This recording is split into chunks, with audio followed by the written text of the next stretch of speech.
Chapter 1. The Legacy of the Menial Worker. After such a difficult journey to the realm of cultivation, I find myself merely a menial worker. The slender figure of Wei Jiang, carrying 2 buckets of water, swayed as he made his way toward a distant temple. He had once lived in a world dominated by technology, but an unforeseen accident had transported him to this realm of cultivation, where he became the legitimate son of the prestigious Wei family in the mundane world. The Wei family had once enjoyed unparalleled prestige and respect in the locality, but unfortunately, during a trial, they inadvertently offended a minor cultivation clan. Though the strongest member of that clan was merely a 9th-layer Qi practitioner, the Wei family, being mundane, was ill-equipped to withstand their wrath and subsequently suffered relentless retaliation. In a bid to preserve the Wei lineage, the family head, enduring the pain of separation, exhausted their wealth and connections to send the young descendants of the Wei family to various sects seeking refuge, hoping to retain the bloodline and perhaps discover a prodigy among them who could one day restore their former glory. At the tender age of 16, Wei Jiang was dispatched to the most desolate region, 3,000 miles from home, to join the most powerful sect in the area, the Sainthood Taoist Church. The reason was simple. Wei Jiang was born with a lack of intelligence, and none in his family believed he possessed any talent for cultivation. Today marked the 3rd day of his arrival. Indeed, due to his utter lack of cultivation aptitude, he had been assigned to the lowest rank of menial workers, tasked with menial chores.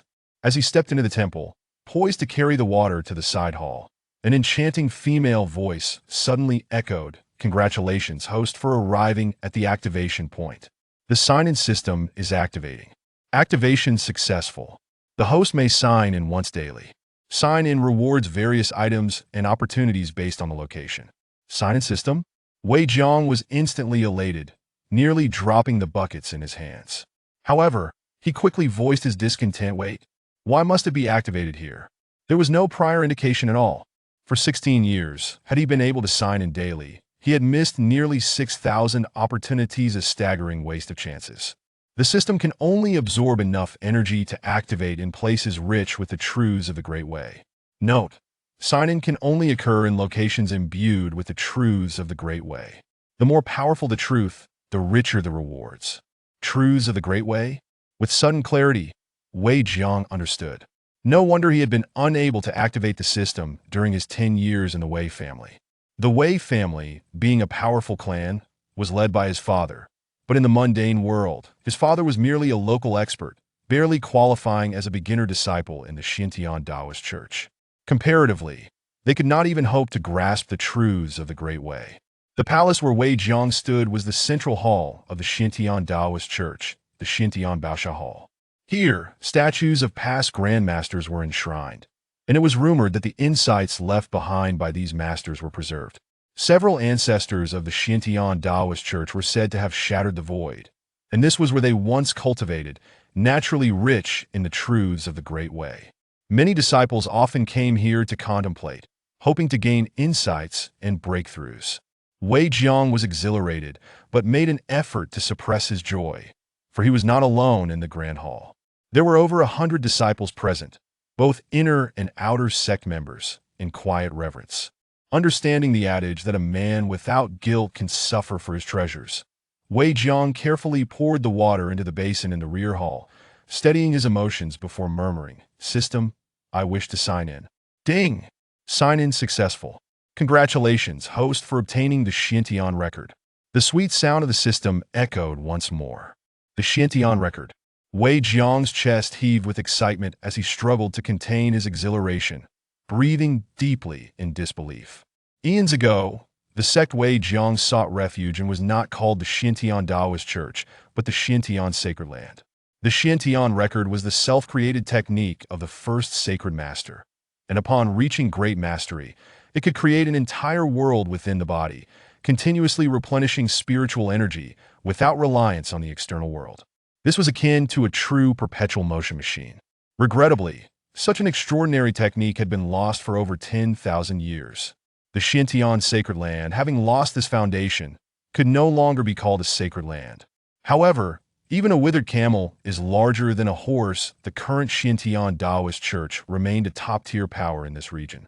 After joining this sect, the minor cultivation clan would surely not dare to act recklessly against him. Yet within the Xintian Taoist church, one must at least become an outer disciple to obtain permission to leave. This meant that as a mere menial worker, if Wei Jiang could not cultivate, he was destined to toil within the Xintian Taoist church for a lifetime. As Wei Jiang reveled in his newfound fortune, the central hall of the Xintian Baosha suddenly illuminated with a brilliant glow. From the hands of the once solemn statue, a stone treasure mirror began to rise, exuding an ethereal aura. The disciples present had never witnessed such a phenomenon and were left utterly astonished. However, upon encountering the golden light, they trembled as if electrified, their faces radiating surprise. This was the very path they would pursue for a lifetime. The disciples in the hall fell into a state of epiphany. Before long, some broke through their limitations and successfully advanced. Faced with this sudden manifestation and divine blessing, the disciples believed it to be the ancestral spirit revealing itself, and they bowed in reverence. Simultaneously, several figures silently appeared in the hall, their gazes fixed intently on the floating treasure mirror. The leader, clad in a simple azure robe with silver-white hair, exuded an air of ethereal grace, standing there as if he were not present at all, unnoticed by the surrounding disciples. He was the current head of the Xintian Taoist church, Ren Qingfeng. The others included 2 vice heads and a steward of the church. The heavens and earth are nameless and eternal. All things have names and record. Xuantian record. Could this truly be the blessing left by our ancestors, gracing a disciple? Ren Qingfeng scanned the many disciples below. The 2 vice heads shared this sentiment, their formidable spiritual senses sweeping through the crowd, hoping to discern something from these disciples. If a disciple could indeed resurrect the glory of the Xintian record, the Xintian Taoist church would once more ascend in this land, reclaiming its sacred title. As the golden light faded, the phantom of the Xintian record slowly dissipated, returning to its stone form. Unbeknownst to Wei Jiang in the rear hall, all this transpired in the main hall. Would you like to claim your reward now? The system's voice resonated once more. Claim it? Wei Jiang responded without hesitation. As his words fell, the Xintian record, suspended in the system's space, transformed into strands of golden light, penetrating through to his limbs and meridians.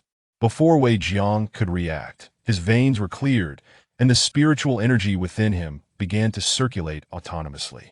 In an instant, a wealth of information regarding the cultivation of the Xintian record flooded his mind. Simultaneously, an increasing amount of spiritual energy began to accumulate in his dantian. Wei Jiang was overwhelmed with joy. He had initially feared that his lack of aptitude would hinder him from mastering this supreme internal technique. To his astonishment, he did not need to comprehend it. The system directly imparted the knowledge unto him. Feeling the surging spiritual energy within, Wei Jiang marveled at the sheer power of a cultivator. Meanwhile, Ren Qingfeng and the others searched the hall for quite some time, unable to pinpoint the disciple responsible for the phenomenon. Ultimately, they could only gather the most promising several dozen disciples, intending to provide special training in hopes that one among them could shine brightly and restore the Xintian sacred land's reputation. However, this proved to be a futile endeavor, for the instigator of the extraordinary event was currently in the rear hall plotting his future path. Chapter 2. The Transformation into the 3 Pure Ones. Wei Jiang returned to the menial worker's quarters and sat in meditation in his room.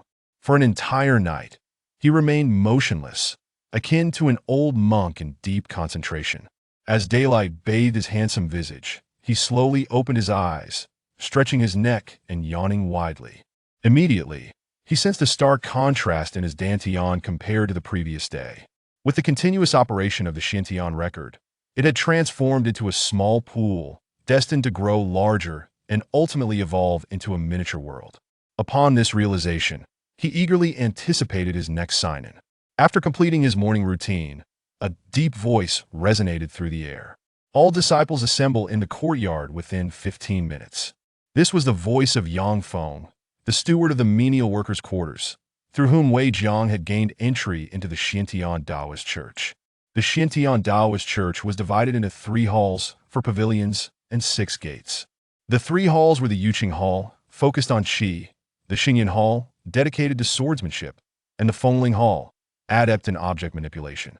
Beneath these were the 4 pavilions: Tiandao Pavilion, Qibao Pavilion, Lingdan Pavilion, and Lixin Pavilion.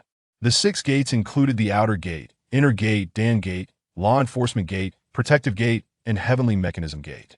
Today, Wei Jiang had been assigned to clean the Tiandao Pavilion, which housed the entire lineage of the Xintian Taoist Church. Spanning tens of thousands of years, it could be deemed the very foundation of the sect.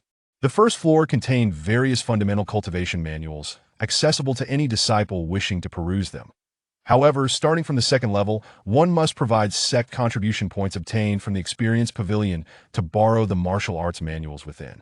With each ascending level, the required contribution points increase. Yet the quality of the manuals one can acquire also improves. System sign-in. As Wei Jiang wiped the shelf filled with various manuals, he silently recited in his heart, "Congratulations, hosts, sign-in successful. You have obtained the martial art 1 Qi transforming into 3 purities. This place harbors profound truths of the great Tao and allows for repeated sign-ins." The soft, melodious voice of the system echoed gently. 1 Qi transforming into 3 purities. Indeed, this is a supreme martial art. Wei Jiang exclaimed in awe. 1 Qi transforming into 3 purities is the ultimate martial art of the Yuqing Palace, its renown rivaling that of the Xintian record. To cultivate this technique, one must first refine 3 strands of pure Qi born from the primordial chaos of the world, a task that is not overly difficult. Yet, for ordinary cultivators, even if they manage to obtain it, they would achieve little. However, once one reaches a certain level of cultivation within the Xintian Tao sect, a practitioner who has already mastered this technique can infuse the 3 strands of pure Qi into their body. Subsequently, with daily nurturing and honing through spiritual energy, when the 3 strands of pure Qi merge into one, the practitioner can cultivate their first avatar. Only upon cultivating 3 avatars does one truly enter the fold. In an instant, a torrent of information flooded Wei Jiang's mind. Simultaneously, 3 strands of pure Qi appeared above his dantian. As soon as these strands emerged, they began to continuously absorb the spiritual energy from the small pool nearby. Fortunately, the rate of absorption was not as voracious as that of the Xintian record from the outside. Feeling the 3 strands of pure Qi within him, Wei Jiang concentrated, and a thin layer of gas enveloped his body. Protective Qi. Startled, Wei Jiang quickly retracted it. If anyone were to witness this, they would surely be left agape.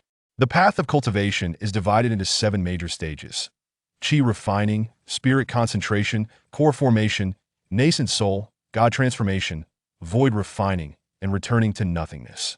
Beyond returning to nothingness lies the legendary realm of immortals. To manifest protective Qi, one must at least reach the nascent soul stage. Wei Jiang had just embarked on the path of a cultivator, and he was currently merely at the first level of Qi refining. Yet, he could form protective Qi using 1 Qi transforming into 3 purities. If this were to spread, it would undoubtedly attract inquiries into the secrets he harbored. With his current strength, he would surely become a mere test subject. Thus, Wei Jiang resolved firmly in his heart. He would contentedly serve as a lowly errand boy within the Xintian Tao sect. With the identity of an errand boy, he could traverse the entire Xintian Tao sect, sign in everywhere, while remaining inconspicuous. Boom! Just as he pondered, a sudden tremor shook the ground, accompanied by a tremendous roar. The sky nearby darkened ominously, thick clouds gathering. That was the forbidden area of the Xintian Tao sect, where the demon locking tower was located. At that moment, the demon locking tower was shrouded in layers of dark mist. The dark mist surged continuously, as if threatening to break free at any moment. Wei Jiang stepped outside, gazing curiously. At that time, the area outside the Heavenly Tao Pavilion was already filled with disciples coming to borrow manuals. Wei Jiang listened quietly to their discussions. It turned out that the demon locking tower was constructed by several cultivators of the returning to nothingness stage from the Xintian sacred land, specifically designed to refine those demons that could not be utterly destroyed. A millennium ago, Shortly after the last returning to nothingness cultivator of the Xintian sacred land sealed a great demon within, he passed away. From that moment on, the Xintian record was lost, and the Xintian sacred land has not produced another returning to nothingness cultivator since.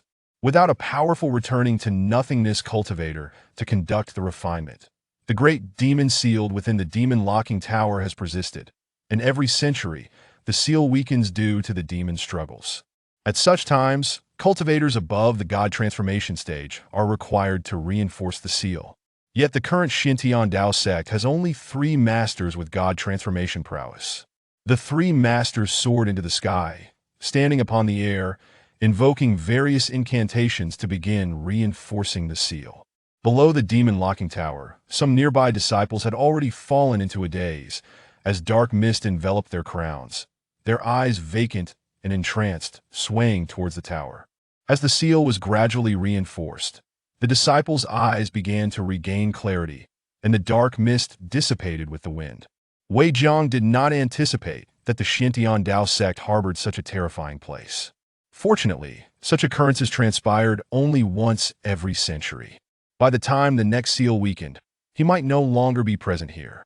On the 3rd day, Wei Jiang was assigned to the Alchemy Pavilion. In Lizhou, the pills of the Xintian Dao sect were renowned. Pills are categorized into 9 grades, with grades 1 to 3 being lower grade, 4 to 6 being middle grade, and 7 to 9 being upper grade.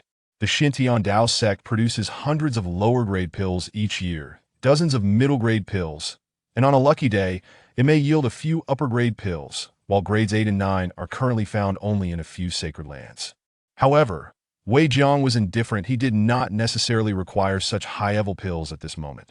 System, sign in for me. Congratulations, hosts, sign in successful. You have obtained a vial of spirit origin pills. This place harbors profound truths of the great Tao and allows for repeated sign-ins. Wei Jiang was overjoyed. Spirit origin pills were precisely what he needed at this time. Each pill contained a wealth of spiritual energy, the sudden surge of which was perfectly suited for the qi refining stage to expand meridians and open channels. Wei Jiang gazed at the spirit origin pills floating in the system space, hesitating to take them out. After all, he was currently in the Alchemy Pavilion. Should he be discovered, he might be treated as a thief and expelled, rendering future sign-ins impossible, which would be a significant loss. When the night grew deep and still, Wei Jiang confirmed that no one was around. With a flicker of thought, a small vial of pills appeared in his hand.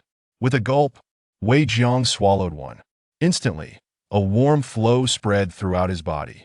Soon after, a torrent of spiritual energy surged into his meridians like a dam breaking. With a sensation of pain, he felt countless fine meridians being unblocked.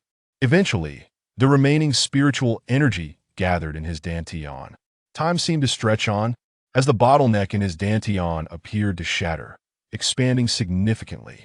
With a faint sound, Wei Jiang successfully broke through to the 2nd level of qi refining.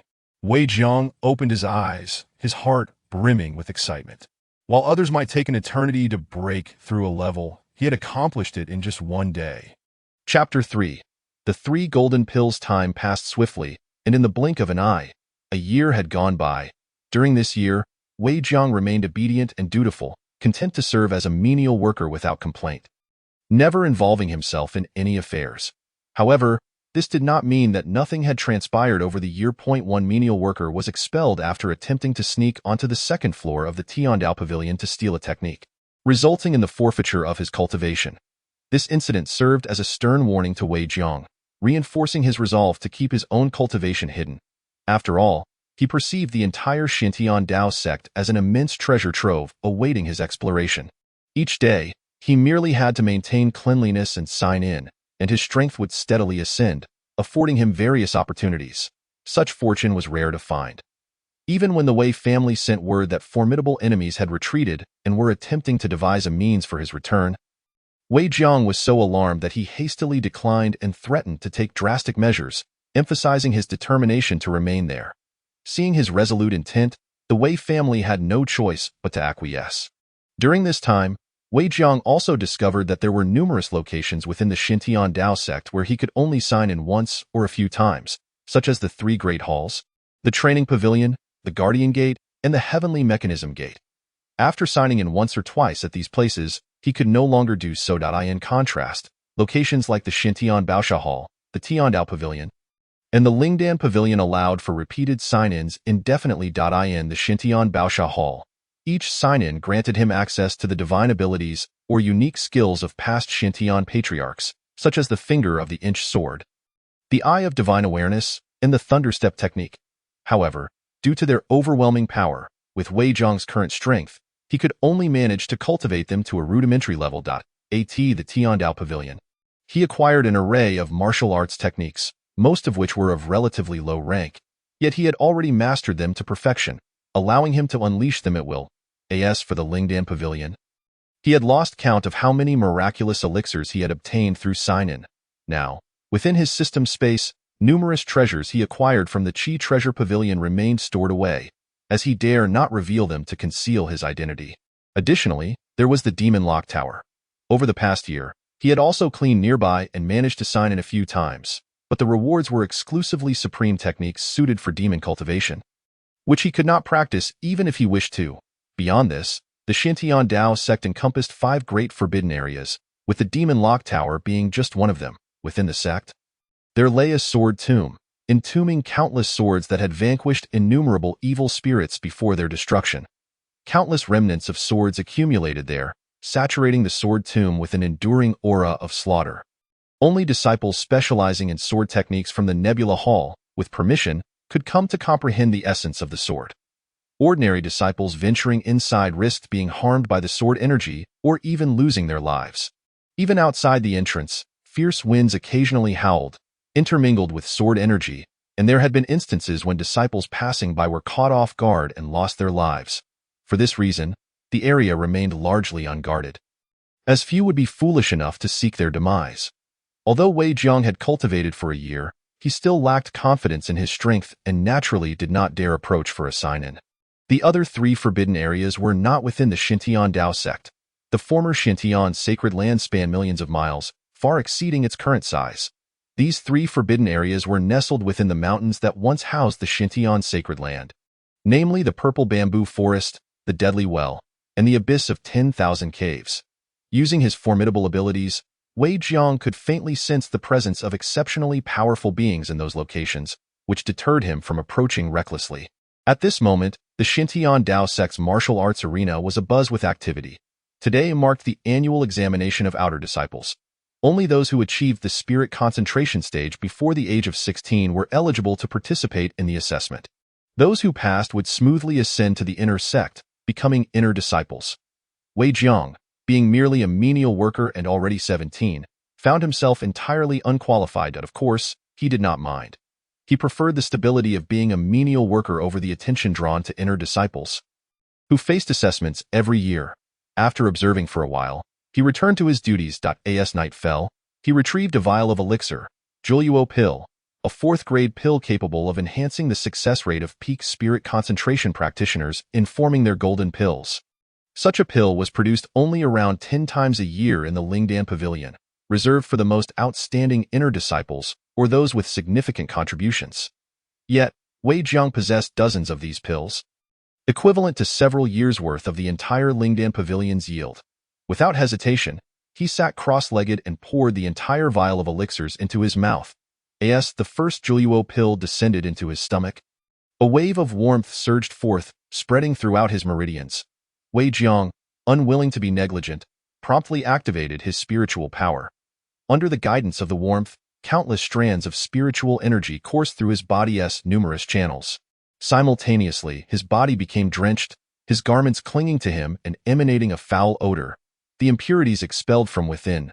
With the operation of the Xintian record, after a year of accumulation, Wei Jiang's Dantian had transformed into a vast ocean of gathered spiritual energy. The cleansing energy continued to wash through him, ultimately converging upon the golden sea in his Dantian. Sensing that the medicinal effect of the Juluo pill was nearing its end, he quickly swallowed another one. Moments later, above the golden sea, a golden pill began to take shape. After consuming nearly 10 Juluo pills, a thunderous roar resonated within him, and the immense golden sea surged in tumultuous waves. as the waves subsided. A perfectly round golden pill emerged. If anyone were to witness this scene, they would undoubtedly be astounded. The golden pill Wei Jiang had formed was several dozen times larger than that of an ordinary cultivator. For most, achieving the golden pill stage merely involved condensing the gathered spiritual energy in the dantian into a pill, allowing them to draw upon vast reserves of power during the execution of techniques. However, even after successfully forming the golden pill, Wei Jiang showed no signs of stopping. With the support of the golden sea, another embryonic golden pill was gradually taking shape. Ultimately, 3 golden pills hovered above Wei Jiang's golden sea, and he had completely consumed all the Juliuo pills he had. Possessing 3 golden pills as a golden pill stage cultivator was an unprecedented feat. Wei Jiang's remarkable achievement within just a year was not solely due to the system's assistance, but also the substantial resources accumulated by the entire Xintian Dao sect. Otherwise, even the most outstanding disciples of the Xintian Dao sect would typically require until the age of 25 to reach the golden pill stage. After a sleepless night, Wei Jiang felt no fatigue. For cultivators, beyond the physical body, the essence they cultivated was their spirit and vitality. This moment, even if he were to remain awake for 10 days and nights without rest, he would not feel weary. As dawn broke, Wei Jiang did not linger in the joy of his breakthrough, but swiftly rose to cleanse himself of the impurities. After changing into a clean set of clothes, he proceeded to a secluded mountainside to continue his cultivation. As the golden sunlight bathed him, he activated the 3 golden pills within him, channeling a vast amount of spiritual energy as he practiced a set of techniques. The Eastern Qi technique. This was a body-refining technique Wei Jiang obtained from the Yuling Hall during his sign-in. By harnessing the sunlight enveloped in spiritual energy, he continuously tempered his physique.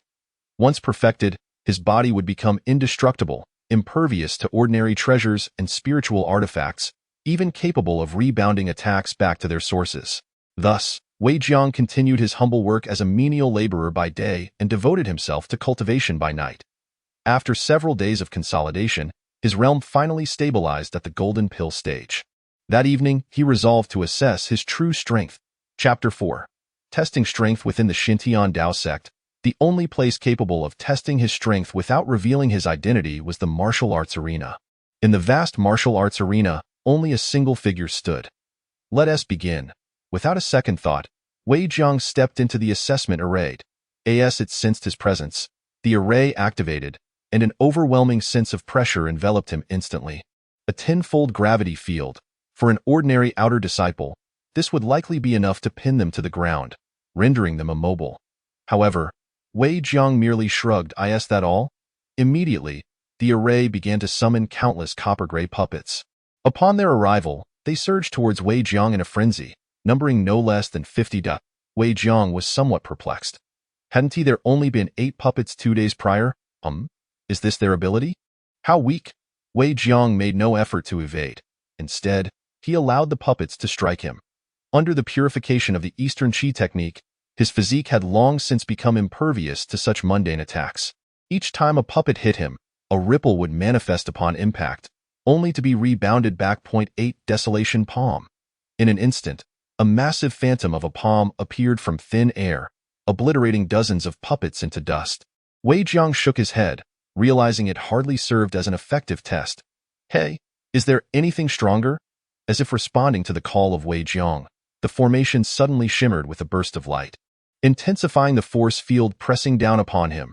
The gravitational pull increased to 20 times normal. Simultaneously, 10 silver puppets appeared out of thin air within the array. Whoosh, whoosh, whoosh. The moment the silver puppets materialized, they launched a fierce assault on Wei Jiang. This time, he realized that with each strike from the silver puppets, various elemental forces were being unleashed. Although they could not inflict physical harm upon him, their touch penetrated his body, embedding elemental energies that left him feeling quite uncomfortable. Having discerned the strength of these silver puppets, Wei Jiang decided not to squander any more time. As he brought his 2 fingers together, a faint glimmer of sharpness flickered at their tips. With a swift motion, he sliced through the 10 advancing puppets, severing them in half. This was the technique of the inch sword finger, a skill he had mastered long ago. However, his inability to comprehend the essence of sword energy had hindered his progress. Nonetheless, even without that understanding, The power of his strike was beyond what the silver puppets could withstand. The 20-fold gravitational field finally instilled a sense of pressure within Wei Jiang. But as the silver puppets were vanquished, the formation activated once more, escalating the gravity to 40 times. At this point, Wei Jiang found himself struggling to move, unable to take a step. Meanwhile, a golden puppet hurtled toward him with astonishing speed. Catching him off guard, boom! Wei Jiang was instantly sent flying, crashing against the barrier of the formation and creating ripples in the air. Rather than feeling anger, he smiled, finally encountering a worthy opponent. Divining Eye? Within his Dan Si, 3 massive golden elixirs spun rapidly, and an immense amount of spiritual energy began to surge forth, summoned by Wei Jiang. Bang! The golden puppet charged again, but this time it struck nothing. Wei Jiang had anticipated its move, using the recoil from his fist against the barrier to reposition himself. However, the golden puppet wasted no time, reappearing beside him, with a swift stroke of his inch sword finger. The golden puppet sensed the threat and instantly retreated. At that moment, Wei Jiang's eyes gleamed with a golden hue. Though still hampered in movement, he could finally perceive the puppet's actions clearly. All combatants, array yourselves before me. With both hands moving rapidly, he formed a series of hand seals, and a formation unfolded behind him. Whoosh, whoosh, whoosh, a barrage of spiritual energy swords shot forth from the formation, aimed at the golden puppet. The puppet, agile in its movements, dodged continuously. As the last sword vanished, the golden puppet prepared to strike once more. 8 Desolation's palm. A colossal palm imprint descended with great force. Boom. As the imprint dissipated, the puppet remained on one knee, its palms raised in a defensive posture. Interesting, Wei Jiang chuckled, feeling that this venture had not been in vain. With a crackling sound, faint arcs of lightning enveloped his legs. Thunderstep technique? This time, Wei Jiang took the initiative. And with the enhancement of the Thunderstep technique, he finally moved freely. The golden puppet, oblivious to his newfound agility, continued to exert itself with relentless force to defeat anyone within the array in a flash. The puppet collided with Wei Jiang. Bang, bang, bang. They exchanged fierce blows, a true test of physical prowess. Crack. Ultimately, the golden puppet could not endure, and a piece of it was shattered by Wei Jiang's strike. Following that, another piece, then a third and a fourth. Gradually, the golden puppet began to collapse under Wei Jiang's relentless assault. With its defeat, the trial formation erupted in brilliant light, soaring skyward. Oh no! Realizing the implications, Wei Jiang quickly withdrew his spiritual power and activated the Thunderstep technique. Vanishing without a trace in the next instant, several figures materialized. Someone had dared to intrude upon the trial formation in the dead of night. Luo Haitang, the deputy headmaster of Windling Hall, was astounded. Judging by the activation level of the formation and the presence of the golden puppet, only a genius at the peak of the Golden Core realm could pass such a trial. This was the aura of the 10,000 Swords formation. Mu Chan of the Nebula Hall could still sense the lingering essence of the 10,000 Swords formation. Not only that, but there was also the aura of the Eastern Purple Qi and the 8 Desolations palm. Ren Xingfeng knelt down, gently touching the fragments of the fallen golden puppet. The stewards of the various halls and sects gasped in disbelief. The 3 headmasters had just spoken of the secret techniques of the Xintian sect, which were exceedingly difficult for ordinary disciples to master. Yet now, they all converged upon one individual. Who was this challenger? Truly a prodigy of unparalleled resolve? A moment later, the master of the Spirit Pill Pavilion tentatively inquired, could it be related to the phenomenon at the Xintian Treasure Hall a year ago? A year prior, within the Xintian Treasure Hall, the treasure of the first saint of the Xintian Holy Land had suddenly blazed with golden light, and the stone Xintian record had transformed into a shadow and ascended. It was this event that had caused many disciples present to fall into a rare moment of enlightenment, with some even breaking through barriers. At that time, the 3 headmasters had believed it to be a blessing from the ancestors through some secret method from the celestial realm, bestowing the long-lost Xintian record upon a disciple. However, after investigating all present disciples, they found no anomalies. This matter had weighed heavily on their minds, and they still kept a watchful eye on it. Wei Jiang returned to the outer disciples' courtyard, gasping for breath in his room. That was close. Luckily, I didn't hesitate. Otherwise, I would have surely been discovered. However, the risks of seeking fortune had further honed his physical body through his battle with the golden puppet. He could feel that he was nearing the final step of the indestructible Vajra of the Eastern Purple Chi technique. If he could continue battling such golden puppets, he was confident he would break through within half a month. Moreover, he had grasped a rough understanding of his strength. Within the Golden Core realm, he was absolutely invincible. He even harbored confidence that he could defeat weaker nascent soul cultivators using the protective aura of the Shintian record. The next day, the entire Shintian sect buzzed with discussions about the challenger from the previous night, while Wei Jiang remained indifferent, quietly sweeping the floor. "Brother, are we really going tonight? You fool. Are you so loud that you want everyone to know?" As the two conversing figures walked away, Wei Jiang continued to sweep, watching their departing figures. Chapter 5. The Dry Well. Chapter 5. ZY Mountain, one of the 3 sacred herb mountains of the Shintian sect. ZY Mountain is abundant in various spiritual herbs and fungi, providing substantial cultivation resources for the sect each year. However, a millennium ago, after the emergence of a certain individual from the Shintian sect, it was declared a forbidden area. 18 night. 2 shadowy figures stealthily ascended ZY Mountain. "Brother Gua, look, it's June snow. This stalk must be at least 500 years old." "Brother Gua, look over there. Heavenly bamboo, and in such abundance." One of them exclaimed repeatedly. "Fool, keep your voice down," the other scolded, unable to contain himself. "Yes, brother," the first individual replied, sheepishly rubbing the back of his head. "Brother Gua, there are so many spiritual herbs here that we won't be able to use them all. We're going to strike it rich? Hey, you haven't seen anything yet. There are even better treasures ahead." Wei Jiang silently trailed behind them, utilizing his divining eye to perceive that the entire ZY Mountain was shrouded in an imperceptible layer of purple mist. Moreover, the mist continuously infiltrated his body. Fortunately, he discovered that the Shintian record, through its ongoing operation, would purify the invading purple mist. Otherwise, he would not have dared to ascend the mountain. Wei Jiang observed the 2 individuals before him. They were both outer disciples. One was namely Yang, who had entered the sect a year ago like Wei Jiang, while the other, Guoluin, was an elder among the outer disciples.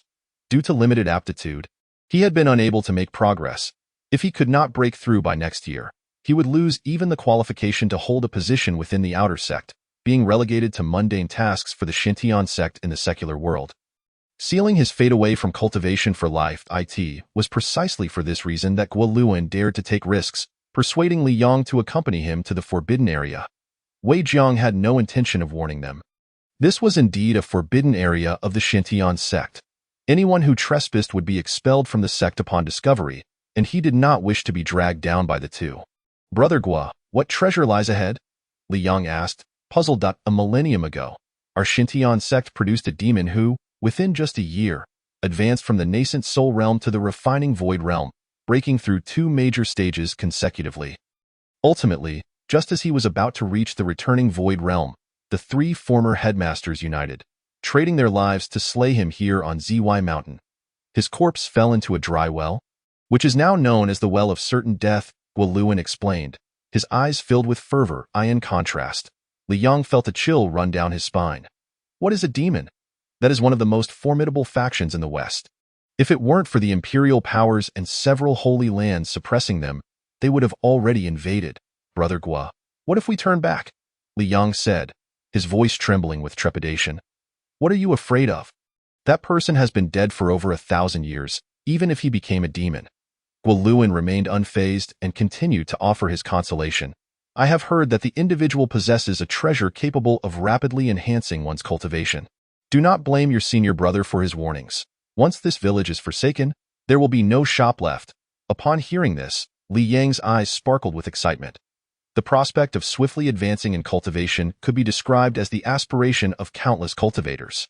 Ultimately, Li Yang found himself unable to resist such a tremendous temptation. The 2 proceeded cautiously, navigating their way into the depths of the mountain. They soon encountered a dilapidated dwelling, encircled by a fence, with an array of various medicinal herbs flourishing in the vicinity. Glowing flowers danced around a decrepit well, indicating that they had arrived at their destination. Guoluin quickened his pace, disregarding the precious herbs crushed beneath his feet, while Li Yang, feeling a pang of regret, carefully avoided them as he followed closely behind. Wei Jiang concealed himself at a distance, observing the scene unfold. He discerned that the source of the emanating purple mist was indeed the well before him. The closer he approached the well's mouth, the thicker the purple mist became. The spiritual mushrooms and herbs on the mountain had already taken on an eerie quality under the influence of the mist. He concluded that consuming these herbs could either lead to madness or inflict harm upon one's foundational essence. Otherwise, the Xintian Taoist sect would not have been foolish enough to ignore such a vast treasure trove. The two men reached the well's edge, their eyes already bloodshot and filled with fervor. "Ha ha ha, it's right inside, right inside." Guoluan's words grew increasingly frenzied. "Quick, we must descend. I can sense the treasures calling to me." A timidly Yang felt his own breathing becoming erratic. Unable to contain their enthusiasm, they leaped into the well, after which silence enveloped them. Wei Jiang waited for a considerable time, yet neither appeared from the well. A sense of unease crept into his heart. After all, it was called the Well of Death, and the likelihood of returning was slim. Reluctantly, even with the protection of the Xintian record, Wei Jiang contemplated abandoning the idea of signing in at the Well of Death. He would not easily engage in such perilous endeavors. After all, he was confident that through his daily sign-ins, he would eventually attain the legendary realm without taking unnecessary risks. As dawn gradually broke, Wei Jiang prepared to leave, intending to practice his purple qi rising from the east as usual. Just then, he noticed that the purple mist on the mountain began to dissipate under the sunlight.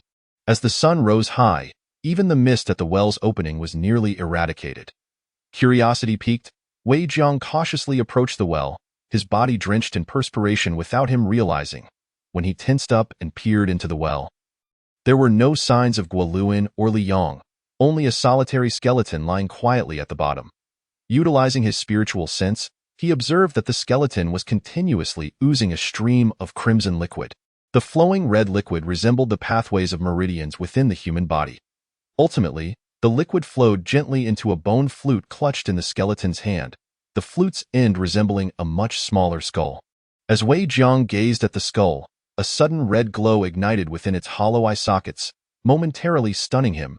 He swayed precariously, on the verge of toppling over. It seemed as if the skull sensed Wei Jiang's abnormality. The previously condensed essence from his dantian erupted violently, surging directly towards the skull of the bone flute. Sensing danger, a torrent of purple mist erupted from the holes in the flute, swiftly consuming the essence. Simultaneously, Wei Jiang regained his composure. "System, sign in," he mentally called out. As soon as he finished this thought, he felt a surge of lightning coil around his feet, vanishing from the spot in an instant. Ding! Sign in successful. Reward: the technique Desolation of the Demonic Soul. This place contains several truths of the Great Path, and sign-in can be repeated. As Wei Jiang fled from ZY Mountain, a lingering fear gripped him. Leaving him reluctant to return for sign-ins, he resolved firmly never to engage in such foolishness again. However, as an abundance of information regarding the desolation of the demonic soul flooded his mind, he felt an even greater sense of regret. Risking his life had yielded a demonic technique that he could not cultivate. To practice desolation of the demonic soul, one must first abandon their cultivation, forsake their previous knowledge, and embrace a path of rebirth through destruction. By operating the demonic technique, one could transform their divine soul into a demonic soul. At that point, they could effortlessly master all demonic techniques and command them with unparalleled might. Additionally, entering the demonic soul state would allow one to conceal their presence. Unless perceived with the naked eye, no technique or divine power could sense their existence. When the demonic soul reached perfection, it could manifest illusions of demonic deities, illusions impervious to harm and immensely powerful, capable of commanding legions of demons. Wei Jiang shook his head. It could not be that he would have to nullify a year's worth of cultivation to turn to the demonic path. He had no choice but to cast those thoughts aside and examine the essence within him. He had witnessed how the entire mass of essence had been consumed by the emerging purple mist. This was the foundation of his one qi transforming into 3 purities cultivation. Losing it would surely cause him immense heartache. Yet, upon introspection, he discovered another figure above his dantian, an ethereal shadow bearing an uncanny resemblance to himself. With the essence surrounding it visibly diminished, to his astonishment, he had inadvertently birthed his first doppelganger. Wei Zhang's previous frustrations dissipated. This trip had not been in vain. With a mere thought, the shadow that had been seated instantly opened its eyes and stood upright. In the blink of an eye, the shadow emerged from within him. Simultaneously, the spiritual energy within Wei Zhang plummeted by more than half. Tio manifest the doppelganger through one qi, transforming into 3 purities required an immense expenditure of spiritual energy. Had Wei Zhang not possessed the support of his dantian, he would have needed to reach the late stage of the nascent soul realm to summon the doppelganger. Observing the doppelganger before him, filled only with spiritual energy but lacking any techniques or martial skills, an audacious thought struck Wei Zhang. Chapter 6. Breakthrough. He attempted to retract the doppelganger and discovered that the lost spiritual energy would return to him alongside it. He then instructed the doppelganger to practice the techniques of the Xintian record. As expected, the doppelganger was capable of cultivation, and its progress would reflect back to the original. After conducting the experiment, Wei Zhang decided to have the doppelganger attempt to practice desolation of the demonic soul. With this thought, he guided the doppelganger to mobilize the spiritual energy within according to the technique's flow. With a sudden spurt, Wei Zhang coughed up blood. Upon examining his internal state, he saw that the doppelganger's ethereal form had become considerably fainter, on the verge of dissipating. Rather than feeling alarmed, Wei Zhang was elated. He understood that this was due to the doppelganger's prior cultivation of the Xintian record.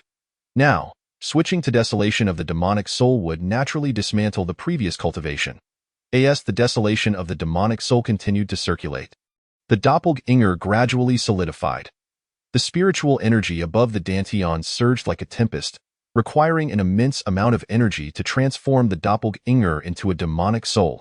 At this moment, the doppelganger began to emanate a faint demonic aura, which gradually intensified, ultimately enveloping the doppelganger entirely. Conceal. With Wei Zhang's command, the dark energy swiftly entered the doppelganger's form. Concurrently, the spiritual energy absorbed by the doppelganger began to be transformed. Next to 3 golden elixirs, a faint black elixir gradually took shape. Ultimately, the previously diminished dantian now suspended 6 elixirs, 3 golden and 3 black. Thus, the practice of the demonic soul had officially commenced. Once he could acquire some suitable techniques for demonic soul cultivation, the doppelganger's strength would soon surpass his OWN. At that time, he would have a formidable ally to handle those more perilous tasks. However, Wei Zhang resolved that he could not return to the well of death. He sensed that a powerful presence was awakening within it, likely the very demon that had once turned to the demonic path within the Xintian Taoist sect. Yet, this was not a concern for him. Should disaster strike, the 3 Grand Masters would undoubtedly intervene. Moreover, he believed that the Xintian Taoist sect could not possibly possess only the surface strength they displayed. Just as in the case of the Zizhu Forest and the Sword Tomb, he had consistently sensed several elusive auras, which was another reason he dared not approach the Sword Tomb recklessly. In the days that followed, Wei Zhang resumed his routine of diligently signing in at the Xintian Taoist sect, alternating between the Xintian Treasure Hall and various pavilions, even returning to the demon locking tower he least favored multiple times, all in the hopes of signing in for a demonic technique. Regrettably, he continued to encounter only techniques suitable for demon clans. Consequently, as his strength steadily increased, he began to contemplate approaching another forbidden area, the Abyss of 10,000 Caves.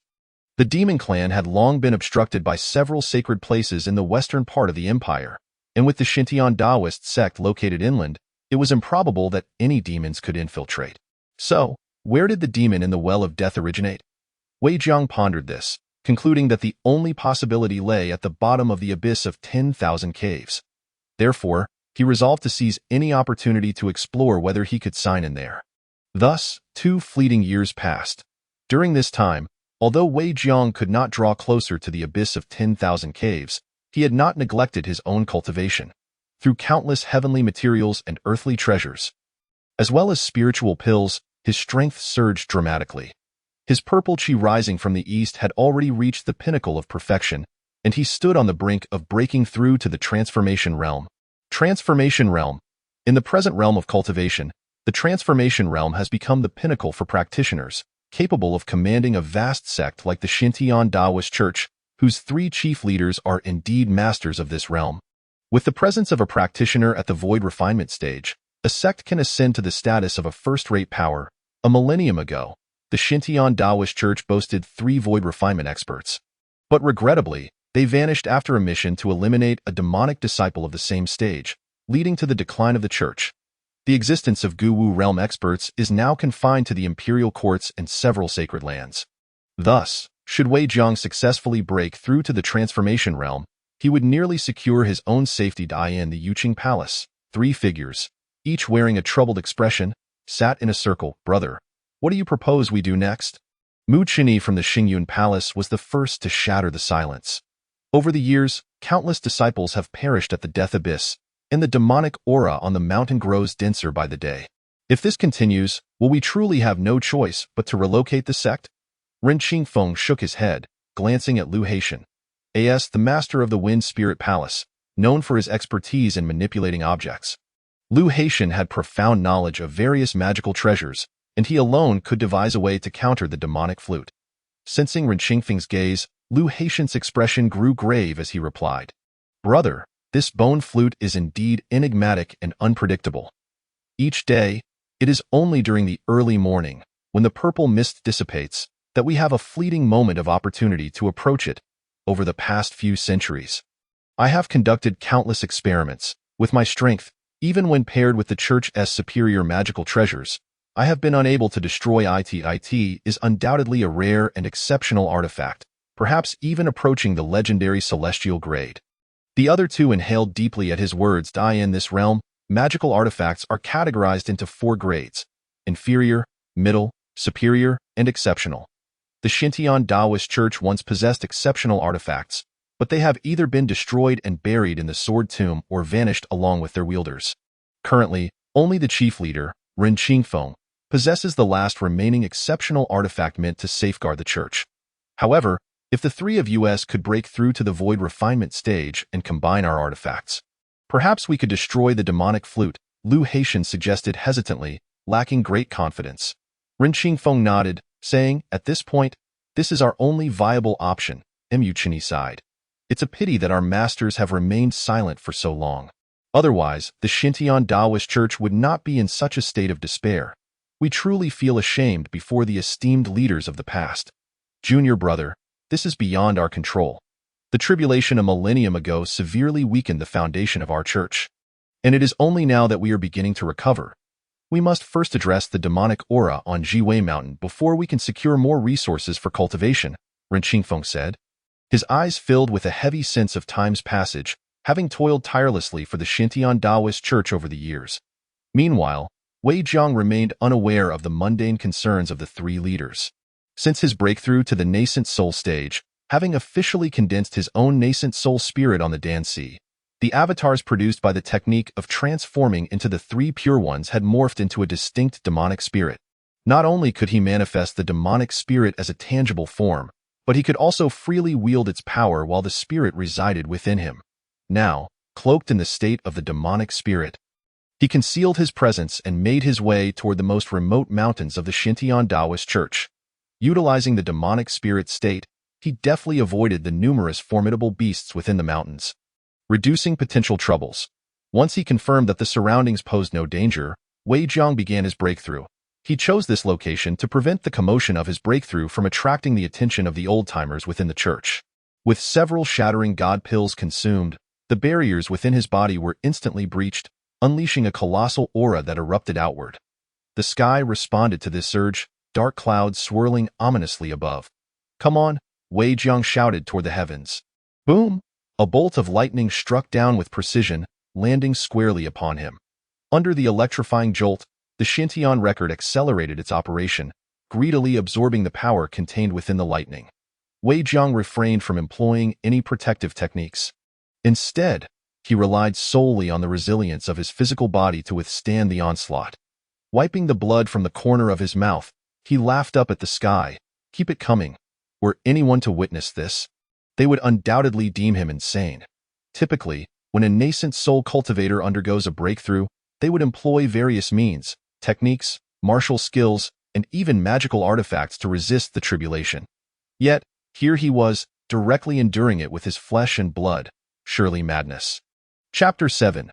The shadowy figure lightning struck one after another upon Wei Jiang. Boom, boom. As the final bolt of the tribulation descended, a deep pit had already formed around him, with Wei Jiang lying stark naked within it, occasionally emitting wisps of black smoke. Heh. Wei Jiang lay on the ground, laboriously turning his head to gaze at the sky.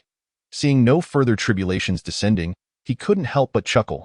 Breaking into the transformation realm not only reinforced his physical body but also generated transformation chi within him, granting him the ability to commune with the elements of heaven and earth while promising nearly 2 millennia of lifespan. However, at this moment, a tempestuous upheaval surged within him, as the elemental chi was drawn into his body and guided into the Dan Sea by the Shintian record. Boom. A tremendous flame erupted from the Danacid as the flames descended. A mountain began to take shape, while rain imbued with spiritual energy fell from above, forming streams upon its slopes, each adorned with glimmers of golden light. As the Shintian record continued to operate, a small world began to take form. Meanwhile, Wei Jiang, still lying in the deep pit, felt his singed hair gradually regrowing. The various wounds on his body were healed, and his skin now appeared as delicate as that of a newborn, radiating an indomitable luster. At that moment, his aura surged exponentially, growing dozens of times more potent. After the nascent soul stage, every significant breakthrough in realm comes with a substantial disparity in strength. The transformation realm grants nearly 2,000 years of lifespan, while the nascent soul stage only offers 5 to 600. The prior core formation stage barely allowed for 200 years, let alone the earlier stages of chi refinement and spirit gathering. Before reaching the nascent soul stage, one might rely on innate talent and various divine abilities to challenge opponents of higher tiers. Only upon entering the transformation realm can one genuinely harness the forces of heaven and earth, even traversing the void. This is not a feat easily accomplished by a mere nascent soul cultivator. Having regained some composure, Wei Jiang hastily retrieved several elixirs to replenish his energy. At this point, he finally felt secure enough to summon all the magical artifacts acquired through his sign-ins. After donning the fresh garments he had prepared, he commanded, "System, manifest." In the next instant, a circle of shimmering magical artifacts appeared out of thin air, floating around him. Counting them, he discovered a total of 60 items. Over the past 3 years, he had regarded magical artifacts as largely inconsequential and thus rarely signed into the artifact pavilion. These 60 artifacts were obtained from sign-ins at various other temples, including 5 exceptional artifacts acquired from the Shintian Treasure Hall, along with 20 superior artifacts and 35 middle-tier artifacts. Remarkably, there were no inferior artifacts. Perhaps even the system deemed them unworthy. Gazing at the 5 exceptional artifacts before him, Wei Jiang was lost in thought. The church's records detailed the legendary Zhanxian sword, Sansheng sword, and the Town Mountain stone, each a pinnacle artifact from the height of the Shintian sacred land's glory, having made a profound mark in this world. Yet now, apart from the Sansheng sword, whose whereabouts remain unknown, the others have been destroyed. These exceptional artifacts stand as witnesses to the darkest chapters of history. Wei Jiang infused each artifact with his blood essence, refining them one by one and integrating them into his small world, and no longer did he fear being discovered. Although he had just entered the transformation realm, he was confident in his invincibility among his peers. Even the 3 chief leaders of the Shintian Taoist Church, along with a dozen deacons, would find themselves powerless against him. However, he mused, his realm was still too low. Ahead lay the void refinement and Guwu stages. He had a long journey ahead before he could claim true supremacy in this world and must not let his guard down. Wei Jiang murmured to himself, then left behind a flicker of light, vanishing from the spot. Upon returning to the Shintian Taoist Church, a voice suddenly called out to him, "Wei Jiang, you've been in the servants' hall for 3 years, haven't you?" Looking at the elder steward who once managed the servants' hall, Wei Jiang nodded respectfully. Indeed, Elder Lin. Elder Lin had lingered at the nascent soul stage for several centuries and, given his advanced age, was destined to make no further progress. It is a pity you cannot cultivate. Otherwise, with your temperament, you would undoubtedly be the finest I have seen in these past few centuries. Elder Lin approached Wei Jiang. Patting his shoulder, eye in his eyes, the ability to endure the monotonous tasks of daily chores without complaint for 365 days was a rare testament to one's resolve and character. "You young lad." "Your words are quite flattering," Wei Jiang replied, filled with respect for Elder Lin. After all, It was Elder Lin who had been grievously wounded in defense of the Shintian Taoist church, rendering him unable to advance further. Ha ha, you lad, your words are indeed sweet. Old Lin couldn't help but laugh heartily, his face etched with lines of mirth, before saying, "Only you, my lad, can I trust with this matter." Wei Zhang's eyes darted around, pondering that since he could no longer cultivate, aside from doing menial tasks, what else did the Shintian Dao sect require of him? The Heavenly Dao Pavilion needs us from the servants' hall to send someone to clean the upper 3 floors for a month. I would like you to go. What say you? Old Lin commanded. The lad dared not refuse, yet he wondered, weren't those upper 3 floors always cleaned by the Heavenly Dao Pavilion itself? Most of the disciples within the sect had already gone to the Jinyang Sword sect, leaving the Heavenly Dao Pavilion somewhat understaffed. This matter was undoubtedly the most significant event in the Shintian Dao sect lately, already known to all within. There were 4 major forces in Laizhou: Shintian Dao sect, Fanshan Temple, Jinyang Sword sect, and Shengguang Valley. Every 3 years, these powerful factions would hold a competition among their inner disciples to determine their standing in Laizhou. This year's contest was set to take place at the Jinyang Sword sect.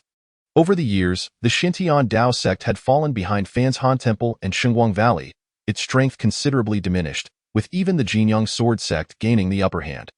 However, these concerns were of no consequence to Wei Zhang. From here, he merely needed to maintain the cleanliness of the Heavenly Dao Pavilion and continue his sign-ins. Half a month passed in the blink of an eye. That night, Wei Zhang had just finished cleaning the topmost level of the Heavenly Dao Pavilion. The collection of books here was sparse, consisting of only a handful, all of which contained the most advanced techniques and skills of the Shintian Dao sect. Master Uncle, I have completed the cleaning, Wei Zhang said, glancing at the middle-aged man dozing off nearby. You may return. The man waved his hand and resumed his slumber. Wei Zhang hesitated but eventually descended the stairs. Not long after Wei Zhang departed, a shadowy figure stealthily entered through the window, inching closer to the man lying beside him. With a swift motion, the figure struck the man unconscious with a knife-hand blow. He then seized the few manuals and leapt out of the window, swiftly escaping the confines of the Shintian Dao sect. The Shintian Dao sect is but this. The shadowy figure scoffed at the retreating sect behind him. Drop the items, and I will allow you to leave. Wei Zhang's voice resonated. The shadowy figure was startled and quickly scanned the surroundings. Upon spotting a figure under a tree not far away, he instinctively furrowed his brow. He had seen this person while hiding atop the Heavenly Dao Pavilion. Merely a servant tasked with cleaning, yet now audaciously speaking such words. There might be even more formidable individuals lurking in the shadows. Realizing this, he chose to ignore Wei Zhang and remained alert for any potential ambush. Silence! The atmosphere grew tense. Even the insects dared not chirp. Come out! Your Excellency has been hiding in the shadows. This is not the manner of the Shintian Dao sect. The shadowy figure could no longer withstand the discomfort of being at a disadvantage and provocatively called out, hoping to draw out the hidden individual and exploit the moment to escape.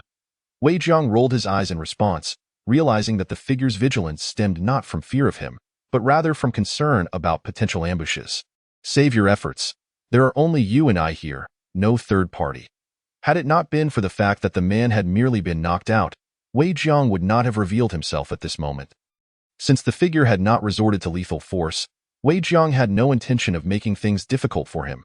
As long as he returned what he had stolen, Wei Zhang would let him go. The shadowy figure clearly did not believe Wei Zhang's words. Suddenly, his gaze locked onto Wei Zhang. Since you refuse to show yourself, I shall force you to. He waved his hands forward violently, and several hard, arrow-like black feathers shot towards Wei Zhang. Comparable to a Yuan-ing realm demon? Wei Zhang raised an eyebrow, understanding now how the figure had managed to infiltrate the Heavenly Dao Pavilion so silently. He likely employed a technique similar to the illusory transformation method to conceal his aura, enhanced by his agile demon-like movements. However, this technique was inferior to the illusory transformation method, as it could not mask his cultivation level, merely suppressing the demonic energy emanating from him. As the black feathers were about to reach Wei Zhang, the shadowy figure suddenly darted in the opposite direction to escape. Yet, contrary to his expectations, no one else intervened to assist Wei Zhang. Instead, the black feathers abruptly altered course, hurtling back towards him, their speed surpassing that at which he had launched them. The shadowy figure hastily halted, unfurling a massive wing behind him to shield himself. The collision of feathers emitted a metallic clang. It was only at this moment that the figure realized Wei Jiang was an exceptionally formidable opponent. How could such a person be reduced to cleaning and dusting? Referring to the middle-aged man as merely an early Yuaning disciple. This baffled him at this juncture. One word flooded his mind: escape. Utilizing the force of the feathers striking him, he turned and flapped his wings, soaring towards the distant sky with even greater speed. Wei Jiang observed this and casually plucked a few leaves, which suddenly shimmered with light as they pursued the fleeing figure. The leaf manipulation technique of the Windling Pavilion. Wei Jiang had mastered it to perfection, even developing his own insights in this world. All things could move as one wished, released at will, beneath the moonlight. Several leaves pierced through the black figure's body, one of which sliced through the bag strapped to his back. The shadowy figure, filled with reluctance, dared not linger further.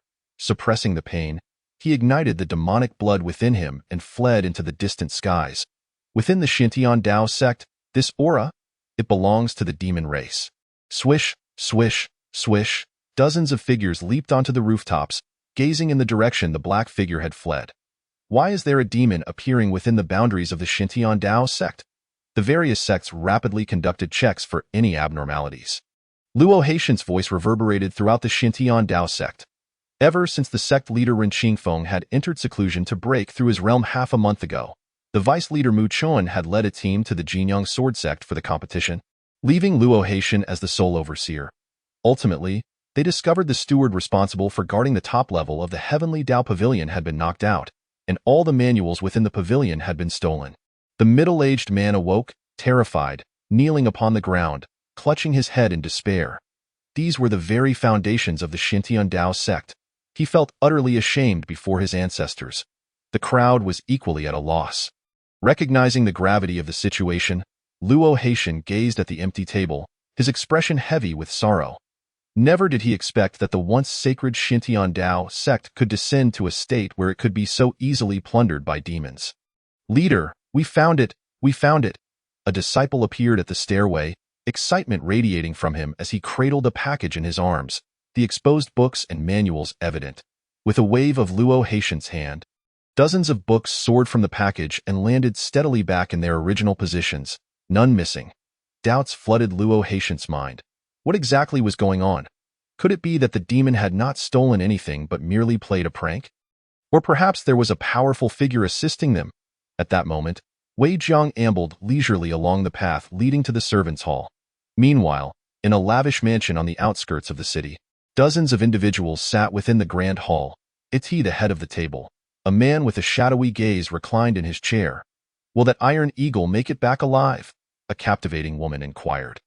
Hearing this, a sturdy man seated nearby remarked, "Shui Mei, with Iron Eagle's speed, even our demon lord might struggle to catch him. Even if he fails, escaping should be no issue." The man in the main seat cast an unamused glance at the robust figure, who quickly added, "My lord, please forgive me. Iron Eagle only specializes in speed. Our great demon lord is on the verge of breaking through the transformation god realm to enter the void refining realm. At that point, defeating a mere Xintian Dao sect will be as easy as pie." He, Shui Mei laughed heartily. "Indeed, perhaps once Iron Eagle returns with the manuals, we can directly assault the Xintian Dao sect. Why wait for Iron Eagle? Can't we strike now?" "Fool!" The demon lord dispatched Iron Eagle to steal the manuals for two reasons. One is to acquire a certain technique called Rakshasa Bano Heart Sutra, which can be used for healing. And the other is to scout the true strength of the Xintian Dao sect. Precisely. Over the years, the Xintian Dao sect has increasingly declined, teetering on the brink of becoming the weakest among the four major factions. With a significant number of their elites attending the Danyang Sword sect competition, now is the perfect opportunity to strike. If we eradicate the Xintian Dao sect, we can rescue our old demon lord, who has been imprisoned in the demon locking tower for millennia. At that point, we can revive the splendor of our demon race, dominating the world instead of cowering in the shadows as we do now. The assembly of demons murmured in agreement. Suddenly, a figure crashed into the grand hall, landing with a thud. It was Iron Eagle, who had gone to steal the manuals from the Heavenly Dao Pavilion.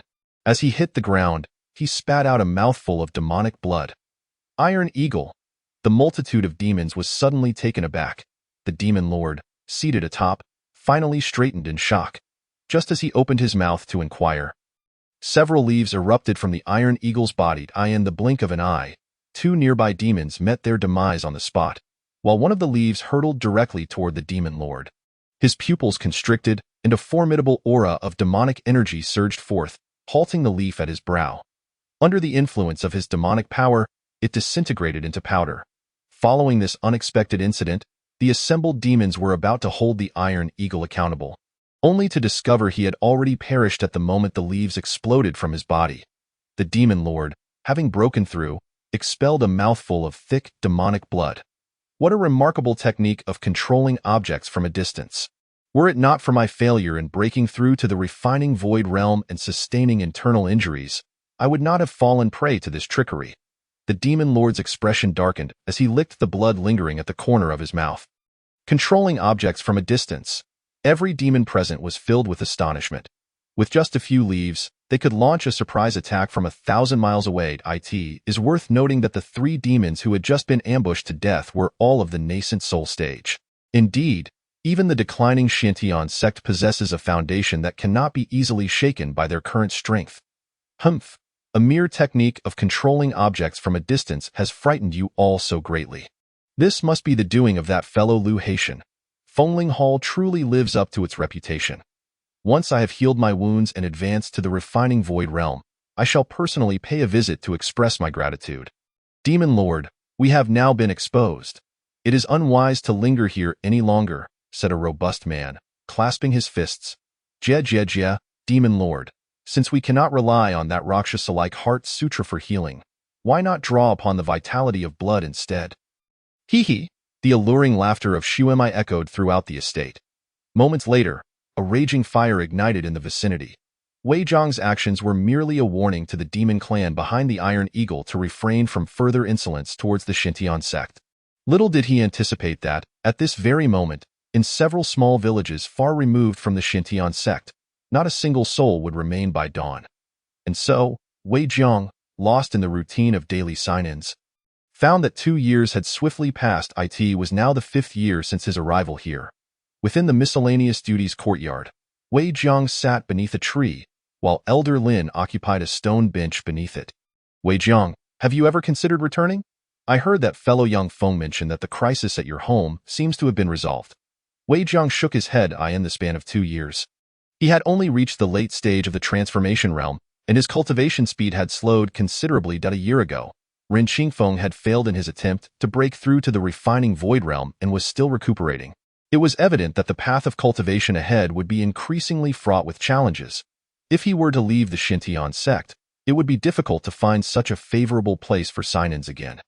The foundations of the other major factions were certainly not on par with this one. Moreover, he had already made preparations to explore the depths of the Wanku Cliff. How could he possibly leave at this juncture? For ordinary mortals, reaching the age of 100 is already a remarkable feat. You entered the sect at 16, and now you are 21. Have you not considered returning to the mundane world to seek a marriage and bring glory to your ancestors? Elder Lin's eyes were filled with the weight of years. He had never married, nor had he ever had a companion, dedicating his entire life to the pursuit of immortality, giving himself entirely to the Shintian sect. Now, in the twilight of his years, all that awaited him was a patch of yellow earth. Wei Zhang could tell that Elder Lin was nearing the end of his days and felt a surge of empathy. A lifetime spent seeking immortality, though long and enviable, ultimately led to the loss of friends and family, each having turned into solitary graves, leaving him to accompany only a flickering lamp. Wei Zhang did not respond but instead asked, Elder Lin, is there anything else you require my assistance with? Elder Lin gazed at him with profound eyes and suddenly burst into hearty laughter. Heh, what could you, a mere youth, possibly do to assist me? Wei Zhang did not argue but instead poured tea from a nearby kettle for Elder Lin. Time flies, and the world is vast. Even if one were to be tyrannical for millennia, where does one ultimately go? Under the sparse starlight, Wei Zhang strolled along a path overgrown with wild grass, a place long untouched by human feet for several millennia. Were it not for the annual drought-induced fires cleansing the area, it would have been utterly unapproachable. Atop the Wanku Cliff, Wei Zhang gazed downward. The abyss below was shrouded in darkness, resembling a black hole that consumed all thousands of years ago. This place was not known as the Wanku Cliff. It was a site of fierce battle between cultivators and demons, leaving the cliff riddled with scars. Beneath lay countless remains of both cultivators and demons, whose energy still lingered even in death. Over millennia, a new form of life emerged from these remains, corpses that fed on the remnants of the dead. With low intelligence, they instinctively sought food, pouncing on any living beings they encountered to devour them. Most of these corpses were at the spirit-gathering stage, with a few at the nascent soul stage. However, among them, several of the most powerful emerged. Corpses generals, possessing the strength of the god transformation stage and slightly higher intelligence. Corpse kings, whose intellect was akin to that of ordinary humans and who wielded the power of the refining void realm. Corpse emperors, comparable to the mightiest of the return to nothing realm. Exceedingly rare. Initially, no one was aware of the emergence of these corpses until they erupted from the depths of the Wanku Cliff, led by a single corpse emperor, unleashing a calamity upon the world. Caught off guard, the Sainthood Holy Land mobilized several powerful beings of the return to nothing realm to quell the onslaught. Yet, they soon discovered that these corpses could not be vanquished by conventional means. Even when severely injured, they would not cease their attacks. This disaster resulted in countless casualties for the Sainthood Holy Land, with several powerful beings of the return to nothing realm perishing. Consequently, when the great demons attacked 1,000 years later, only one adept of the return to nothing realm could confront them, ultimately leading to their demise. Listening to the wails and cries emanating from the depths of the cliff, Wei Jiang felt an unsettling sense of foreboding.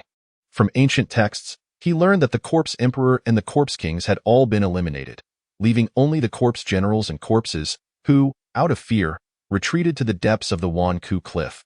In urgent need of recuperation, the Sainthoud Holy Land sealed the corpses within the abyss, intending to eliminate them once they regained strength.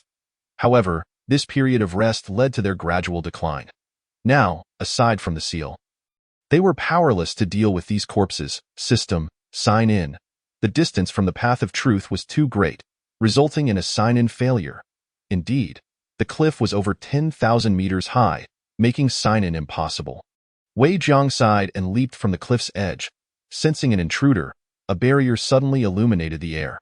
Wei Jiang swiftly employed the Sainthoud record, forming a protective barrier around himself. Both originated from the same source. He effortlessly passed through the barrier and plummeted straight toward the abyss. Chapter 10.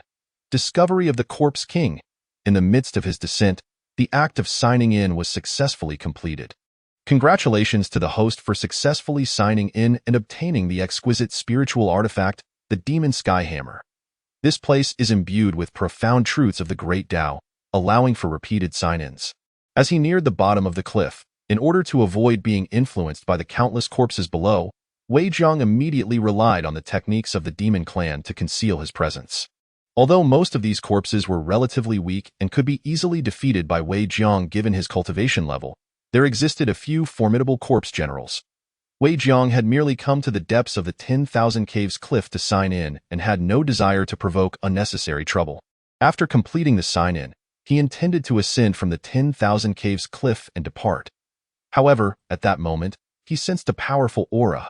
Clearly, someone was on the verge of a breakthrough. More precisely, it was a corpse general undergoing a transformation, soon to ascend to the void refinement realm and become a corpse king. Initially, he intended to intervene, but due to the distance, he found it impossible to arrive in time. Thus, by the time he discerned the presence of the Corpse King, it had already successfully broken through to the void refinement realm. This realization filled him with anxiety. After all, despite being invincible among those at the transformation god realm, he would still find it challenging to contend with a void refinement expert. Moreover, the distance between him and the Corpse King was less than 100 meters. Within an instant, the Corpse King could bridge that gap. At this juncture, Wei Jiang could only focus his mind, exerting all his efforts to conceal his aura to the utmost extent. However, he was uncertain whether the Corpse King could detect him. If he were up against a void refinement cultivator, it would indeed be quite simple for them to uncover his presence. Yet, it was evident that the Corpse King, despite its awakened intellect, was still merely a corpse, and the gap between it and a living being was substantial. After observing for a considerable time, Wei Jiang was relieved to discover that the Corpse King had not noticed him. The last thing he desired was trouble. If the Corpse King became aware of him, an arduous battle would be inevitable. Even though he had confidence in his ability to retreat unscathed, he had no intention of leaving easily now that he had arrived at the depths of the 10,000 Caves cliff. It is worth noting that this place is a forbidden zone, with numerous locations available for sign-ins, not limited to the one he had just completed. Initially, he wished to leave due to concerns about the potential presence of a powerful corpse emperor at the cliff's base. But upon arriving, he realized he had overthought it. After surveying the entire depths of the 10,000 Caves cliff with his divine sense, he found that there was only a single Corpse King present, and it had broken through right before his eyes. As for the other formidable corpses, they were merely corpse generals, and he felt no apprehension in encountering them. Thus, as long as he remained undetected by the Corpse King, he could traverse the entire depths of the 10,000 Caves cliff with ease. Consequently, he spent several days exploring every inch of the cliff's depths. Congratulations to the host for successfully signing in and receiving a bottle of divine element pills. After just a few days of effort, he had acquired such an abundance of techniques, spiritual artifacts, and elixirs, which left Wei Jiang quite satisfied. Indeed, signing in at a forbidden zone yielded substantial rewards. The depths of the 10,000 Caves cliff were among the top 3 of the 5 great forbidden zones. He also discerned that these 5 forbidden zones were not entirely the same. For instance, the Demon Suppression Tower housed a great demon, yet the rewards for signing in there did not compare to those at the depths of the 10,000 Caves cliff. The reasons for this disparity eluded him. After all, he merely wished to quietly sign in and cultivate at the depths of the 10,000 Caves cliff, remaining unconcerned about other matters as long as he was not disturbed. Naturally, after completing all possible sign-ins, Wei Jiang found it difficult to part with this place. He had previously spent a considerable amount of time at the Demon Suppression Tower of the Xintian sect before ultimately relinquishing his efforts. As he had exhausted the potential rewards there, however, the situation at the depths of the 10,000 Caves cliff was different. He had only recently arrived in this forbidden territory and could anticipate a wealth of rewards for a considerable duration. Hence, he began to contemplate the prospect of settling here for at least a year, and of course, he had considered whether leaving the Xintian sect might lead to complications. Nevertheless, with his current strength, he felt no fear of anyone from the sect. Therefore, he could go wherever he pleased, for the disappearance of a mere servant disciple would hardly attract attention. After all, this was the nature of the cultivation world. Strength reigned supreme, and talented cultivators garnered everyone's attention.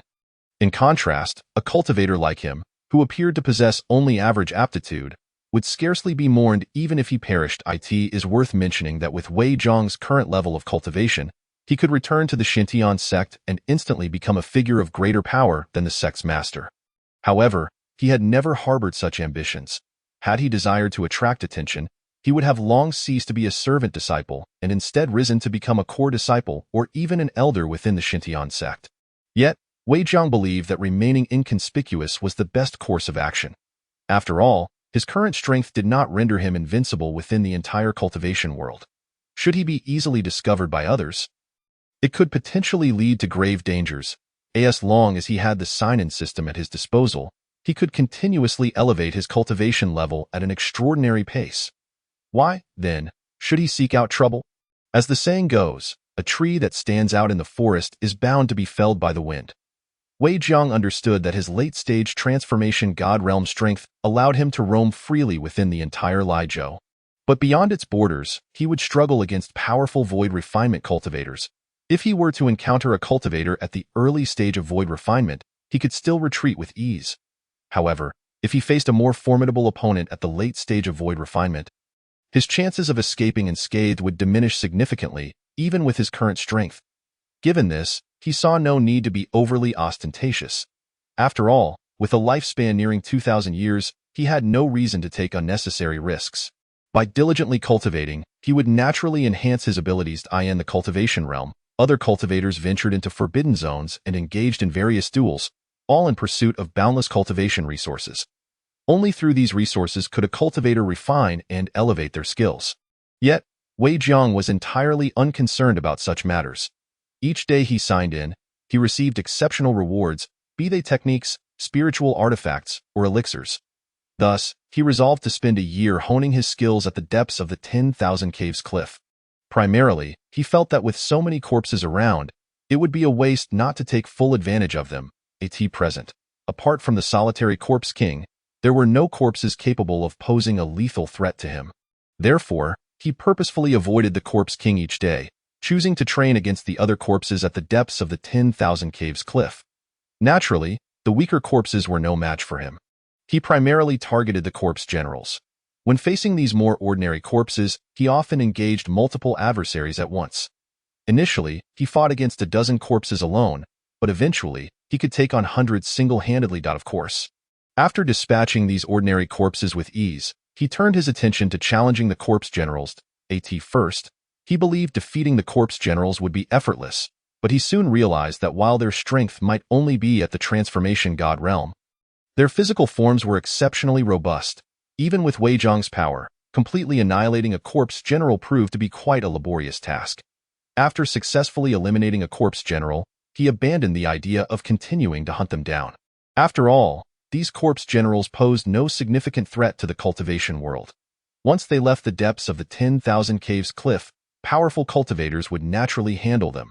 As time passed, a year swiftly elapsed. During this year, Wei Zhang led an immensely fulfilling life, diligently training against corpse generals while also maintaining his sign-in routine. By the end of the year, he had accumulated a wealth of techniques, spiritual artifacts, and elixirs, ensuring that he would not lack for resources in his cultivation at the depths of the 10,000 Caves cliff. Chapter 11. The 10,000 Corpses Creep. Moreover, the bottom of Wankuya, designated as a forbidden ground, possesses the most convenient aspect. It is highly unlikely for other cultivators to recklessly intrude upon this place. After all, the number of corpses here is considerable, and ordinary transformation stage cultivators would undoubtedly refrain from stepping foot in such a perilous area. In the entirety of Lijiao, the most formidable beings are merely transformation stage cultivators. The very reason why the bottom of Wankuya is termed a forbidden land is that even the strongest transformation stage cultivators in Lijiao regard it with great trepidation. Only those of the void refinement stage would dare to venture here, yet even they would surely flee at the mere knowledge of a corpse king having been born in the depths of Wankuya. Of course, Wei Zhang did not forget the primary purpose of his visit to the bottom of Wankuya. After a year, although his cultivation had not progressed swiftly, it had certainly not stagnated. He had advanced from the late transformation stage to the peak of the transformation stage. At this moment, he sat cross-legged, preparing to make a decisive breakthrough into the void refinement stage. However, the void refinement stage is notoriously challenging to breach. In the realm of cultivation, the initial stages may appear relatively effortless, yet as one progresses, the journey becomes increasingly arduous. Wei Zhang recalled how easy it had been to break through to higher realms previously. But now he found himself struggling at the threshold of the void refinement stage, facing a daunting challenge to succeed. In fact, this was not his first attempt at a breakthrough, but rather his third. The previous two attempts had been abandoned due to insufficient foundation. After all, in the world of cultivation, breakthroughs are subject to various distinctions.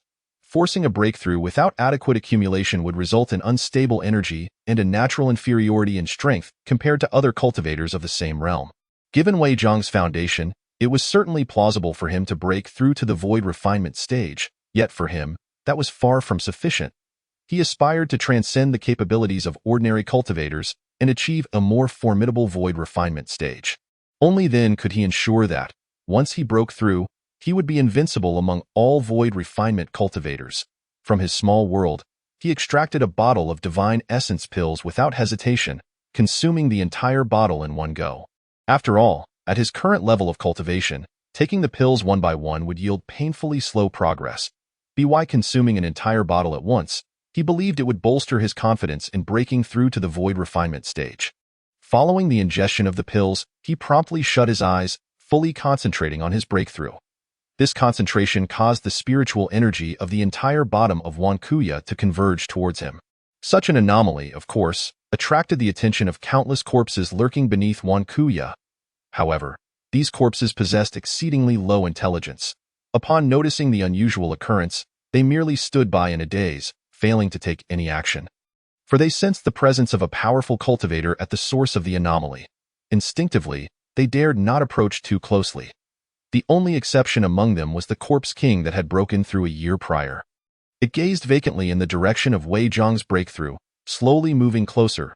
As for the other corpse generals, their intelligence surpassed that of ordinary corpses, yet they found themselves unable to breach the formidable barrier Wei Zhang had established at his meditative spot. It was precisely for this reason that Wei Zhang could devote himself entirely to his cultivation without concern for interference from the corpses. At this moment, Wei Zhang remained immersed in his cultivation, seemingly oblivious to the external anomalies.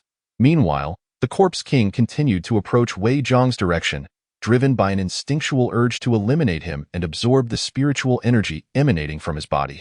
The Corpse King moved step by step, drawing within 10 steps of Wei Zhang's barrier. Despite its sluggish pace, this distance was effortlessly closed. Now, the Corpse King was but a step away from the barrier. It extended its decayed hands, attempting to tear apart the barrier, only to be repelled by the barrier's force. After all, when Wei Zhang had established this barrier, he was at the peak of the transformation stage, fully capable of contending against ordinary void refinement cultivators. Even though the Corpse King was stronger than an average void refinement cultivator, easily dismantling Wei Zhang's barrier was far from feasible. However, after a failed attempt, an unexpected surge of anger ignited within the already dim intellect of the Corpse King. Consequently, it gathered all its strength, seeking to shatter the barrier in one decisive strike and eliminate the individual within. Just as its hands made contact with the barrier once more, Wei Zhang finally achieved his breakthrough into the early stage of the void refinement realm. Instantly, he opened his eyes, and upon seeing the Corpse King before him, he felt no fear. After all, he was now of the void refinement stage himself. Previously hesitant to confront the Corpse King head-on, he now harbored a conviction that he could vanquish the creature before him. With a resounding crack, the barrier Wei Zhang had erected was finally breached by the Corpse King. Yet, he did not evade. He had resolved to engage the Corpse King in direct combat today. The Corpse King, still appearing dull-witted, fixated solely on eliminating Wei Zhang, harbored no other intentions. Seizing the moment, Wei Zhang wasted no time in launching his attack. He drew forth the celestial slaying sword from his small world and clashed with the Corpse King. The celestial slaying sword, a treasured artifact of the Xintian sacred land, proved capable of inflicting significant damage even against the formidable Corpse King. After an arduous battle lasting half a day, Wei Zhang finally managed to defeat the Corpse King. It was not that his strength was on par with the Corpse King, but rather that the creature's defenses were exceedingly robust. Wei Zhang was confident that, against a typical early-stage void refinement cultivator, he could defeat them in the span of a single tea ceremony. Even when facing mid-stage void refinement cultivators, he believed he could manage a narrow victory. However, this particular Corpse King was particularly troublesome. Naturally, after defeating the Corpse King, he intended to eradicate it completely from this world. After all, should this Corpse King escape the confines of Wankuya, it would undoubtedly unleash chaos across the entirety of Liezhou. If he were absent at such a time, it was likely that the Corpse King would wreak havoc in this place. Wei Zhang had lived in the Xintian Taoist sect for several years, fully considering it his domain. This Corpse King clearly possessed a strong inclination towards violence. Allowing it to flee from Wankuya would be far from a desirable outcome. To mitigate any unforeseen circumstances, he resolved to eliminate it entirely. However, Wei Zhang soon realized that the Corpse King possessed extraordinary vitality. Even if he could defeat it, completely annihilating it seemed an impossible task. At this moment, he finally comprehended the reasoning behind Wankuya being a forbidden ground. These corpses were inherently resilient, and once they attained the realm of a Corpse King, they became virtually indestructible. Nevertheless, Wei Zhang did not succumb to despair. He prepared to summon his demonic avatar, hoping to see if it could vanquish the Corpse King. After all, corpses inherently belong to the domain of demons. While the Xintian technique could not eliminate them, perhaps utilizing demonic techniques would yield twice the result with half the effort. Yet, upon summoning his demonic avatar, an astonishing scene unfolded, one that Wei Zhang had never anticipated. All the corpses within Wankuya, including the Corpse King and corpse generals, inexplicably prostrated themselves upon the ground, bowing in submission to Wei Zhang's demonic avatar. As if the avatar had become their master. Surprised by this turn of events, Wei Zhang felt a sense of astonishment. After all, this group of corpses was immensely powerful, clearly constituting a formidable force within the realm of cultivation. If he could harness them effectively, they would undoubtedly serve as an incredible asset. He attempted to exert control over the corpses using his demonic avatar and found them remarkably obedient, exhibiting no hint of dissent. Realizing this, Wei Jiang abandoned his initial intention to eradicate the Corpse King. His desire to eliminate it stemmed from the belief that he could not control it. Such a being could not be spared. However, now that he could fully subdue the Corpse King, eliminating it would only serve to weaken his own strength. Chapter 12. Departing from the bottom of Wankuya with newfound confidence, Wei Jiang believed that with his current early-stage void refinement cultivation, combined with the Corpse King, he could contend even against late-stage void refinement adversaries. Having finally broken through to the void refinement stage, Wei Jiang decided it was time to leave the bottom of Wankuya. As for the Corpse King, he merely commanded it to remain stationed at Wankuya, forbidding it from departing even a single step. Then, he prepared to perform one final task. Having been preoccupied with his breakthrough and cultivation throughout the day, he had yet to complete his sign-in. Thus, he resolved to conduct his final sign-in at the bottom of Wankuya before departing and returning to the Xintian Taoist sect. After all, having served as a menial disciple for such an extended period, he had grown accustomed to concealing his identity. Given his relationship with Elder Lin, he believed that even if he vanished for an entire year without explanation, the Elder would not hold it against him. System, sign in. Congratulations to the host on successfully signing in and acquiring the skill of corpse manipulation. Upon witnessing the technique he had obtained today, Wei Jiang felt a profound sense of satisfaction. With countless corpses at the bottom of Wanku Cliff now submissive to him, the addition of corpse manipulation was indeed a stroke of brilliance. After casting a final glance at the Corpse King, Wei Jiang soared into the air, ascending directly to the summit of Wanku Cliff. Subsequently, he concealed his presence and flew towards the direction of the Xintian Taoist sect. With his current strength, he was invincible throughout the entire Lijiao and harbored no fear of being discovered by anyone. Nevertheless, he preferred to remain a mere servant disciple within the Xintian Taoist sect, deliberately avoiding detection. Upon returning to the sect, Wei Jiang was relieved to find that his original residence still stood intact. Thankfully, he had not been considered a missing disciple, with all records pertaining to him erased. He retrieved his key and unlocked the door, inspecting his quarters for any signs of intrusion. However, even if someone had indeed entered, they would have found nothing of importance. After all his crucial belongings were safely tucked away in his own pocket dimension, while the items left in his room merely served to mask his true identity. After a short while, Wei Jiang departed his room to seek out Elder Lin. That moment, Elder Lin was leisurely seated in his courtyard, sipping tea. As a cultivator at the nascent soul stage, his influence within the Xintian Taoist sect rivaled that of any ordinary elder. Elder Lin. Wei Jiang called out upon entering the courtyard. It's you. It's been a year since we last met. I thought you had gone missing, Elder Lin exclaimed with a smile upon seeing Wei Jiang.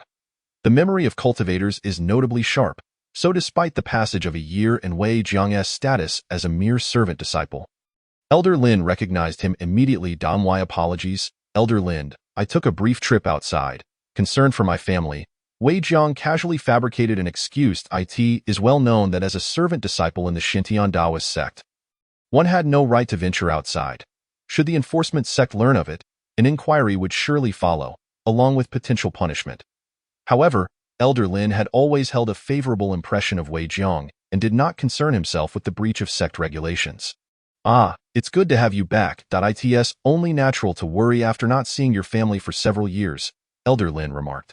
Hearing this, Wei Jiang couldn't help but feel a twinge of sentiment.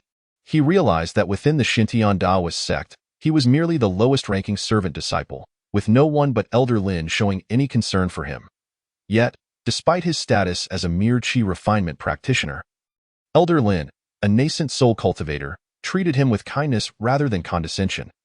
This made Wei Jiang feel that remaining in the Xintian Taoist sect was indeed a wise choice. Of course, with his current prowess, should the enforcement sect decide to punish him, he would not simply submit. He merely wished to keep a low profile, thus concealing his true capabilities. Thank you, Elder Lin, Wei Jiang expressed courteously. However, since you are back, you should resume your duties as a servant disciple starting tomorrow. Elder Lin remained quite strict. Although he admired Wei Jiang, he believed that as a servant disciple, Wei Jiang must fulfill his responsibilities and could not grant him any privileges simply due to his personal regard. Naturally, Wei Jiang would not dispute Elder Lin's instructions. Having chosen to stay within the Xintian Taoist sect as a servant disciple, he would not seek to be treated differently.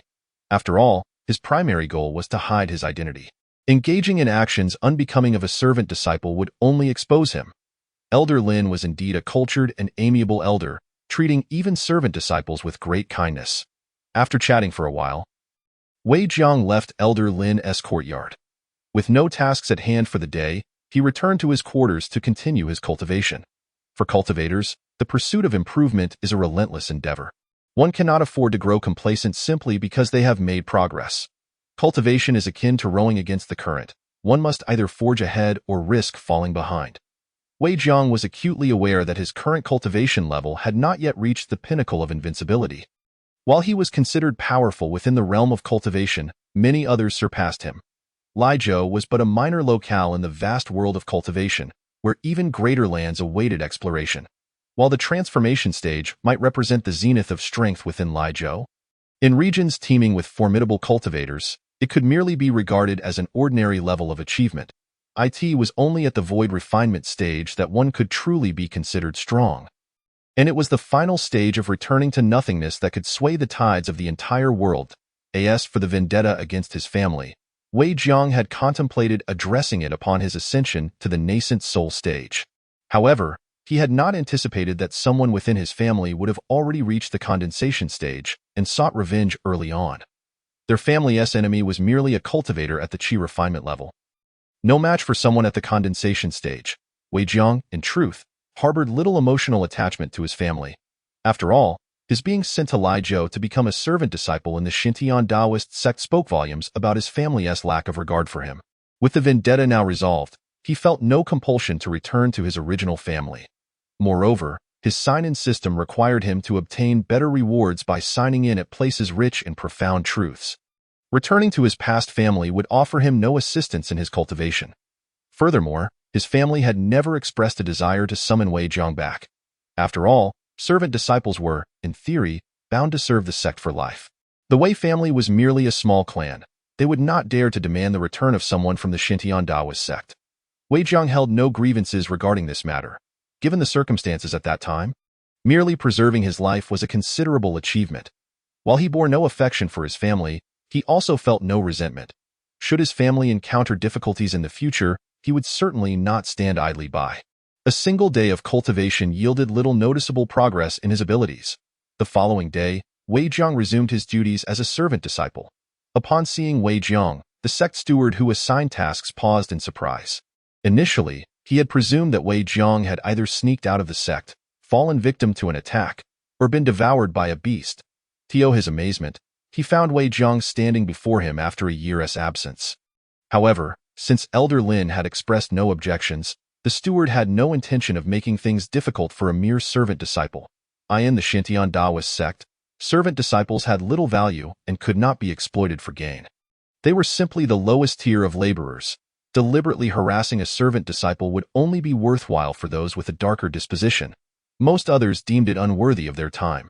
Seeing Wei Jiang before him, the steward cleared his throat and stated, "Now that you are back, your task today is to clean the Spirit Pill Pavilion." Upon hearing this, Wei Jiang nodded and promptly picked up his tools. Making his way toward the pavilion, however, having already signed in at the Spirit Pill Pavilion numerous times, he found himself unable to continue signing in there, which left him feeling quite disheartened. Chapter 13. Healing Renqing Feng. Within the entire Xintian Taoist sect, only the Demon Locking Tower and the Sword Tomb remained as potential sign-in locations. Otherwise, Wei Jiang might have ventured out nightly in search of places rich in profound truths to sign in. Of course, he recalled that in earlier times, he had been too timid to approach the Sword Tomb for sign-ins. Now, however, he felt no trepidation. After all, even at that time, his cultivation barely allowed him to protect himself within the Xintian Taoist sect. But now, he could navigate Lizhou with ease. Though the Xintian Taoist sect's predecessor, the Xintian Holy Land, was formidable, even strong cultivators at the void refinement stage belonged to the upper echelons of power. The Sword Tomb, while perilous, posed little danger as long as he did not venture too deeply. Thus, He resolved to explore the sword tomb that evening, hoping to obtain better treasures through sign-in. Naturally, Wei Jiang speculated that the rewards obtainable from signing in at the sword tomb would likely include spiritual swords or sword-related techniques. Presently, he possessed the Celestial Slayer sword and the Three Saints sword, lacking only a proficient sword technique. Should he acquire the desired technique from the sword tomb, his strength would advance significantly. After all, sword cultivators held the reputation of being the most potent attackers in the realm of cultivation, often referred to as one sword breaking myriad laws. This meant that at the same level of cultivation, a sword cultivator's power far surpassed that of an ordinary spellcaster. Indeed, some formidable sword cultivators could face 10 opponents alone. This is undeniably terrifying. Wei Jiang's current strength barely allows him to contend with opponents in the mid-stage of the void refinement realm. Should he master a formidable sword cultivation technique, he would then possess the capability to engage in battle even against peak void refinement adversaries. Upon arriving at the Spirit Pill Pavilion, Wei Jiang diligently commenced his assigned tasks for the day. However, after completing his chores, he did not depart immediately. Instead, he concealed his presence and continued to linger within the Spirit Pill Pavilion. As he is currently at the void refinement stage, no one in the entire Xinyan sect, not even the 3 headmasters, could detect him if he chose to remain hidden. His hesitation to leave promptly stems from the fact that he had never dared to explore deeply within the Spirit Pill Pavilion in the past. After all, as merely a servant disciple, the sect would never permit him access to the storeroom housing precious pills. This had resulted in him only being able to sign in at the periphery of the pavilion. Thus, today he resolved to delve deeper into the Spirit Pill Pavilion, hoping to acquire something of value. Upon reaching the innermost chamber of the Spirit Pill Pavilion, he immediately initiated the sign-in process. Congratulations to the host for a successful sign-in, receiving a vial of heavenly treasure pills. Observing the precious vial of elixirs in his hand, a satisfied smile graced Wei Jiang's face. It is worth noting that the heavenly treasure pills are the most esteemed elixirs within the Xintian sect, designed to assist cultivators in the void refinement realm in their training.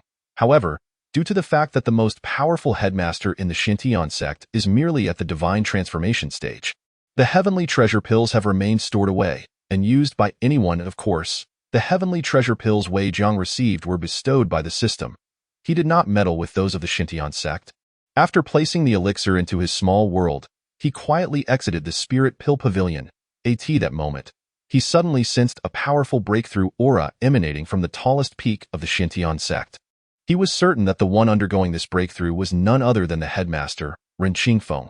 After all, he had long since achieved the peak of the divine transformation stage, and seeking to break through to the void refinement realm was not an unusual endeavor. The primary issue was that the Xintian sect lacked a strong void refinement master to safeguard them, while other sects remained watchful. Under such circumstances, the Xintian sect was far from the calm it appeared to be on the surface. The cultivation world operates under the principle that strength reigns supreme, with the weak serving merely as stepping stones for the powerful. If the Xintian sect wished to preserve its current foundation, it must produce a void refinement master to exert its influence. Otherwise, many factions would be itching to invade the Xintian sect. The reason is straightforward. Although the Xintian sect's reputation has waned, it was once a revered sanctuary.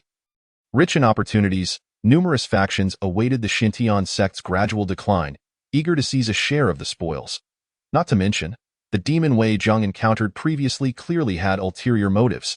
However, he was disinterested in delving into such matters. After all, let the heavens fall. He merely needed someone tall to bear the weight. His only task was to cultivate in peace. With the vial of heavenly treasure pills, he no longer needed to worry about his recent training. It can be said that aside from the occasional exchanges with Elder Lin, Wei Jiang often appeared particularly reclusive within the Xintian sect. Unlike other servant disciples who enjoyed forming cliques and engaging in petty schemes, he preferred solitude, without any friends. Naturally, no one paid attention to such an inconspicuous servant disciple, treating him as if he were invisible. However, this was precisely what Wei Jiang desired. Upon returning to his quarters, he promptly entered a meditative position to cultivate, retrieving a heavenly treasure pill from his small world and placing a single pill into his mouth. Then, he wholeheartedly focused on his training. This routine persisted for several days. One morning, he rose early, as was his custom, preparing to fulfill his duties as a servant disciple. That moment, He glanced toward the mountain peak where Ren Qingfeng was cultivating and noticed the absence of any breakthrough aura. He pondered in his heart whether the headmaster had indeed succeeded in his attempt to break through to the void refinement realm. After all, should someone within the Sainthood sect achieve such a breakthrough, he would need to exercise caution in his actions. Even though he felt no fear facing cultivators in the early void refinement stage, he was still merely at that level himself. If there were others of the same cultivation stage within the sect, he would have to tread carefully to avoid detection. Maintaining a low profile was paramount. Should he be exposed, it would reveal his true identity, which would be quite troublesome for him. Yes, he made his way to receive his tasks.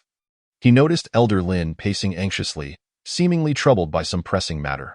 Considering his generally amicable relationship with Elder Lin, who had never looked down upon him due to his servant status, Wei Jiang approached him. "Elder Lin, is there something troubling you?" Upon hearing this, Elder Lin turned his gaze toward Wei Jiang. "It's nothing. You should focus on completing your tasks as a servant disciple today." Despite Wei Jiang being merely a servant disciple, Elder Lin exhibited no signs of anger or displeasure. He understood that the current situation was far too grave. Even if he confided in a servant disciple, it would not alleviate the crisis but rather incite panic among the other disciples. For this reason, he refrained from elaborating to Wei Jiang. Realizing he could not extract any answers, Wei Jiang had no choice but to leave. However, he did not truly depart. Rather, he concealed himself in a less conspicuous location. At that moment, within Elder Lin's courtyard, the vice headmaster, Mu Chun, strode in with urgency. "Elder Lin, you must quickly check the spirit pill pavilion for any pills that can stabilize the headmaster's injuries. He may not last much longer." "Understood. I will go immediately," Elder Lin replied, his brow furrowed in worry. "What are we to do?" It is crucial to understand that the Sainthood sect's status as a first-rate power in Lizhou relies on having 3 headmasters at the divine transformation stage.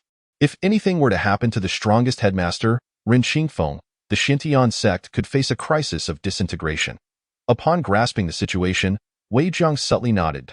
No wonder Elder Lin is so anxious.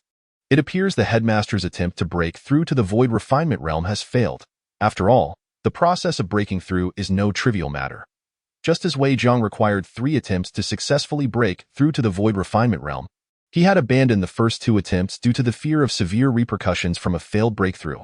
Chapter 14. A Helping Hand. It was evident that Ren Qingfeng's current cultivation level was insufficient for a successful breakthrough to the void refinement realm. However, given the significant latent threats facing the Sainthoud sect, he felt compelled to forcibly elevate his cultivation level. The unfortunate result was a failed attempt, placing him on the brink of death. Contemplating this, Wei Jiang realized it was time for him to step in covertly. After all, he wished to remain within the Sainthoud sect for the long haul. Should Ren Qingfeng truly fall, the entire Lizhou would be thrown into chaos. Although he was unafraid of trouble, he preferred to continue cultivating steadily under the guise of a servant disciple. However, if Lizhou were to descend into turmoil, obtaining such a tranquil environment for cultivation would become utterly impossible. Of course, upon witnessing Elder Lin procure precious pills from the Spirit Pill Pavilion, he understood that Headmaster Ren Qingfeng was, for the time being, not in grave danger. Thus, he planned to complete his tasks as a servant disciple for the day before proceeding further. The area he was to clean today was the Heavenly Path Pavilion. Given that he had already acquired most of the techniques there, it was unlikely he would find anything new. Consequently, Wei Jiang decided to forego signing in at the Heavenly Path Pavilion, planning instead to visit the Sword Tomb at night for his sign-in. Night soon fell. Wei Jiang donned a black cloth over his face, concealing his identity and suppressing his cultivation to the utmost degree. Even cultivators of the same realm would be unable to perceive him. Thus, he soared toward the mountain peak where Ren Qingfeng resided. Despite the late hour, the 2 vice headmasters of the Sainthoud sect had gathered there, taking turns to channel spiritual energy into Ren Qingfeng to sustain his injuries. They were acutely aware that Ren Qingfeng's time was running out. Elder Lin paced back and forth, shaking his head in despair. The news of the headmaster's injuries had already been disseminated by internal spies from other sects, signaling impending unrest for the Sainthoud sect. Upon hearing this, both vice headmasters furrowed their brows. If Ren Qingfeng were to perish, the remaining 2 divine transformation cultivators would find it exceedingly challenging to protect the vast Sainthoud sect. After all, among the 3 divine transformation cultivators in the Sainthoud sect, only Headmaster Ren Qingfeng had attained the peak of the divine transformation stage. In contrast, Lu Haitian's cultivation was at the late divine transformation stage, while Mu Qin's strength lagged behind, being only at the mid-stage of the divine transformation realm. If only we had a Holy Spirit pill. Luo Haitian, with a bitter smile, shook his head upon hearing the phrase Holy Spirit pill. Mu Qin furrowed his brow, remarking, such a pill might not exist in all of Lijiao. In truth, the three leaders of the Xintian sect were quite familiar with the Holy Spirit pill. In the past, when the Xintian sacred land thrived, procuring such a pill was hardly a daunting task. However, now that only the Xintian sect remained, the existence of such a miraculous elixir was impossible. Wei Jiang, who had been lurking nearby, revealed a look of surprise upon overhearing the conversation, for he just so happened to possess the Holy Spirit pill. After all, he had spent several years within the Xintian sect and frequently visited the Spirit Pill Pavilion to sign in. He had a substantial stock of the Holy Spirit pill, over a dozen vials in his small world. Initially, he had been troubled about how to save Ren Qingfeng without exposing his identity. Now, with the Holy Spirit pill at hand, he could effortlessly execute his plan. Thus, he quietly approached Ren Qingfeng. Concealing his cultivation level and aura, as well as masking his face, he went unnoticed by Elder Lin. Who could this be? Luo Haitian's expression turned serious, realizing someone had suddenly appeared beside him without his awareness. He was certain that this masked figure was a formidable cultivator. The other deputy leader, Mu Qian, also gathered his spiritual energy, preparing for an attack. However, neither dared to act rashly, for Wei Jiang's movements had been exceedingly stealthy. Moreover, they were now positioned directly in front of Ren Qingfeng, and they feared that any impulsive action might inadvertently harm him. In response to the tense demeanor of the others, Wei Jiang paid them no mind, swiftly erecting a powerful barrier before him.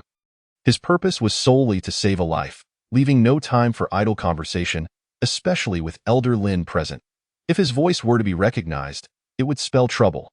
Observing that Wei Jiang did not respond, Luo Haitian and Mu Qian grew even more anxious, fearing that he might have sinister intentions toward Ren Qingfeng. After all, news of Ren Qingfeng's failure to break through to the virtual refinement realm had already leaked. It was quite possible that enemies of the Xintian sect were approaching. Consequently, Luo Haitian and Mu Qian unleashed their formidable spiritual power towards Wei Jiang in a probing attack, attempting to discern his cultivation level. However, their assaults were effortlessly thwarted by the barrier he had set, achieving no effect whatsoever. The sight left everyone present in utter shock. To think that the attacks of two God Transformation Realm cultivators could be so easily repelled was astonishing. Could he be a cultivator at the virtual refinement realm? Mu Qian exclaimed in surprise. Hearing this speculation, Luo Haitian could not help but harbor similar doubts. In normal circumstances, even a peak God Transformation Realm cultivator would not be able to defend against their attacks so effortlessly. It would require significant effort. Yet they had just witnessed Wei Jiang casually erect a barrier that could block their strikes with ease. A truly unprecedented occurrence, however, upon realizing Wei Jiang's cultivation level. The two deputy leaders of the Xintian sect could only smile wryly. Ordinarily, even when faced with a cultivator at the early stages of the virtual refinement realm, the combined strength of the three leaders of the Xintian sect, along with their protective formation, would suffice to defend against any threat. Yet now, someone had silently infiltrated the Xintian sect at a time when Ren Qingfeng was gravely wounded, rendering them utterly incapable of mounting a defense. Nevertheless, they noticed that Wei Jiang did not appear to be an enemy, for after erecting the barrier, he did not harm Ren Qingfeng. Instead, he conjured a vial of elixir from thin air. Seeing this, the barely conscious Ren Qingfeng displayed a look of confusion. Is he here to save me? Without a moment's hesitation, Wei Jiang uncorked the vial and poured out a single Holy Spirit pill. The revelation left all present in a state of shock. "It's the Holy Spirit pill," Luo Haitian exclaimed. "How can this be? The Xintian sacred land has long since vanished. If the Holy Spirit pill still existed, how could our Xintian sect possess none?" Naturally, as the sect leader and deputy leaders, they recognized the Holy Spirit pill, even if they had never seen one in person, which was why they were so astonished when Wei Jiang revealed the elixir. Mu Qianyi's mind raced with a bold possibility. Could this person be the ancestor of our Xintian sect? Of course, he dared not voice this thought. Meanwhile, Elder Lin's eyes sparkled with joy, for he had already deduced that Wei Jiang was likely there to save Ren Qingfeng. If Ren Qingfeng's injuries were healed, the foundation of the Xintian sect would be secured. Noticing the yearning look in Ren Qingfeng's eyes, Wei Jiang unhesitatingly placed the Holy Spirit pill into his mouth. Then, he sat cross-legged, channeling his energy to help Ren Qingfeng recover from his injuries. After an entire hour, Ren Qingfeng exhaled deeply, his wounds fully healed. As for Wei Jiang, he concluded his efforts and stood up. "Thank you, Senior, for your healing. My injuries are no longer severe." Ren Qingfeng spoke humbly, as he believed Wei Jiang was likely the ancestor of the Xintian sect. After all, how else could he possess the Holy Spirit pill? More importantly, even if someone from another faction had the Holy Spirit pill, they would not come specifically to save him. Only a being of such immense power could be an ancestor of the Xintian sect. Simultaneously, Luo Haitian, Mu Qian-yi, and Elder Lin all knelt in reverence, exclaiming, "Thank you, Senior." Observing their actions, Wei Jiang could only nod in acknowledgement and raised his hand to bid them to rise. He then communicated telepathically with Ren Qingfeng. "I see you are preparing to break through to the virtual refinement realm. If that is the case, I shall lend you my assistance." Chapter 15. Obtaining the 10,000 sword technique. The reason he refrained from speaking directly was to avoid being recognized by Elder Lin. By transmitting his thoughts to Ren Qingfeng, only the latter could hear him. Upon realizing that Wei Jiang intended to assist him in breaking through to the virtual refinement realm, Ren Qingfeng felt an overwhelming joy. He immediately performed a respectful bow, saying, "Thank you, Ancestor." In that moment, he had completely convinced himself that Wei Jiang was indeed the ancestor of the Xintian sect. If it were merely about healing his injuries, it could have been a cultivator with ties to the Xintian sect. However, the fact that this individual not only healed him but also sought to help him break through could only be the work of their ancestor. Realizing that he had been mistaken for an ancestor, Wei Jiang saw no need for rebuttal. After all, having the identity of an ancestor of the Xintian sect seemed advantageous, in the future, when he needed to take action. He could utilize this identity without raising suspicion. Of course, even if others regarded him as an ancestor, Wei Jiang had no intention of revealing his true identity. He planned to navigate life within the Xintian sect under two identities, primarily as the humble disciple Wei Jiang and only revealing himself as the ancestor during significant crises. This is the heavenly treasure pill. Take it swiftly, and I shall assist you in breaking through to the virtual refinement realm. Seeing Wei Jiang produce yet another heavenly treasure pill, Ren Qingfeng's eyes brimmed with gratitude. He promptly consumed the pill and obediently assumed a meditative posture to cultivate. Meanwhile, Wei Jiang utilized his own cultivation at the virtual refinement realm to aid Ren Qingfeng in his breakthrough. After all, Ren Qingfeng had previously failed in his attempt, and given that he was now striving for another breakthrough, he could very well fail again without assistance. Wei Jiang had not initially intended to help Ren Qingfeng break through. However, upon reflection, he realized that if the Xintian sect grew sufficiently powerful, he would be able to cultivate in peace without being disturbed by external matters. Moreover, given that a virtual refinement realm corpse king had appeared at the bottom of the 10,000 caves cliff, it was plausible that similar entities existed in other forbidden grounds. Assisting Ren Qingfeng was, in essence, helping himself. If he were the only one at the virtual refinement realm, he would inevitably be called upon to address any issues arising in the forbidden grounds. But if Ren Qingfeng also achieved the virtual refinement realm, then he would bear the responsibility for any ensuing troubles, allowing Wei Jiang to remain unburdened. After a full half-day had passed, as dawn broke, Wei Jiang finally facilitated Ren Qingfeng's breakthrough to the virtual refinement realm. Feeling the surge of his newfound power, Ren Qingfeng's face radiated pure joy, devoid of any other emotion. "Congratulations, sect leader, on breaking through to the virtual refinement realm. This is indeed a momentous occasion for our Xintian sect." Elder Lin's face was alight with smiles. Having spent a lifetime within the Xintian sect, witnessing its resurgence was his greatest aspiration. Moreover, not only was Ren Qingfeng's strength elevated, but the existence of an ancestor within their ranks was exceptionally good news. Upon witnessing Ren Qingfeng's successful breakthrough, Wei Jiang quietly departed from the scene. It can be said that his prowess astonished the few present. For Ren Qingfeng had ascended to the initial stage of the refinement void realm. Even though he had just recently broken through and his foundation remained unstable, he had astonishingly managed to leave without anyone noticing. The depth of the ancestor's strength was indeed unfathomable.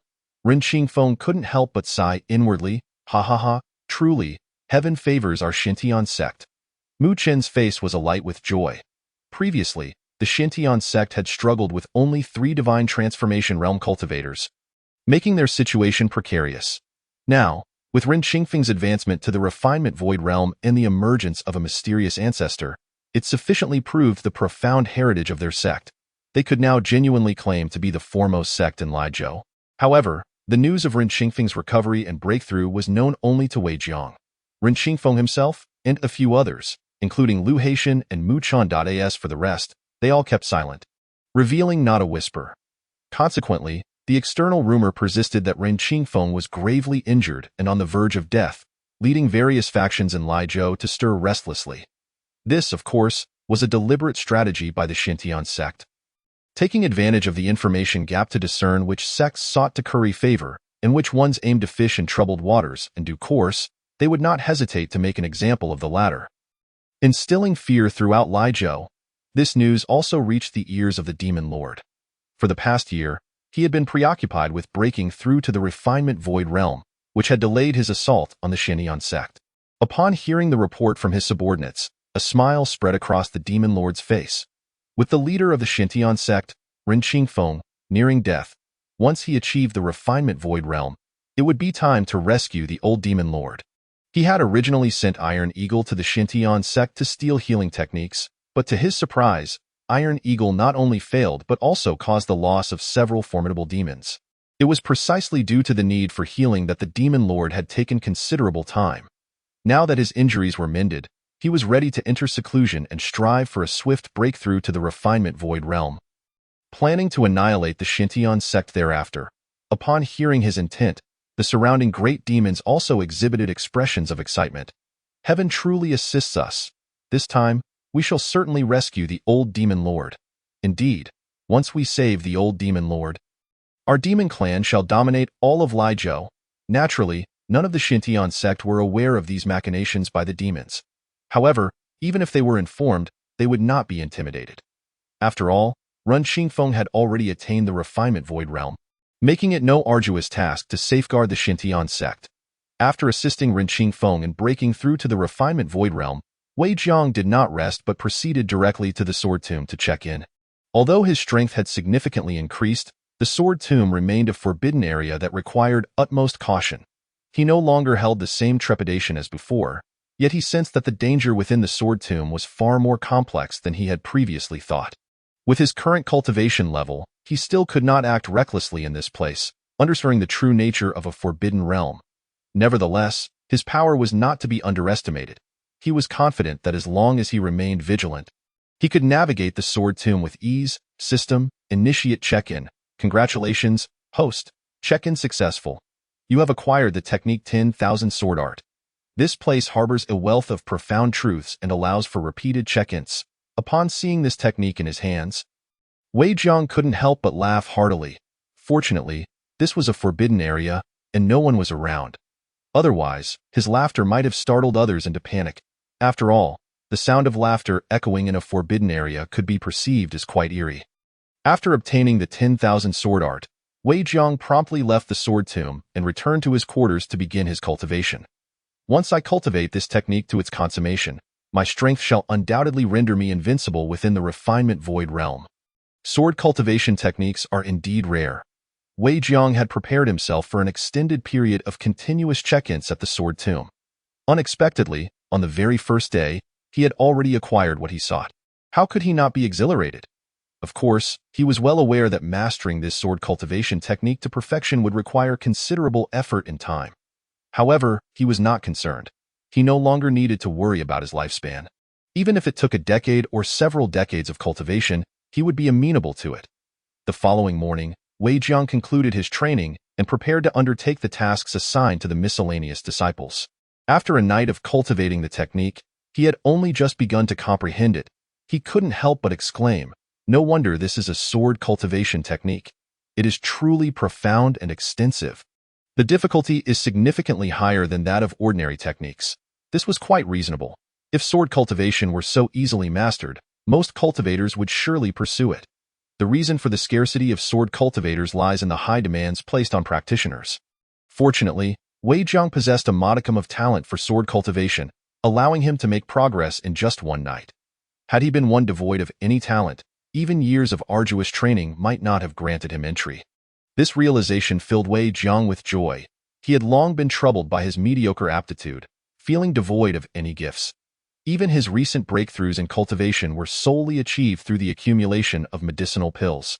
Now, discovering his innate talent in sword cultivation, he resolved to diligently practice this technique. As he ventured out that day, he noticed Lin Lao's face was beaming with delight. Even though he knew why Lin Lao was so joyful, Wei Jiang feigned ignorance and asked, "Lin Lao, yesterday you appeared quite troubled, yet today you are suddenly so cheerful. There's some joyful news?" Hearing Wei Jiang's inquiry, Lin Lao chuckled while stroking his beard. "Indeed, it is a momentous occasion, but it is a sect secret, and I cannot divulge it to you. You will learn of it in due time." "Ah, I see. However, seeing you so happy, it must surely be a grand occasion for our Xintian sect." Wei Jiang smiled and nodded. Upon hearing this, Lin Lao's heart swelled with joy. After all, Ren Qingfeng's breakthrough to the refinement void realm was indeed a momentous event for the entire Xintian sect. However, he believed that yesterday was not merely a single joyous occasion but two. First, Ren Qingfeng's breakthrough, and second, the revelation that their Xintian sect still possessed an ancestor. This information he would certainly not share with Wei Jiang, who appeared to be merely a miscellaneous disciple, as even core disciples lack the qualification to know such secrets.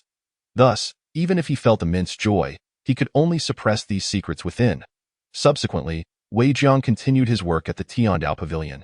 He was preparing for an extended period of check-ins at the Sword Tomb. Thus, he did not need to leave the sect for the time being to for the other forbidden areas outside the sect. Aside from the depths of the Wan Kuya, he would undoubtedly venture into the remaining two forbidden zones in the future. He eagerly anticipated the scene that would unfold once his strength reached the returning to nothing realm. At that point, the world of cultivation would be vast and boundless, with no place he could not explore. That day, for countless individuals in Laizhou, it was a sleepless night.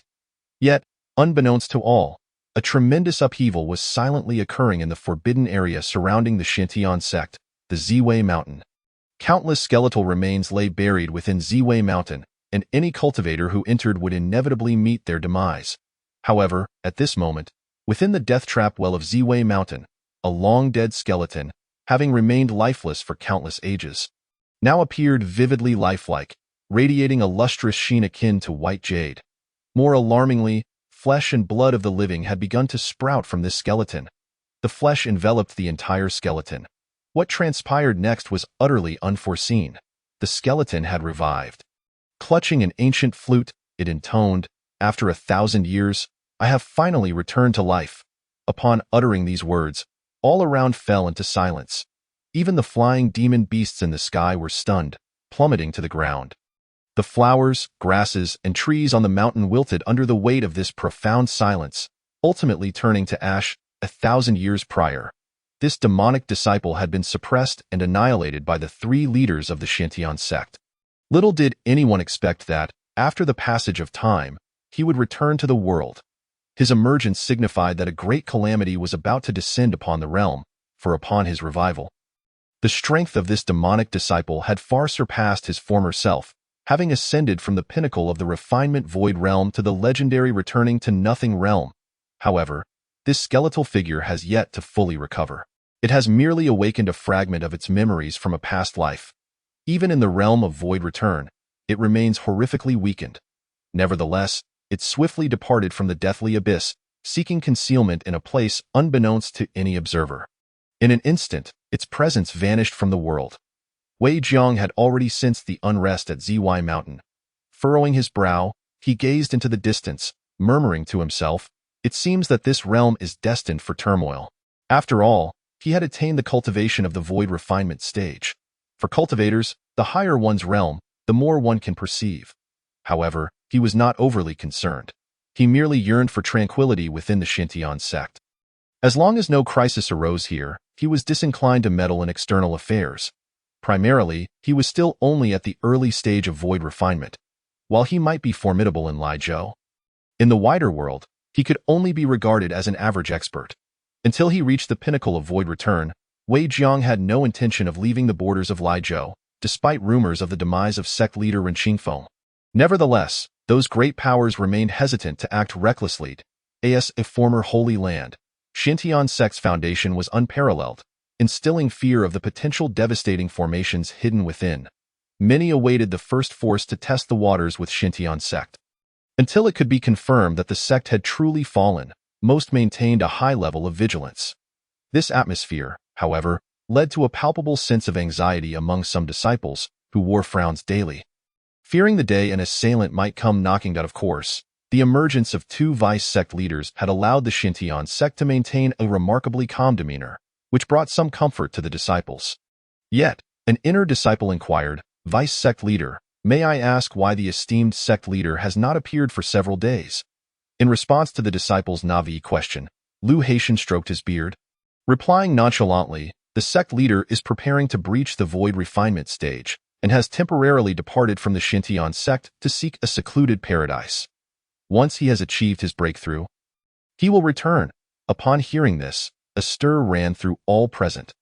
After all, they had learned from external rumors that Ren Qingfeng had perished while attempting to reach the void refinement stage. Yet now, Lu Haitian claimed that Ren Qingfeng was in a hidden abode, preparing for the very same breakthrough. This information bore similarities to their prior knowledge, but also contained differing details. However, observing Lu Haitian's confident demeanor, most disciples believed his words to be the unvarnished truth. Ultimately, external gossip was unreliable. Unbeknownst to them, this was all part of a scheme devised by the three sect leaders. Ren Qingfeng intended to remain out of sight for a year, allowing them to discern which forces harbored ill intentions toward the Xintian sect. It was worth noting that, on the surface, Ren Qingfeng had attained the early stage of void refinement, truly the foremost figure in Laizhou. Should any power oppose the Xintian sect, Ren Qingfeng possessed the ability to extinguish them entirely. Previously, without a breakthrough to the void refinement stage, the Xintian sect could only struggle to uphold its existence. However, now that he had ascended to a stronger realm, his ambitions had grown. The former Xintian Holy Land once spanned millions of miles. Compared to then, the current Xintian sect appeared like a mere trifle. As leaders of the Xintian sect, Ren Qingfeng, Lu Haitian, and Mu Qinyi shared a common aspiration: to elevate the Xintian sect to greater heights. If they could restore the Xintian Holy Land to its former glory, even their eventual demise would be met with dignity before their founding ancestors. Of course, such grand aspirations were merely contemplations for the three sect leaders. Their utmost desire was to fortify the Xintian sect. The revival of the Holy Land seemed entirely implausible, even to Ren Qingfeng himself. After all, establishing a Holy Land is no easy feat. Consider the number of return-to-origin experts the Xintian Holy Land once possessed. Currently, the Xintian sect could barely count one void refinement cultivator, thanks to Wei Zhang's assistance. The disparity was immense. Ren Qingfeng felt that if both Lu Haitian and Mu Qinyi could reach the void refinement stage, he would feel immensely gratified. To that point, the Xintian sect might at least regain some semblance of its former glory, no longer fearing the covetous eyes of other powers in Laizhou. Time flowed swiftly, and soon another month had passed. During this period, Wei Zhang diligently consumed elixirs to facilitate his cultivation, propelling his progress into the mid-stage of void refinement. His rapid advancement was primarily due to a breakthrough in his swordsmanship, achieving a state of self-forgetfulness. However, such a state is rare and elusive. In the following days, Wei Zhang expended considerable effort to regain that state, yet all attempts ended in disappointment, leaving him disheartened. After all, in that state, his cultivation speed was astonishingly rapid. Had he been able to maintain that state, he believed he could reach the pinnacle of void refinement within half a year. Regrettably, the state of self-forgetfulness is not easily attained. That he could enter it even once marked him as a singular achievement in the Xintian sect in a century. As for other so-called prodigies from various sects, they would go their entire lives without ever understanding the meaning of self-forgetfulness. During this month, Wei Zhang also continued to sign in at the Sword Tomb, acquiring numerous spiritual swords and techniques. However, possessing the celestial severing sword and the three saint sword rendered him indifferent to the other spiritual swords. One day, after completing his duties as a miscellaneous disciple, Wei Zhang once again approached the Sword Tomb. System: sign in. Congratulations, host, for a successful sign-in, obtaining the Taishu sword. Upon seeing the Taishu sword in his hand, Wei Zhang was momentarily stunned. After a careful examination, he discovered that this spiritual sword was, in fact, a celestial artifact. It is known that celestial artifacts can only be wielded by immortals. Yet now, he had obtained one.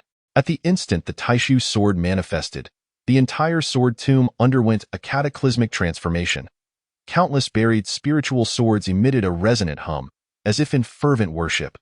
The convergence of myriad swords toward their sovereign was nothing short of spectacular. Clearly, the Taishu sword in Wei Zhang's grasp was an unparalleled weapon. Even the faint auras lingering within the sword tomb now bowed in submission.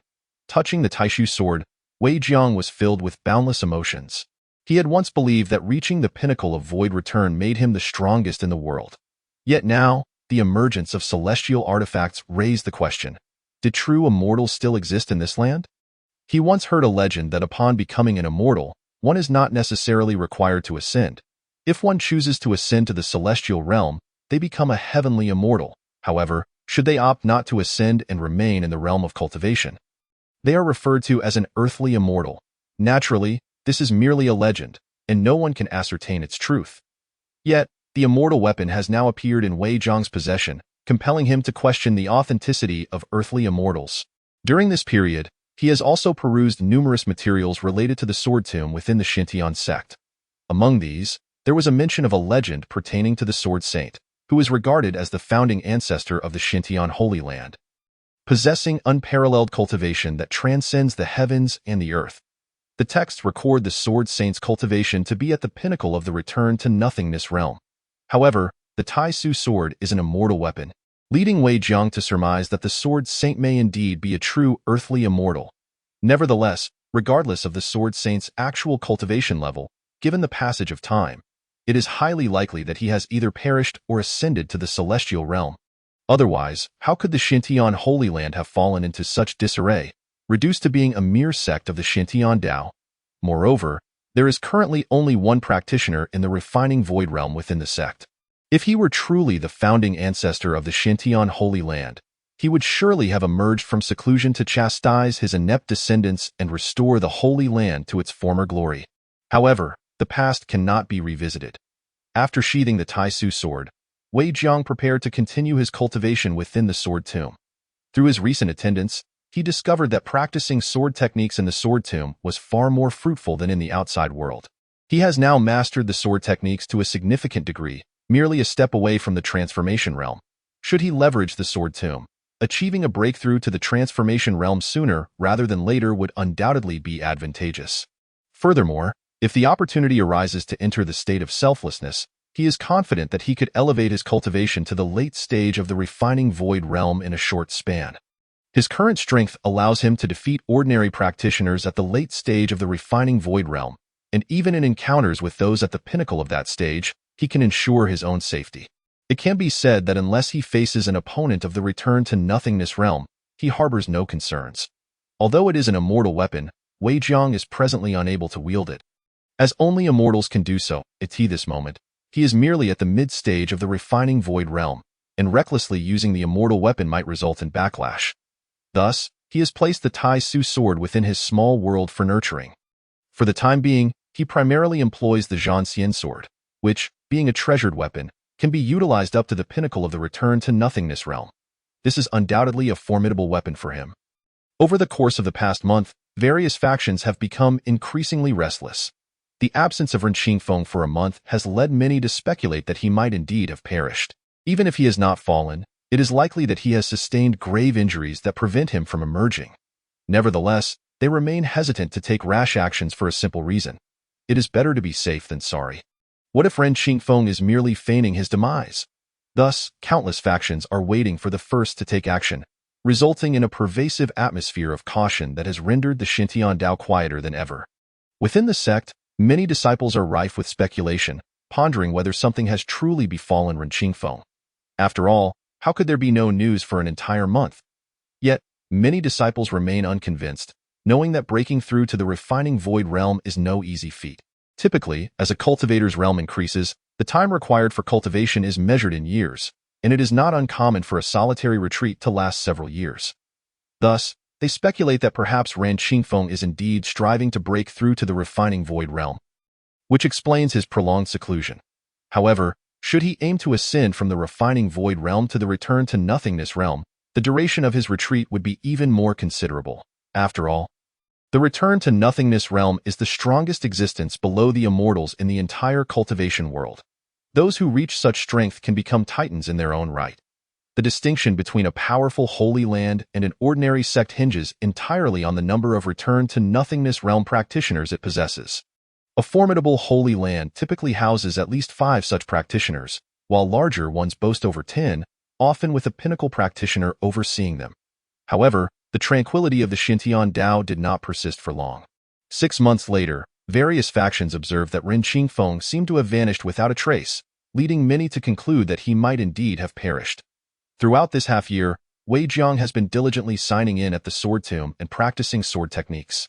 Now, his myriad sword techniques have reached the transformation realm, allowing him to confidently contend with any practitioner in the refining void realm. Even when facing those at the pinnacle of that realm, he is certain of his ability to triumph. Nevertheless, his cultivation remains stagnant at the mid-stage of the refining void realm, making further breakthroughs challenging. Yet, the accumulation of this half-year has led him to believe that he will soon advance to the late stage of the refining void realm. At this moment, within the Grand Hall of the Xintian Dao, the 2 deputy sect masters, Lu Haitian and Mu Qinyu, sit in the main seats. The position above them remains empty, as sect master Ren Qingfeng is not present. He has been hiding in a secret cave of the Xintian Dao, solidifying his early-stage refining void realm cultivation, and is now fully capable of wielding the power associated with that realm. Suddenly, a disciple rushes into the Grand Hall, urgently reporting to the 2 deputy sect masters, "Bad news." Observing the disciple's frantic demeanor, Mu Qinyu furrows his brow and inquires, "What has happened? Why are you in such a hurry?" Upon hearing the question, the disciple promptly responds, reporting to Deputy Sect Master Mu, "The Qingshan sect has betrayed us." The moment these words leave his mouth, everyone in the hall is taken aback. It is crucial to note that the Qingshan sect is a subordinate sect of the Xintian Dao. With only one practitioner at the transformation realm stationed within I in the past, they were the most steadfast allies of the Xintian Dao. Though think that they would dare to betray them. What a treacherous Qingshan sect.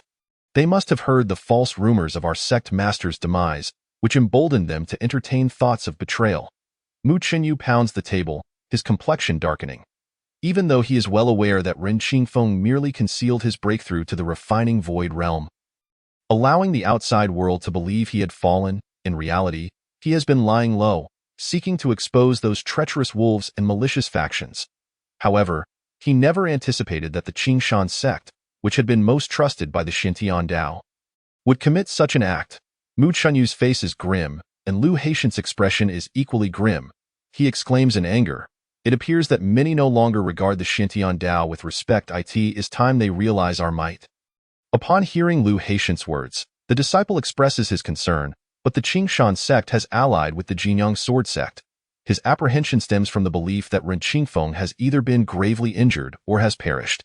The Jinyang sword sect already possesses 2 transformation realm practitioners, and with the addition of the one from the Qingshan sect, they have 3. Meanwhile, aside from Ren Qingfeng, the entire Xintian Dao has only 2 transformation realm practitioners left.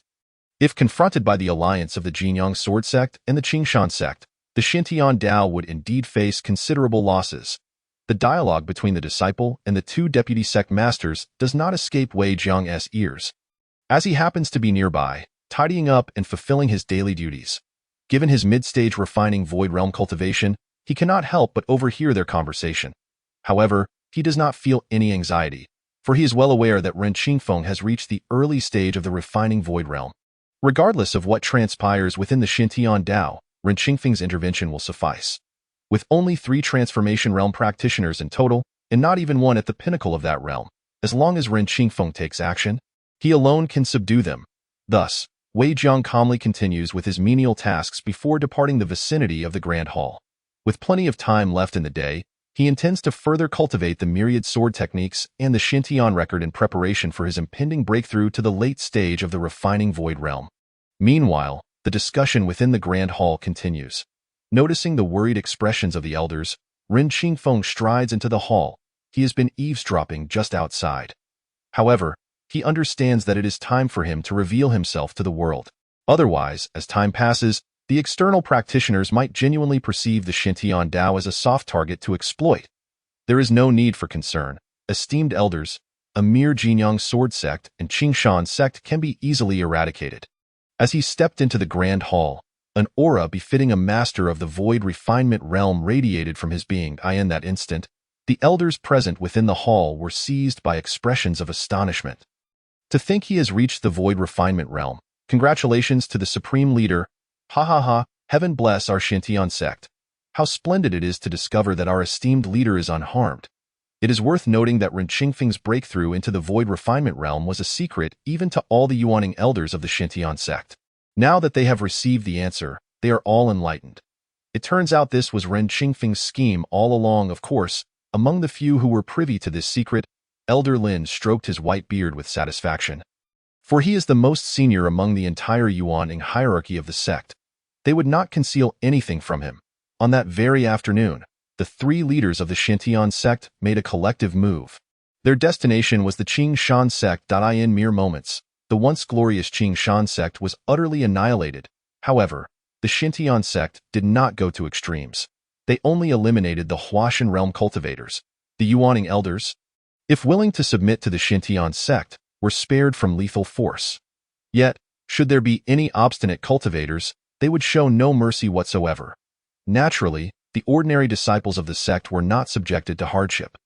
Those who wished to join the sect were granted appropriate status, while those unwilling were free to depart. In the face of Ren Qingfeng, who had already advanced to the void refinement realm, the Jinyang sword sect dared not defy him in any way. However, the Xintian sect also chose not to obliterate the Jinyang sword sect, for they too were a formidable power. Even if Ren Qingfeng desired to eradicate them, the entire Lijiao region and the neighboring sects would undoubtedly oppose such an action. Everyone was acutely aware that the Xintian sect was the former Xintian Holy Land. When a whale falls, myriad beings thrived. One wished to see the Xintian Holy Land rise from the ashes. Thus, many nearby sects would never allow the Xintian sect to revive its former glory. Nevertheless, through this series of maneuvers, the Xintian sect had established itself as the true leading force in Lijiao. Neither the Burning Mountain Temple nor the Holy Light Valley possessed the strength to contend with them any longer. Naturally, Wei Jiang was aware of the significant events that transpired today, yet he remained unconcerned, secretly secluding himself within the sword tomb to cultivate. Meanwhile, Ren Qingfeng's name had spread throughout Lijiao and its surrounding areas. After all, the emergence of a cultivator in the void refinement realm was no trivial matter. Many engaged in discussions about this development. Some felt an overwhelming excitement, considering the Xintian sect's previous status as a great sect that had merely fallen from grace. Now that Ren Qingfeng had broken through to the void refinement realm, perhaps brighter days awaited the Xintian sect. Conversely, many were filled with trepidation, as they held a considerable wariness towards the Xintian sect. Previously, with only 3 Huashan realm guardians, they posed little threat. Now, with the appearance of a void refinement cultivator, the potential threat was immense. Unsurprisingly, the most incensed of all was the Demon Lord, who had just recently advanced to the early stage of the void refinement realm. Initially elated, he had planned to rest for a few days before directly storming the Xintian sect to rescue the old Demon Lord. However, just as he was about to make his move, he received the news of Ren Qingfeng's breakthrough into the void refinement realm. This left him feeling utterly helpless and infuriated. How despicable! A mere Xintian sect dares to produce a void refinement powerhouse. It is infuriating beyond measure. His heart was ablaze with rage, to the point where he crushed a nearby Jedon realm demon to death. Observing his furious demeanor, several Yuaning demons nearby suggested, "Demon Lord, I believe that with our current strength, rescuing the old Demon Lord is impossible. Why not seek assistance from other allies?" Indeed, the Xintian sect possesses not only one void refinement cultivator, but also 2 Huashan realm cultivators. We are no match for them. Upon hearing this, the Demon Lord furrowed his brow and asked, "Then whom should we enlist as our allies?" At this, the assembled demons hesitated, for they were uncertain where to seek allies. To rescue the old Demon Lord, they would need at least 3 Huashan realm reinforcements. Otherwise, penetrating the Xintian sect would be utterly futile. After all, the Xintian sect not only had a void refinement and 2 Huashan realm cultivators, but also a protective formation for their sect. Their power was not something cultivators of equal realms could withstand. the Demon Lord either needed to break through to the mid-stage of the Void Refinement Realm, or they would require 3 additional Huashan Realm demons to achieve their goal. Otherwise, even if they forcibly invaded the Xintian sect, the end result would merely be a fruitless venture. Should luck not be on their side, many demons might even perish in the process. It was precisely for this reason that the Demon Lord abandoned the impending action. Thus, these demons once again lay in wait. Time passed in the realm of cultivation, and 2 years swiftly elapsed. At this juncture, Wei Jiang had advanced to the pinnacle of the Void Refinement Realm. Having remained at this level for a full 6 months, today marked another day for him to continue signing in at the Sword Tomb. The Sword Tomb was indeed the place within the Xintian sect that encapsulated the profound truths of the Tao. Chapter 19. Preparing to break through to the Return to Nothingness realm. Even after 2 years of signing in, he continued to receive valuable rewards. System. Continue signing in. Congratulations, host, on a successful sign-in, receiving a bottle of void-breaking pills. Upon seeing the void-breaking pill in his hand, Wei Jiang could not help but smile. In truth, he had refrained from forcefully attempting a breakthrough, fearing the dire consequences of failure, which he could not bear even with his cultivation level. However, with the void-breaking pill in hand, everything became a non-issue. As the name suggests, the void-breaking pill is meant for cultivators at the pinnacle of the Void Refinement Realm to use when breaking through to the Return to Nothingness realm. Most importantly, if consumed prior to the breakthrough, even in the event of failure, it would not affect one's foundational strength in the slightest. Therefore, Wei Jiang was now somewhat impatient. After all, should he succeed in breaking through to the Return to Nothingness realm, his identity as a sword cultivator, combined with the power of the Xintian record and his own ability to create avatars, would allow him to safeguard his life even against peak Return to Nothingness realm cultivators. This illustrates that once he breaks through to the Return to Nothingness realm, he would be able to navigate the entire realm of cultivation with ease, no longer fearing for his life. Of course, with his strength, once he breaks through to the initial stage of the Return to Nothingness realm, he could easily defeat opponents at the mid-stage of the same realm, and even possess a considerable chance of victory against those at the late stage. Thus, he would truly become a formidable powerhouse. With his current strength at the pinnacle of the Void Refinement realm, he could contend with even early-stage Return to Nothingness cultivators. However, he understood that this was still insufficient. He must break through to the Return to Nothingness realm to have genuine confidence. Consequently, he departed from the Xintian sect, making his way directly to the bottom of the Wan Kuya. The reason for this choice was simple. The corpses at the bottom of the Wan Kuya had completely submitted to him and could be controlled at will. Thus, cultivating at the bottom of the Wan Kuya would undoubtedly be foolproof. After all, the bottom of the Wan Kuya was one of the forbidden zones. Ordinary cultivators would not dare to approach, making it exceedingly tranquil for him to cultivate and break through. Moreover, the corpses could provide him with protection. Even should an unwitting cultivator venture into the bottom of the Wan Kuya, the Corpse King's strength would easily resolve or drive them away. Upon arriving at the bottom of the Wan Kuya, Wei Jiang attempted to reassert control over the corpses. Even after years apart, upon seeing the avatar of the Demon King, the Corpse King immediately prostrated on the ground. Seeing this, Wei Jiang's heart was finally at ease. He then found a secluded spot at the bottom of the Wan Kuya, sat cross-legged, and began to cultivate. Taking the void-breaking pill from his small world and placing it in his mouth, he could feel a powerful surge of spiritual energy emanating from the pill. The void-breaking pill truly lived up to its reputation. He marveled inwardly. No wonder countless cultivators at the Void Refinement realm seek this pill when preparing to break through to the Return to Nothingness realm. It contains such tumultuous spiritual energy. However, transitioning from the Void Refinement realm to the Return to Nothingness realm is a significant leap. Wei Jiang had mentally prepared himself to meditate for over a year at the bottom of the Wan Kuya. After all, once cultivators reach the Void Refinement realm, they are granted a lifespan of a full 10,000 years. Spending 1 or 2 years on a breakthrough is hardly a concern. Moreover, should he succeed in breaking through from the Void Refinement realm to the Return to Nothingness realm, he would experience an even greater leap in lifespan, potentially extending it to 50,000 years. This is precisely why the great sacred lands endure through the ages. A lifespan of 50,000 years is ample enough to traverse countless epochs. Within this span, should fortune favor them, new masters of the Return to Origin realm are bound to emerge within the sacred lands. Thus, through the cycle of the old giving way to the new. The prosperity of these sanctuaries can be assured. However, it is also possible for a discontinuity to arise. Take, for instance, the Xintian sacred land, which exemplifies such a predicament in their efforts to combat the Corpse Emperor. Too many masters of the void returning realm from Xintian have perished. As a result, they are unable to attract disciples of exceptional talent, for those prodigies invariably opt to enter other, more formidable sacred lands. In this ebb and flow, the quality of disciples from Xintian has deteriorated significantly. Ultimately, when the last void-returning master fell and they lost the Xintian record, the Xintian sect found itself devoid of any individual capable of breaking through to the void-returning realm. Even if Ren Qingfeng has now ascended to the refining void realm, without the Xintian record, his cultivation will be perpetually capped at the pinnacle of the refining void realm, and no amount of void-breaking elixirs could facilitate his breakthrough to the void-returning realm.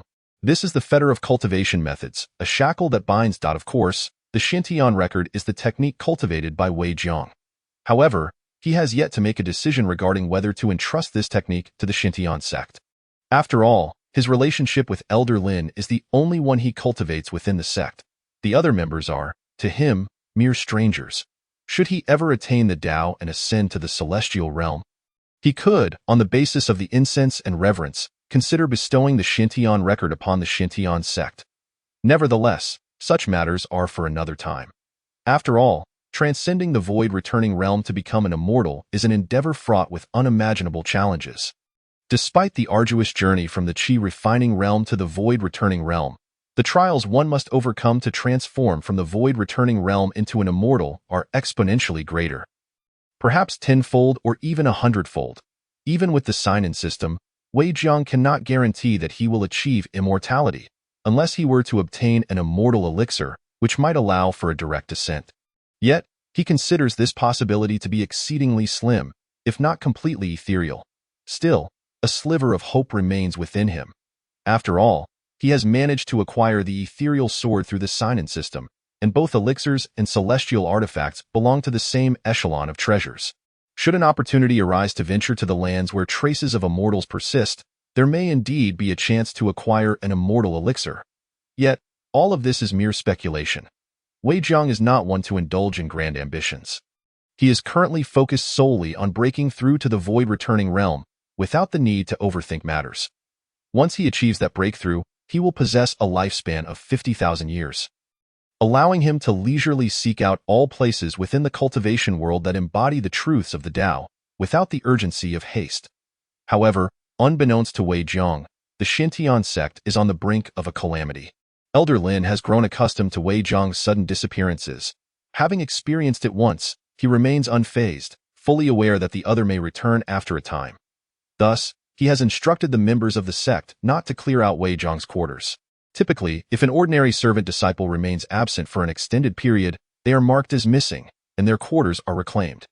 Yet, despite being merely a servant disciple, Wei Jiang has fortuitously developed a strong rapport with Elder Lin, confounding many within the sect. After all, Elder Lin is one of the most senior figures in the entire Xintian sect, second only to 3 masters. How could he possibly take special notice of a mere servant disciple? Many speculate whether there exists a blood relation between Wei Jiang and Elder Lin. Otherwise, they find it hard to believe such a situation could occur. In truth, there is no blood relation. Elder Lin merely admires Wei Jiang's temperament. Although on the surface, Wei Jiang's aptitude appears mediocre, and his cultivation is merely at the 3rd stage of Qi refining, to Elder Lin, a disciple with such a humble demeanor and excellent character, if they were to possess even a modicum of talent, could undoubtedly soar to great heights. Whenever Elder Lin contemplates this, he cannot help but sigh and shake his head. For him, the essence of cultivation lies not in innate talent, but in one's character. Of course, talent cannot be entirely disregarded. Individuals like Wei Jiang, who possess exceptionally poor aptitude, would struggle without the Sainthood system, remaining stagnant even after a lifetime of cultivation. Conversely, even those with remarkable innate talent, if lacking in character, will eventually encounter insurmountable bottlenecks, unable to break through for a lifetime. Only those cultivators blessed with both exceptional talent and an excellent disposition can reach the pinnacle. It can be said that within the entire cultivation world, those who break through to the God transformation realm are truly a rarity. 1 in a million. As for those who reach the refining void realm, they are a mere 1 in several million.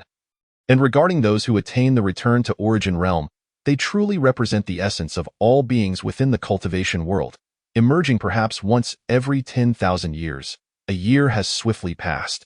On this day, the Xintian sect remains as tranquil as ever.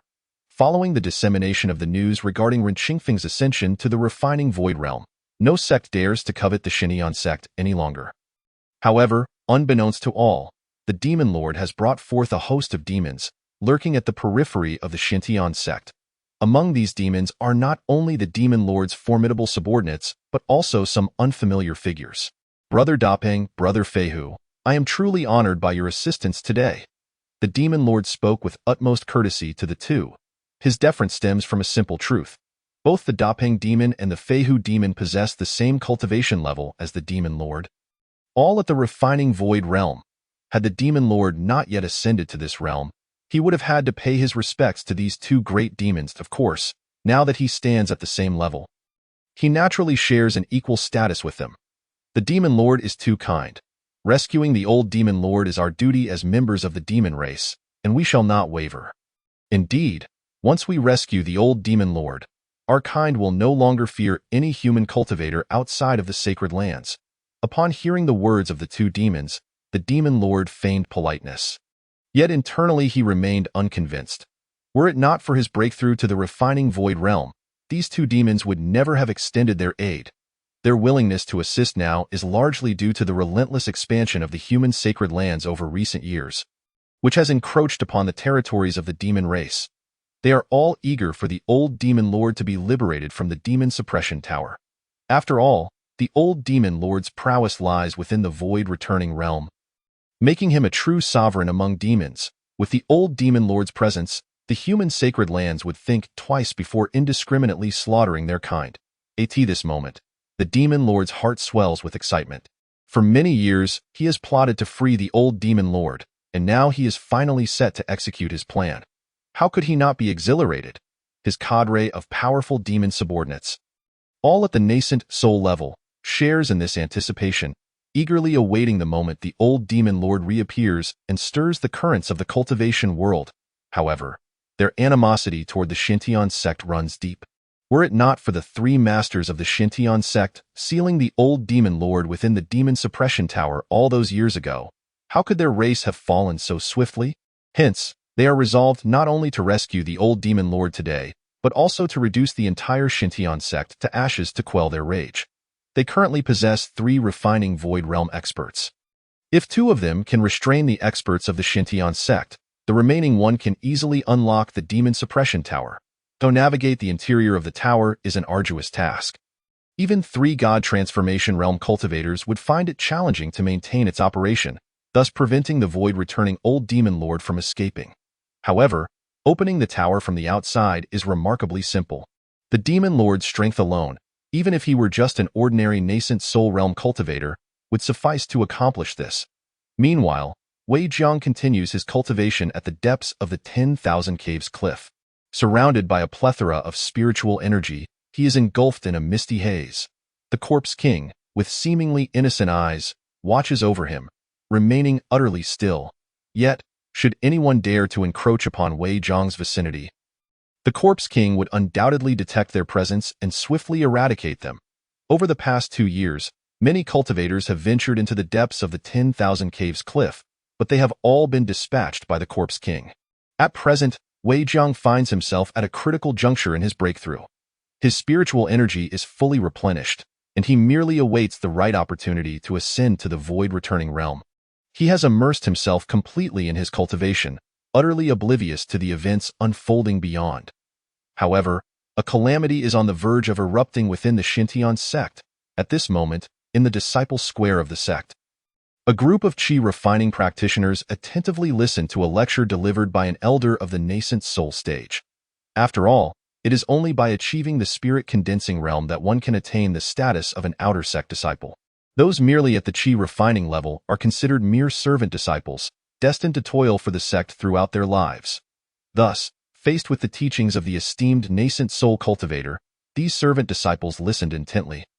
for their ability to soar to great heights and leap through the dragon gate ultimately depended on their diligence and enlightenment in daily cultivation.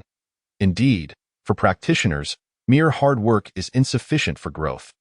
Talent, effort, and comprehension are all indispensable.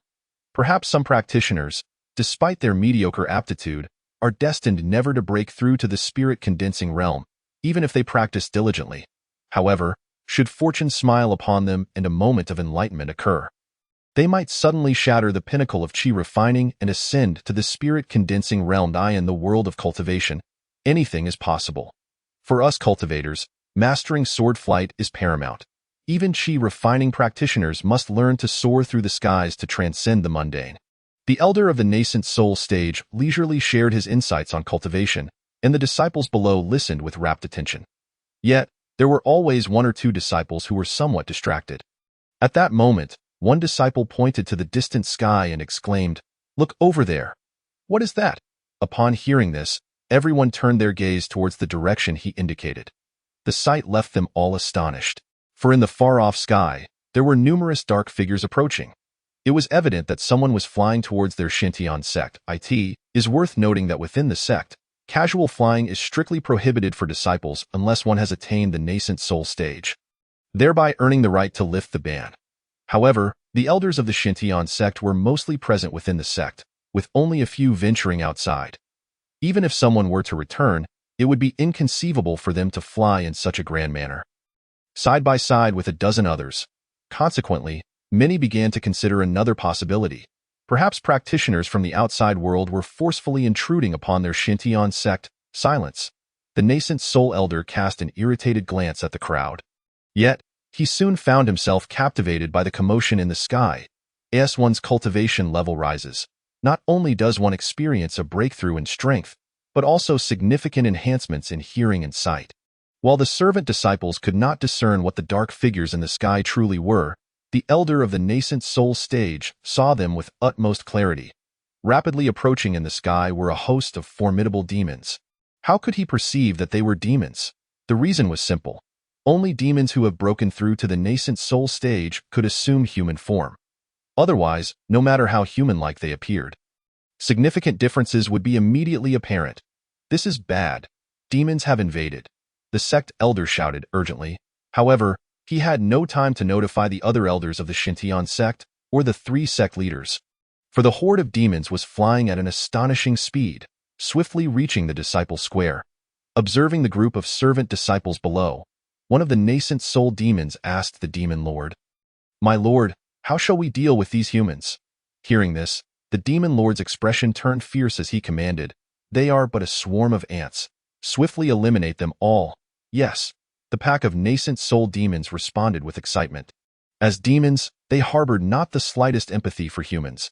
As the saying goes, "Those not of my kind must have different hearts." Thus, for these demons, exterminating humans seemed as trivial as squashing ants. Moreover, the Shintian sect was their sworn enemy. Having imprisoned their elder lord within the demon sealing tower for so long, such enmity could not be easily forgotten. Both the demon lord and his subordinates, the nascent soul demons, vowed to eradicate every last one of the Shintian sect, leaving not a single survivor. Upon hearing the dialogue amongst the demons, the sect elder realized the gravity of the situation. After all, he could sense that there were at least a dozen nascent soul demons in the air. This was undoubtedly a terrifying force. Chapter 21. Ren Qingfeng takes action. Furthermore, among the nascent soul demons, there were three whose auras he could not perceive at all, indicating that their strength was far beyond his own. They might even be at the transformation stage or even stronger. It was important to note that within the entire Shintian sect, aside from the sect leader Ren Qingfeng, who had broken through to the refining void stage, there were only two other practitioners at the transformation stage. The strength of the demons arriving at the Shintian sect was now comparable to that of the Shintian sect prior to Ren Qingfeng's breakthrough. Thus, without a moment's hesitation, the sect elder took flight towards the distance. He must convey the news of the demon invasion to sect leader Ren Qingfeng as swiftly as possible. Only in doing so could he minimize the casualties within the sect. As for the group of servant disciples in the square, he could no longer afford to concern himself with them. After all, the Shintian sect boasted hundreds of thousands of servant disciples. Losing a few thousand was but a drop in the ocean. Moreover, Only by swiftly halting the imminent threat posed by the demons could the casualties within the Shintian sect be reduced. Otherwise, the situation would only worsen. However, the Elder's intentions did not escape the Demon Lord's notice. With a swift motion, the Demon Lord unleashed a colossal claw that rapidly reached for the Elder. Although the Elder possessed the cultivation of the nascent soul stage, he stood no chance against the Demon Lord, who had already entered the early stages of the refining void realm. In an instant, he was captured within the Demon Lord's overwhelming grasp. Witnessing this scene, the Elder realized with horror that the Demon Lord's strength had indeed reached the refining void stage. His eyes filled with despair as he bitterly laughed. To think it is a refining void demon. Fate has conspired against me. As a practitioner, reaching the nascent soul stage is an arduous journey. Yet, such a formidable being was easily crushed by the Demon Lord's colossal claw. The sight left the servant disciples in the square utterly dumbfounded. When had the once mighty Elder become so feeble? However, what terrified them even more was the fact that the nascent soul demons immediately unleashed a grand massacre upon the disciple square. The servant disciples, possessing only chi refining cultivation, were utterly powerless before them. With a mere flick of their hands, they could annihilate entire swathes. Of course, the three refining void demons did not merely stand by and watch. Their target was clear: the demon sealing tower. The Demon Lord had ordered his subordinates to slaughter the servant disciples to create a significant commotion, thereby drawing the Shintian sect's practitioners to the disciple square and diverting their attention from the demon sealing tower. Even if someone were to detect his scheme, they would still have to split their focus between the disciple square and the tower. Although the Demon Lord was confident that the three refining void demons would succeed in rescuing the Elder Lord, he nonetheless preferred a swift resolution. After all, the Shintian sect's origins lay in the Shintian Holy Land, and the hidden traps and secrets contained therein were beyond anyone's imagination. In truth, the Demon Lord's strategy was entirely successful. The nascent soul elders of the sect, initially drawn to the commotion in the disciple square, all flocked there, fully aware that the servant disciples, as part of the sect, could not be left to the mercy of the invading demons. As they approached the vicinity of the demon sealing tower, the Demon Lord could hardly contain his excitement. At last, I have found the demon sealing tower. Father, I shall soon rescue you. Hearing this, the other two demons, the flying tiger demon and the great pung demon, exchanged gleeful smiles. Indeed, once the Elder Lord returns to the world, our demon clan shall reign supreme in this vast universe. However, it is worth noting that these two great demons were quite conflicted. On one hand, they wished to see the Elder Lord freed from the demon sealing tower to unify the demon clan and lead them to conquer the realms. On the other hand, they were apprehensive about his release.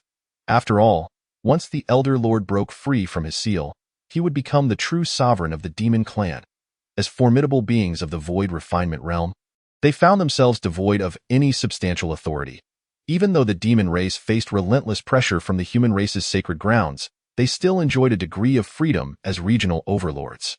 However, should the ancient Demon Lord re-emerge, their liberty would inevitably vanish. In such a scenario, regardless of the demands imposed by the ancient Demon Lord, they would find themselves powerless to refuse, constrained by the overwhelming strength of their adversary.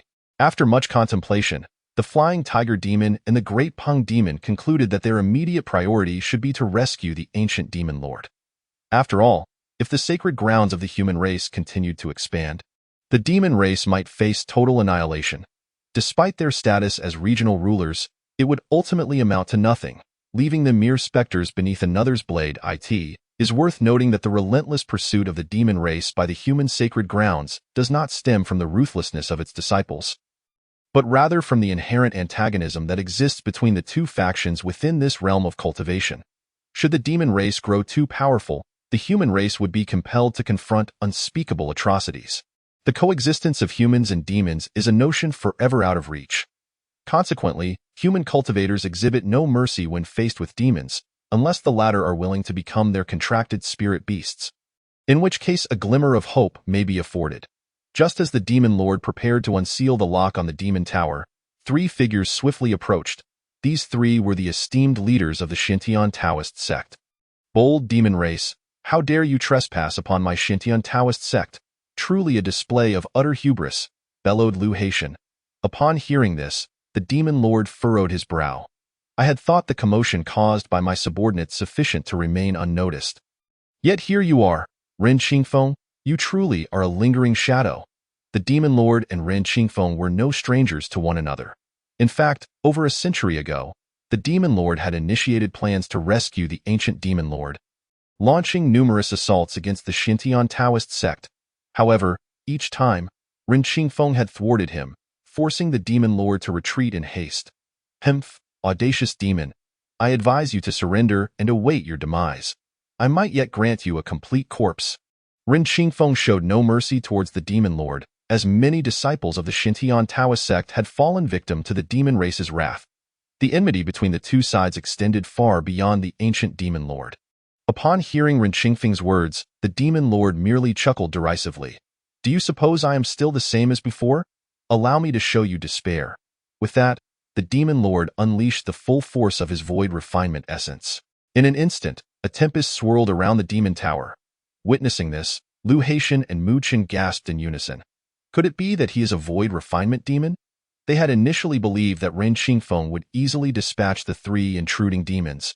But to their shock, the Demon Lord had attained the same level of power. With this revelation, a fierce battle became inevitable. Yet, Ren Qingfeng's gaze did not linger on the Demon Lord. Rather, he cast a wary glance towards the Flying Tiger Demon and the Great Peng Demon. Although these two had not revealed their own cultivation levels, the mere fact that they accompanied a Demon Lord of the Void Refinement Realm suggested that even if they were not at that level, they must possess peak Divine Transformation Strength point. One could only hope that these two demons were merely at the Divine Transformation stage. Otherwise, the Xintian Taoist sect would face utter catastrophe. Indeed, should the ancient Demon Lord be freed from his seal, the Xintian Taoist sect would confront an existential threat. Nay, the entire Lijiao would be plunged into turmoil. Ren Qingfeng's thoughts churned with urgency. He understood that he must thwart the Demon Lord today, lest cataclysmic chaos return to the world. Ren Qingfeng, prepare to meet your end?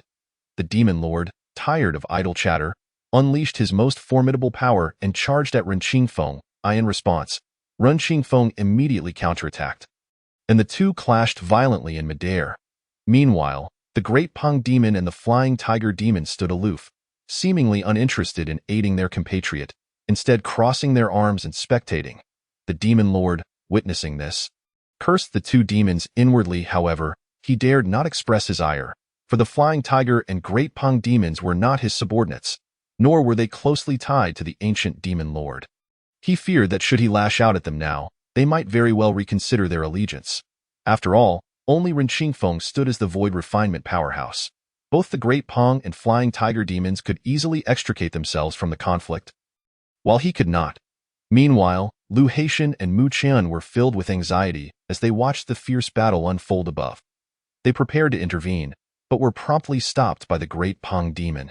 You two would do well to remain here and not compel us to take action. The Great Peng Demon spoke coldly.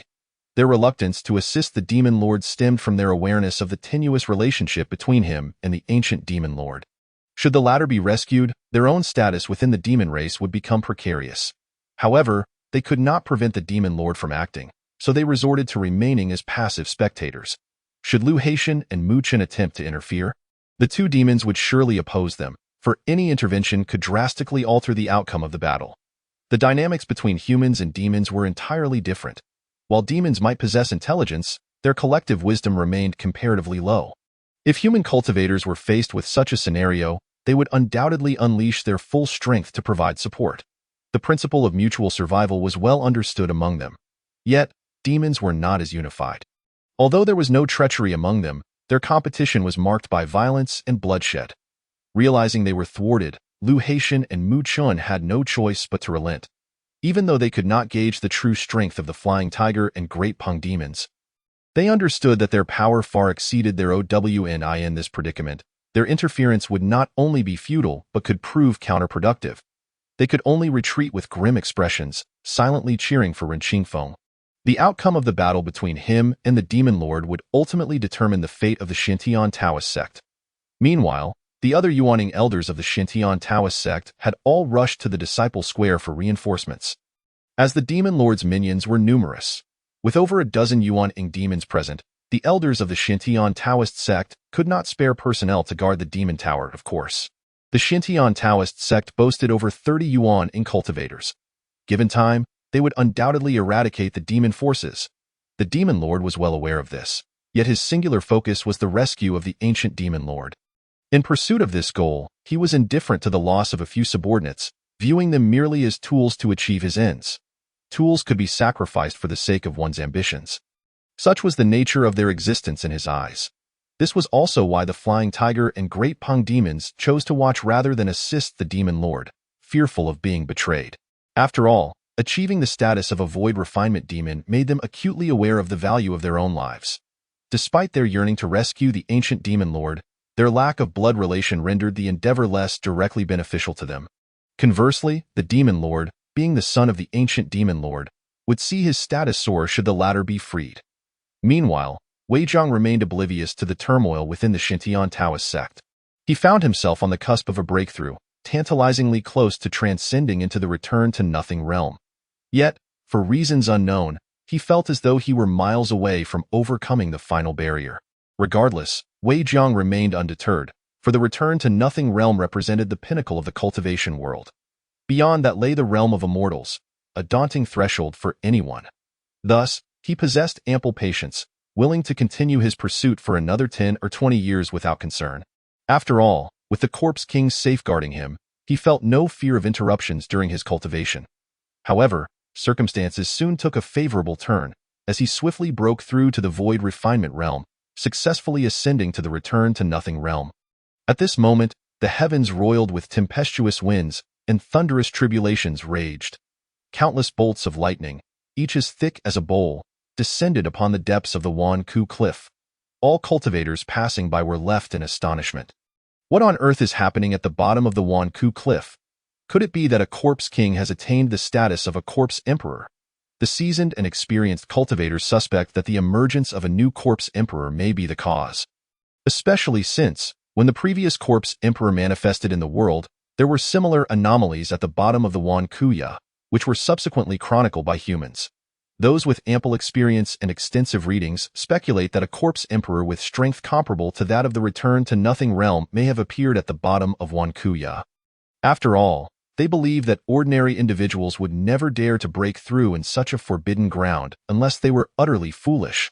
The numerous corpses certainly do not abide by reason. However, they remain unaware that all the corpses at the bottom of Wan Kuya have already submitted to Wei Jiang.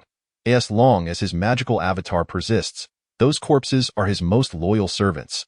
Finally opening his eyes, Wei Jiang exhaled in relief. Thankfully, the outcome of his breakthrough did not disappoint him. He had now reached the initial stage of the return-to-nothing realm, and he could sense that his power had multiplied manifold compared to before. Is this the true might of the return-to-nothing cultivation? It is simply marvelous. Wei Jiang smiled contentedly. Since acquiring the sign-in system, after so many years, he had finally attained the return-to-nothing realm. From now on, he could traverse the entire world at will. Even the Sword Tomb seemed to him a place where he could stroll leisurely without a care. Although the Sword Tomb exuded a faint yet formidable aura, he no longer regarded it as a threat that, of course, he would not wander aimlessly in forbidden places unless something truly enticing caught his attention. Stretching his limbs, Wei Jiang prepared to leave the bottom of Wan Kuya, but suddenly halted. It seemed he hadn't signed in for a long time. In that case, let the system grant me a sign-in. Congratulations, host. You have successfully signed in and obtained a copy of the Supreme Shintian record. Upon seeing the Supreme Shintian record materialize in his hands, Wei Jiang was utterly astonished. He had initially believed that the Shintian record was the most formidable technique in existence, only to discover that the Supreme Shintian record surpassed it. What astonished him even more was that this Supreme Shintian record could be cultivated even by immortals. This was profoundly terrifying. The regular Shintian record capped at the return-to-nothing realm. Even upon becoming an immortal, one would need to switch to a new technique to continue their cultivation. Yet, the Supreme Shintian record could be cultivated all the way to the Immortal King realm, which was simply unfathomable. Even though Wei Jiang was unaware of the specific realms an immortal traverses, the title of Immortal King alone attested to a highly esteemed status within the immortal domain. This also demonstrated just how remarkable the Supreme Shintian record truly was. and such a precious technique appeared in his possession merely through a casual sign-in. What an unexpected delight! Before today, he had not signed in at the bottom of Wan Kuya for quite some time. Had it not been for his breakthrough to the return to nothing realm, he might never have bothered to come here. The strongest corpses at the bottom of Wan Kuya were merely at the refining void realm. Even if they could defeat all their peers in the refining void realm, their utility to him was limited unless the corpse king could ascend to the status of a corpse emperor, which would provide him with some aid. Otherwise, they were as useful as a chicken rib. Chapter 23. The ancestor descends. Given this, it would be better for these corpses to remain obediently at the bottom of Wan Kuya and refrain from causing trouble outside. After all, Wei Jiang preferred to stay within the Xintian sect. Although he had broken through to the return to nothing realm, lingering in the Xintian sect felt akin to being at home. Originally, he intended to leave the bottom of Wan Kuya immediately.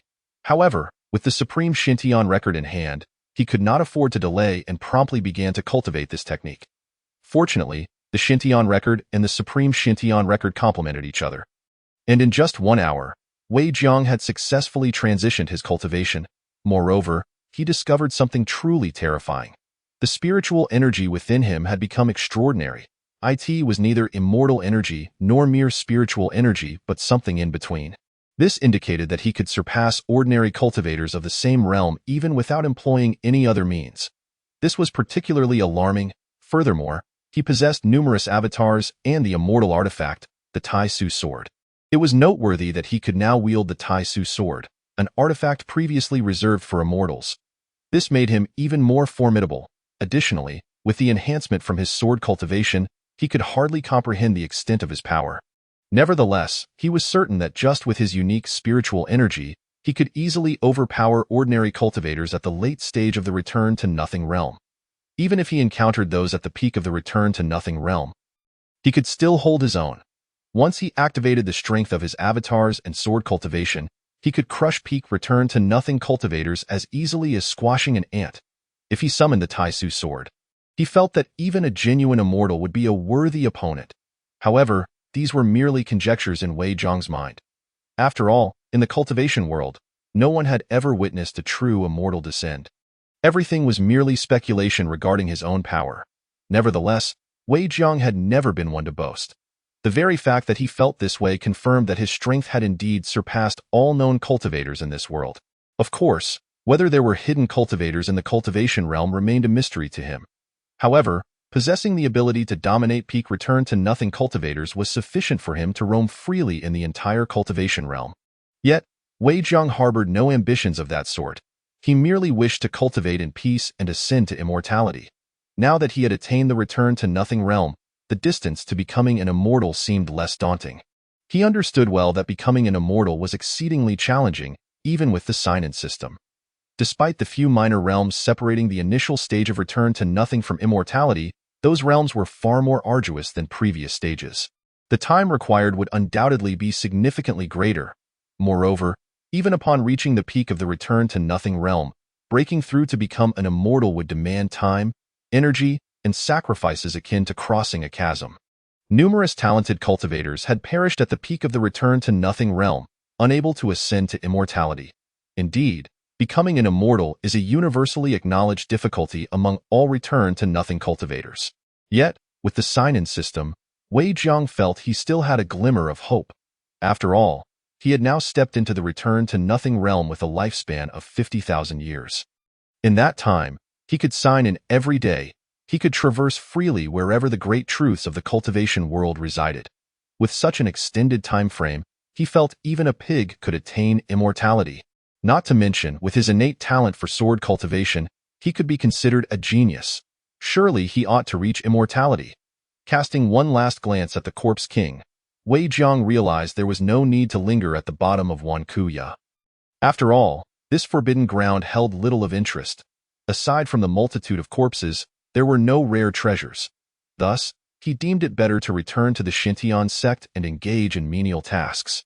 However, he soon sensed an anomaly occurring at the Xintian sect. Having attained the strength of the return to nothing realm and being among its elite, he possessed enhanced perceptive abilities. He felt that something significant was unfolding at the Xintian sect. Furrowing his brow, He immediately soared towards the direction of the Xintian sect. At this moment, a fierce battle raged on between Ren Xingfeng and the demon lord. It was a contest between powerful cultivators of the refining void realm, and both had recently broken through to this stage. It was challenging to determine a victor. However, overall, Ren Xingfeng held a slight advantage, having broken through a year earlier than the demon lord. Furthermore, his breakthrough was aided by Wei Jiang, solidifying his cultivation. As the head of the Xintian sect, he had ample resources at his disposal. In stark contrast, the demon lord had sustained severe injuries during his time in the transformation god realm and had only recently recovered his condition before hastily breaking through to the refining void realm. The methods he employed to heal were dubious and thus made his foundations somewhat unstable. Unlike the human cultivators, the demon race lacked various elixirs and artifacts for support, rendering their breakthroughs rather primitive. Additionally, Ren Xingfeng wielded a high-quality spiritual weapon from the Xintian sect, making him exceedingly formidable. Consequently, the balance of power gradually shifted in his favor. What made the demon lord particularly anxious was the fact that his subordinates, the formidable Yuan Ying-level demons left at the sect, had all been eliminated by the Xintian sect. Now, over 20 Yuaning elders from the Xintian sect, led by Elder Lin, were swiftly approaching the locking demon tower. Many core disciples of the sect arrived on flying swords, their objective being to activate the sect's protective formation and eliminate the last 3 demon clan members here. The reason only over 20 nascent soul cultivators were present at the demon sealing tower was that a portion remained at the Disciples Plaza to maintain order.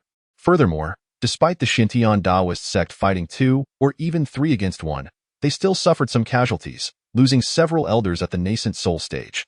Nevertheless, the Xintian Daoist sect emerged victorious in annihilating over a dozen major demons of the same realm, making this battle a resounding success.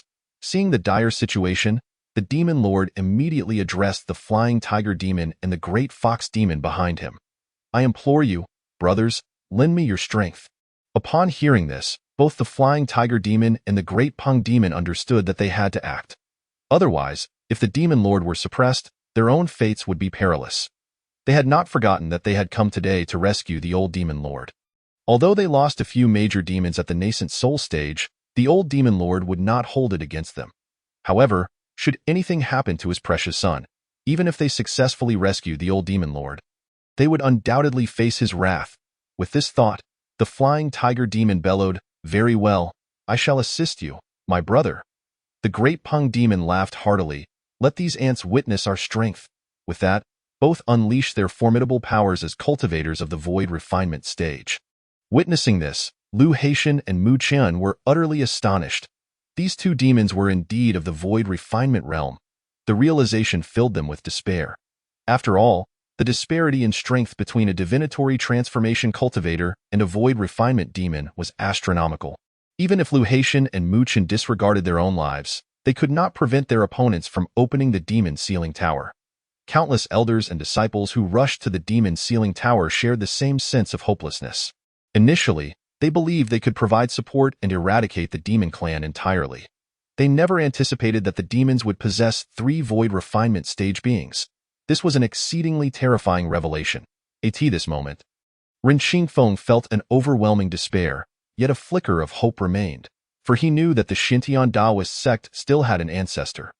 Even though this so-called ancestor was a disguise of Wei Jiang, the higher-ups of the Xintian Daoist sect believed without doubt that Wei Jiang was indeed their ancestor. Thus, if the ancestor intervened, it might just thwart the actions of the 3 void refinement demons and prevent the release of the old demon lord. After all, in Ren Xingfeng and Elder Lin's minds, they believed that Wei Jiang's cultivation level was likely at the late stage of void refinement or even its peak, but could not possibly be a being of the returning void stage.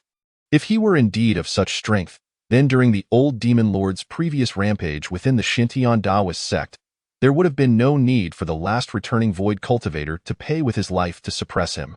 At this moment, in the Xintian Daoist sect, apart from a few who were aware of Wei Jiang's true identity, everyone else felt an intense hopelessness. They all believed that they were doomed today, with no chance of survival. The conflict between the demon clan and the human clan was irreconcilable, leading to a life-or-death scenario whenever they encountered each other. Now that the demon clan held the upper hand, they would undoubtedly slaughter every member of the Xintian Daoist sect without leaving a single survivor. Even the servant disciples were seen merely as fodder in their eyes. Just then, a figure arrived at the demon's ceiling tower with an untraceable speed. This figure was none other than Wei Jiang. At that moment, he utilized powerful spells to obscure his face entirely. If one were not paying close attention, they might think he was not employing any means to conceal his identity. However, upon a closer look, his face remained indistinguishable. Simultaneously, he altered his aura, ensuring that no one could recognize him. Since he intended to impersonate the ancestor of the Xintian Taoist sect, he committed fully to the act. He even learned a specialized spell to modify his voice, making his disguise seamless. He believed it was best to maintain a servant disciple's identity within the Xintian Taoist sect. Moreover, the sect had investigated Wei Jiang's background. Should his true identity be exposed, it would undoubtedly lead to a series of unnecessary troubles. While he was not afraid of trouble, it was prudent to avoid it whenever possible. Upon seeing Wei Jiang's familiar silhouette, the three leaders of the Xintian Taoist sect and Elder Lin exclaimed in unison, "The ancestor has arrived." They were filled with excitement, sensing hope. Many elders and disciples of the Xintian Taoist sect were bewildered when they heard the leaders refer to Wei Jiang as the ancestor. When had their sect ever had an ancestor? However, since the sect leader Ren Qingfeng had spoken, they harbored no doubts. Furthermore, the fact that he was willing to act in such a critical moment led them to believe that even if Wei Jiang claimed he was not the ancestor, they would not accept that. Thus, hope blossomed in everyone's hearts. After all, once the ancestor took action, it could potentially halt the rampage of these great demons. However, upon seeing Wei Jiang, the three void refinement demons displayed wary expressions. Yet, they were not afraid. Even if Wei Jiang's cultivation was at the void refinement stage, they had three void refinement beings on their side against only two from the opposing side in a 3-2 scenario. They felt assured of victory. Even if Wei Jiang's strength surpassed that of a beginner in the void refinement stage, they could easily assign one of their own to restrain him while another opened the demon's ceiling tower. With none able to stop them, of course, the possibility of Wei Jiang being at the returning void stage was deemed utterly impossible by the three void refinement demons. After all, how long had it been since the Xintian Taoist sect had seen a returning void cultivator? It was inconceivable that any new ones had emerged. The loss of the Xintian record had been well known among many cultivators, and without it, there was no way to break through to the returning void realm. The Demon Lord, in his quest to rescue the old Demon Lord, had naturally conducted some investigation into the Xintian Taoist sect. Hence, he was convinced that Wei Jiang could not possibly be a cultivator of the returning void stage. Who is this insignificant creature? Just knows how to act mysterious, too afraid to reveal himself. It's clear he's only pretending to be calm. The great Peng demon mocked in the face of his derision. Wei Jiang remained expressionless. To him, the three great demons before him were as good as dead. He had no desire to waste time conversing with those destined for demise. Was that not a waste of breath? Yet, as the great Peng demon finished his taunt, the flying tiger demon chimed in, "Indeed, you Xintian Taoists are nothing but a bunch of trash, destined to become our dinner before the three of us." This provoked the ire of countless elders and disciples within the Xintian Taoist sect. They were itching to rush forward and battle these three great demons. However, their reason held them back. They understood that confronting beings of the void refinement stage would only lead to their own demise. Such was the nature of the cultivation world. The gap in cultivation determined one's status. A mere difference of one rank could lead to an insurmountable chasm, let alone the disparity of an entire major realm. Even a small difference in realms could dictate the lives and deaths of countless individuals. This was the harsh reality of the cultivation world. Without an indomitable spirit, one could never hope to establish a foothold in the realm of cultivation. At this moment, the three sect leaders of the Xintian Taoist sect were the most incensed. After all, their sect was the foremost power in the Lijiao region. Yet they were being so belittled by the great Peng demon and the flying tiger demon. This drove them to the brink of action. However, recalling that their so-called ancestor Wei Jiang was still present, they knew they must await his command. Otherwise, they would inevitably jeopardize the situation. In response, Wei Jiang maintained his calm demeanor but finally spoke. "Have you finished your drivel?" Hearing this, the demon lord's expression soured. "You wretch, how dare you insult Brother Great Peng and Brother Flying Tiger? It seems you seek death." The expressions of the Great Peng demon and the Flying Tiger demon also darkened. They had spoken so much to deliberately provoke Wei Jiang. only to find that he remained unfazed, while they were instead the ones incensed. The great Peng demon then interjected, "You little brat, I see you are aware of your impending demise. Trying to buy time to delay your death?" The flying tiger demon also chimed in, "Ha ha ha, why waste words with him? Just eliminate him." Upon hearing the words of the three great demons, Wei Jiang chuckled. "Since you've finished your idle chatter, then go die." As he spoke, an overwhelmingly powerful aura erupted from his entire being. However, he did not fully unleash his strength, merely revealing the prowess of a peak state of the void refinement realm. Yet, this was sufficient to astound the three great demons. They had initially believed that Wei Jiang possessed strength akin to that of a mid-level void refinement cultivator, at most reaching the late stage of the same realm. But now, the power he exhibited was astonishingly at the peak of the void refinement realm. This left them acutely aware that if they could not successfully rescue the old demon lord, at least one among the three great demons would likely perish today. At this moment, the demon lord bellowed, "Brother Dapeng, Brother Feihu, you must restrain the two void refinement experts from the Xintian Dao sect while I unleash a secret technique to break the seal of the demon locking tower and rescue my father." The old demon lord, upon hearing this, both the Dapeng demon and the Feihu demon nodded gravely. They understood that this was not the time to be spectators. They had to exert their full strength. At that moment, regret washed over them. Had they known earlier, they would have opted for a swift resolution. Otherwise, they would have already saved the old demon lord.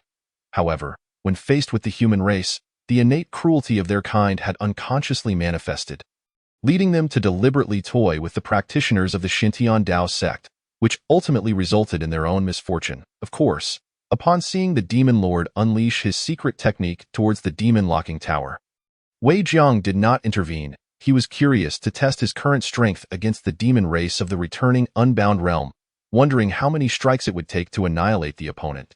Chapter 25. Annihilation of two demons. With the intent to assess his own capabilities, he refrained from stopping the demon lord. This, however, incited urgency among the practitioners of the Xintian Dao sect. Elder Lin immediately shouted, "Sect Master, Ancestor, you must stop the demon lord. Otherwise, once the great demon in the demon locking tower emerges, none of us from the Xintian Dao sect will escape unscathed." Hearing this, both Vice Sect Master Lu Haitian and Mu Chini nodded in agreement. Indeed, that returning unbound realm demon was exceedingly formidable. They had to prevent it from breaking free of its seal. Yes, our Xintian Dao sect has already fallen into such dire straits. If the seal is broken, we will no longer be able to contain that astonishing great demon. Upon hearing their words, Ren Xingfeng sprang into action. However, he was obstructed by the Dapeng demon. Both were at the initial stage of the void refinement realm, and thus Ren Xingfeng found himself unable to hinder the demon lord. Anxiety etched across his face. He turned to Wei Jiang, "Ancestor, please lend your hand." He understood that only Wei Jiang could stop the demon lord at this juncture. However, before Wei Jiang could respond, the Feihu demon approached him with a sinister grin. "Kid, it seems you are powerless to stop the demon lord now. You must surrender here." With that, the Feihu demon unleashed his utmost power and charged at Wei Jiang. Witnessing this scene, despair engulfed the practitioners of the Xintian Dao sect. They were acutely aware that they could not match the speed of the demon lord. Hence, they could only watch helplessly as the demon lord reached the demon locking tower and began to cast the spell to break the seal. Nevertheless, this seal was originally set by a returning unbound realm practitioner, so the initial stage demon lord would require some time to unravel it. However, that time was not excessively long. Given the current circumstances, it was entirely sufficient. All eyes were fixated on the battlefield between Wei Jiang and the Feihu demon. They understood that if Wei Jiang could swiftly eliminate the Feihu demon, there would still be a glimmer of hope to thwart the demon lord. Otherwise, it would be too late. In the face of the Feihu demon, Wei Jiang did not hesitate for even a moment. He flicked his fingers, and a tremendous force erupted from his fingertips, coalescing into sword energy that cleaved the Feihu demon in half. The opponent had not even registered the attack before his essence was extinguished. Wei Jiang's decisive action left all present, both humans and demons, utterly astonished. Even the clash between Ren Xingfeng and the Dapeng demon came to an abrupt halt. My heavens, the ancestor is truly formidable. He can annihilate a void refinement expert in an instant. An elder from the nascent soul stage exclaimed in disbelief. "Ha ha, truly a blessing for our Xinjiang Dao sect. With the ancestor here, we are not only the foremost power in Lijiao, but can also establish our presence in the entire realm of cultivation. Lu Haitian expressed his elation, Imuchini, equally exhilarated. Remarked, indeed, the ancestor is unmatched. Even a typical peak void refinement cultivator would not stand a chance against him. Perhaps, the ancestor has already reached the threshold of the returning unbound realm. The so-called threshold of returning unbound refers to being just shy of the returning unbound realm, yet significantly stronger than an average peak void refinement cultivator. However, due to the Xinjiang Dao sect having lost the Xinjiang record for quite some time, no one within the sect believed that Wei Jiang possessed the strength of the returning unbound realm. At that moment, the Dapeng demon wore an exceptionally grim expression. After all, the Feihu demon was his equal in strength, yet he had been effortlessly annihilated by Wei Jiang in a mere encounter. This instilled a profound sense of dread within him. Consequently, thoughts of fleeing quickly took root in his mind. Seeing the Dapeng demon attempting to escape, everyone was taken aback. They had presumed he would assist the demon lord in breaking the seal. Yet upon witnessing the Feihu demon being obliterated, he instead showed signs of cowardice. These demons prided themselves on being a race born of heaven and earth, yet they were found to be vastly inferior to the human race. Indeed, with their cowardly disposition, they could never hope to triumph over the cultivators of the human race. Observing the Dapeng demon fleeing, Wei Jiang had no intention of letting him go.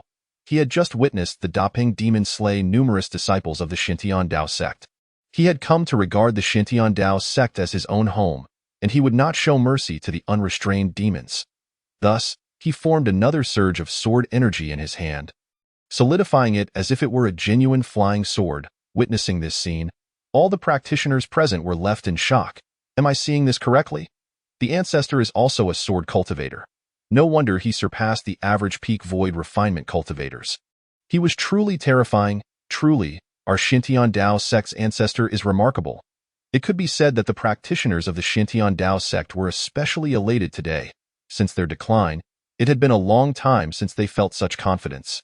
Yet, with Wei Jiang appearing as the ancestor of the Xinjiang Dao sect, he completely overturned their perceptions, making it clear that even though the Xinjiang sacred ground had vanished, its lingering might was not something just any lowly creature could provoke. They were utterly reassured. They knew that as long as Wei Jiang took action, the crisis of the day would be entirely resolved. Simultaneously, the sword energy in Wei Jiang's hand was instantaneously released. Darting swiftly towards the Dapeng demon, a chilling scream resonated through the air as the Dapeng demon's brow was pierced through, and he plummeted to the ground, lifeless. Witnessing yet another void refinement realm practitioner being annihilated in the blink of an eye left the practitioners of the Xinjiang Dao sect in disbelief. After all, that was a formidable void refinement expert. Faced with their ancestor, he was utterly defenseless, as fragile as paper. This was something they found hard to accept. However, they were all immensely grateful that the ancestor was on their side. Otherwise, the Xinjiang Dao sect would surely have been obliterated by the demon race today. As Wei Jiang effortlessly dispatched the Dapeng and Feihu demons, the demon lord, who was in the midst of breaking the seal, wore a completely ashen expression. Initially, he had thought that with two other void refinement great demons stationed, rescuing the old demon lord would be a straightforward task, devoid of any peril. However, Wei Jiang's appearance had entirely altered his perspective. Now, he felt uncertain whether he could guarantee the rescue of the old demon lord. He even lacked confidence in his own escape. Moreover, even if he managed to flee, he would merely be a solitary figure, and any hope of rescuing the old demon lord in the future would be rendered impossible. Thus, gritting his teeth, he unleashed all his essence and blood, attempting to forcefully unravel the seal of the demon-locking tower. Upon witnessing this, Ren Xingfeng cried out in alarm, "This is bad. The great demon in the demon-locking tower is about to break free from the seal." Hearing this, the faces of the Xinjiang Dao sect's members shifted dramatically. They had not anticipated that the demon lord would be on the verge of breaking the seal in such a short span of time. This was completely beyond everyone's expectations, and they also began to contemplate the dreadful consequences. Once the old demon lord broke the seal, he would truly be a formidable returning unbound realm demon. It was known that while the old demon lord was sealed within the demon-locking tower and unable to emerge, without the strong seal, Ren Xingfeng and the others would have no means to thoroughly contain him. This meant that even while sealed within the tower, the old demon lord could still absorb the spiritual energy of heaven and earth to cultivate. When he had been sealed, his strength was merely at the initial stage of the returning unbound realm. After so many years, he might have already advanced to the mid-stage of the returning unbound realm.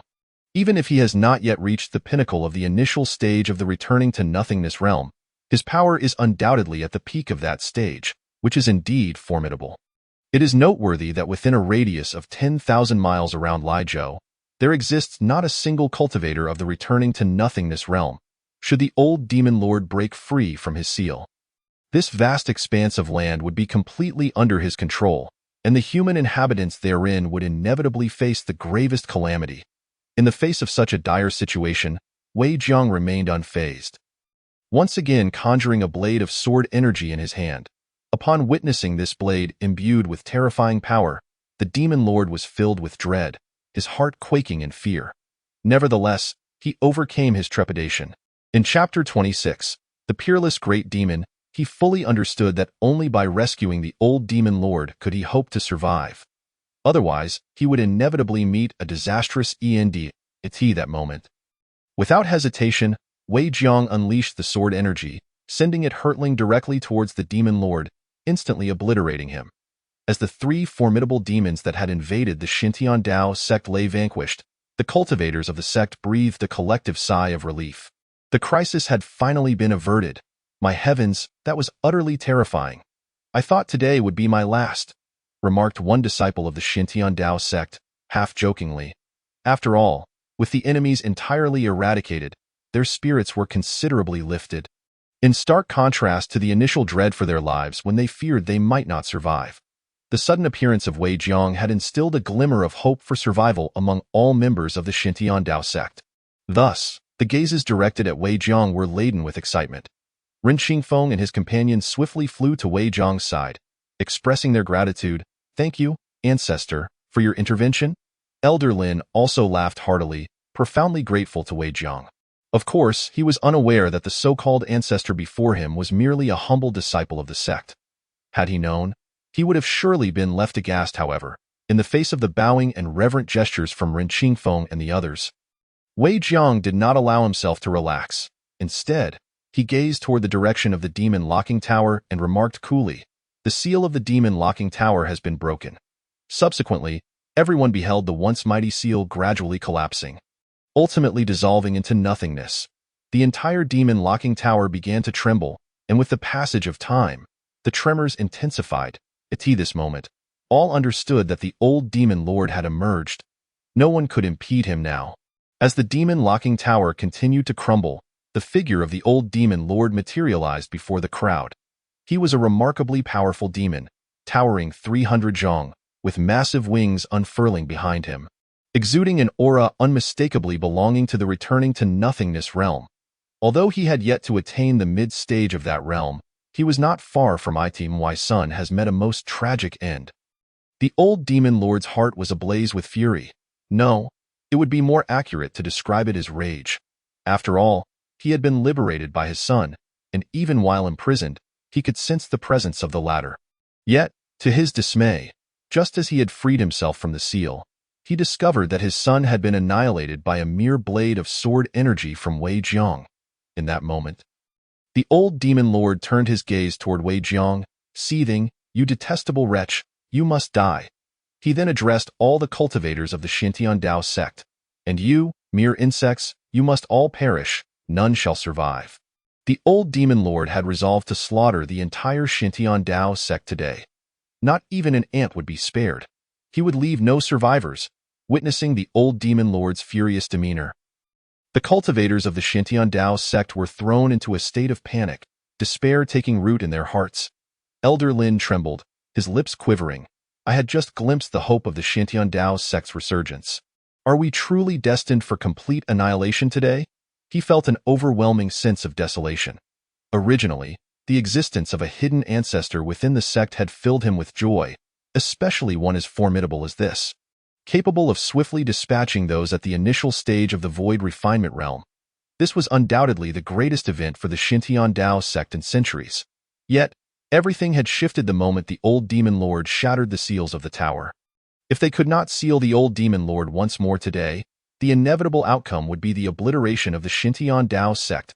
However, none believed that Wei Jiang possessed the strength to return the old demon lord to confinement. Moreover, the passage of time had allowed the old demon lord to grow stronger. Even cultivators at the initial stage of the returning to nothingness realm would stand no chance of sealing him again.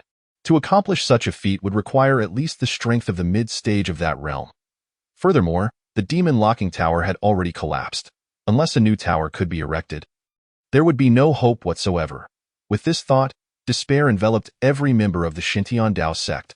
They felt there was no opportunity left to alter their dire fate. At this moment, Ren Qingfeng's eyes brimmed with resolve. He turned to Wei Jiang and respectfully urged, "Ancestor, please take our finest core disciples of the Xintian Dao sect and leave at once. The two vice sect leaders and I will do our utmost to delay the great demon that has broken free from the demon locking tower." Upon hearing this, tears streamed down the faces of the disciples of the Xintian Dao sect. They had not anticipated that, in the face of such dire circumstances, their sect leader would prioritize their safety above all else. Similarly, the elder cultivators at the nascent soul stage recognized that it was time for them to make sacrifices. To preserve the ember of their sect, their selflessness was of utmost necessity. Although not every elder among them was unwaveringly resolute, more than half were willing to lay down their lives for the sect. Yet, they unanimously believed that as the ancestor of the Xintian Dao sect, Wei Jiang must escape swiftly. After all, his strength was the apex of their sect's combat prowess. As long as he remained, the Xintian Dao sect would endure. Otherwise, if only a few nascent soul elders or the vice sect leaders managed to flee, they could not hope to alter the sect's future. They risked being gradually consumed by other forces, ultimately vanishing without a trace. However, if Wei Jiang stayed, everything would change. His ability to eliminate any cultivator at the initial stage of the void refinement realm would earn him the respect of all in the cultivation world. Yet, upon witnessing the reactions of the sect's disciples and elders, Wei Jiang chuckled. "Why should I flee when you urge me to do so?" He found their insistence perplexing. He had never claimed to be incapable of facing the old demon lord. It seemed everyone assumed he was destined to flee, which was utterly inconceivable to him. After all, the notion of retreat had long been absent from Wei Jiang's lexicon. Seeing his nonchalant demeanor, the crowd grew anxious. Lu Mantian immediately exclaimed, "Ancestor, please do not act impulsively. You are the hope of our Xintian Dao sect. As long as you are here, we shall never perish." Hearing this, Mu Qinyu nodded in agreement. "Indeed, ancestor. Even if you do not consider your own safety, please think of the Xintian Dao sect." In response to their pleas, Wei Jiang shook his head. "No, I shall remain to confront this peerless great demon. You all must retreat to safety and avoid any unintended harm." Upon hearing this, the entirety of the Xintian Dao sect was profoundly moved. They could hardly believe that, in such a desperate situation, their ancestor would selflessly resolve to sacrifice himself for their protection. What a remarkable state of being! What an extraordinary spirit! However, at that moment, the old demon lord interjected. "What are you fleeing for? Today, you shall all perish." After all, his son had just been slain by Wei Jiang. It was safe to say that Wei Jiang had become his greatest enemy, and no one would escape his wrath. Moreover, the Xintian Dao sect had confined him within the demon locking tower for so long, robbing him of countless years of freedom. The animosity he harbored was immense. Unless he completely annihilated the Xintian Dao sect, he would not rest. With that, he spread his wings, momentarily eclipsing the sun above the Xintian Dao sect. Subsequently, the old demon lord ascended into the sky, casting a super barrier over the entire Xintian Dao sect. As long as this barrier stood, the cultivators of the Xintian Dao sect would find it impossible to escape. The old demon lord had prepared every measure for his revenge, leaving no opportunity for the sect's cultivators to flee. Upon witnessing this formidable barrier, despair washed over every cultivator of the Xintian Dao sect. "It's over. We are surely doomed," they lamented. "I truly do not wish to die." Chapter 27.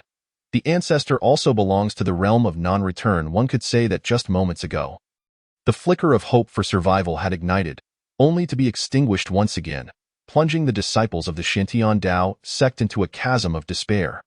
The practitioners of the sect had truly experienced a tumultuous oscillation between ice and fire, their bodies and minds wrought with immense suffering. Yet, Some stubborn cultivators, driven by disbelief in fate, immediately took to the skies on their swords, striving to break free from the confines of the Xintian Dao sect. However, upon encountering the barrier laid by the ancient demon master, they were swiftly engulfed in flames, disintegrating into nothingness in the blink of an eye. Witnessing this scene, fear gripped the hearts of the onlookers. The situation had devolved into a dire dilemma. To remain would surely spell death, yet attempting to flee would only hasten their demise, for breaking through the ancient demon master's barrier required strength at the very least equivalent to the realm of non-return. Even Wei Jiang, regarded by all within the Xintian Dao sect, was believed to lack such power, leading many to resign themselves to the belief that their fates were sealed in light of this dire predicament. Ren Qingfeng cried out with fervor, "Silence, everyone! We, the Xintian Dao sect, are the inheritors of the sacred land of Xintian, as a great sect. Even in death, we shall do so with dignity. We vow to stand resolutely against the demon race." In mere moments, the disciples of the Xintian Dao sect fell silent. Indeed, from the day they entered the sect, their lives had become irrevocably intertwined with its fate. To be a part of the Xintian Dao sect was a matter of immense honor. Even for the most menial of disciples who toiled away their lives, at this moment, they found within themselves a resolute spirit. What was death, if not a refusal to yield to the demon race? The ancient demon master, witnessing this unexpected unity, was taken aback. Throughout his encounters with countless human cultivators, never had he met any who bore the same unwavering resolve as the disciples of the Xintian Dao sect did now. In that instant, the entire sect stood as one, a solid bastion against the encroaching darkness. Wei Jiang felt a profound sense of solace at the transformation occurring within the sect. Initially, he had doubted the significance of defending the Xintian Dao sect, as he had no close ties beyond his friendship with Elder Lin. Yet, his perspective had shifted entirely. This unified sect was undeniably worth safeguarding. He felt fortunate to find himself within the Xintian Dao sect rather than any other. Thus, he spoke with a voice that resonated with newfound assurance. "There is no need for panic. None of you shall perish today." His words acted as a balm, soothing the frayed nerves of each disciple of the Xintian Dao sect. Quelling their previously restless spirits, they felt a surge of excitement. Whether Wei Jiang spoke truth or fiction mattered little. They could sense the warmth of a guardian's care emanating from him. Even the three heads of the sect were moved to tears. Particularly Ren Qingfeng, who had borne the weight of the entire sect's pressures for many years, now felt a profound relief at the prospect of having an ancestor to shoulder the burden alongside him. Even in the face of life and death, his heart swelled with exhilaration. If Wei Jiang claimed they would not die, then to believe was all that was required. Among those who shared this conviction were Lu Mantian, Mu Qinyu, and Elder Lin. Having first encountered Wei Jiang in his capacity as their ancestor, they placed unwavering trust in him, convinced that once he spoke, reality would inevitably align with his declarations. The ancient demon master, however, was far from pleased. He had declared that this group must perish, yet Wei Jiang countered with assurances of their survival.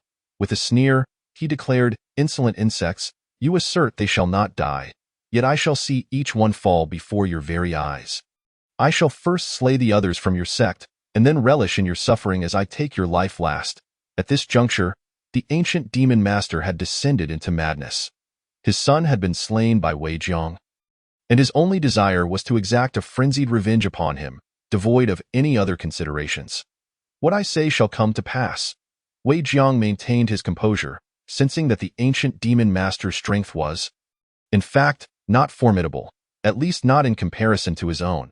He possessed unwavering confidence that with the use of the sword of slaying immortals, he could dispatch his foe in a single stroke without even summoning his avatar. However, such revelations were not for others to know. The implications were far too startling. Tio claimed the ability to dispatch a practitioner at the early stage of non-return with ease would lead others to mistakenly believe he himself was at the pinnacle of that realm.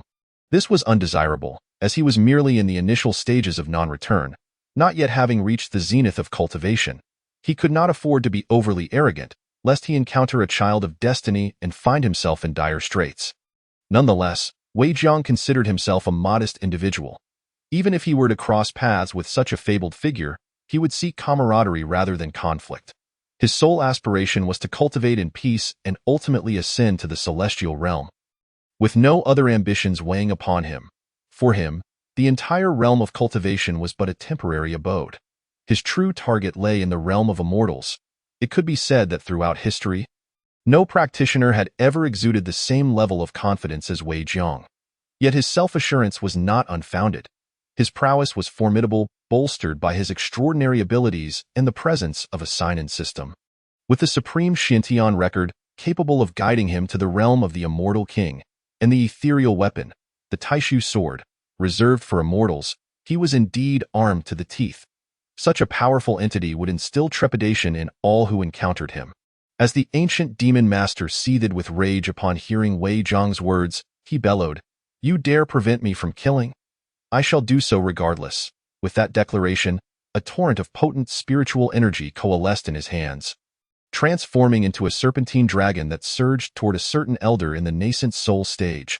Faced with this onslaught, the elder, feeling utterly despondent, closed his eyes, resigned to his fate. After all, he was merely at the nascent soul stage, while the ancient demon master was at the realm of non-return. The chasm between their levels rendered evasion impossible, and the ancient demon master could extinguish his life as easily as crushing an ant. Yet, in that moment, Wei Jiang sprang into action. With a sweeping gesture, a colossal hand appeared in the sky, interposing itself between the elder and the advancing dragon. It seized the spiritual energy dragon, rendering it powerless as it thrashed in vain. All present were left in stunned silence. Non-return.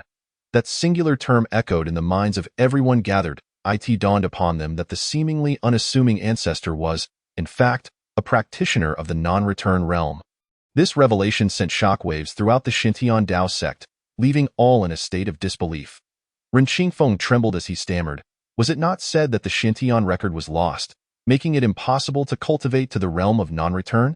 His worldview had been irrevocably shattered.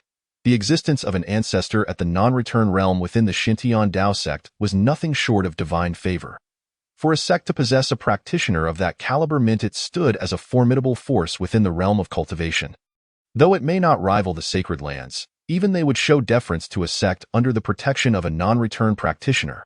It was well known that the sacred lands were notoriously arrogant, treating other sects with disdain. The mere presence of a non-return practitioner could compel even the most haughty to exhibit respect. Chapter 28. The annihilation of the ancient demon master. Perhaps the ancestor possesses the techniques of the Xintian record? Lu Mantian mused aloud. But if the ancestor does indeed have the Xintian record, why has he not disclosed this to us? Mu Qinyu inquired, a hint of confusion in his tone. He was not blaming Wei Jiang. Rather, he found it perplexing that as the ancestor of the Xintian Dao sect, one who possessed the Xintian record would not share it with his disciples.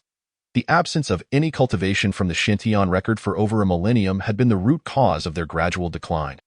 Upon hearing Mu Qinyu's words, Elder Lin's expression soured. Perhaps the ancestor faced some difficulties in the past, which delayed his emergence until now. I believe those issues have been resolved. Old Lin believed that Wei Jiang's appearance at this moment, shielding them from the onslaught of the ancient demon lord, was sufficient evidence that the latter bore no ill intentions towards the Xuantiando sect. Even if Mu Qin's words did not convey this sentiment, Lin would still feel a twinge of discomfort. However, unbeknownst to everyone, the Xuantiando sect had no true ancestor. Wei Jiang had merely been mistaken for one. Given the current situation, it seemed he would have to continue playing this role indefinitely.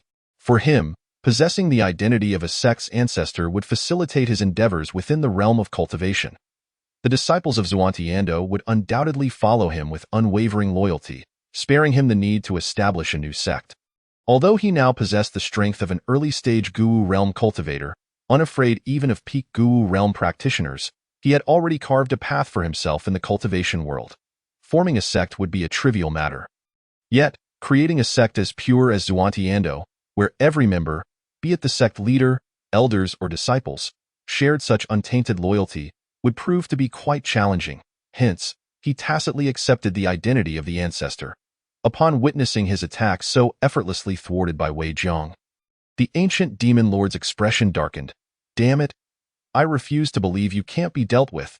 At this point, he had abandoned any thoughts of tormenting Wei Jiang further, having sensed the latter's early-stage Guwu realm power.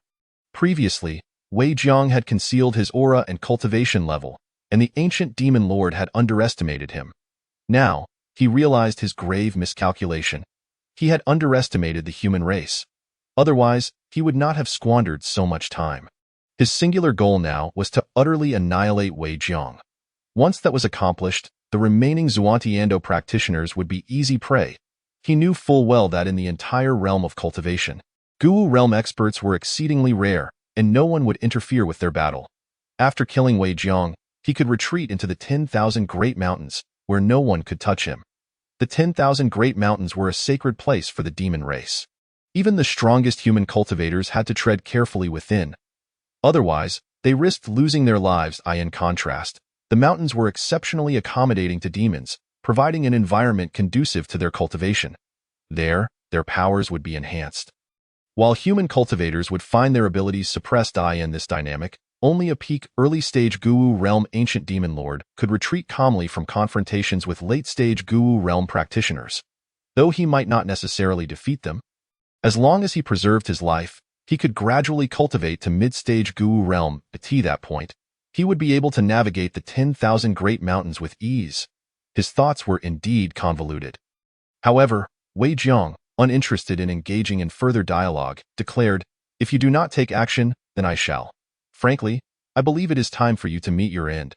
After all, Wei Jiang thought it quite absurd that the ancient demon lord had enjoyed such a long period of freedom after being sealed in the demon lock tower. Initially, he had forgotten about the unparalleled demon sealed within but had grown weary of the situation.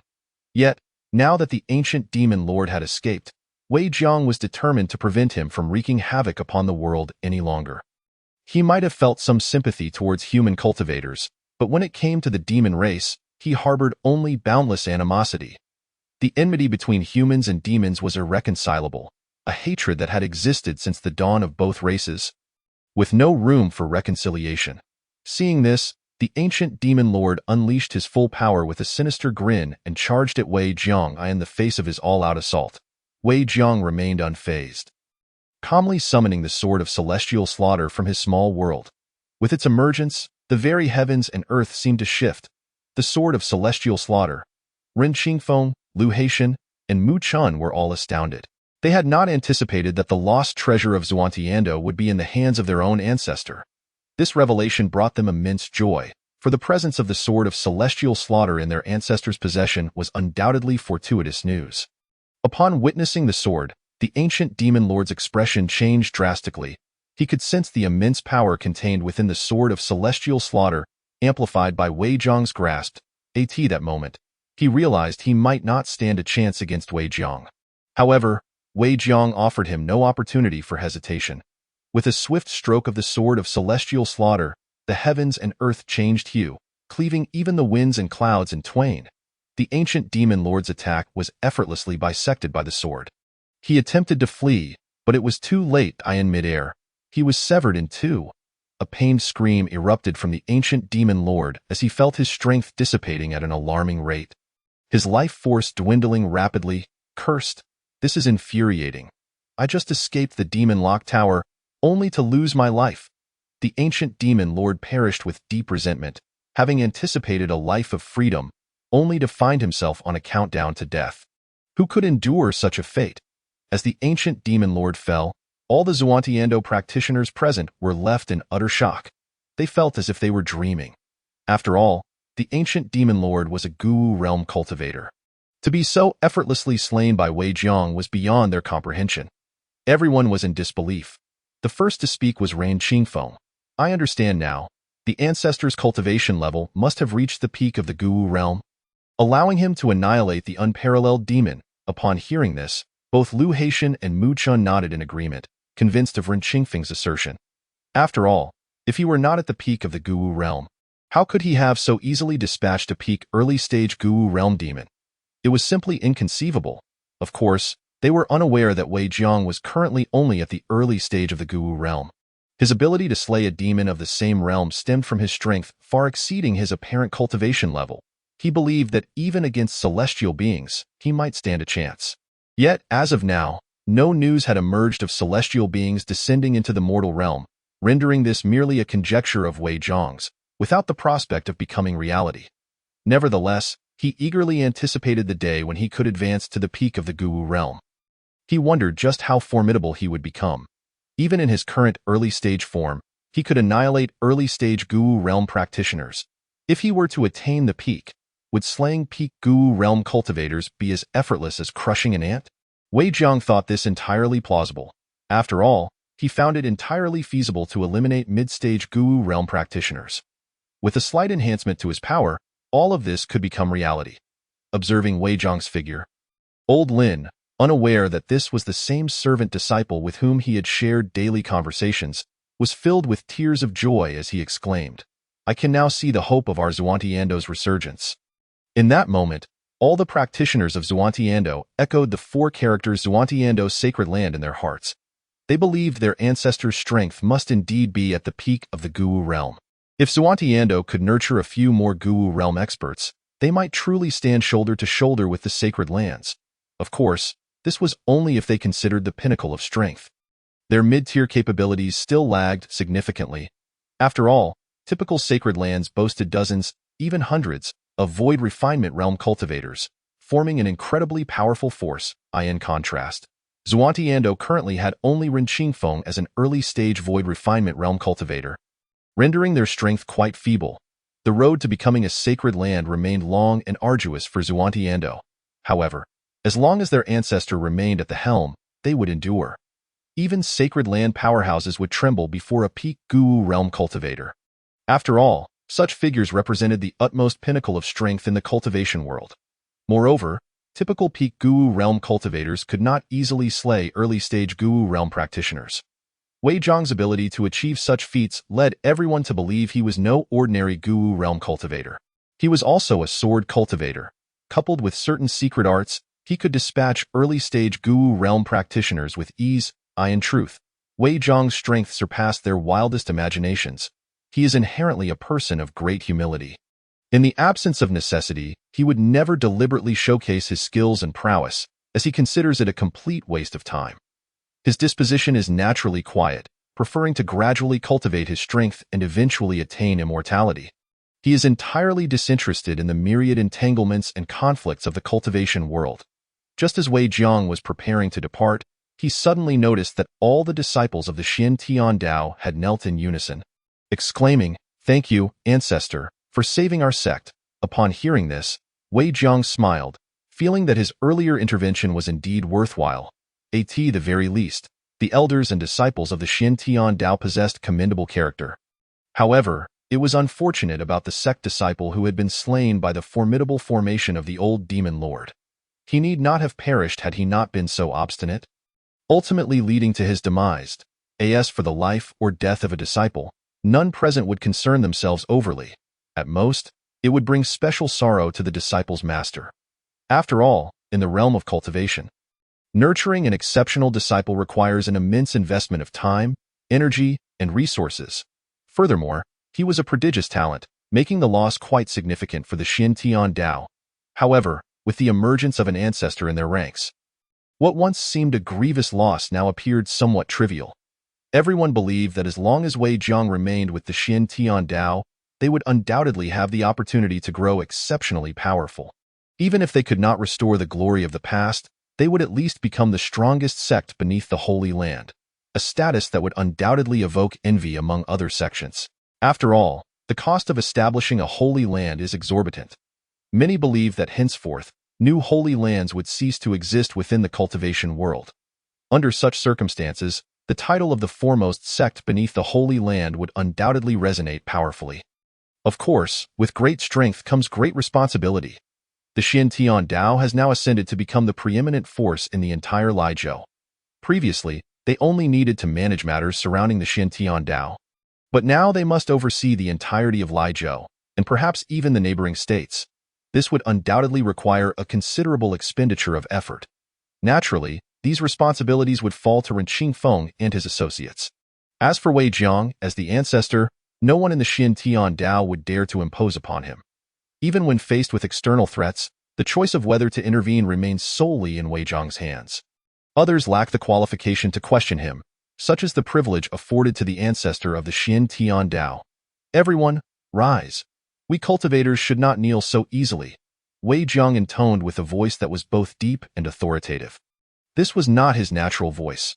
Rather, it was a deliberate fade. Yet, this voice did not convey age but rather a youthful vigor. All the practitioners of the Xin Tian Dao perceived nothing amiss. It is primarily understood that the higher a cultivator's realm, the longer their lifespan. To appear youthful and vibrant as a Guwu realm practitioner is entirely normal. Should a Guwu realm practitioner seem frail and aged, it would likely indicate they are on the brink of demise. After all, only those whose lifespan is reduced to less than 10% would appear so decrepit, as long as a Guwu realm practitioner possesses a lifespan exceeding 10,000 years. They typically appear quite youthful, often resembling a middle-aged person rather than an elder. Hearing Wei Jiang's words, all the practitioners of the Xin Tian Dao stood up, brimming with excitement. What they had thought to be a dwindling sect had suddenly revealed an ancestor. This thrilled each and every one of them. After all, the presence of an ancestor within a sect represents a vast difference compared to its absence. For instance, had Wei Jiang not been present during the Demon Clan's assault today, the Xin Tian Dao would have been entirely eradicated from the cultivation world. Moreover, had the old demon lord not been vanquished, even if the Xin Tian Dao were destroyed, future generations would surely face scorn from other practitioners, blamed for their failure to guard the demon locking tower, thereby bringing calamity to the entire cultivation world. Fortunately, with the old demon lord now reduced to ashes, all were greatly relieved, particularly Ren Qingfeng. Lu Haitian and Mu Chaniai.as, they were practitioners of the transformation god realm. They needed to periodically reinforce the seals of the demon locking tower, a task that proved quite arduous for them. After all, under normal circumstances, the seal's cultivation level should ideally be at the refining void realm. Initially, with only the transformation god realm cultivation, each time they fortified the seal, they were exhausting their spiritual energy. Now, with the absence of the demon locking tower, they would no longer need to engage in such thankless tasks. How could this not bring them joy? Certainly, the one who was even more delighted than Ren Qingfeng and the others was Elder Lin. His face was alight with joy, unmistakably reflecting his happiness. Indeed, he was genuinely elated in his lifetime. He had hoped to witness the growth and prosperity of the Xin Tian Dao. His ambitions were not as grand as those of Ren Qingfeng and the other leaders. As long as the Xin Tian Dao could become a significant sect, he would consider his life fulfilled. Observing the spirited elders and disciples, Wei Jiang could not help but smile. He had initially intended to depart immediately, but suddenly halted and flew to stand before Lu Haitian and Mu Cheni. Noticing Wei Jiang's approach, Lu Haitian inquired, "Ancestor, may I ask if there is something you wish to discuss?" He suspected that Wei Jiang must have something important to convey, as it was unlikely he would suddenly approach without cause. Perhaps there was a crucial task he wished to assign. This seemed entirely reasonable. As the ancestor of the Xin Tian Dao, after such a long absence, he would surely need to delegate tasks to the leaders. Mu Cheni promptly patted his chest and declared, "Ancestor, please feel free to instruct us. We will ensure you are thoroughly satisfied." However, to their surprise, Wei Jiang did not assign any tasks to them. He was acutely aware that he was merely pretending to be the ancestor and was not the true ancestor. There were no tasks to assign. Nevertheless, there was a reason for his approach to the two. Thus, he cleared his throat and spoke in a tone of authority, "Your cultivation levels are simply too weak." Hearing this, both Lu Haitian and Mu Cheni felt an acute sense of embarrassment. After all, their cultivation was indeed quite feeble compared to Wei Jiang's. One was a Guwu realm powerhouse, while the other was a transformation god realm practitioner. The disparity between them was akin to that between the bright moon and a firefly. "I sincerely apologize, ancestor. I will certainly strive to cultivate harder in the future," Lu Haitian replied, bracing himself. He could not afford to appear inadequate and disappoint the ancestor. Mu Cheni likewise nodded in agreement. "Indeed, ancestor, please do not give up on us." He feared that Wei Jiang might feel they were unworthy of their positions as vice leaders of the Xin Tian Dao. At that moment, Wei Jiang produced 2 pills from his small world. Upon seeing the pills in his hands, everyone present was astounded. The reason was simple. The pills Wei Jiang held were known as transformation void pills, the very elixirs consumed to break through from the transformation god realm to the refining void realm. If it were merely that, the crowd would not have been so surprised, for transformation void pills did indeed exist within the Xin Tian Dao. However, the 2 pills in Wei Jiang's possession were unlike ordinary pills. They bore pill patterns. Normal pills lack such patterns and are merely considered average. In contrast, Pills adorned with patterns are classified as top-tier elixirs. The spiritual energy contained within such pills exceeds that of ordinary pills by over 100-fold. Even a practitioner at the early stages of the Transformation God realm could consume a Transformation Void pill and have the opportunity to break through directly to the Refining Void realm. Although the probability is low, even in the event of a failed breakthrough, it would not harm the practitioner. More importantly, the side effects upon successful breakthrough are minimal. After solidifying their cultivation for 2 years, they can continue to cultivate just as any normal practitioner without interference to their future breakthroughs. This is undoubtedly a most enticing prospect. Furthermore, it is also the reason Wei Jiang could ascend so swiftly from the early stages of the Transformation God realm to the Refining Void realm. Upon seeing the 2 Transformation Void pills, Lu Haitian and Mu Chenyi's eyes widened in astonishment. "Ancestor, are these for us?" Luo Haitian inquired with a hint of disbelief, for the Huashu pill was an exceedingly precious elixir, one that a typical cultivator, even if in possession, would not casually bestow upon others.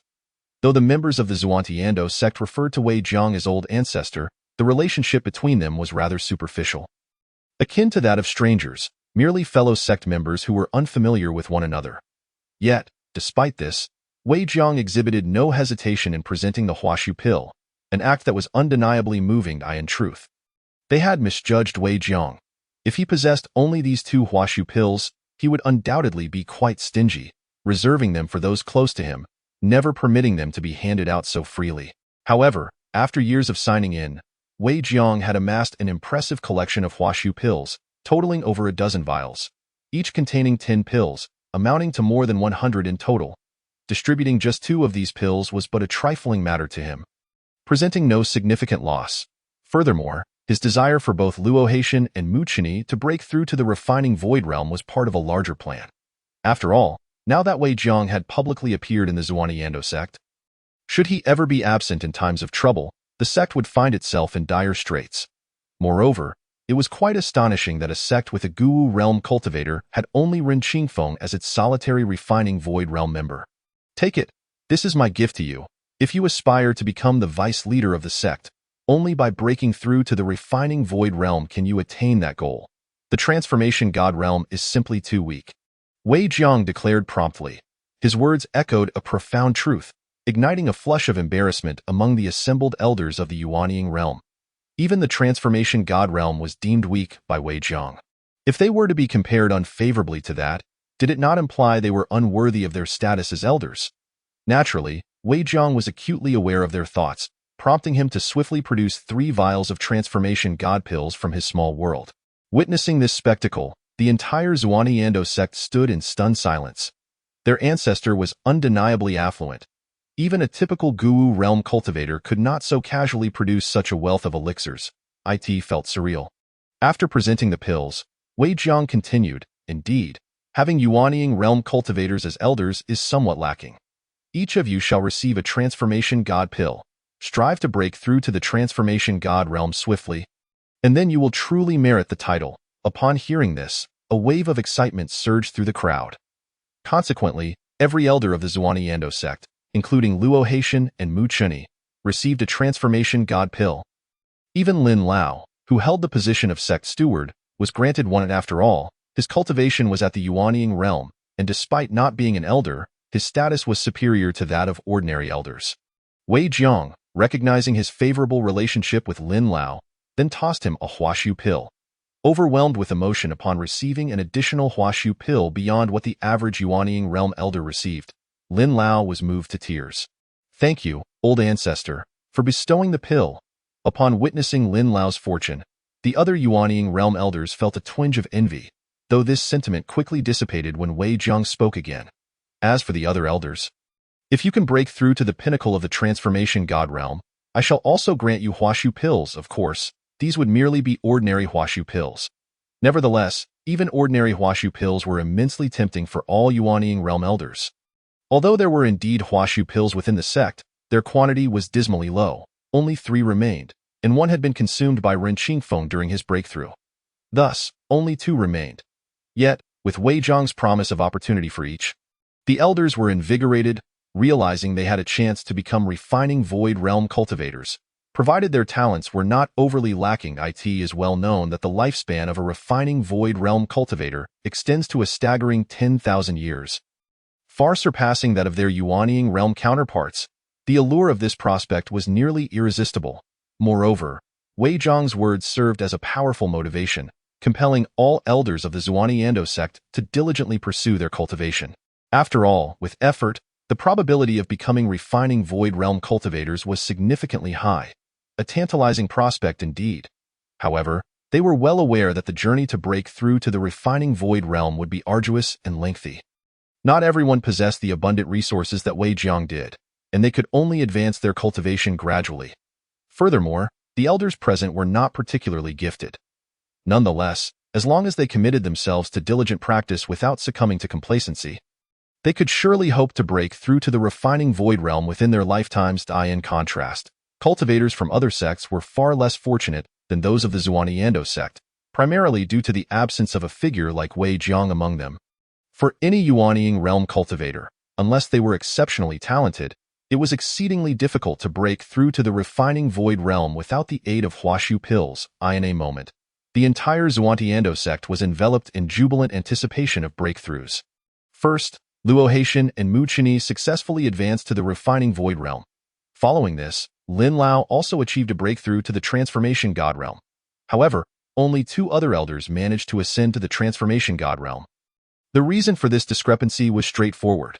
The transformation god pill given to Lin Lao was inscribed with pill patterns, while those given to the other elders lacked such markings. Naturally, the Huashu pill bestowed upon Lin Lao was also inscribed. However, due to his recent breakthrough into the transformation god realm, he needed to solidify his cultivation for at least a year before consuming the Huashu pill again. Failure to do so would risk a failed breakthrough. Lin Lao was well aware of this principle and was thoroughly delighted with his advancement to the transformation god realm. It can be said that the entire Xuanyando sect was suffused with joy on that day, as their collective strength surged to unprecedented heights. Chapter 31. Shockwaves across the Eastern Domain. Not only the entirety of Lijiao, but indeed the entire Eastern Domain had become the strongest force. Naturally, such a grand spectacle could not escape the notice of outsiders. After all, the events unfolding within the Xuanyando sect on this day were far from trivial. First, there was the assault by the demon clan, followed by the emergence of the ancient demon lord, and then the numerous cultivators achieving breakthroughs. This was indeed a magnificent spectacle.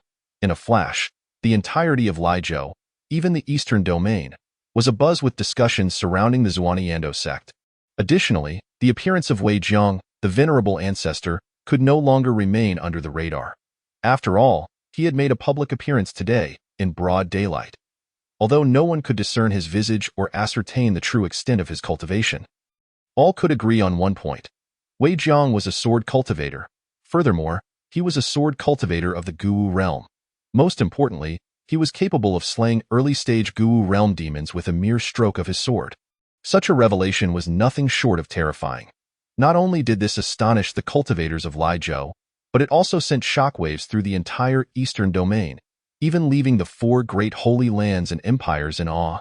After all, a peak Guwu realm cultivator could stir a tempest within the entire cultivation world.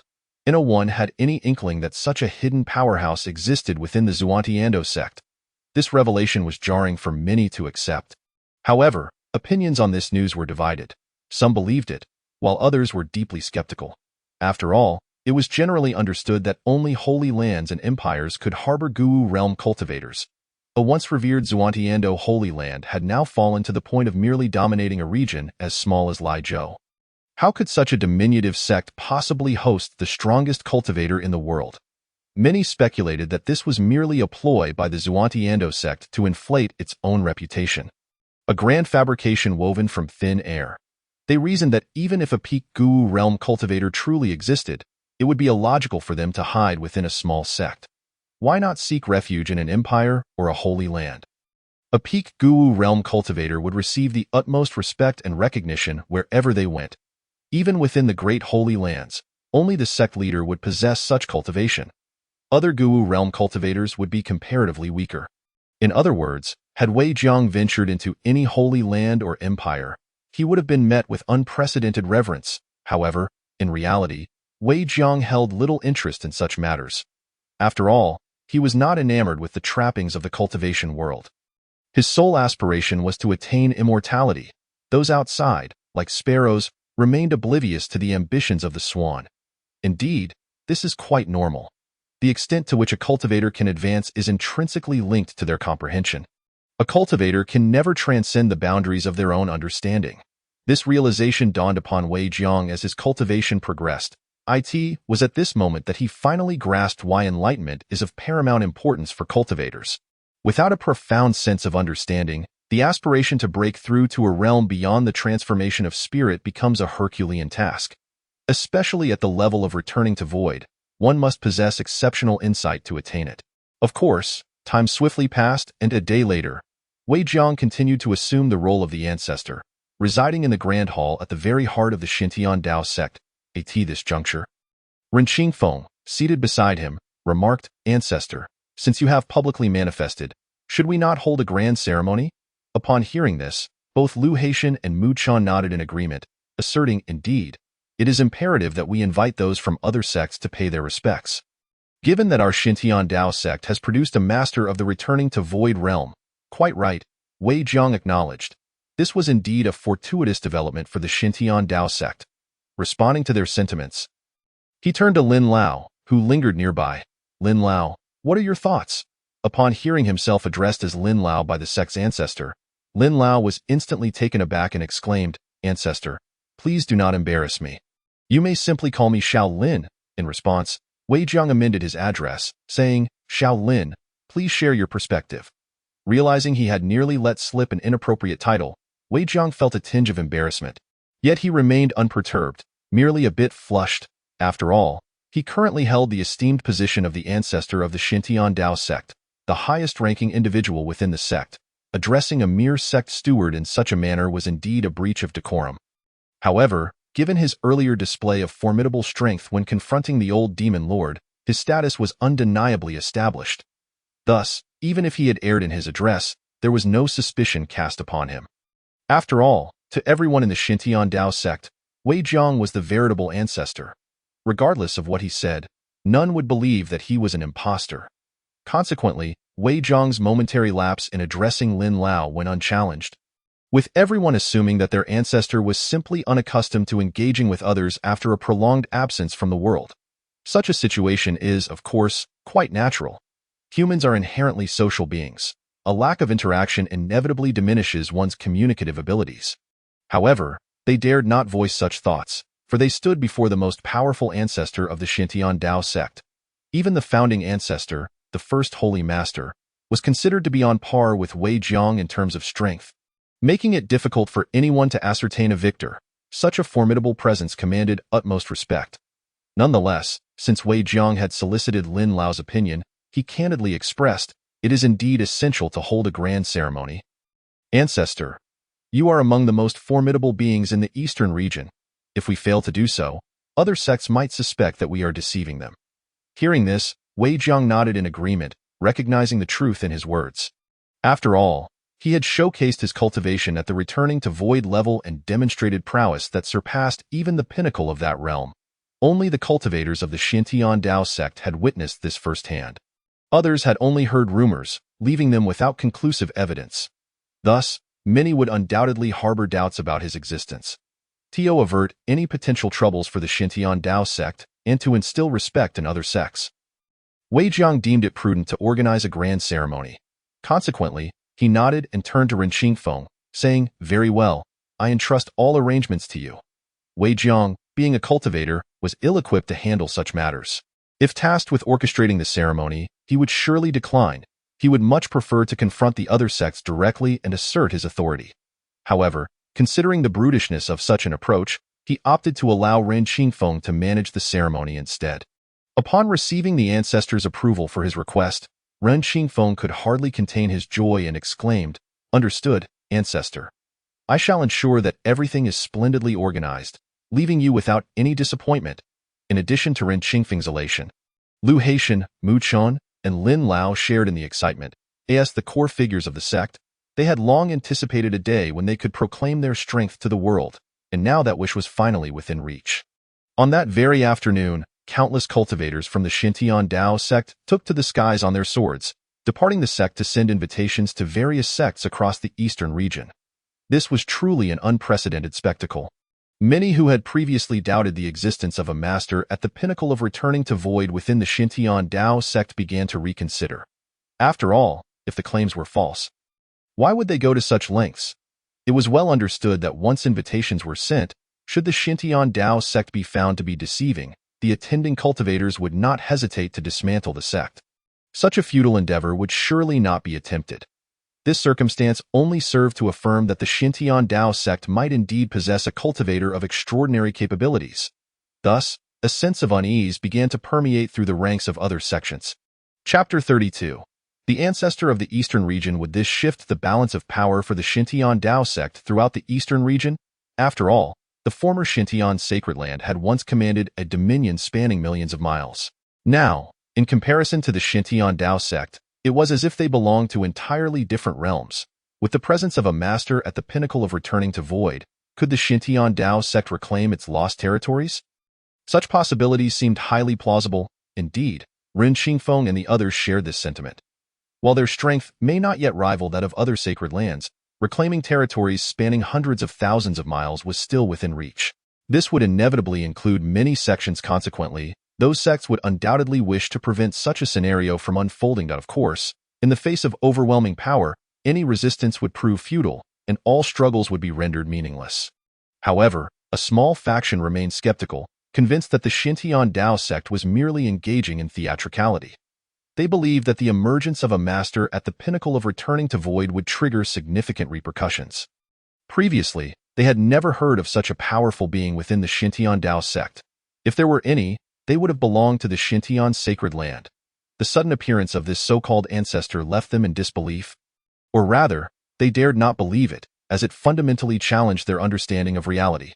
Time passed swiftly, and soon, all cultivators in the eastern region became aware of the Xintian Dao sect's newfound master at the pinnacle of returning to void. Many sects, despite their skepticism, chose to send representatives to the grand ceremony. After all, what if it were true? Should they fail to attend, it would only invite the ire of the Xintian Dao sect. If the ancestor were to descend in displeasure, a mere wave of his hand could lead to their sect's annihilation. Would that not be an unjust fate? Thus, regardless of their doubts, various sects dispatched esteemed elders, or even their leaders, to ensure proper decorum was maintained.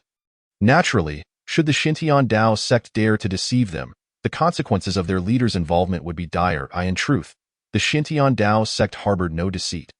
Wei Zhang's cultivation was indeed genuine, firmly rooted in the returning to void realm. However, he did not stand at the pinnacle of that realm. Rather, he was at its initial stage. Nevertheless, this initial stage was far more formidable than the average pinnacle cultivator. He had kept this information to himself. Assuming the identity of the ancestor, Wei Zhang found it incredibly convenient to visit the sword tomb without needing to conceal his intentions. Moreover, it was universally acknowledged that the ancestor of the Xintian Dao sect sought to elevate his cultivation, seemingly only achievable within the forbidden grounds. Otherwise, there would be no explanation for his prolonged absence from the world. It was widely speculated that he was engrossed in cultivation within the sword tomb. Remaining detached from worldly affairs, his recent emergence was attributed to achieving a state of completeness, with only the final preparations for ascension remaining. This narrative perfectly aligned with the information circulating among the masses. System, please proceed with the sign-in. Congratulations, host. Sign-in successful. You have received a bottle of creation pills. A creation pill. How wonderful. Wei Zhang was immensely satisfied as he promptly consumed the creation pill and settled into a meditative posture for cultivation. On the day of the grand ceremony, representatives from various sects arrived as scheduled, and at the entrance of the sect, disciples of the Xintian Daoist school joyfully announced the names of those attending the ceremony. Abbot of the Burning Mountain Temple is here. Master of the Holy Light Valley has arrived. Leader of the Golden Sun Sword sect is present.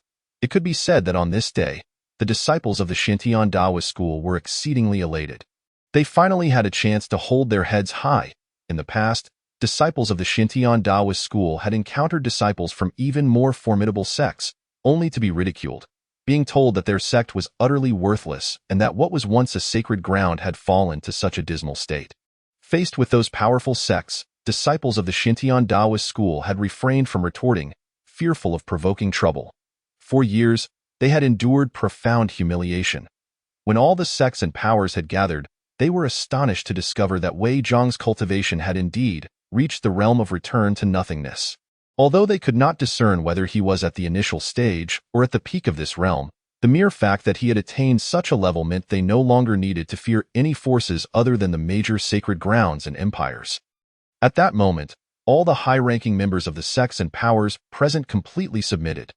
They understood well that in the face of such a powerful Xintian Taoist school, any further hostility would result in dire consequences. In the realm of cultivation, there existed a distinct divide between those at the realm of return to nothingness and those below it.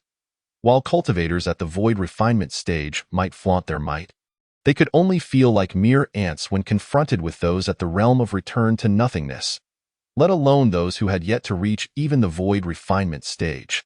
When facing Wei Jiang, they trembled in fear, dreading that a moment's displeasure could lead to their sect being wiped from existence. After confirming that the Xintian Taoist school indeed possessed a powerful figure at the realm of return to nothingness, the title of the foremost power in the eastern region was firmly established, aside from the sacred grounds and empires.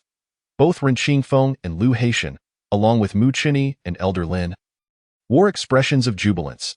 They felt there had not been a day as joyous as this, witnessing the Xintian Taoist school's strength multiply exponentially with Wei Jiang's emergence. They could not help but exclaim. In the realm of cultivation, the impact of high-end combat power was truly terrifying. Noticing that everyone had quieted down, Wei Jiang understood it was time to speak. First and foremost, I express my gratitude to all who have come to the Xintian Taoist school today. I hope we can support each other moving forward and maintain stability and peace throughout the eastern region.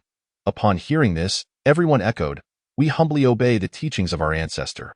Even though Wei Jiang was not the ancestor of the other sects, all present chose to address him as such.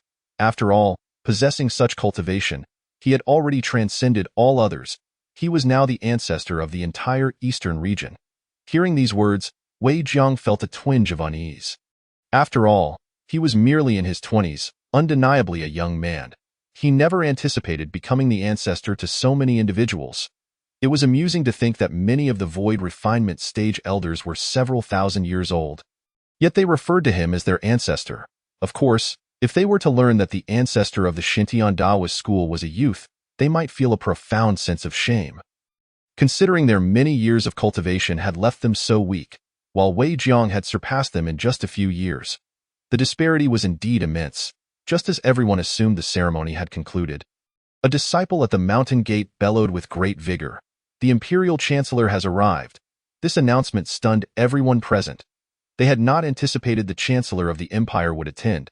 It was known that his strength was at the peak of the realm of return to nothingness.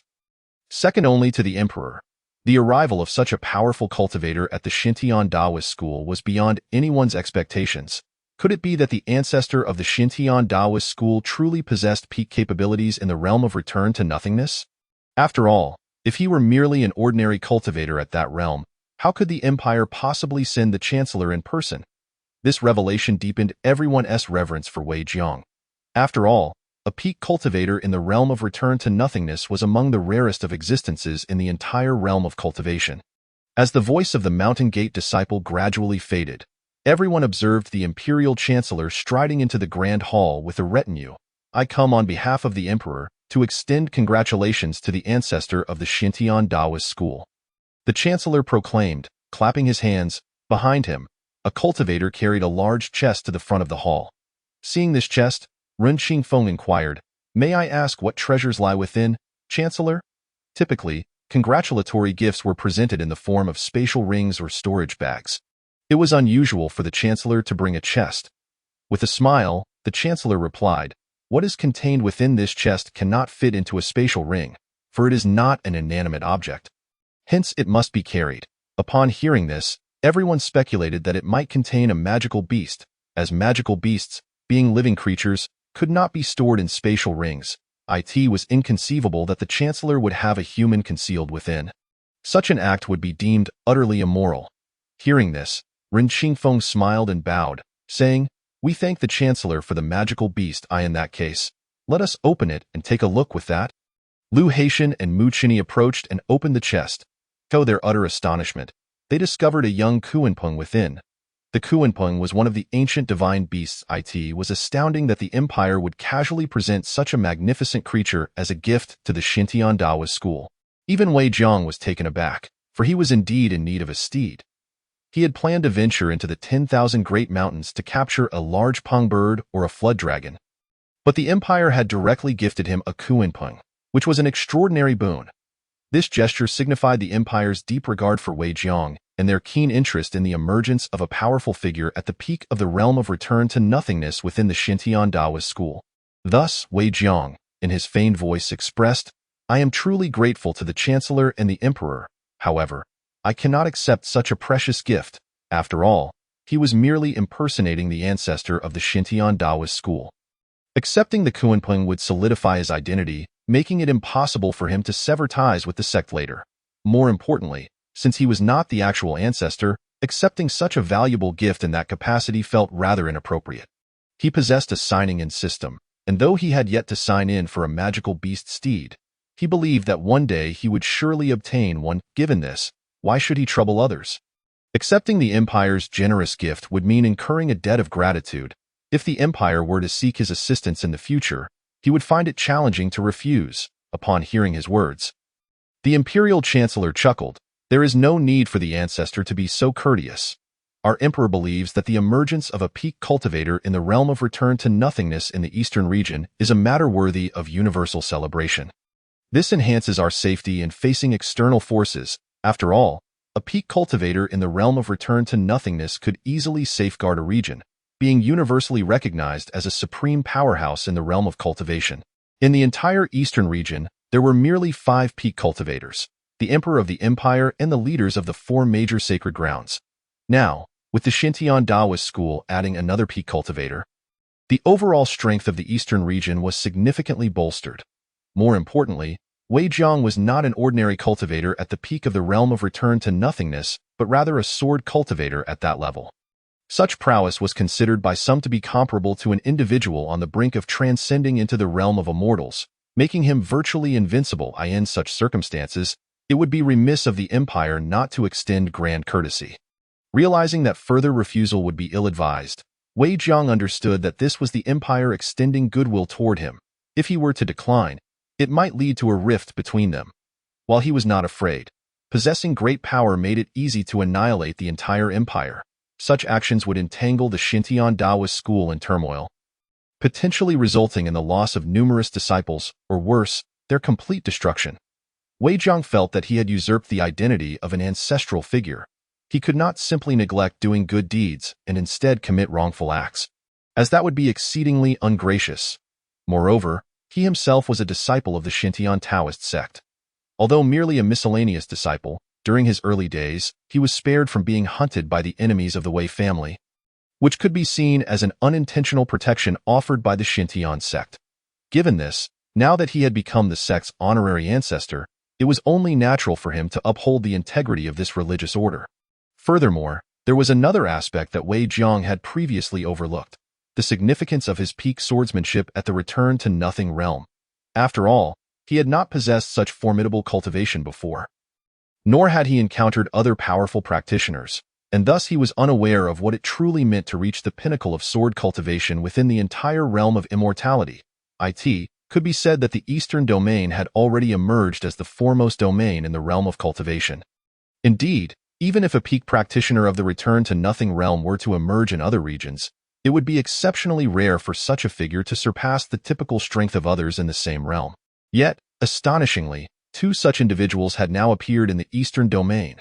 Of course, what remained unknown to all was that Wei Jiang's cultivation had already transcended the return to nothing level, having reached the realm of immortals. Should this be revealed, the entire history of the cultivation world would be rewritten. Wei Jiang harbored no ambitions regarding ascension. Otherwise, unifying the entire realm of cultivation would be a task easily within his grasp. However, he reasoned that if his fate was to ascend eventually, what would be the purpose of amassing power within the realm of cultivation? After all, he could not take such forces with him to the heavens. Thus, he dismissed such thoughts. Moreover, Merely signing in each day and masquerading as an ordinary miscellaneous disciple was exceedingly effortless. He relished this lifestyle and had no desire to engage in the constant strife for sect power. If he truly wished to become a core disciple of the Shintian sect, or even an elder, it would be a matter of little challenge. Yet, these were not his aspirations. The very reason he pursued cultivation was to live a life of leisure and freedom. Having already attained such a lifestyle without hindering his cultivation, why would he burden himself with further complications? Since you, Chancellor, have spoken so, I shall graciously accept your generous gift, Wei Jiang replied with a smile. Nodding his head as he gazed upon the Kuanping within the box, his satisfaction grew immensely. He promptly took the Kuanping into his possession, dripping a drop of blood to establish their bond. This Kuanping was but a newly hatched fledgling. And upon seeing Wei Jiang, it immediately became quite affectionate and obediently accepted him as its mount. Witnessing this, the entire assembly in the great hall erupted in joyous laughter, all bowing in unison as they proclaimed, "Congratulations, ancestor, on acquiring the divine beast Kuanping." While many felt a pang of envy, none dared to entertain feelings of jealousy. After all, Wei Jiang was a peak sword cultivator at the Return to Nothing realm. An imposing presence. Even the slightest hint of insubordination could easily be detected by Wei Jiang in the face of such a formidable figure. They were all apprehensive and tense, far from their usual relaxed demeanor. Wei Jiang, too, sensed this shift. However, he considered it quite advantageous, as masquerading as the Shintian sect's ancestor was already taxing enough. If he had to contend with those crafty old foxes, it would be an utter drain on his energy. At present, those individuals dared not meet his gaze directly, bowing instead to focus on the ground, which was a source of relief for Wei Jiang. After all, the fact that he possessed strength surpassing the peak of the Return to Nothing realm was indeed true. Not a mere fade. Chapter 34. Visitors from the sacred lands. Thus, there was no need to fear others questioning him. If anyone dared to challenge him, he would undoubtedly wield his sword to demonstrate the harsh reality of the situation. Of course, Wei Jiang had always been a person of refined demeanor and amiable disposition, disapproving of violence. He believed that resorting to brute force to resolve issues was not the mark of an intelligent individual. Only the foolish, unable to find a solution, would ultimately rely on violence. Wei Jiang considered this fundamentally misguided. He was not that sort of person. This was precisely why he had never contemplated using his formidable powers to become the head of the Shintian sect. He believed it preferable to be an ancestor than to assume the mantle of leadership. After all, even Ren Qingfeng, as the head of the Shintian sect, was still subject to his commands, was he not? At that moment, the disciple guarding the mountain shouted, "Elder from the Golden Dragon Sacred Land has arrived. Elder from the Heavenly Sword Sacred Land has arrived. Elder from the Langyas Sacred Land has arrived. Elder from the Three Pure Ones Sacred Land has arrived." In an astonishing turn of events, the elders from 4 sacred lands simultaneously entered the great hall, leaving the assembled crowd in a state of shock. It was important to note that these were elders of 4 revered sacred lands, all of whom were well-known figures of considerable authority within their respective domains, distinct from ordinary elders. Their collective presence was a testament to the significance they placed on the Shintian sect. Recognizing this, the 3 heads of the Shintian sect promptly advanced to greet them, for the arrival of sacred land elders warranted a respectful reception, far from the treatment afforded to commonplace sections. After all, the Shintian sect possessed a peak practitioner of the Return to Nothing realm and thus did not require to bow and scrape before lesser sections yet.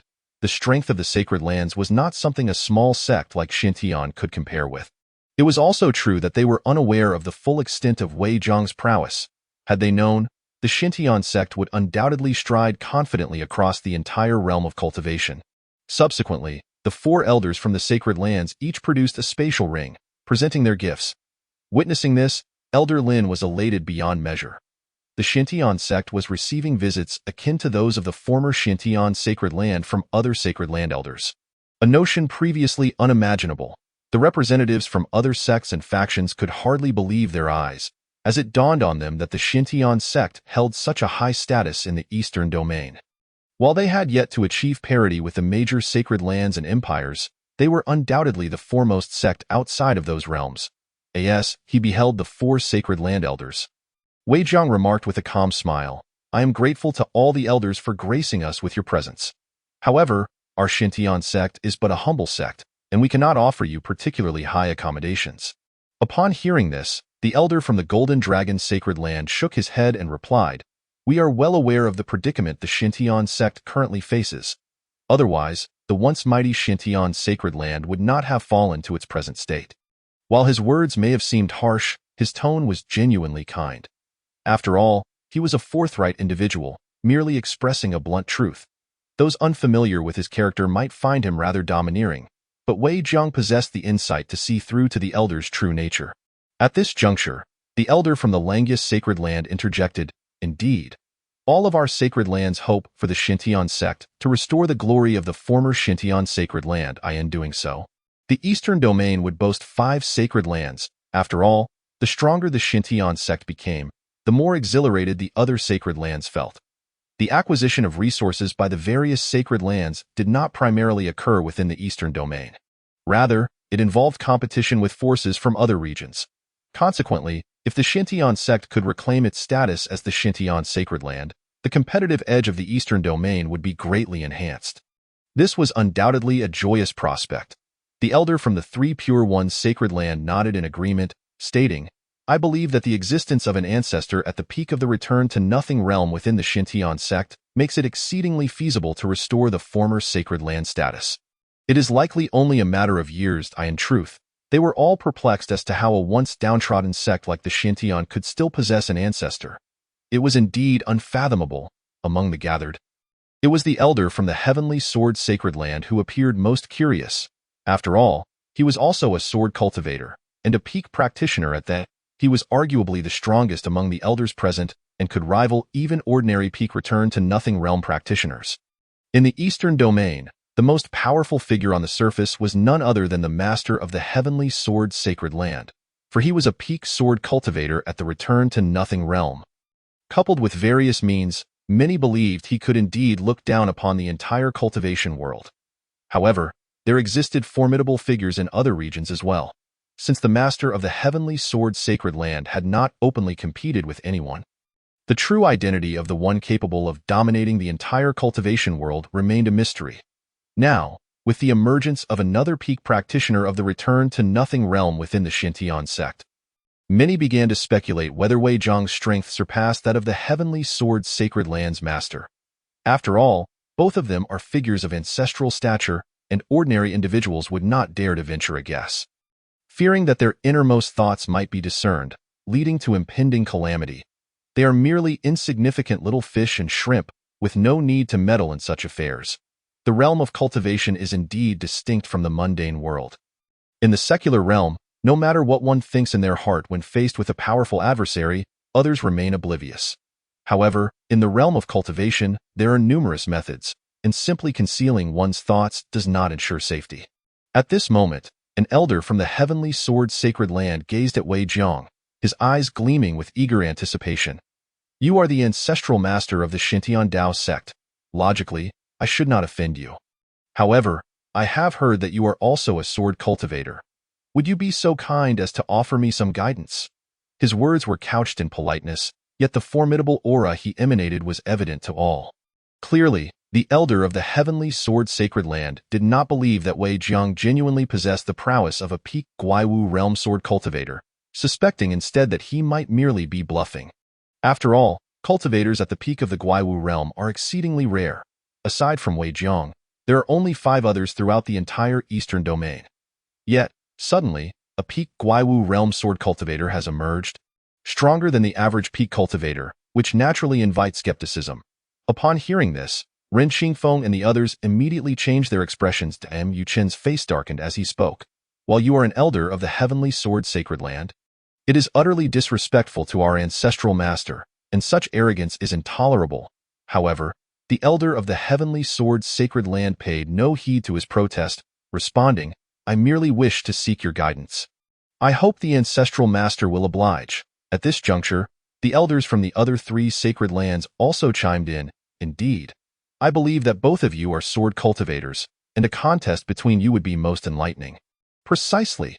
We wish to witness the might of sword cultivators. Please grant us this opportunity." "Yes, It is a rare occasion to showcase the pinnacle strength of your Xintian Dao sect before such a multitude, which would undoubtedly instill awe across the eastern domain. Upon hearing their words, the expressions of the Xintian Dao sect members shifted dramatically. They did not doubt Wei Zhang's capability as a peak Guiwu realm sword cultivator. Rather, they felt their sect was being humiliated. The crux of the matter was that they dared not express their anger. After all, aside from Wei Zhang, who possessed formidable strength, the others were merely of lowly realms. Faced with the sacred lands, they lacked the confidence to resist. They were not cowards. They simply felt they must not cause trouble for Wei Zhang.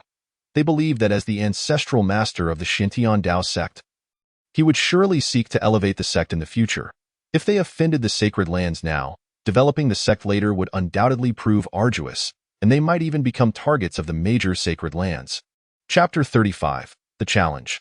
Thus, they all turned their gazes toward the imperial chancellor. However, it was evident that the chancellor harbored similar thoughts. Even though they had perceived the Guiwu aura emanating from Wei Zhang, they remained skeptical until they could ascertain whether he truly was a peak Guiwu realm sword cultivator. After all, such matters could not be taken lightly. A single misstep could lead to grave consequences. Moreover, there exists a significant disparity even within the Guiwu realm. For instance, an ordinary peak Guiwu realm cultivator could easily obliterate one at the initial stage of the Guiwu realm, the peak Guiwu realm sword cultivator. However, is on the brink of transcending into the realm of immortals and is undeniably a formidable presence. The true extent of Wei Zhang's power would determine the stance of the major sacred lands and the empire towards the Xintian Dao sect. Very well, I accept your challenge. Wei Zhang finally spoke. Upon hearing this, the representatives from the empire and the sacred lands were momentarily taken aback. They had anticipated a refusal, yet he acquiesced so readily. Could it be that he truly is a peak Guiwu realm sword cultivator? Such thoughts coursed through everyone's minds. Meanwhile, the elder from the heavenly sword sacred land was elated at the prospect of engaging in combat with Wei Zhang. In truth, while he harbored doubts about Wei Zhang's strength, he was also eager to battle a formidable opponent. Now that Wei Zhang had consented, he would not let this opportunity slip by. He drew forth his exquisite spiritual sword and addressed Wei Zhang. "Esteemed friend, please summon your spiritual sword." To this, Wei Zhang merely smiled and shook his head. "No, I can defeat you with my bare hands." The moment he uttered these words, a wave of astonishment swept through the crowd. They could hardly fathom Wei Zhang's audacity. It is imperative to understand that even an ordinary peak Guiwu realm cultivator, when faced with a late-stage Guiwu realm cultivator, risks defeat if they engage without their spiritual weapon. Moreover, the elder from the heavenly sword sacred land was a late-stage Guiwu realm sword cultivator, even stronger than the average peak Guiwu realm cultivator in the face of such a powerful adversary. Wei Zhang appeared to hold him in utter disdain. This declaration served to infuriate the elder from the heavenly sword sacred land. "Though you may be the stronger cultivator, your utter contempt for me is an egregious affront." As a sword cultivator, he was known for his straightforwardness. Even if Wei Zhang's strength likely surpassed his own, he would not grovel. The other elders from the sacred lands and the imperial chancellor were equally taken aback, shaking their heads in disbelief at Wei Zhang's apparent arrogance. Even with peak combat prowess in the realm of cultivation, he was not the absolute strongest individual. Such disdain for fellow cultivators might very well lead to dire consequences. However, their immediate concern was to ascertain whether Wei Zhang's cultivation truly reached the pinnacle of the Guiwu realm and whether he was indeed a genuine sword cultivator. Other matters could wait. After all, no matter how formidable Wei Zhang might be, he was merely the ancestral master of the Xintian Dao sect, not one of their sacred land members. This was a scene Wei Zhang had not anticipated. He had merely spoken a commonplace remark. Why did it provoke such ire? He did not deliberately belittle his opponent, but genuinely believed he could triumph without resorting to his spiritual sword. After all, he was not only a sword cultivator but also possessed the power of multiple avatars. Even if he did not summon his avatars at present, their strength still communicated with his main body, exponentially amplifying his spiritual power. Furthermore, his spiritual energy was notably unique, unlike that of an ordinary initial-stage Guiwu realm cultivator. With this in mind, he felt confident that he could indeed defeat the elder from the heavenly sword sacred land without employing the Zhanxian sword. However, the elder from the heavenly sword sacred land was oblivious to all of this, as were the other elders from the sacred lands. More importantly, none of the onlookers were aware of it either. Thus, they perceived Wei Zhang's demeanor as somewhat arrogant. Nonetheless, having accepted the challenge, the elder from the Heavenly Sword Sacred Land was determined to demonstrate to Wei Zhang that underestimating one's opponent was utterly inadvisable. With that, he firmly gripped his exquisite spiritual sword and unleashed his full power, concentrating it into the blade. He prepared to deliver a strike of unimaginable magnitude, intending to settle the contest in one decisive blow. Witnessing this scene, the members of the Xintian Dao sect grew anxious. They feared for their ancestral master's safety during the clash with the elder from the Heavenly Sword Sacred Land. After all, he had claimed he would not wield a spiritual sword. Did this not mean he was relinquishing his greatest advantage as a sword cultivator? Thus, they were engulfed in worry. However, Wei Zhang merely observed the elder's actions with an air of calm detachment. As he regarded the unfolding events, the onlookers pondered whether Wei Zhang was merely feigning composure. After all, they believed they could not withstand the elder's formidable strike. Yet, Wei Zhang had not summoned his spiritual sword, seemingly preparing to face the oncoming blade unarmed. This left everyone in a state of disbelief. Regardless, they were merely spectators, not participants. Their only concern was to ensure their own safety. At that moment, the elder from the Heavenly Sword Sacred Land bellowed, "Go!" Subsequently, the exquisite spiritual sword in his hand shot towards Wei Zhang at breakneck speed. In response, Wei Zhang flicked his finger, channeling his entire spiritual energy into a sword aura that surged towards the oncoming spiritual sword. The collision between the tangible spiritual sword and the sword formed from condensed spiritual energy unleashed an overwhelming destructive force throughout the Grand Hall. Fortunately, Wei Zhang had previously set up formations within the hall, preventing the destruction from spreading. Instead, a blinding spark erupted at the center of the hall, leaving none of the onlookers harmed. However, upon witnessing the outcome of the collision, everyone stood in stunned silence. They had not expected that the elder's powerful strike would be thwarted. Moreover, Wei Zhang's sword energy, imbued with spiritual force, had yet to dissipate and hurtled directly towards the elder of the Heavenly Sword Holy Land. It came to a steady halt just before the elder's brow. Should that sword strike, it would undoubtedly claim the elder's life. "I suppose this means I have won, doesn't it?" Wei Zhang inquired nonchalantly. He felt a profound sense of helplessness. Today, he had merely wished to be a decorative presence at the grand ceremony and then vanish in an instant. Unexpectedly, he found himself compelled to display his formidable prowess, which he found rather burdensome. Indeed, it seemed far more preferable to be an ordinary servant disciple. Completing the daily tasks assigned by the sect would suffice, allowing him the freedom to allocate the remainder of his time as he pleased. Of course, these tasks were still exceedingly challenging for genuine ordinary qi refining cultivators. Yet, the Wei family's strength had long surpassed such realms. For him, undertaking the tasks of a servant disciple was a trivial endeavor. Wei Zhang resolved that once the ceremony concluded, he would once again conceal himself, ensuring that others could not locate him. After all, being the esteemed ancestor was far too taxing. He had no desire to be perceived as a true patriarch. Should the Xintian sect face peril, he would certainly emerge to effortlessly resolve matters. However, during times of relative safety, it would be best for him to remain hidden. "I concede defeat, and I thank you for your mercy, fellow cultivator." The elder of the Heavenly Sword Holy Land immediately bowed deeply. He understood all too well that his defeat was absolute. Despite wielding a spiritual sword, he had still succumbed to Wei Zhang. This starkly illustrated the vast disparity in strength between them. He even suspected that Wei Zhang's power might surpass that of his own sect's sovereign. After all, the sovereign of the Heavenly Sword Holy Land, without the use of a spiritual sword, could not so effortlessly vanquish him. Yet, Wei Zhang had achieved just that. This was ample proof that Wei Zhang was the foremost expert in the eastern region. However, whether he was the supreme expert of the entire cultivation world remained ambiguous to those present. Primarily, they were unaware that Wei Zhang possessed the capability to wield celestial artifacts. Chapter 36. The Resurrection of the Ancient Demon Lord. Had they known, there would have been no hesitation. Upon hearing the elder of the Heavenly Sword Holy Land apologize, Wei Zhang chose not to press the matter further. He recognized that the elder had merely sought to ascertain his true cultivation level. Though somewhat impudent, it was not a significant issue, and he was not one to hold grudges. Thus, he smiled and nodded. I have forgiven you. I hope that in the future, the Empire and the Holy Land can foster amicable relations with our Xintian sect, and that we may all thrive together. It can be said that Wei Jiang felt deeply invested in the well-being of the Xintian sect. Upon hearing his words, the Chancellor of the Empire replied with a smile. That is only natural. With allies like you, our eastern region is all the more secure. It is truly a fortunate circumstance. Other elders from various holy lands chimed in. Indeed, henceforth, the Xintian sect shall stand shoulder to shoulder with our holy lands.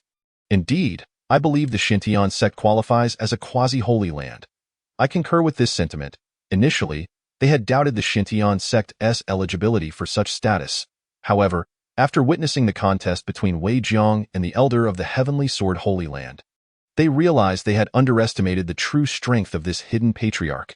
It was precisely this revelation that altered their perceptions. Upon hearing the words of the Chancellor and the elders, the gathered crowd was left in astonishment.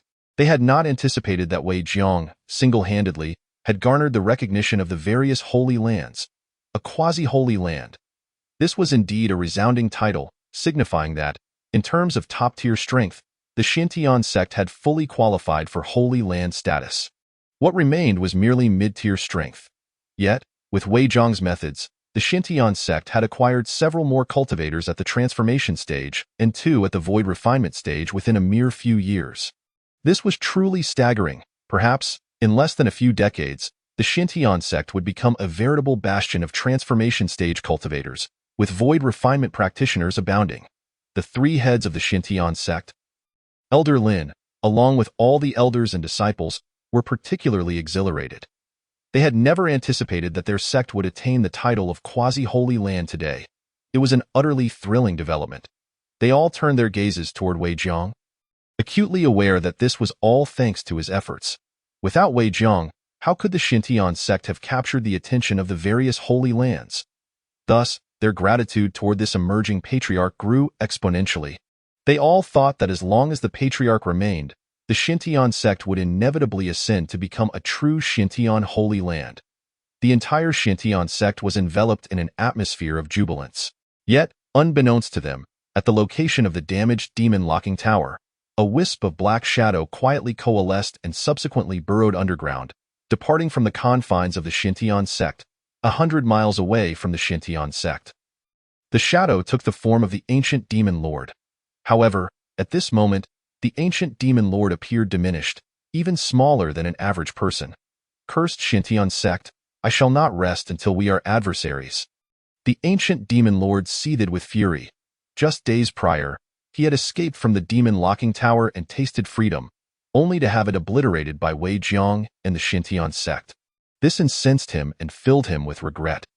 Had he known, he would not have sought trouble with Wei Jiang, but instead fled to the great mountain range to elevate his cultivation before exacting revenge.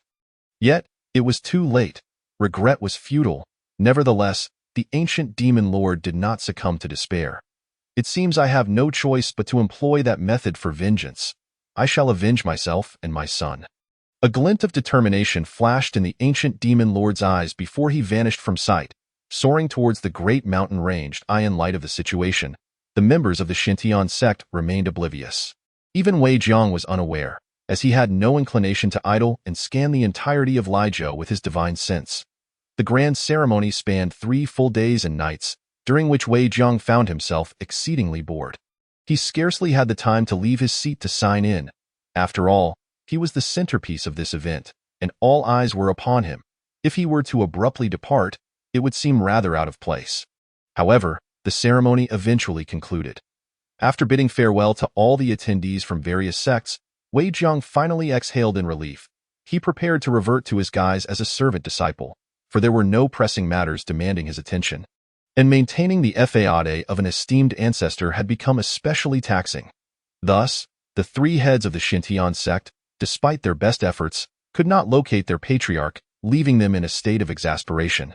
They believed that with the presence of the patriarch, all matters should be overseen by him. To their surprise, the patriarch had seemingly abandoned his responsibilities. This left them in a state of bemused frustration. Yet they had no recourse. After all, the patriarch was paramount in the grand scheme of things.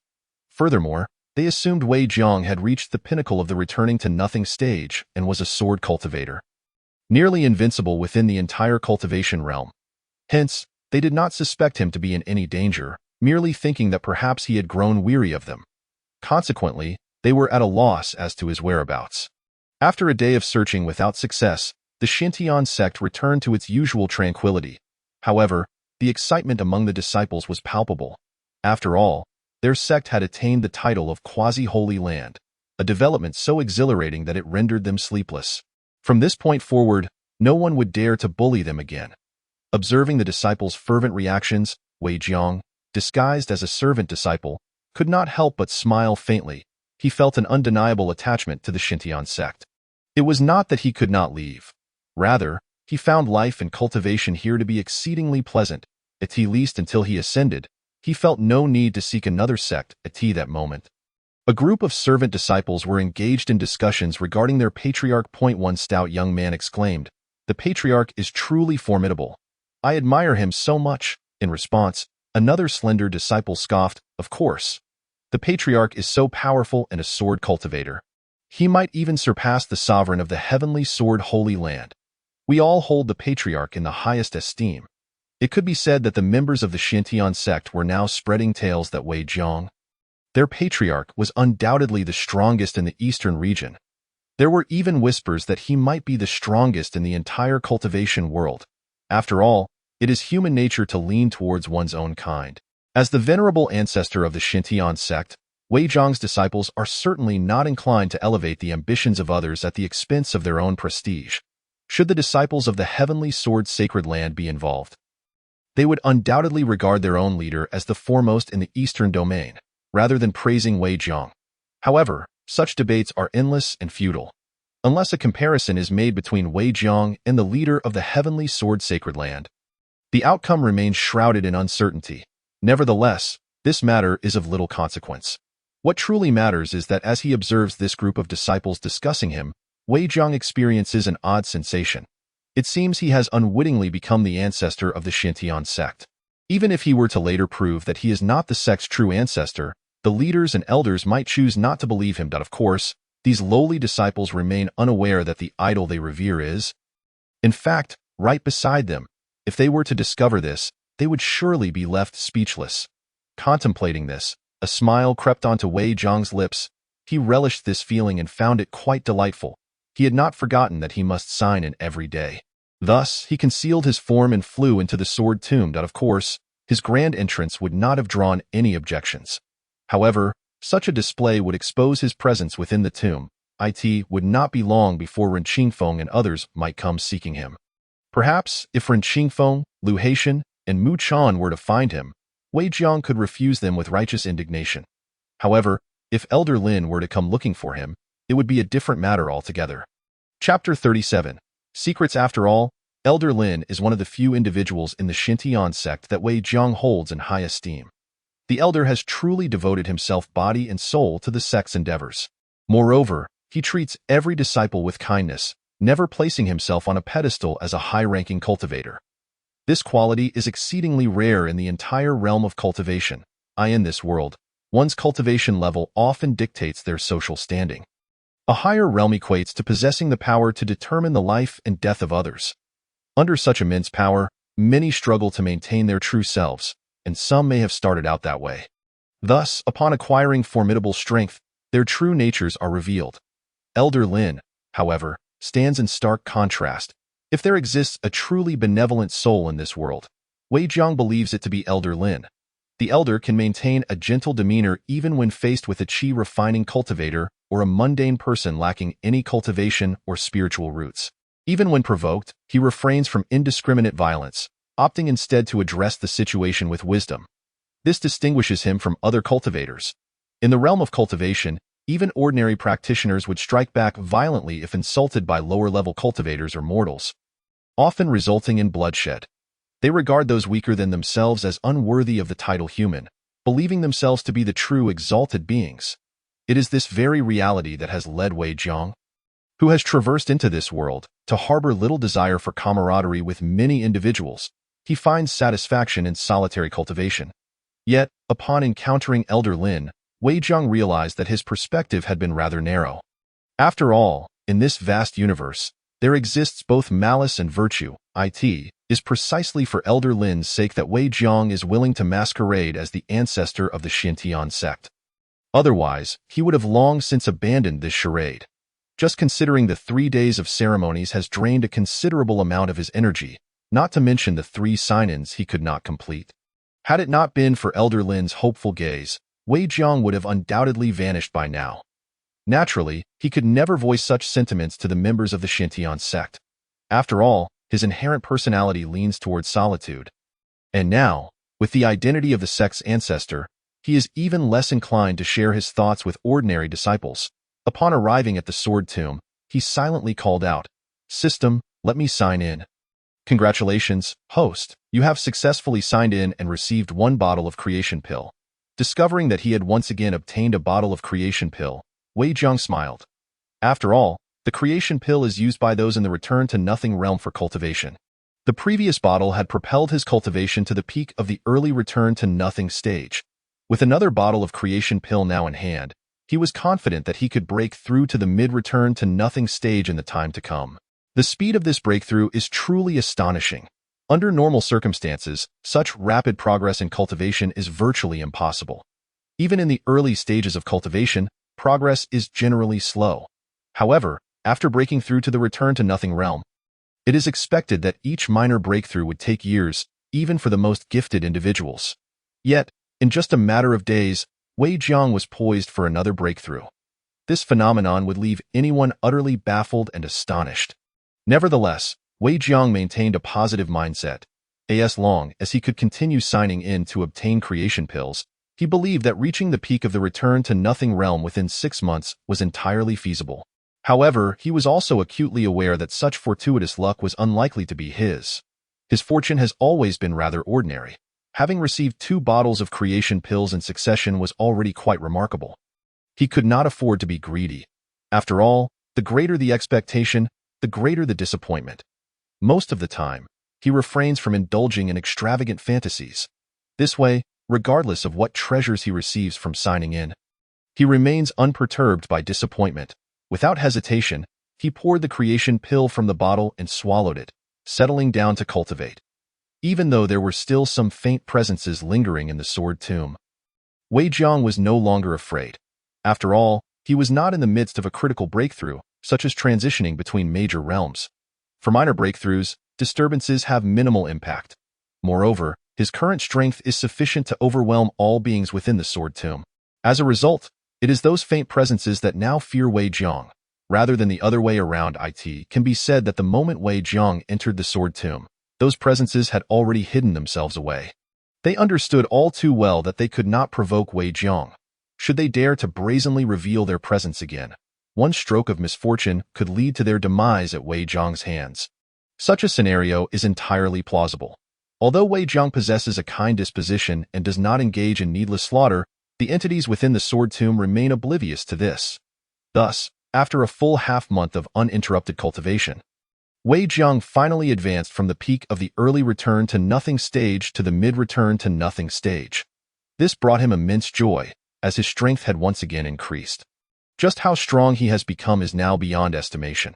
After all, the entire power structure of the cultivation realm can no longer adequately measure his prowess, of course, since this was merely a minor breakthrough. Wei Jiang continued to sign in daily over the course of the month, hoping for good fortune to grant him another bottle of creation pill. Naturally, if he could acquire several bottles, that would be even better. Unfortunately, it appears that his luck had run dry in the past few days. He had received numerous spirit tools, talismans, and other pills, yet the shadow of the creation pill remained elusive. Having mentally prepared for this outcome well in advance, Wei Jiang felt only a tinge of disappointment, which soon faded away.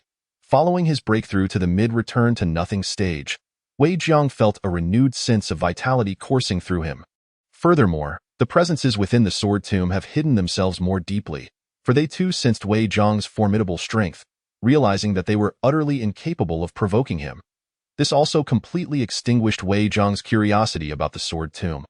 After all, he had explored it extensively over the past few days and found nothing particularly intriguing within its confines, or rather, there was nothing that could pique his interest. Currently, among the 5 great sacred sites of the Shintian Taoist sect, the Sword Tomb, the Abyss of 10,000 Caves, and the Demon Refining Tower had all lost their allure.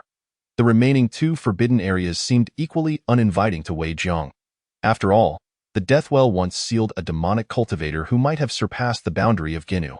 Wei Jiang believed that even if that demonic cultivator had been formidable, he would not have posed a threat to him. Moreover, that opponent had long since perished. Thus, the Deathwell hardly qualified as a forbidden area for Wei Jiang.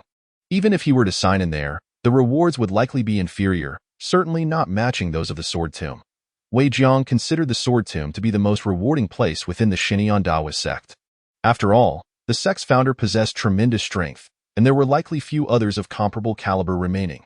However, aside from these locations, there was also the Purple Bamboo Forest, which Wei Jiang had yet to investigate. He planned to meticulously review the sect's scripture repository during this period to see if there were any descriptions of the Purple Bamboo Forest. If it harbored even more mysterious and powerful entities, it might very well contain the truths of the great Dao Dai. In such a case, his signing in there could yield even greater treasures. With this thought in mind, Wei Jiang immediately took action. He transformed into the appearance of the sect's founder and strode confidently into the scripture repository. The elder guarding the repository did not impede his entry upon recognizing him, for it was entirely justifiable for their founder to wish to inspect the repository. Only someone who wished for their own demise would dare to obstruct the founder. Acknowledging the elder with a nod, Wei Jiang proceeded deeper into the repository. Chapter 38. An Ominous Sign. The scripture repository of the sect comprised 3 levels in total. The first level was open to all disciples of the sect, as the texts and scriptures found there were relatively ordinary and did not necessitate restrictions on access. In contrast, the second level of the repository was more stringent. Generally, only those who had attained the status of inner disciples could access it, making it impossible for outer disciples to browse freely. However, they could exchange sect contribution points for a chance to enter the second level and select a powerful technique for cultivation. After all, being an outer disciple of the sect was a mark of true discipleship, distinctly different from that of a servant disciple in the eyes of the Shintian Taoist sect, or indeed the entire realm of cultivation. Servant disciples were essentially free labor. As long as they were provided with food and drink, along with a few spiritual stones, they would willingly work for the sect for a lifetime. This arrangement was undoubtedly advantageous. However, attaining the status of an outer disciple marked a significant shift. The sect would invest resources in their development, as outer disciples formed the very foundation of the sect. Inner disciples represented the sect's aspirations, while core disciples were the future elders and leaders of the sect. It was this clear hierarchy that allowed the Shintian Taoist sect to stand tall in Lijiao, establishing itself as a leading power. Naturally, with Wei Jiang's presence, the Shintian Taoist sect had become the most formidable sect in the Eastern Domain, surpassed only by the empires and the 4 great sacred sites. As for the third level of the scripture repository, only the sect's leader and elder Lin were permitted to access it. Even elders of the sect could not freely browse there unless they had made significant contributions, which would grant them permission to peruse certain texts. Even in such cases, it was considered a tremendous privilege. However, since Wei Jiang was the founder of the sect, the entire scripture repository was fully accessible to him. He could linger there for as long as he wished, even spending the night, without anyone daring to intervene. Nevertheless, Wei Jiang sought only to find texts pertaining to the Purple Bamboo Forest and had no intention of remaining in the repository indefinitely. Of course, both the first and second floors of the Longjin Pavilion contained information about the Purple Bamboo Forest, but those descriptions were far too superficial.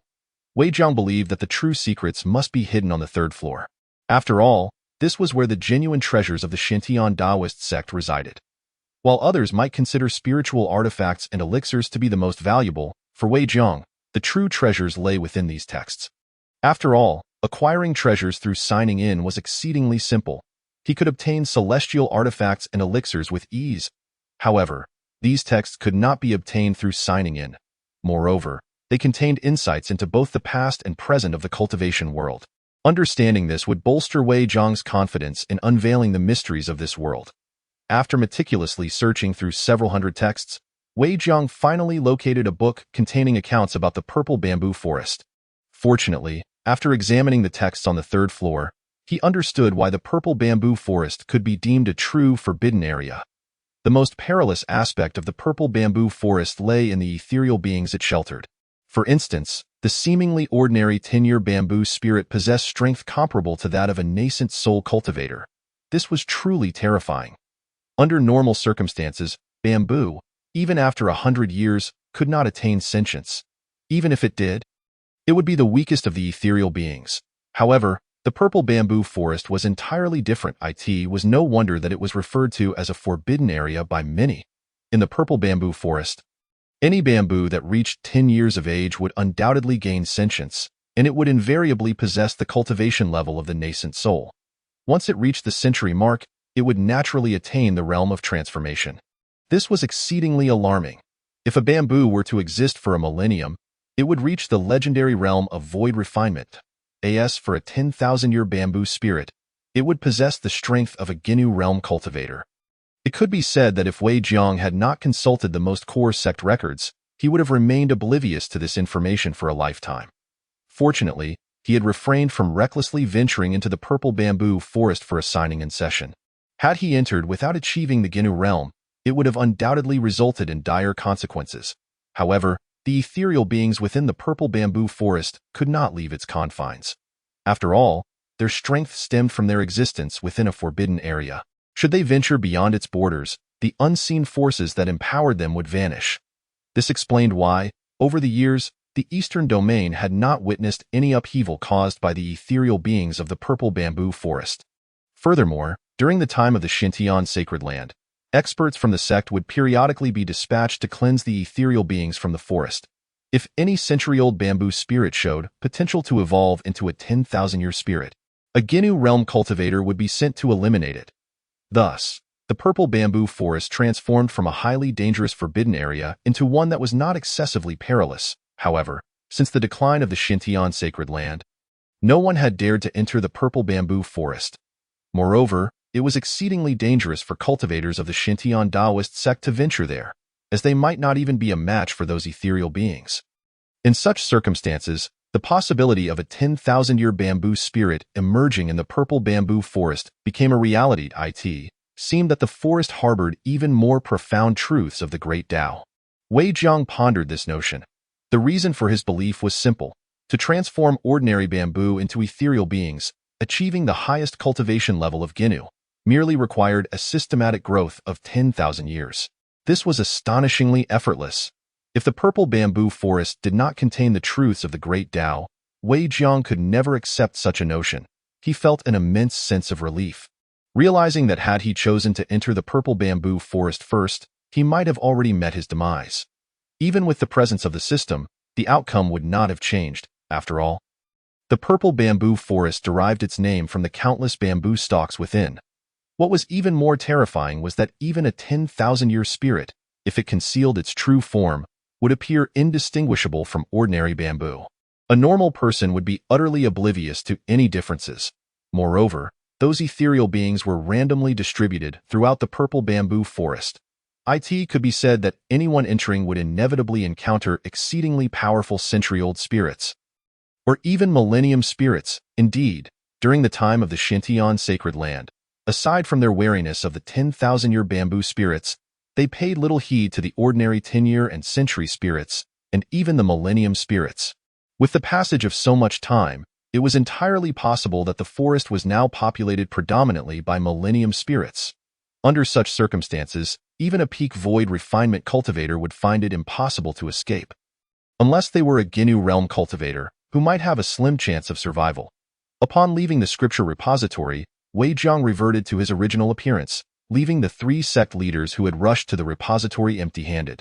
They hastily arrived, only to hear from the elder that Wei Jiang had already departed, which left them feeling utterly agitated. After all, there were numerous sect affairs that required the venerable Wei Jiang's intervention for proper arrangement. Unexpectedly, they discovered that he had vanished without a trace. Thus, they were left to manage matters on their own. However, this situation placed considerable pressure on Ren Qingfeng and his companions. Prior to the emergence of the esteemed ancestor Wei Jiang, the Xintian Taoist sect had merely been a first-rate force in Lizhou, struggling even to dominate the region. Yet now, it stood as the most formidable power in the entire eastern domain, second only to the empires and sacred lands. The disparity in status was indeed staggering. Moreover, even the elders of the empires and sacred lands treated Wei Jiang with utmost courtesy, making it challenging for Ren Qingfeng and his companions to navigate their responsibilities. Nonetheless, as the sect leader, they swiftly acclimatized to the situation. Given their inability to locate Wei Jiang, they had no choice but to handle matters independently. They had long suspected that, as the sect's venerable ancestor, Wei Jiang seemed reluctant to squander time on sect affairs, hence his deliberate evasion. After all, as a master of the returning void realm, it was exceedingly easy for him to remain hidden from cultivators of the refining void realm. Of course, Wei Jiang himself harbored similar thoughts. He believed that his primary task was to cultivate. Occasionally, should the Xintian Daoist sect face dire circumstances, he might be inclined to intervene. However, he would never consent to daily disruptions to his cultivation.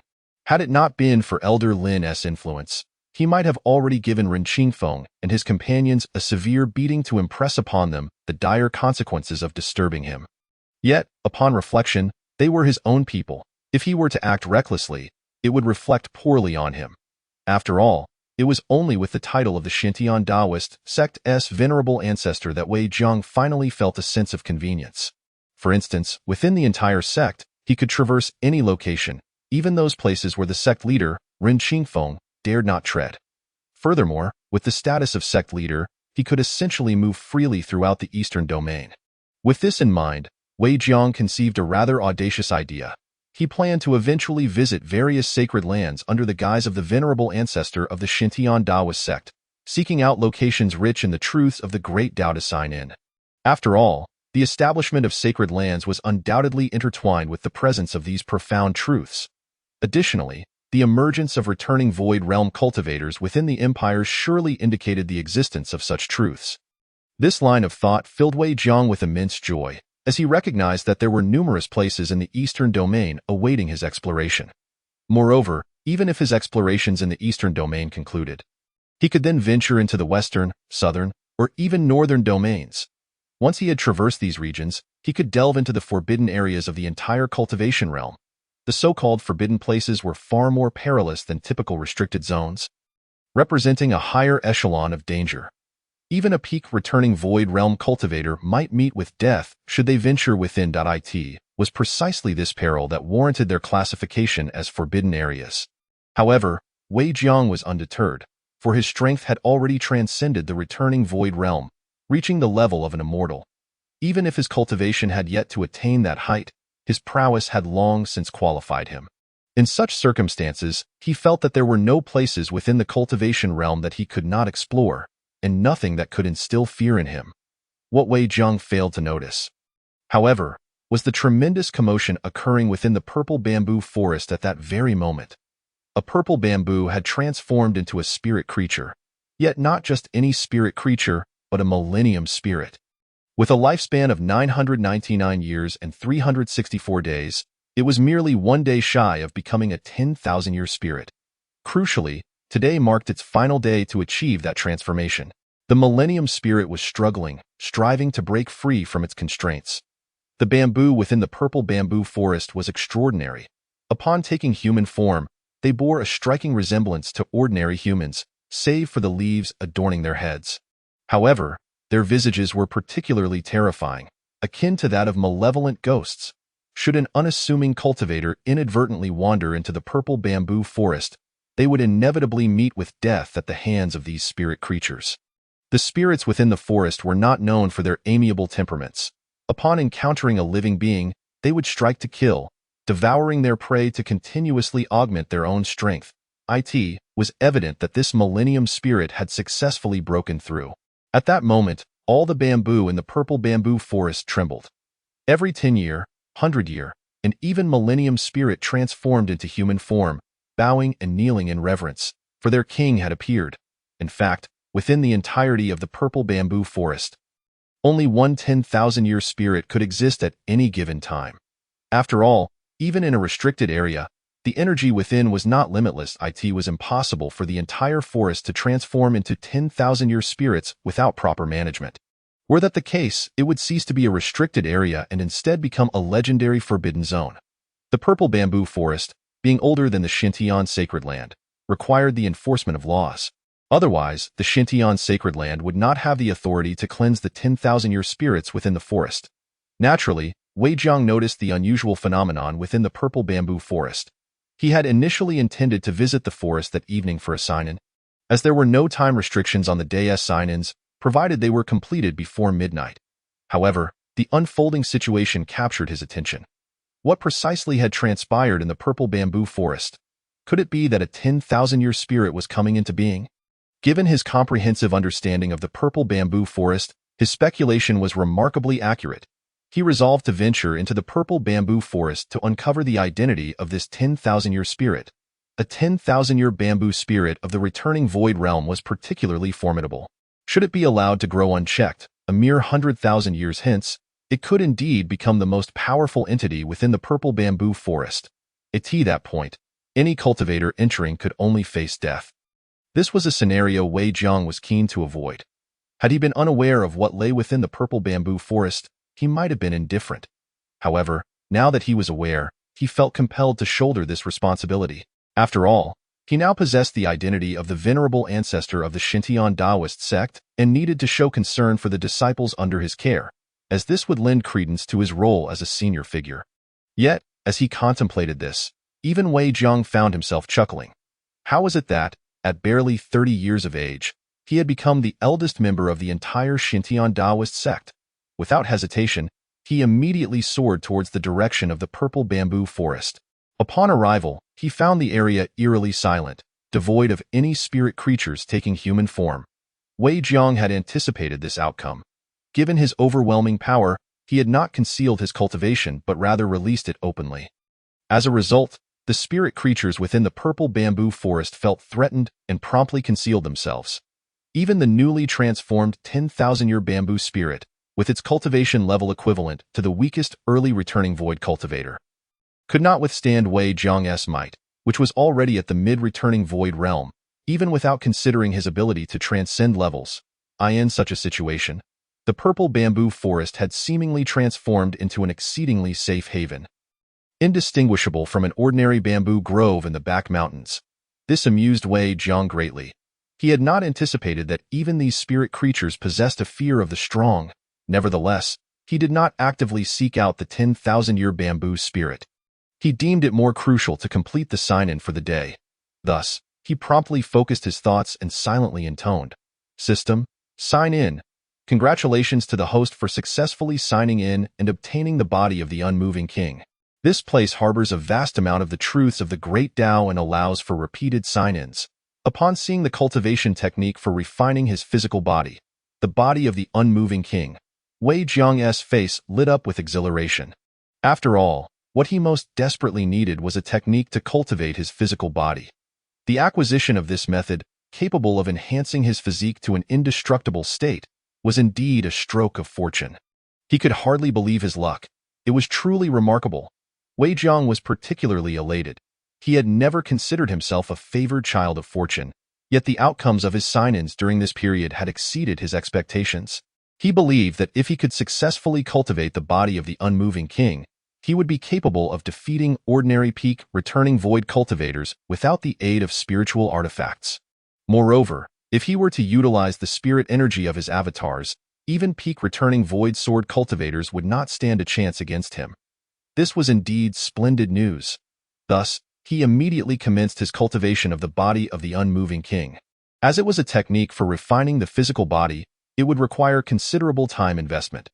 Consequently, he resolved to remain in the purple bamboo forest, dedicating a month to reach the foundational level of the body of the unmoving king.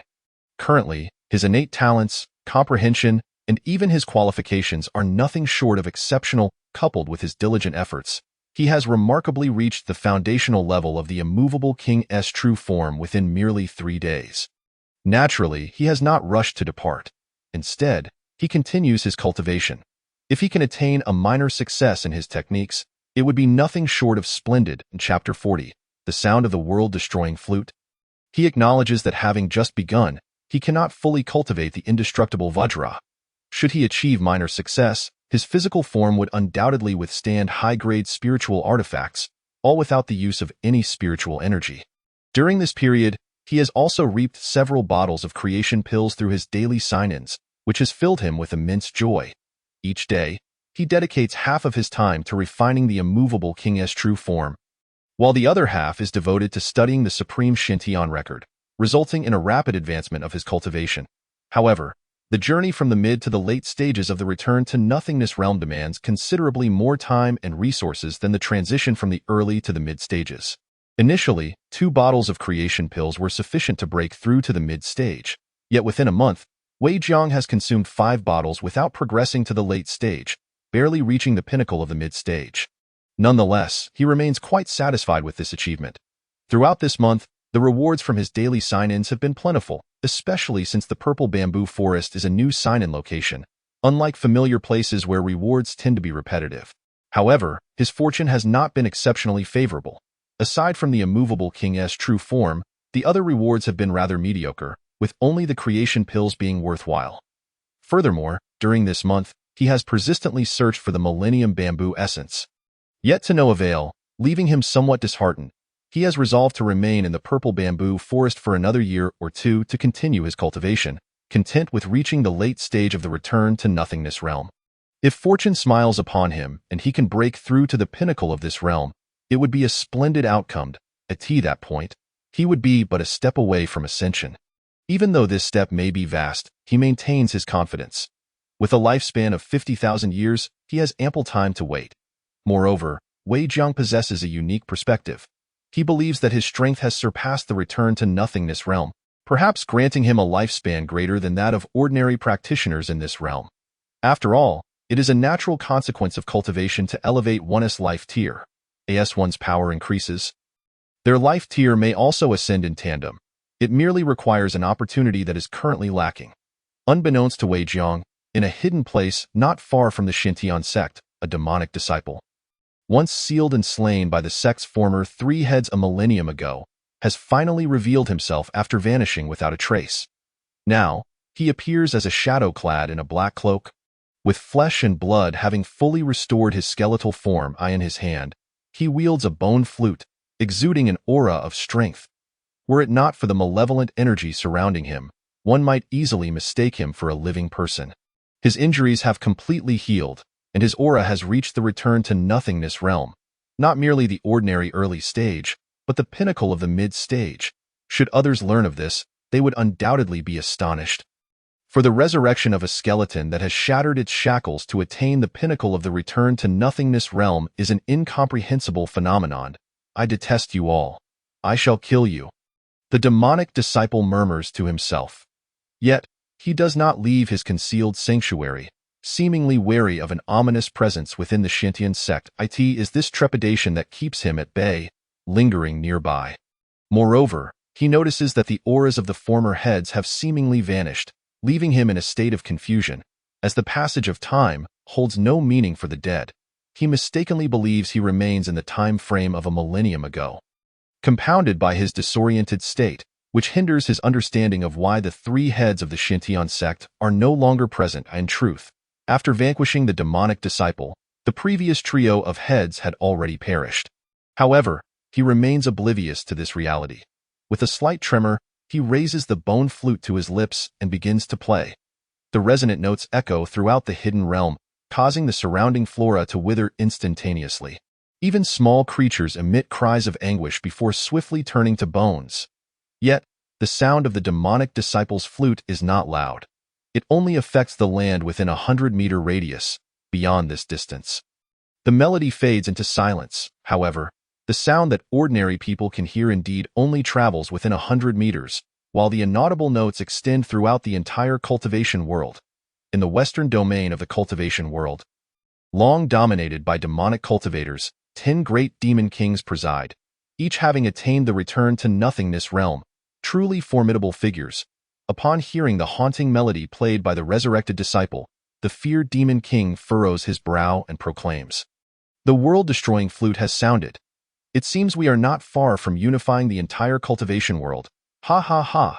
In response to the feared demon king's declaration, the greed demon king scoffs from nearby. Which unfortunate demonic soul is fortunate enough to have blown the world-destroying flute? How infuriating that it was not I. For demonic cultivators, being able to sound the world-destroying flute holds immense benefits, potentially allowing them to advance further in their cultivation. There even exists the possibility of becoming a demonic immortal, ascending to the true demonic realm. Yet, such notions remain mere legends. Initially, the 10 demon kings did not believe in the existence of the world-destroying flute. But upon clearly hearing its notes, they can no longer deceive themselves, as the facts are laid bare before them. Though continued self-deception would only render them a laughingstock. Upon overhearing the conversation between the fear demon king and the greed demon king, the indifferent demon king narrows his eyes, gazing eastward. The sound of the world-destroying flute emanates from that direction. Could it indicate the presence of our demonic kind there? This is exceedingly peculiar, after all. Since the major sacred places conspired together, they have constructed formidable defensive barriers throughout the eastern domain, making it impossible for the 10 demon kings to infiltrate without detection. This reality places them in a position of trepidation. For the combined might of the return to nothingness practitioners from the 4 sacred places far exceeds that of the 10 demon kings in such circumstances, if they cannot quietly penetrate the eastern domain. The 10 demon kings would be besieged. Although they too possess the strength of the return to nothingness realm, they would inevitably face demise. In response to the indifferent demon king's remarks, the joyful demon king nods in agreement, stating, "With our collective strength, it is indeed impossible to enter the eastern domain. Perhaps we should await the arrival of the 7 emotions demon king, or the 6 desires demon king in the western domain before making any decisions?" To attain the title of demon king, one must achieve the return to nothingness realm. Furthermore, those who reach the pinnacle of this realm, surpassing the average practitioners, earn the title of great demon king. It is evident that the 7 emotions demon king and the 6 desires demon king hold the highest status among demonic cultivators. While the 10 demon kings cannot enter the eastern domain, the 7 emotions and 6 desires demon kings possess the means to do so. After all, to become a demonic cultivator and cultivate to the pinnacle of the return to nothingness realm as a great demon king is a far greater achievement than that of an ordinary practitioner at the same level. However, the sadness demon king shakes his head at the joyful demon king's suggestion. Yet, we cannot ascertain when the 7 emotions demon king and the 6 desires demon king will arrive in the western domain. How long must we wait? After all, the ominous sound of the world-destroying flute has resonated, heralding an impending calamity within the realm of cultivation. Chapter 41. The legendary demon emperor.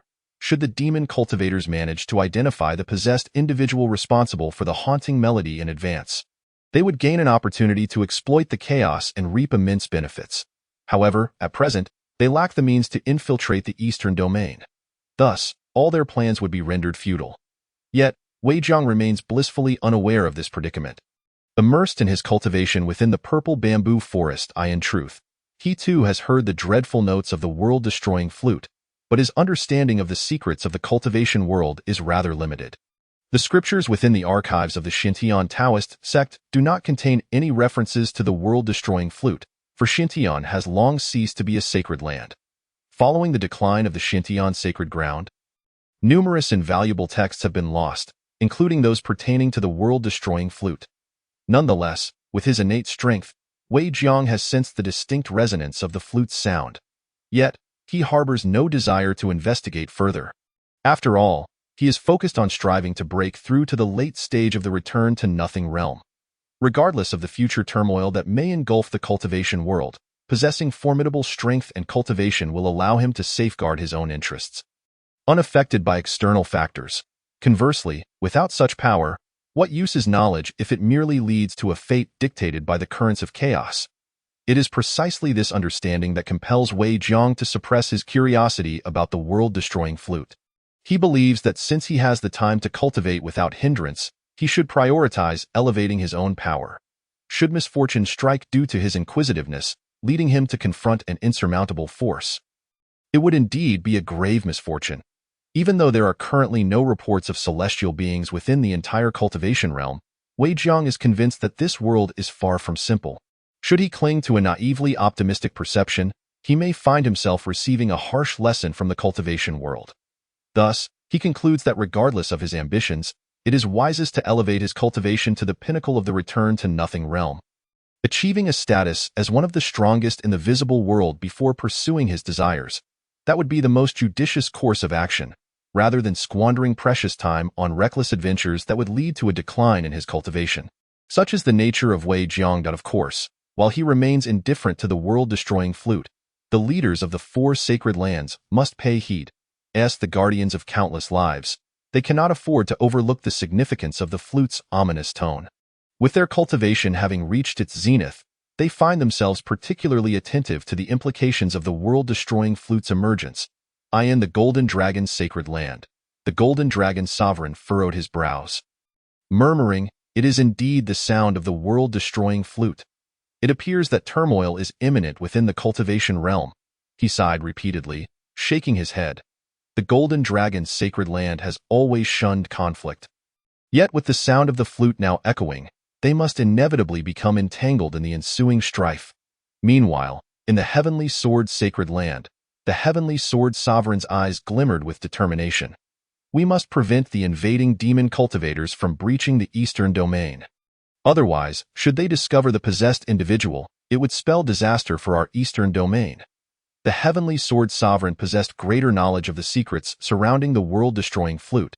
He understood that this was not a time for the 4 sacred lands to act independently. Thus, he communicated telepathically with the Golden Dragon Sovereign, the Langus Sovereign, and the 3 Pure Ones Sovereign. "Esteemed friends, let us convene at the Heavenly Sword Sacred Land." In truth, he also wished to reach out to Wei Jiang. Having learned from an elder of the Heavenly Sword Sacred Land that Wei Jiang's strength was comparable to his own, he was eager to meet such a formidable sword cultivator, especially since sword cultivators are a rarity in the cultivation world. Given that both he and Wei Jiang have attained the pinnacle of the Return to Nothing realm, a duel between them would undoubtedly be exhilarating. However, even the head of the Xintian Taoist sect is unaware of Wei Jiang's whereabouts, rendering him, an outsider, even more clueless. Thus, he could only shake his head in regret. As for the other 3 sovereigns of the sacred lands, they had no choice but to fly towards the Heavenly Sword Sacred Land. For the Heavenly Sword Sovereign is recognized as the strongest in the Eastern Domain. At least for now, until Wei Jiang has the opportunity to compete with him, it is universally accepted that the Heavenly Sword Sovereign is the most formidable. Of course, should Wei Jiang manage to defeat the Heavenly Sword Sovereign, the title of the strongest in the Eastern Domain would undoubtedly change hands. This is the disparity in status wrought by strength.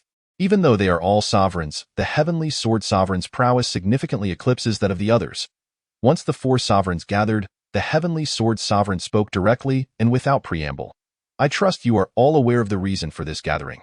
What insights do you possess regarding the world-destroying flute?" Upon hearing this, the other 3 sovereigns nodded in agreement. After all, if even the Golden Dragon Sovereign acknowledges the gravity of the world-destroying flute's significance, it is inconceivable that the Langus Sovereign and the 3 Pure Ones Sovereign would be oblivious. However, they currently lack effective solutions. Ancient texts merely state that the appearance of the world-destroying flute heralds a calamity for the cultivation realm. Yet the specifics of this calamity remain shrouded in mystery. All they know is that the sound of the world-destroying flute is exceedingly terrifying. Yet, they are not demon cultivators. Even if they locate the possessed individual, it would ultimately be futile. After all, the possessed individual serves merely as a harbinger of doom. Even if they were to eliminate this person, the existence of the world-destroying flute would remain unchanged. Furthermore, no one knows the precise location of the possessed individual. The sound of the world-destroying flute resonates throughout the entire cultivation realm, making it impossible to ascertain the exact whereabouts of the possessed individual based on the sound's origin. However, the approximate location is believed to be within the Eastern Domain. This is precisely why the 10 demon lords of the Western Domain wish to infiltrate the Eastern Domain. After all, the possessed individual is also considered a demon cultivator. If the 10 demon lords were to locate this individual, it is conceivable that they would give rise to a true demon emperor, perhaps even a great demon emperor. The so-called demon emperor represents a cultivator who has reached the threshold of semi-immortal status, surpassing even the Heavenly Sword Sovereign. After all, the Heavenly Sword Sovereign is merely at the pinnacle of the Return to Nothing realm and lacks the extraordinary secret techniques that Wei Jiang possesses. Thus, he is unable to contend with cultivators at the semi-immortal level. As for the great demon emperor, that is the stuff of legends, akin to the realm of immortals. In fact, Wei Jiang has recently come across tales of the Great Demon Emperor in a text that remains only a third intact. This ancient tome recounts that the cultivation realm once hosted a great demon emperor who was subsequently sealed away in a forbidden land. Wei Jiang could not help but nod in admiration at this revelation. No wonder the cultivation realm harbors forbidden places. Even immortals must tread cautiously upon such ground. Naturally, the scant information regarding the great demon emperor in that ancient text was insufficient, with crucial details conspicuously absent. This left Wei Jiang intrigued, feeling a sense of regret. After all, he believes his strength is already sufficient to rival ordinary immortals, and he even harbors the potential to defeat one. He yearns to uncover the exact location of the great demon emperor, so that once he reaches the pinnacle of the Return to Nothing realm, he can engage in a contest of strength. Regrettably, the ancient text, due to its incompleteness, does not divulge the specific location of the Forbidden Land. Consequently, Wei Jiang gradually set aside this matter. At this moment, the sovereigns of the four sacred lands unanimously agree that the demon cultivators must be intercepted beyond the Eastern Domain. After all, should the demon cultivators gain entry into the Eastern Domain, locating them thereafter would prove exceedingly challenging. The Eastern Domain is indeed vast. Even the four sovereigns cannot conduct a comprehensive sweep. Thus, the most prudent approach is to take preventive measures. The discussion regarding the world-destroying flute reaches a temporary conclusion. Over the past few days, Wei Jiang has continued his sign-in routine in the purple bamboo forest. Chapter 42. Forging Immortal Artifacts. However, the treasures he received in recent days were rather disappointing, leaving him quite disheartened. Today, it is time for a new sign-in system. I wish to sign in. Congratulations, host, on successfully signing in and receiving the Art of Heavenly Craft. Upon seeing the book titled The Art of Heavenly Craft in his hands, Wei Jiang felt immense satisfaction. This volume pertains to the art of forging immortal artifacts. His satisfaction transcends mere contentment. He feels utterly elated. Up until now, Wei Jiang has possessed only one low-grade immortal artifact, namely the Tai Su sword. Now, with the art of heavenly craft in his possession, he has the opportunity to forge medium-grade, high-grade, and even supreme-grade immortal artifacts. Certainly, Wei Jiang is acutely aware that the materials required to forge a mid-grade immortal weapon are exceedingly precious. Within the entirety of the purple bamboo forest, only one treasure can serve as the material for crafting such a weapon, and that is the elusive 10,000-year bamboo essence. Unfortunately, the whereabouts of the 10,000-year bamboo essence are currently unknown, and Wei Jiang himself is unable to locate it. Given this predicament, he resolves to take a step back and instead aim to forge a low-grade immortal weapon. Thus, he sets his sights on the 1,000-year bamboo essence found within the forest. Naturally, he prefers to seek out the older specimens of 1,000-year bamboo essence, as there is a significant disparity in quality among them. Some may have just turned a millennium old, while others have existed for 9 millennia. However, since the emergence of a 10,000-year bamboo essence, it is impossible for another to exist within the purple bamboo forest. Any 1,000-year bamboo essence that reaches a lifespan of 10,000 years will immediately perish, turning to ruins, from which a new purple bamboo will sprout in its place. Fortunately, the quantity of 1,000-year bamboo essence in the forest remains abundant. After expending half a day's effort, Wei Jiang manages to find a specimen that has existed for 9,000 years. Yet, upon realizing Wei Jiang's presence, it attempts to flee immediately. However, the disparity in strength between them is insurmountable. The power of the 1,000-year bamboo essence is merely on par with the peak of the refinement void realm, while Wei Jiang boasts strength sufficient to overpower an immortal. Thus, with great ease, he annihilates the spirit of the 1,000-year bamboo essence, detaches the bamboo stalk, and commences the forging of a low-grade immortal weapon. Of course, no endeavor is accomplished in an instant.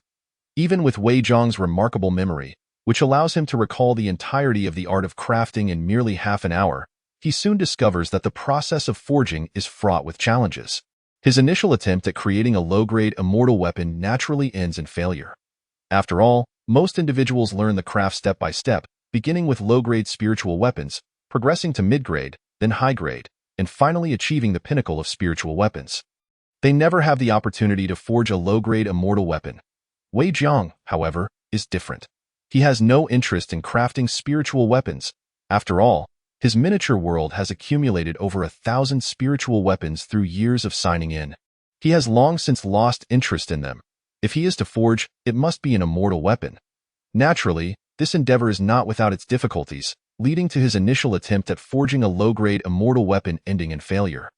Nevertheless, he does not succumb to discouragement. After all, the purple bamboo forest is abundant with bamboo. Thus, he sets out to search for new bamboo.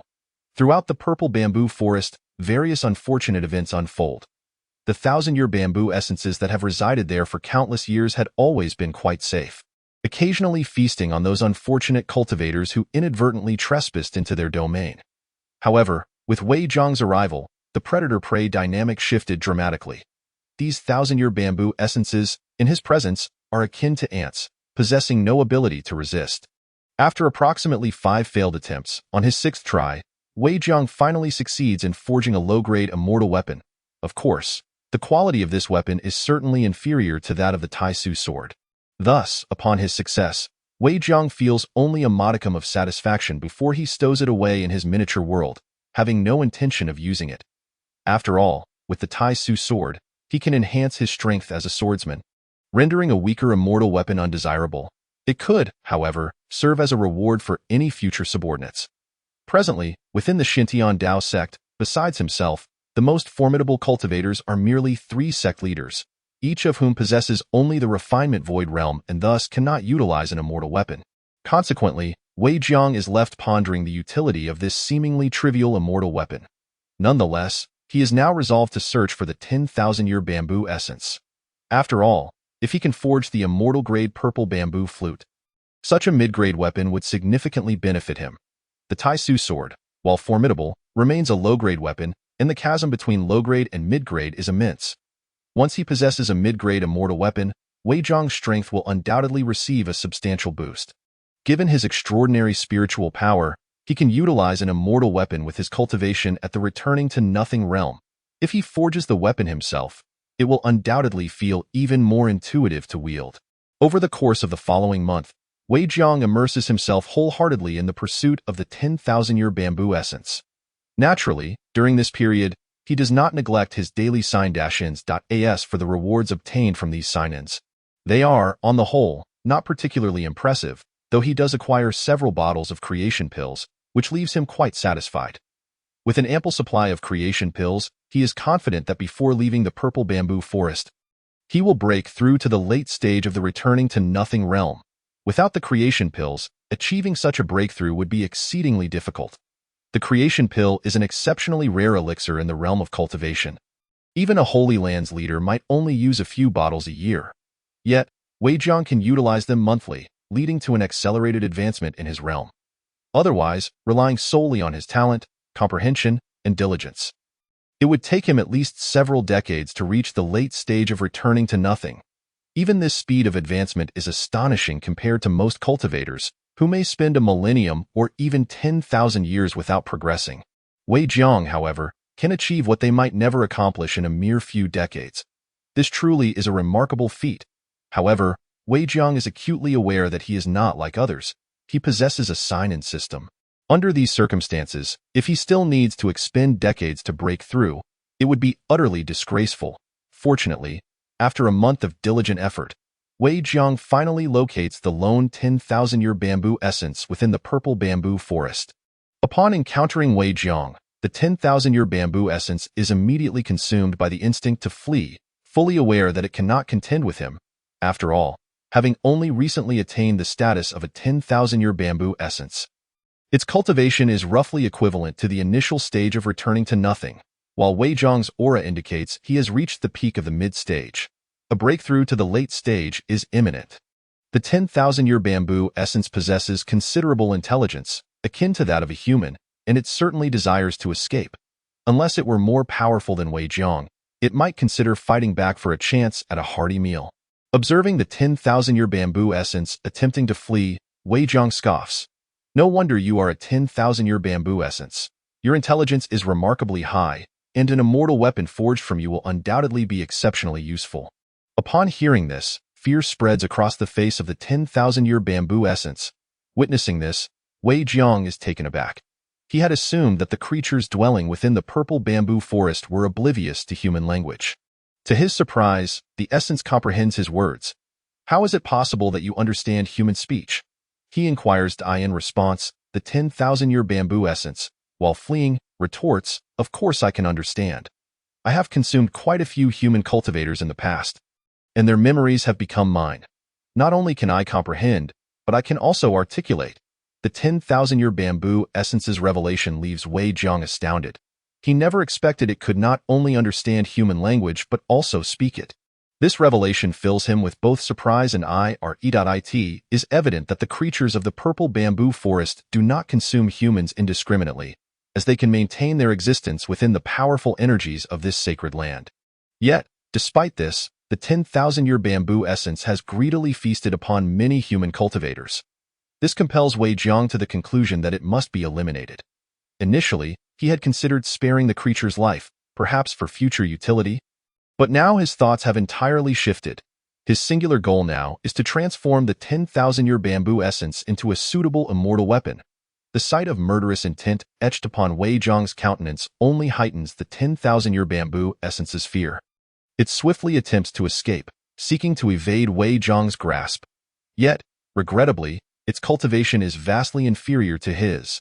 With a mere wave of his hand, the 10,000-year bamboo essence finds itself ensnared within Wei Jiang's colossal hand. Formed of spiritual energy, realizing its futile escape, the 10,000-year bamboo essence kneels in submission, pleading, I beseech this great immortal to spare my life. I willingly offer myself as your slave. The 10,000-year bamboo essence has truly lowered itself. For as the mightiest entity in the purple bamboo forest, it now begs for mercy like a human cultivator. This is indeed an unprecedented occurrence. However, in truth, the 10,000-year bamboo spirit has meticulously calculated its exquisite predicament. After all, it cannot leave the purple bamboo forest. Even if it were to acknowledge Wei Jiang as its master, it would only serve him during his stay in the forest. Once Wei Jiang departs, the 10,000-year bamboo spirit would attain its freedom. This unique characteristic of the purple bamboo forest makes it a forbidden zone. Although some cultivators may manage to have the spirits within recognize them as their masters, the contract would automatically dissolve and become void the moment they leave the forest.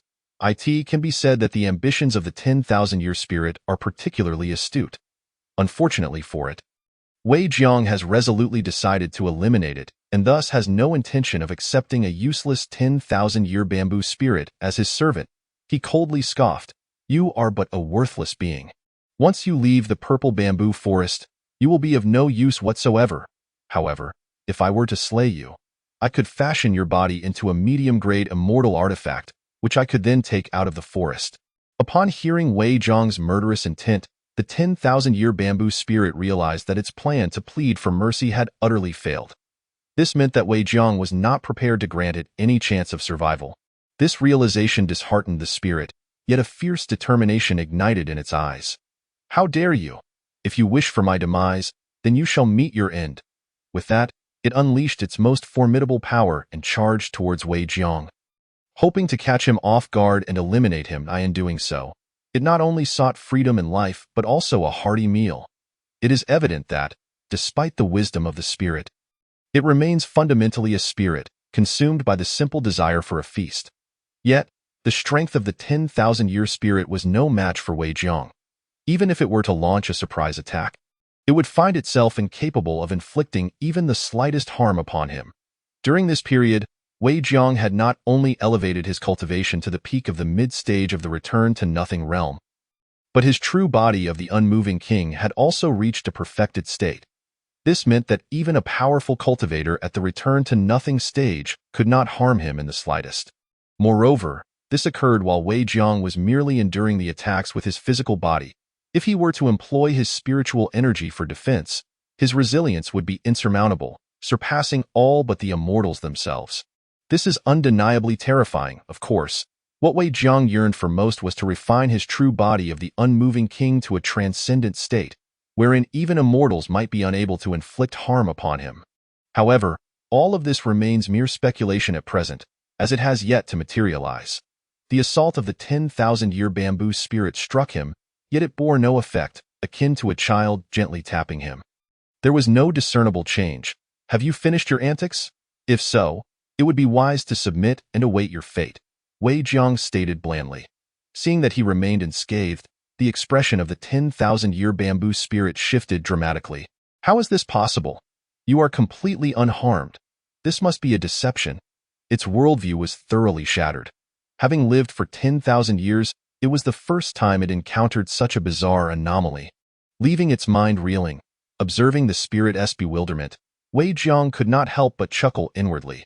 Indeed, it is merely a mindless spirit, utterly foolish. With this thought, Wei Jiang prepared to strike down the 10,000-year bamboo spirit. After all, continuing to waste time on it served no purpose. He flicked his finger, and a blade of spiritual energy materialized in the air before swiftly dispatching the 10,000-year bamboo spirit, neatly trimming its remains in the process. Armed with the 10,000-year purple bamboo, Wei Jiang was ready to commence the crafting of a medium-grade immortal artifact. Naturally, he would proceed with utmost caution. As the materials for crafting were singular, this meant that he must succeed in one attempt, without any errors. A mistake would render his efforts futile. It is worth noting that materials like the 10,000-year purple bamboo are not easily found. Among the 5 forbidden zones surrounding the Xiantian Dao sect, only the purple bamboo forest harbors such resources. If it were to be lost, Wei Jiang believed that finding materials of equal caliber would require an exorbitant amount of time. Perhaps the other 4 sacred lands might offer superior materials, but he could not easily enter those realms. After all, his current true cultivation level was merely at the peak of the mid-stage of the Return to Nothing realm. Even though his strength had long surpassed that of an immortal, as long as his cultivation remained at the Return to Nothing stage, he would be easily detected by other cultivators of the same realm. Thus, the likelihood of infiltrating the sacred lands would diminish significantly. While he did not fear those cultivators, he deemed it unnecessary to engage them in battle. After all, the 4 sacred lands were not malevolent forces but rather guardians of peace and stability in the eastern region, a fact he had gleaned from the texts in the scripture pavilion. Provided that his interests were not deliberately infringed upon, Wei Jiang was not inclined to become adversaries with the denizens of the 4 sacred lands. If possible, it would be advantageous to foster amicable relations. As becoming affiliated with a sacred land means access to numerous places rich in profound truths of the Tao, Wei Jiang believed that if he could cultivate a good rapport with the leaders of the 4 sacred lands, he could readily visit them, simultaneously ensuring an opportunity for further rewards. After all, he was drawing ever closer to the threshold of immortality. This urgency fueled his desire to ascend as swiftly as possible.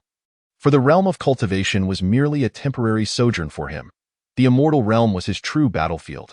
Nonetheless, Wei Jiang was acutely aware that attaining immortality was no simple feat. Otherwise, it would not have been the case that no one had achieved it in millennia. Furthermore, there were many ominous tales surrounding the path to immortality. For instance, some claimed that the immortal realm had vanished. Consequently, even if one reached the peak of the Return to Nothing realm, they could not progress further. If the immortal realm no longer existed, naturally, there would be no immortals. Another theory posited that the passage from the cultivation realm to the immortal realm had been severed. Without a path, ascension would be impossible. Of course, these 2 views are rather pessimistic. An even graver perspective asserts that the spiritual energy within the entire cultivation realm is insufficient to sustain the ascension of cultivators. This is purported to be the reason no cultivator has ascended in thousands of years.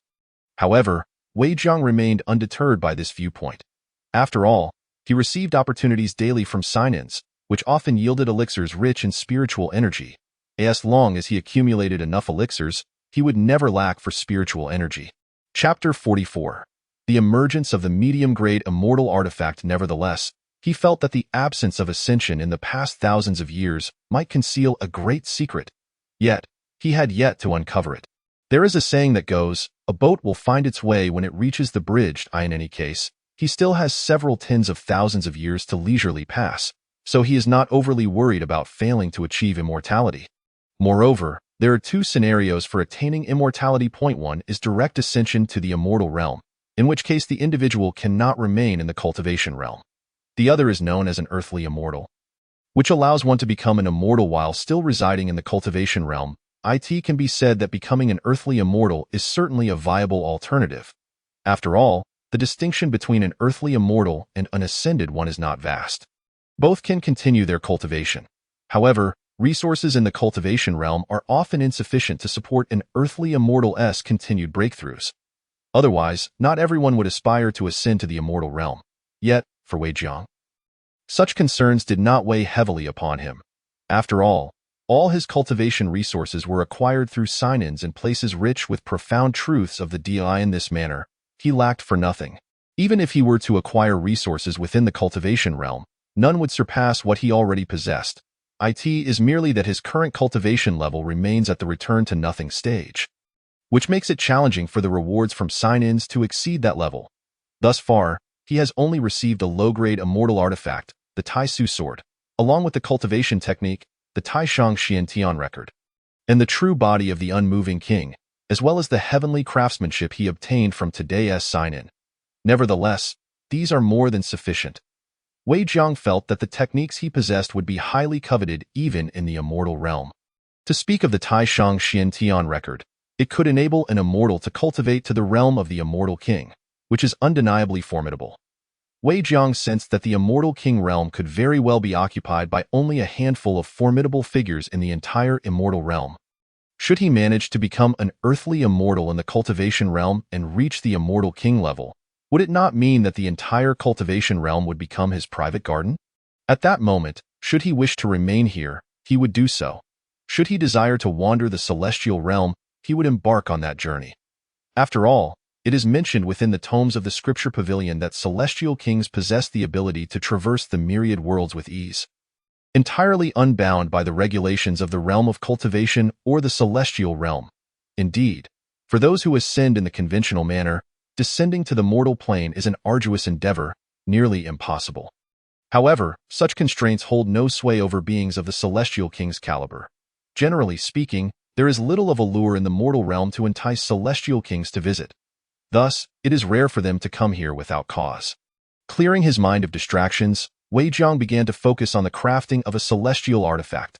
After all, the creation of a mid-grade celestial artifact is a formidable challenge, and he could not afford to be overly distracted.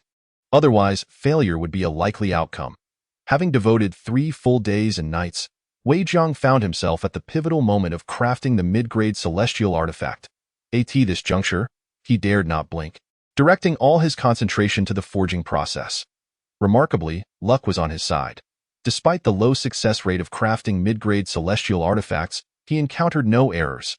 After toiling for an entire day and night, he finally succeeded in forging the mid-grade celestial artifact, the purple bamboo flute. In an instant, the entire realm of cultivation was engulfed in an extraordinary phenomenon. For, theoretically, celestial artifacts should not exist within the cultivation realm. Yet, due to various circumstances, artifacts, or rather, semi-artifacts, have persisted. Even if artifacts do exist, they are generally of the low-grade variety. Mid-grade celestial artifacts, at least publicly, have yet to make an appearance. And now, Wei Jiang, through his own prowess, had invoked the laws of heaven and earth within the realm of cultivation, utilizing the millennia-old purple bamboo from the forbidden purple bamboo forest to successfully forge a mid-grade celestial artifact. The purple bamboo flute. This act resonated with the Tao of heaven, resulting in a spectacle that shook the entire world. In an instant, dark clouds gathered in every corner of the sky, accompanied by flashes of lightning and the roar of thunder. As if a thunder dragon were raging, countless beings knelt with reverence, cradling their heads in submission, acknowledging the awe and fear inspired by the emergence of a mid-grade celestial artifact, a sight no creature could gaze upon directly. In the eastern domain, the practitioners from the empire and the 4 great sacred lands were all stirred into action. The emperor stood atop the city gate, hands clasped behind his back, gazing up at the distant sky. He murmured to himself, "The heavens have shifted. A mid-grade celestial artifact has emerged. Truly, this is a blessing for our realm of cultivation." He had previously heard the ominous notes of the world-destroying flute and was deeply troubled about the future of the cultivation realm. Despite his peak cultivation at the return-to-nothing realm, the sound of the world-destroying flute could not be thwarted, even by a half-step celestial being. Thus, even as the noble emperor, he could only lament helplessly. Yet now, he discovered that a mid-grade celestial artifact had indeed manifested in the cultivation realm. This indicated the emergence of a true child of destiny. How would the future of the cultivation realm unfold in the face of the world-destroying flute? No one could say. Simultaneously, the leaders of the four great sacred lands were equally moved by the appearance of the mid-grade celestial artifact. Like the emperor, they wept tears of joy. Ha ha ha, the cultivation realm is saved. The eastern domain is saved. Indeed, heroes are born of turmoil. Just as the world-destroying flute sounded, a mid-grade celestial artifact has followed. The child of destiny has arrived. It seems the celestial realm is not at peace either. If I can locate the child of destiny, perhaps our Sanqing sacred land can surpass the Tiandao sacred land. Each of the four sacred leaders harbored their own thoughts, yet all were exhilarated by the emergence of the mid-grade celestial artifact. After all, the principle of mutual survival was well understood by all. If the world-destroying flute were left unchecked, the entire realm of cultivation would suffer catastrophic consequences. Even the great sacred lands would find it difficult to escape unscathed. At the same time, the 10 great demon kings stationed in the western domain displayed expressions of terror. Initially, they had rejoiced at the emergence of the world-destroying flute, contemplating how to seize the opportunity amidst the chaos for great gains. However, they had not anticipated that, before they could revel for long, such an extraordinary phenomenon would manifest. Now, they each sighed in despair, unsure of how to proceed. At this moment, the happy demon king scoffed and said, "It is merely the appearance of a mid-grade celestial artifact. The world-destroying flute is not so easily suppressed. We demon cultivators still have our chances." Upon hearing this, the sad demon king, who had rushed over, nodded in agreement. Indeed, the world-destroying flute represents hope for us demon cultivators. Relying solely on a mid-grade celestial artifact is insufficient to compare. It is safe to say that none of the 10 demon kings believed that the emergence of the child of destiny could alter the fate of the cultivation realm. According to legend, when the world-destroying flute sounds, the cultivation realm will meet its demise. Yet, it is within this cataclysm that demon cultivators could survive. After all, the world-destroying flute itself had deep ties to demon cultivation. However, the precise nature of this connection remained a mystery to the 10 demon kings present, even to the supreme leaders of demon cultivation, the 7 emotions demon king and the 6 desires demon king. Of course, the 10 demon kings were somewhat apprehensive. Despite their disbelief, it felt as though an uneasy seed had been planted in their hearts, leaving them less carefree than before. However, they currently had no means to enter the eastern domain to find a wayward cultivator. Thus, they could only remain quietly in hiding, awaiting the arrival of the 7 emotions and 6 desires demon kings. At that time, they would be able to successfully enter the eastern domain and seek out the wayward cultivator. Meanwhile, in the southern and northern domains, there were also supreme beings who witnessed the heavenly phenomenon, each furrowing their brows. They were puzzled as to why, of late, an array of significant events had unfolded within the cultivation realm. As if heralding an impending upheaval, it was akin to the calm before a storm, leaving one bewildered. However, the matter of Wei Jiang forging the mid-grade celestial artifact did not merely reverberate through the 4 great domains. Chapter 45. Stirring the 10 directions of the saints. At this moment, in the outer heaven, the 10 directions saints were also drawn to the commotion emanating from the direction of the purple bamboo forest. The outer heaven does not belong to the celestial realm. It remains a part of the cultivation realm. Yet, it serves as a conduit connecting the realm of cultivation to the celestial realm. Within the outer heaven, not only is there spiritual energy, but it is also intermingled with celestial energy. One could say that the air here is a blend, entirely distinct from that of the cultivation realm. The cultivation levels of the 10 directions saints have all reached the half-step celestial being stage, merely a step away from true ascension. However, due to their formidable powers and the necessity to absorb celestial energy for continued cultivation, they had no choice but to leave the cultivation realm and come to the outer heaven. The celestial energy in the outer heaven seeps down from the celestial realm. It is fortunate that this land exists. Otherwise, these half-step celestial beings would have no opportunity to ascend. If the cultivation realm were to become entirely desolate, there would be no means to achieve the celestial realm. Naturally, the outer heaven is isolated from the world. Only those who have reached the peak of the return to nothing realm and, through fortunate circumstances, come upon the outer heaven may enter. Otherwise, it is impossible to reach the outer heaven in a lifetime. This is akin to the current leaders of the four sacred lands and the emperor, who are unaware of the existence of the outer heaven, even if they had gleaned from the tomes of their ancestors that such a place as the outer heaven exists. They have no means to find the entrance and thus cannot access it. Among all beings in the outer heaven, the strongest are the 10 direction saints, despite their cultivation still being at the peak of the half-step celestial stage. They possess strength comparable to that of true celestial beings, sufficient to rival ordinary terrestrial immortals. It is precisely for this reason that they are honored with the title of the 10 direction saints. Most practitioners with the opportunity to ascend to the celestial realm are naturally unwilling to remain subordinate as terrestrial immortals.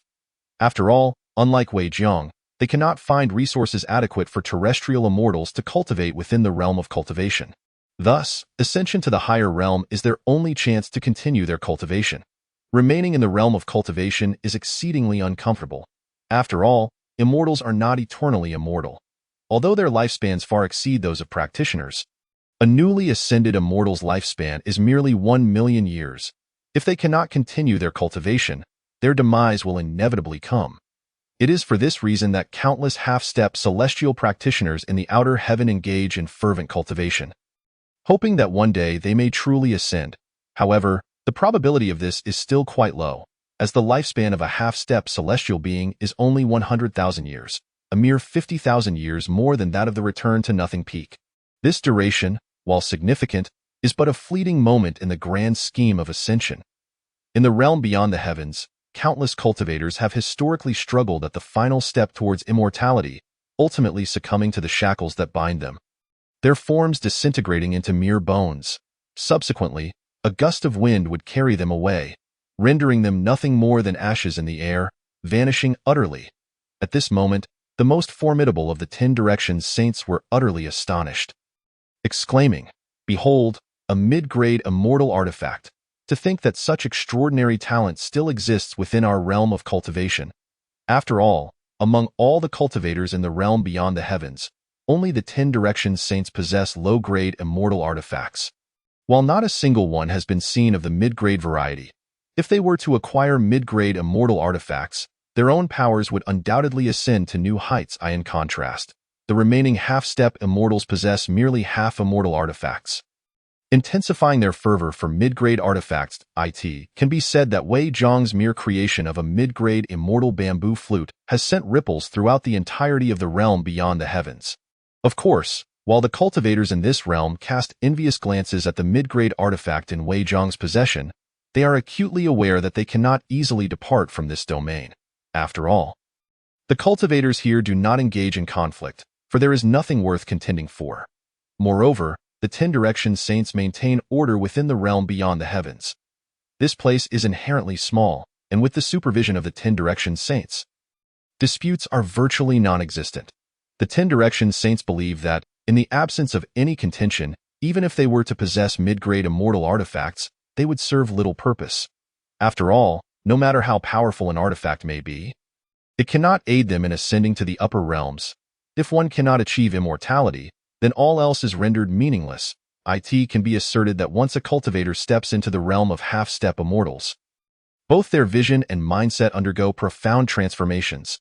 They perceive a world that is distinctly different from those still struggling within the realm of cultivation, whose sole aim is relentless training, alongside the intricacies of intrigue.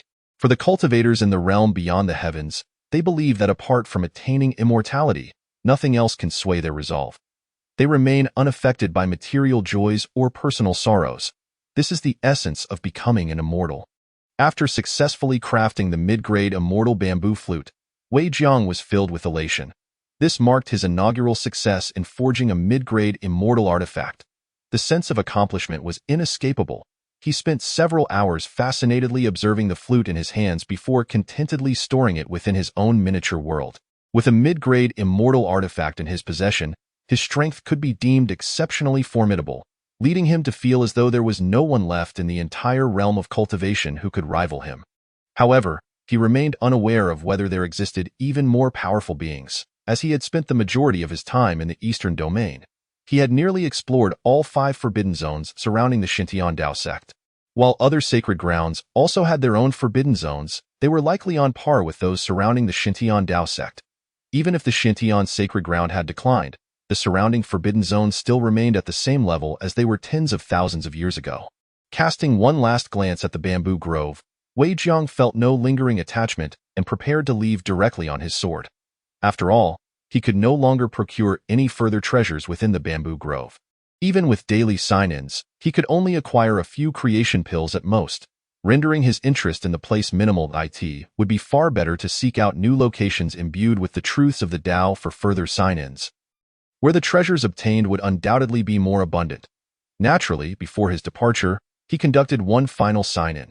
After all, he intended to return to the Xintian Tao sect today, with no plans to visit other locations. If he did not sign in now, the rewards obtained from sign-ins within the sect might be even less favorable.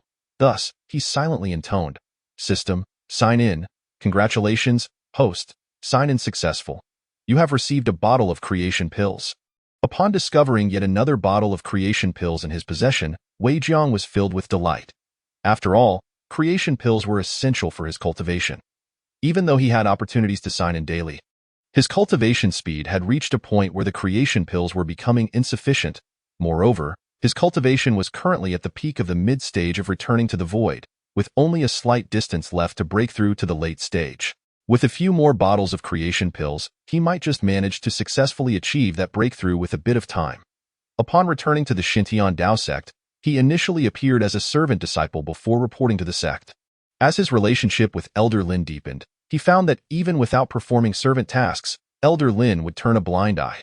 The reason Elder Lin treated Wei Jiang with such special care was not solely due to his amiable disposition, but rather because Wei Jiang bore an uncanny resemblance to Elder Lin's late grandson, both in appearance and temperament. This resemblance evoked a profound sense of familiarity and warmth in Elder Lin, almost as if he were seeing his own kin again. Of course, Elder Lin's grandson had perished long ago, a loss that had grieved him for a considerable time. After all, the realm of cultivation is fraught with peril. Peace is but an illusion. Cultivators must engage in struggle against others and the heavens to acquire resources for advancement. Resources are seized, not freely given. Unfortunately, Elder Lin's grandson had met an untimely fate during an expedition in a secret realm, falling victim to treachery from the internal demon tribes, leading to his demise. Afterward, Elder Lin had ventured into the secret realm himself, seeking vengeance for his grandson. Yet, even so, what could be done? The deceased cannot be resurrected. From the moment he laid eyes on Wei Jiang, Elder Lin felt as though his grandson had returned to him. This sentiment fostered an ever-growing kindness toward Wei Jiang, who he began to treat like his very own grandson. Wei Jiang, with his keen intuition, quickly picked up on this affection and found himself embracing the feeling. After all, Elder Lin was genuinely kind to him, and being a man of integrity, he earned Wei Jiang's utmost respect. After spending an entire afternoon conversing with Elder Lin in his courtyard, Wei Jiang finally took his leave. Subsequently, he re-emerged as the revered ancestor of the Xintian Tao sect. He realized that if he were to traverse the realm beyond the Xintian Tao sect in the future, holding the identity of a servant disciple would be exceedingly inconvenient. The realm of cultivation often harbors individuals blind to true greatness. Should Wei Jiang possess a lower status, he might find himself compelled to play the part of a tiger disguised as a pig. However, Wei Jiang had no interest in such trivialities. He pondered instead that he held the identity of an ancestor of the Xintian Tao sect, and that association would surely deter any fool from recklessly colliding with him. When the cultivators of the Xintian Tao sect realized that their revered ancestor had returned, they were all overjoyed. As the sect leader, Ren Qingfeng was nearly brought to tears with excitement. The ancestor has finally returned. Alongside him, the deputy sect leader Lu Haitian and Mu Chen also shared in the jubilance. The three of them swiftly soared toward Wei Jiang, determined to meet their ancestor without delay. Elder Lin, too, was filled with elation, for to him, the ancestor was the embodiment of respect and honor. The chance to behold the ancestor in person filled him with pride. Little did Elder Lin know that the revered ancestor he held in such high esteem was, in fact, Wei Jiang. If he were to discover this truth, it would surely leave him both amused and perplexed. However, Wei Jiang had no intention of revealing his true identity. He found the current situation delightful. After all, he was not the genuine ancestor of the Xintian Tao sect. If he were to disclose the truth, the whole scenario would shift dramatically in the minds of all cultivators within the Xintian Tao sect, be they the 3 sect leaders, the myriad elders and deacons, or countless disciples. The sudden appearance of the ancestors symbolized their faith, their hope, and the potential resurgence of the Xintian Dao sect as a formidable force. Should they learn that Wei Jiang was not their ancestor, many would likely be devastated. Of course, there was also the possibility that by that time, everyone would simply accept Wei Jiang as their ancestor, rendering any explanation from him moot. Wei Jiang considered this scenario equally plausible. Ancestor, at last we meet. Upon arriving beside Wei Jiang, Ren Xingfeng burst into hearty laughter, a sight seldom seen. As the sect leader, he had always maintained a stern demeanor, projecting an air of authority before the ancestor's arrival. Yet now, with the ancestor present, he could shed that facade, revealing the childlike joy within him. After all, in the presence of the sect's ancestor, he felt no need to uphold the weight of authority. Welcome back to the sect, ancestor. Luo Haitian and Mu Chun spoke in unison, their eyes brimming with excitement as they gazed at Wei Jiang. Simultaneously, Elder Lin, accompanied by a host of elders, flew over with a trembling enthusiasm. Ancestor, you have finally returned. We thought we had lost you. Witnessing such fervor among the crowd, Wei Jiang merely curled his lips and remarked, Indeed, I have returned. I trust you all fared well during my absence at the sect? Yet, internally, he could not help but feel somewhat dismissive. Had he truly been gone for just a few months? Was it necessary for everyone to react in such an exaggerated manner? After exchanging pleasantries for a while, Wei Jiang grew somewhat impatient. He found the sensation of being the center of attention, akin to a star surrounded by planets, rather discomforting. He was inherently a modest individual, preferring solitude in his cultivation and pursuits. Now, being in the limelight was a feeling he had yet to acclimate to. Thus, he shrugged and stated, All right, speak plainly and get to the point. If you continue to prattle, I shall take my leave at this. Ren Xingfeng hastily interjected, reporting to the ancestor, The matter is such that we indeed have a request for your assistance, though we are unsure of your availability.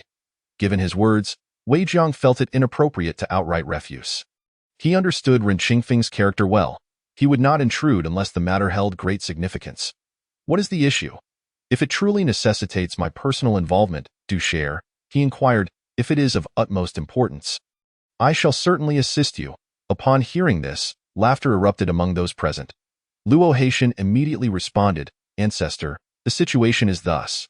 Our Xintian Dao sect has now ascended to the status of a semi-holy land, necessitating our engagement with the 4 great holy lands and empires. Hence, we wish to trouble you to personally visit these places, to pay respects to the rulers of the empires and the sovereigns of the 4 holy lands. Such trifles, you could simply attend to them. Why must I go? Wei Jiang expressed some reluctance. Mu Chan began to explain. It is true, ancestor. Although our Xintian Dao sect has attained semi-holy status, aside from you, we lack any practitioners at the returning to nothing realm that I fear. Before Mu Chan could finish, Wei Jiang interrupted. You are concerned that, should you visit the holy lands, you might be looked down upon? Are you not? His perceptiveness allowed him to quickly discern the worries of those present. Indeed, that is precisely the case. Ren Xingfeng nodded affirmatively. This visit is pivotal for the dignity of our Xintian Dao sect. We can only implore you to step forth. Elder Lin also nodded in agreement. Observing the collective yearning for his personal involvement, Wei Jiang relented. Very well, since you all feel so strongly about it. I shall personally visit the various holy lands and empires. His agreement stemmed partly from a desire to uphold the dignity of the Xintian Dao sect, but also from the prospect of seeking out places imbued with the truths of the great Dao for potential cultivation achievements.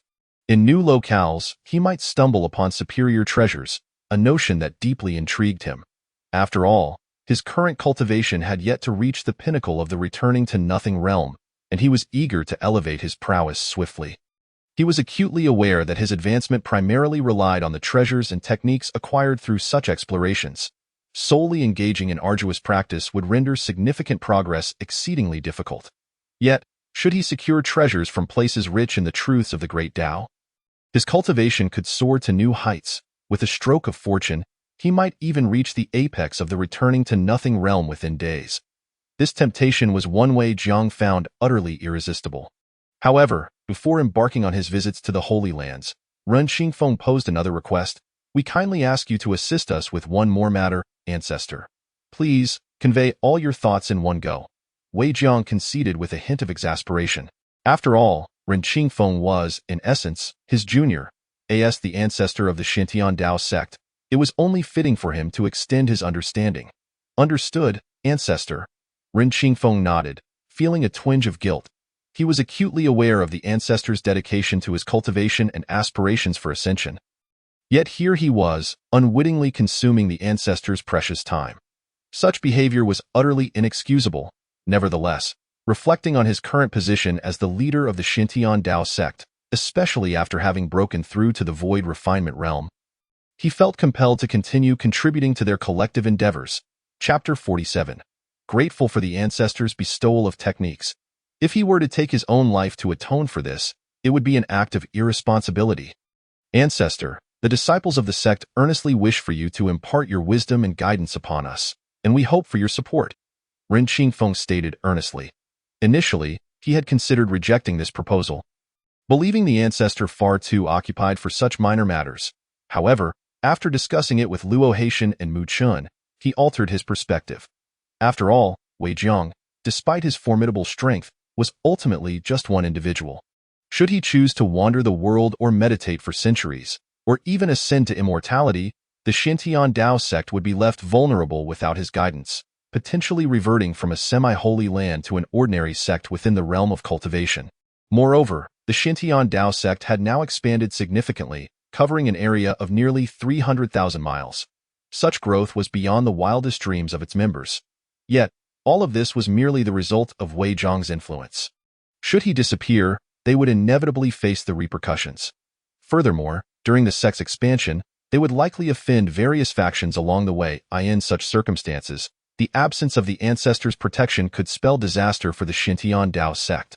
Considering all of this, even if it risked incurring the ancestors' ire, Ren Qingfeng felt compelled to voice his request. Likewise, he had considered the Wei family, harboring a semblance of affection for the Xintian Dao sect. He believed that if the sect could ultimately transform into a true holy land, he would have no lingering attachments to the realm of cultivation and could finally aspire to ascend to immortality. After all, the path of cultivation necessitated a clear mind. If one still harbored regrets or attachments in the mortal realm, achieving ascension would be utterly impossible. At this juncture, Wei Jiang nodded and said, "Very well, I shall grant your request." Upon hearing this, the gathered crowd erupted in jubilant excitement, astonished that the ancestor had acquiesced to their plea. This was truly marvelous. Luo Haitian laughed heartily. "Thank you, ancestor. You are indeed a blessing to our Xintian Dao sect." Elder Lin, grinning as he stroked his beard, remarked, "I knew the ancestor remained concerned for his disciples." His admiration for Wei Jiang deepened. Initially, Elder Lin believed himself to be the most devoted to the sect's welfare, even more so than the leader, Ren Qingfeng. Yet upon seeing Wei Jiang, he realized he was not the most dedicated after all. The true guardian of the sect was Wei Jiang. Typically, once a cultivator reached the pinnacle of the returning to nothing realm, particularly as a sword practitioner, their focus would solely be on transcending to the realm of immortals, indifferent to the fate of their disciples. However, Wei Jiang was different. He harbored a genuine affection for the entire sect. A sentiment rarely found in others that, of course, what Elder Lin did not realize was that Wei Jiang's path to cultivation had been fraught with difficulties. This was both his flaw and his strength. His flaw lay in the lack of experience. Despite his immense power, he remained oblivious to the depths of his own strength. His strength, on the other hand, was evident. Those who had failed to achieve immortality for millennia were singularly focused on one obsession: ascending to immortality. Beyond that, they cared little for anything else, resembling mere wooden figures, coldly dismissive of the world. In contrast, Wei Jiang was a remarkably normal individual, experiencing the full spectrum of human emotions, which naturally prevented him from overlooking the value of life. It was precisely for this reason that he exuded an aura of grace and approachability, even while cloaked in the guise of the ancestor of the Xintian Dao sect. This innate charm distinctly resonated with every disciple of the sect. At this moment, Wei Jiang retrieved a tome of techniques from his personal realm. Upon sighting this tome, the gathered members of the Xintian Dao sect were left utterly astonished. It was none other than the revered Xintian record. Ren Qingfeng's eyes widened in disbelief. Is it truly the Xintian record? How splendid! Luo Haitian beamed with joy. I knew the ancestor possessed the Xintian record. Mu Chen finally validated his conjecture. It could be said that everyone initially believed that the inheritance technique of the Xintian sacred land, the Xintian record, had long since vanished without a trace. Yet now, Wei Jiang had directly handed the Xintian record to Ren Qingfeng. This tome of the Xintian record was of no use to me anymore. From this moment on, you shall safeguard it on my behalf. After all, Wei Jiang was no longer cultivating the ordinary Xintian record, but rather the more advanced Taishang Xintian record. Though these two techniques differ by merely 2 characters, the disparity between them is unfathomable. One technique merely allows a practitioner to barely ascend to immortality, while the other enables one to cultivate to the realm of the immortal king. Ordinary immortals are but ants in the immortal realm, while immortal kings reign as its sovereigns. This encapsulates the true value of the Taishang Xintian record. Thank you, ancestor, for bestowing this technique. Ren Qingfeng cautiously accepted the Xintian record, tears flowing silently from his eyes, not from sorrow, but from excitement and joy. After so many years, how long had the entire Xintian sect been deprived of the Xintian record? Now, they had finally regained this treasured technique. No, at this moment, everyone rejected this notion. For in their hearts, Wei Jiang had always been regarded as the venerable ancestor of the Xintian sect. Since the ancestor possessed the Xintian record, it signified that the Xintian record had never truly been lost. Perhaps the ancestor had been engrossed in cultivation or trapped in some forbidden place, which had made it impossible for him to return to the Xintian sect during this time of decline. Ultimately leading to the current predicament is our inadequacy. Without the ancestor, the Xintian sect might have already perished. Elder Lin was even more moved to tears, feeling utterly powerless. How could they have nearly allowed the demon lord to obliterate the Xintian sect? He felt immense shame and guilt, recognizing that during the ancestor's absence, they had failed to safeguard the Xintian sect. Were it not for the ancestor's timely intervention, the Xintian sect would have ceased to exist. Thank you, ancestor. At this moment, countless elders and disciples of the Xintian sect bowed deeply to Wei Jiang, their eyes filled with sincerity, devoid of any ulterior motives. It could be said that at this instant, Wei Jiang had become the radiant beacon in the hearts of all disciples of the Xintian sect, as blazing as the sun and as formidable as a deity. Observing the crowd bowing, Wei Jiang was somewhat perplexed. He thought to himself, is it really necessary? It is merely a technique. Even if this technique holds great significance for the Xintian sect, the ancestor casually bestowed it upon them. Should they not simply rejoice? Why do they all appear as though they have suffered great grievances, weeping uncontrollably? This was beyond Wei Jiang's comprehension. Yet, he understood that the crowd's reaction unequivocally demonstrated that the Xintian sect was unlike any ordinary sect. In this sect, regardless of whether one was the sect leader, an elder, or even the most mundane disciple, there existed a profound bond of emotion. Such a sect is entirely worthy of protection, deserving of prosperity and flourishing. This sentiment resonated deeply within Wei Jiang's heart. He now eagerly anticipated the Xintian sect becoming the preeminent sect in the entire realm of cultivation, restoring the past glory of the Xintian sacred land, and even surpassing it in brilliance. Of course, if Wei Jiang actively sought to realize this vision, it would not take long. After all, the years of accumulation had bestowed upon him an abundance of elixirs, techniques, and spiritual artifacts far surpassing the combined treasures of the 4 great sacred lands and empires of the Eastern Domain. Moreover, Wei Jiang had now ascended to the status of a master capable of refining middle-grade immortal artifacts. If he wished, every high-ranking cultivator in the Xintian sect could possess a top-tier spiritual artifact. Chapter 48. The path of teaching. After all, his cultivation was formidable, and there was no place in the realm of cultivation he could not traverse. In such circumstances, acquiring superior materials for artifact refinement would be exceedingly simple. However, this notion was quickly quelled by Wei Jiang. He felt that now was not the time for such endeavors. He must first elevate his cultivation. Only when he attained the pinnacle of the return to emptiness realm could he engage in matters unrelated to cultivation. Should he embark on trivial pursuits without reaching the peak of his cultivation, he would ultimately bear the bitter consequences himself. After all, Wei Jiang was uncertain whether the so-called children of destiny existed in the realm of cultivation. The children of destiny were indeed fearsome. If one lacked the absolute power to annihilate them, it was highly probable that one would ultimately be turned against. Although Wei Jiang did not perceive himself as a villain in the competition for resources among cultivators, there was no distinction between good and evil. The victor is king, and the vanquished are but brigands. This epitomizes the most brutal jungle law of the cultivation realm. Thus, it is of utmost significance for him to enhance his cultivation. Ultimately, as long as he grows stronger, the entire Xintian sect will have no reason to fear anyone. Furthermore, his agreement to Ren Qingfeng's request stemmed from the understanding that teaching one to fish is far more valuable than merely providing a fish. Thus, he consented to open a teaching session, intending to assist all cultivators of the Xintian sect in advancing along their path of cultivation. On this day, the entire Xintian sect, from the elders to the disciples, was filled with immense excitement, for their venerable ancestor was about to impart teachings.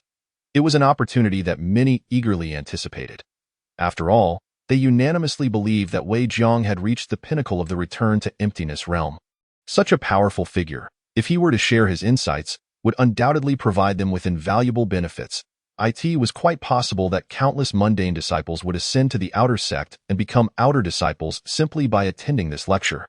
Moreover, other disciples would also experience growth in their cultivation, and even the three sect leaders and various elders could glean insights. After all, their realms were indeed a vast distance from Wei Jiang's. Given such a significant disparity, as long as they could comprehend even 1/10 of what he conveyed, it would undoubtedly yield immense benefits, potentially leading to profound realizations. Indeed, Wei Jiang himself had once been a mundane disciple of the sect. He understood the hardships endured by those in such positions before acquiring the signing-in system. Hence, he felt a sense of compassion for his fellow mundane disciples and emphasized the necessity of allowing them to attend his teachings.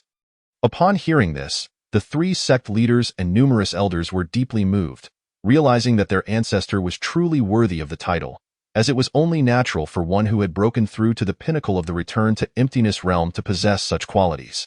At this moment, they began to self-reflect, questioning whether they had been too harsh in their expectations of the mundane disciples of the sect, to the point that even the ancestor could no longer bear it. At that moment, Elder Lin, filled with excitement, hurried to Wei Jiang's courtyard, having come to regard Wei Jiang as his own grandson. Moreover, given that Wei Jiang was also a mundane disciple, the opportunity for the ancestor to impart teachings was incredibly rare. Missing it would be a tremendous pity. However, upon arriving at Wei Jiang's courtyard, he found the door tightly shut, with not a soul in sight. This made Elder Lin anxious, as he fretted, "Alas, where has this lad gone?" The ancestor was about to deliver such a precious opportunity. If he were to miss it, how regrettable it would be. Elder Lin felt an overwhelming surge of anger, wishing he could immediately drag Wei Jiang to the sect square. After all, the location for the teachings had already been chosen at the square, which had ample space to accommodate countless disciples of the Xintian sect. Yet, he could not find Wei Jiang anywhere. Even when Elder Lin, having reached the transformation stage, unleashed his divine sense, he could not locate him, which filled him with immense frustration. Of course, he was not angry that Wei Jiang was absent. Rather, he was upset with himself for not keeping a closer watch on him. Had he reminded Wei Jiang earlier about the ancestor's lecture, perhaps Wei Jiang would not have vanished at this critical moment. "Elder Lin, are you looking for me?" At that moment, Wei Jiang's voice echoed at the entrance of the courtyard. Upon seeing his figure, Elder Lin immediately smiled. "Indeed, I was looking for you." He then urged Wei Jiang to step outside, saying quickly, "Come with me to the sect square. The ancestor is about to give a lecture." Hearing this, Wei Jiang smiled and nodded. "Understood, Elder Lin. I certainly will not miss such a wonderful opportunity." Regarding the words spoken by Wei Jiang, Elder Lin expressed his immense satisfaction. Even though he had been particularly attentive to Wei Jiang within the sect, if the latter lacked ambition and merely wished to exist as a stagnant entity, there would be no recourse for salvation. However, Wei Jiang's diligence and ambition brought great comfort to Elder Lin. Upon their arrival at the sect square, they were greeted by a throng of disciples, and all the elders of the sect had also gathered, accompanied by the deacons, who were specifically there to maintain order and listen to the teachings of the ancestor. The atmosphere was electric. At that moment, three figures stood upon the elevated platform: Ren Qingfeng, Haitian, and Mu Chini. Seated before them was none other than Wei Jiang himself. In reality, the Wei Jiang accompanying Elder Lin was merely a projection. To better conceal his true identity, he could not afford to vanish at such a crucial moment. Any hint of a flaw might lead to the revelation of his identity as the sect's ancestor. Wei Jiang sensed that he might remain hidden within the Xintian Daoist sect for an extended period, thus his disguise must not be exposed. Fortunately, he possessed countless projections, allowing him to maintain his anonymity. Undetected by anyone in the Xintian Daoist sect unless they, like him, reached the realm of Gu Wu, however, aside from Wei Jiang, the highest cultivators in the sect were merely 3 sect masters, all at the early stage of the refinement void realm. Still a considerable distance from Gu Wu. Once all the disciples and elders had assembled, the true Wei Jiang on the platform cleared his throat and spoke a single sentence, which shocked the entire assembly, causing all to experience a moment of profound enlightenment. His words were, "The way of heaven is to diminish the surplus and replenish the deficit." Initially, Wei Jiang was uncertain of what to say when called upon to speak. While he could share insights on cultivation, his own progress had been achieved through elixirs and exceptional techniques, which could hardly be distilled into experience. Thus, he recalled this phrase, which encapsulated the profound truths of the universe and offered excellent opportunities for enlightenment to cultivators. Given that no one in the realm of immortal cultivation was familiar with this saying, its utterance by Wei Jiang left the crowd astounded. Truly remarkable ancestor. Your words are exceedingly profound. I feel as though I have begun to grasp their meaning. Ren Qingfeng exclaimed first. His admiration was genuine, not merely flattery. Simultaneously, Haitian nodded in agreement. Indeed, this statement embodies the principles of the universe, and I too sense a budding comprehension, yet I find it elusive. That moment, Haitian realized that his own comprehension might not be as profound as he had believed. Otherwise, he would have achieved enlightenment as Ren Qingfeng had. Yet, he felt as though he was just shy of a breakthrough, which left him feeling quite disheartened. Upon hearing their remarks, Mu Chini frowned and lamented, "Why can you both approach a state of enlightenment while I struggle to understand it all?" It dawned upon him that their innate talents and insights varied significantly. Despite his own advancement to the refinement void realm, this might very well be his limit. Ren Qingfeng still held a chance to break through to the Gu Wu realm, while Haitian, though lacking the same assurance, still had a glimmer of possibility with continued cultivation. As for Mu Chini, he appeared to lack such potential, likely only reaching the pinnacle of the refinement void realm, with no further advancement in sight. Truly, the ancestor is remarkable. A single utterance yields such immense benefits. Elder Lin chuckled, stroking his beard. Witnessing the enlightenment of the crowd, Wei Jiang felt particularly pleased. He had not anticipated that a casual remark could wield such significant impact. Thus, he continued, "The way of humanity, however, is contrary. It diminishes the insufficient to serve the surplus." This statement provided a striking contrast to his earlier words, leaving all who heard it with a sense of clarity and revelation. Initially, they had thought the first statement alone encapsulated the truth of the universe, yet upon hearing the second, they recognized that it too contained profound wisdom. More importantly, when the first and second statements were considered together, they grasped the essence of the true supreme path. In an instant, many found their cultivation level shifting, with several experiencing breakthroughs right where they stood. This outcome was utterly unexpected. Several elders who had previously received elixirs but lacked the requisite cultivation had been unable to advance. Yet after hearing Wei Jiang's 2 statements, they each achieved breakthroughs in succession. Suddenly, the Xintian Daoist sect gained several new cultivators at the transformation god level, leaving everyone in a state of astonishment. Numerous disciples, whose cultivation levels were even lower, found their path to advancement significantly eased. In that moment, many within the Xintian Daoist sect felt their futures transformed, as Wei Jiang's words became indelibly etched in their minds, profoundly influencing their cultivation journey. One might assert that even if Wei Jiang were to ascend to a higher realm and depart from the world of cultivation, the presence of these disciples would ensure that the Xintian Daoist sect would not decline. Wei Jiang's impartation of wisdom continued for a full 3 days and nights, during which he shared the insights he had gained from his own breakthroughs in cultivation, greatly benefiting countless sect disciples. They rejoiced inwardly indeed. Having an ancestor is a blessing. With the ancestor present, we need not worry about elixirs or moments of enlightenment. With the ancestor among us, the Xintian Daoist sect has become a formidable force in the eastern domain. None dare to oppress us any longer. Times, many would slap their faces vigorously to ascertain whether they were dreaming, for cultivators too could dream when asleep. Fortunately, they confirmed that they were indeed awake. The most delighted of all were the 3 sect masters of the Shintian Taoist sect. Witnessing the continuous growth and flourishing of their sect under their stewardship, they felt that even if they were to perish at that moment, they would have made their ancestors proud.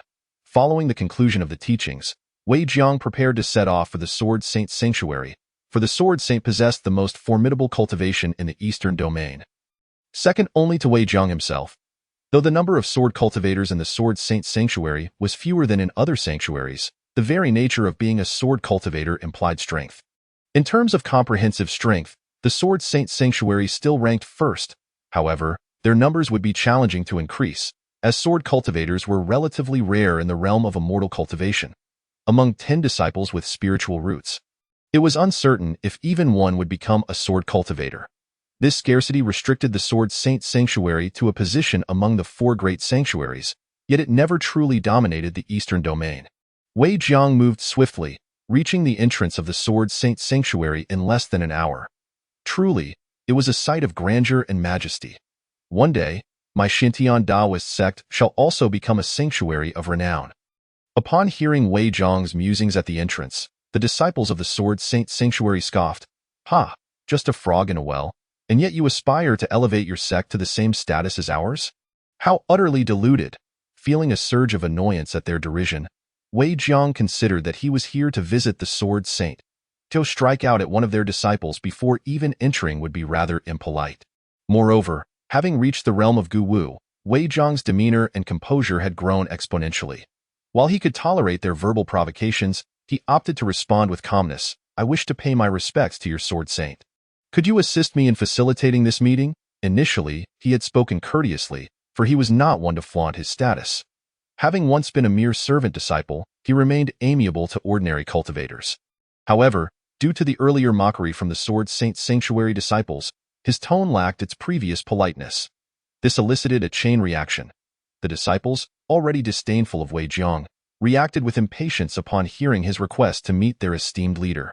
"What a mere wandering cultivator you are! Do you truly believe you are worthy of an audience with our Sword Saint? Begone, or do not blame me for being unkind." To the disciples, Wei Jiang, dressed in plain attire, appeared utterly unimpressive. The thought that he could meet their Sword Saint was laughable, prompting them to consider taking action against him. The principal reason for his discontent stemmed from the fact that Wei Jiang now stood before the gates of the sacred ground. An act he deemed a disgrace to decorum. Should others from the Holy Realm witness this, how would they mock the Tianjin sacred land? The very essence of their supremacy as the foremost among the 4 great sacred lands demanded that they consistently uphold their esteemed status. To be ridiculed over such trivial matters would indeed be a profound embarrassment. Upon hearing the disciples at the mountain gate speak thus, Wei Jiang too felt a surge of displeasure. "Am I not the venerable ancestor of the Shintian sect? Is it so unreasonable for me to seek an audience with your sovereign?" Initially, he had no intention of revealing his identity, preferring to maintain a low profile. However, he now realized that should he remain inconspicuous, he might not even gain entry into the sacred ground.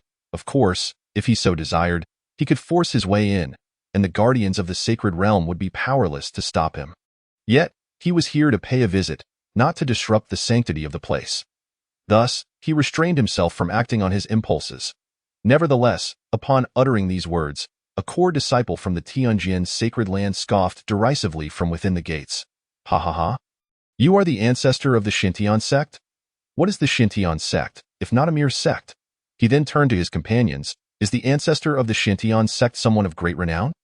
At this, the assembled disciples of the Tianjin sacred land erupted into laughter, entirely ignorant of the Shintian sect's significance. The disciples of the Tianjin sacred land differed from those of ordinary sects. They were sword cultivators, singularly devoted to their craft, rarely venturing beyond their own domain. Consequently, they showed little interest in the rumors surrounding the Shintian sect within the Eastern Domain. Moreover, the elders of the Tianjin sacred land had not informed these disciples about Wei Jiang's impending visit, leaving them oblivious to the sect's true strength. Thus, they paid little heed to the so-called ancestor of the Shintian sect, dismissing him as likely nothing more than an ordinary cultivator at the nascent soul stage. After all, Wei Jiang currently possessed formidable power, capable of concealing his true strength and aura entirely. To those average cultivators, He appeared quite weak. Coupled with the disciples' inherent arrogance, their disdain for Wei Jiang was palpable. After all, they prided themselves on being the pinnacle of the four great sacred lands. Their sword cultivators were indeed powerful. Why should they regard those from lesser sects with any respect? Chapter 50. The sovereign personally welcomes were they facing disciples from another sacred land.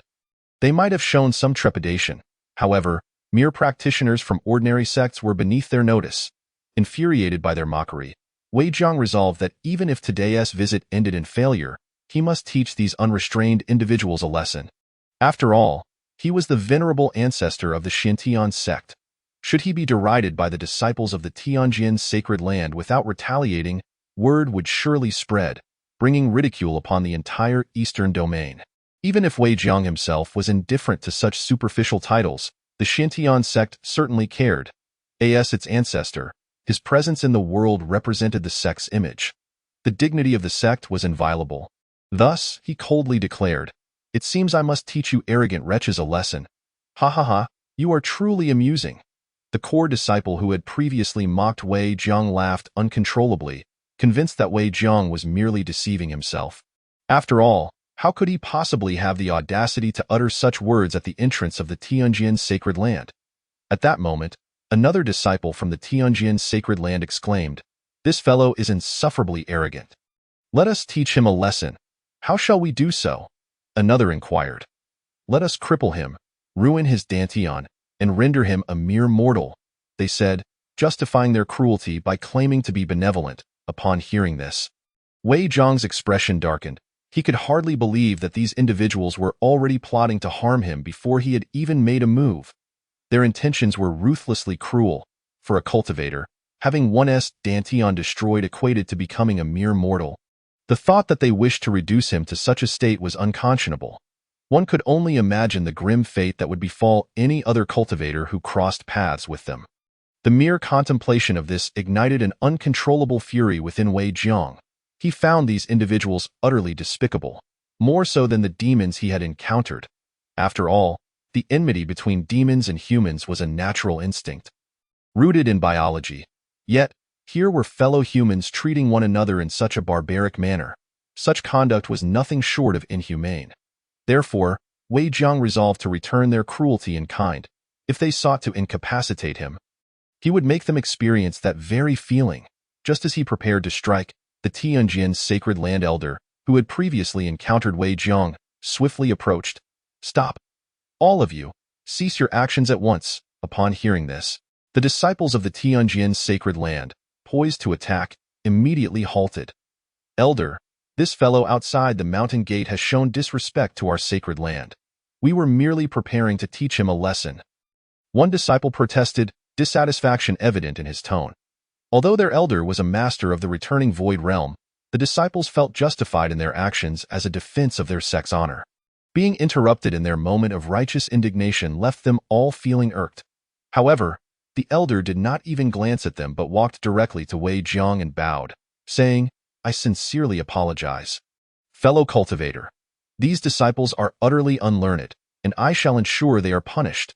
His apology was undoubtedly earnest, and the elder of the Tianjin sacred land even promised substantial compensation to Wei Jiang on behalf of the sect. Indeed, the disciples present were taken aback by their elder's unexpected demeanor toward Wei Jiang. How could this be?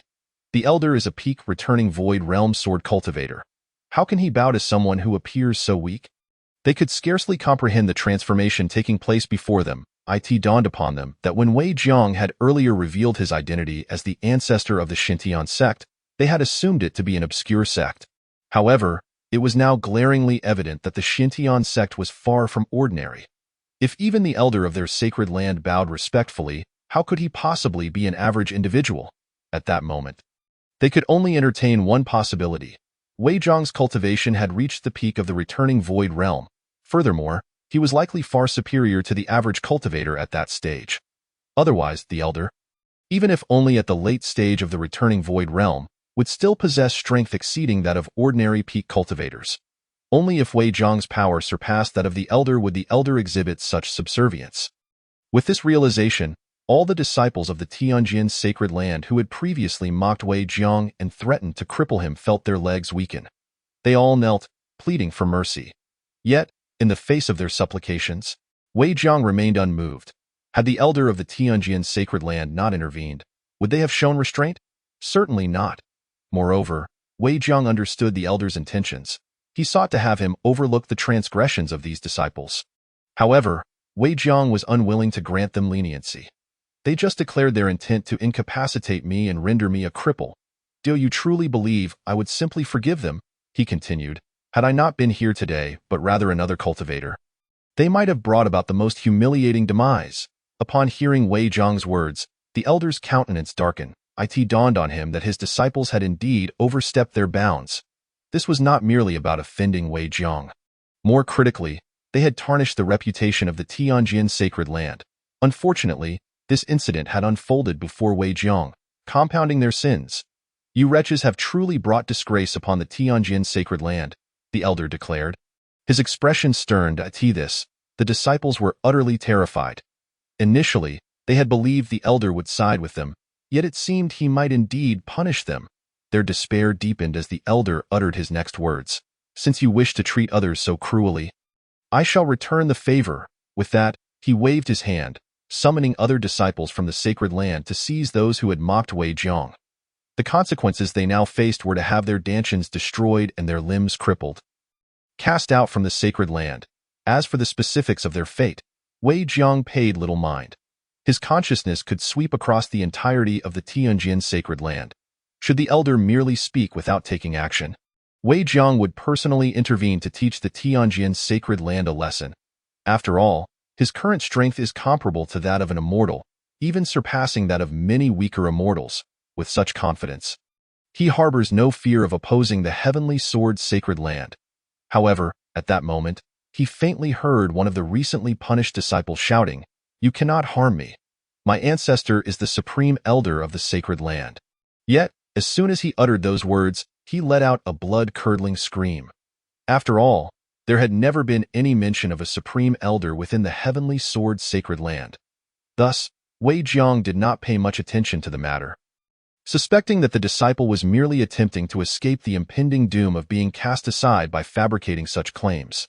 Just then, the Lord of the sacred land unexpectedly approached him, stating, "Fellow cultivator, I have awaited your arrival for quite some time."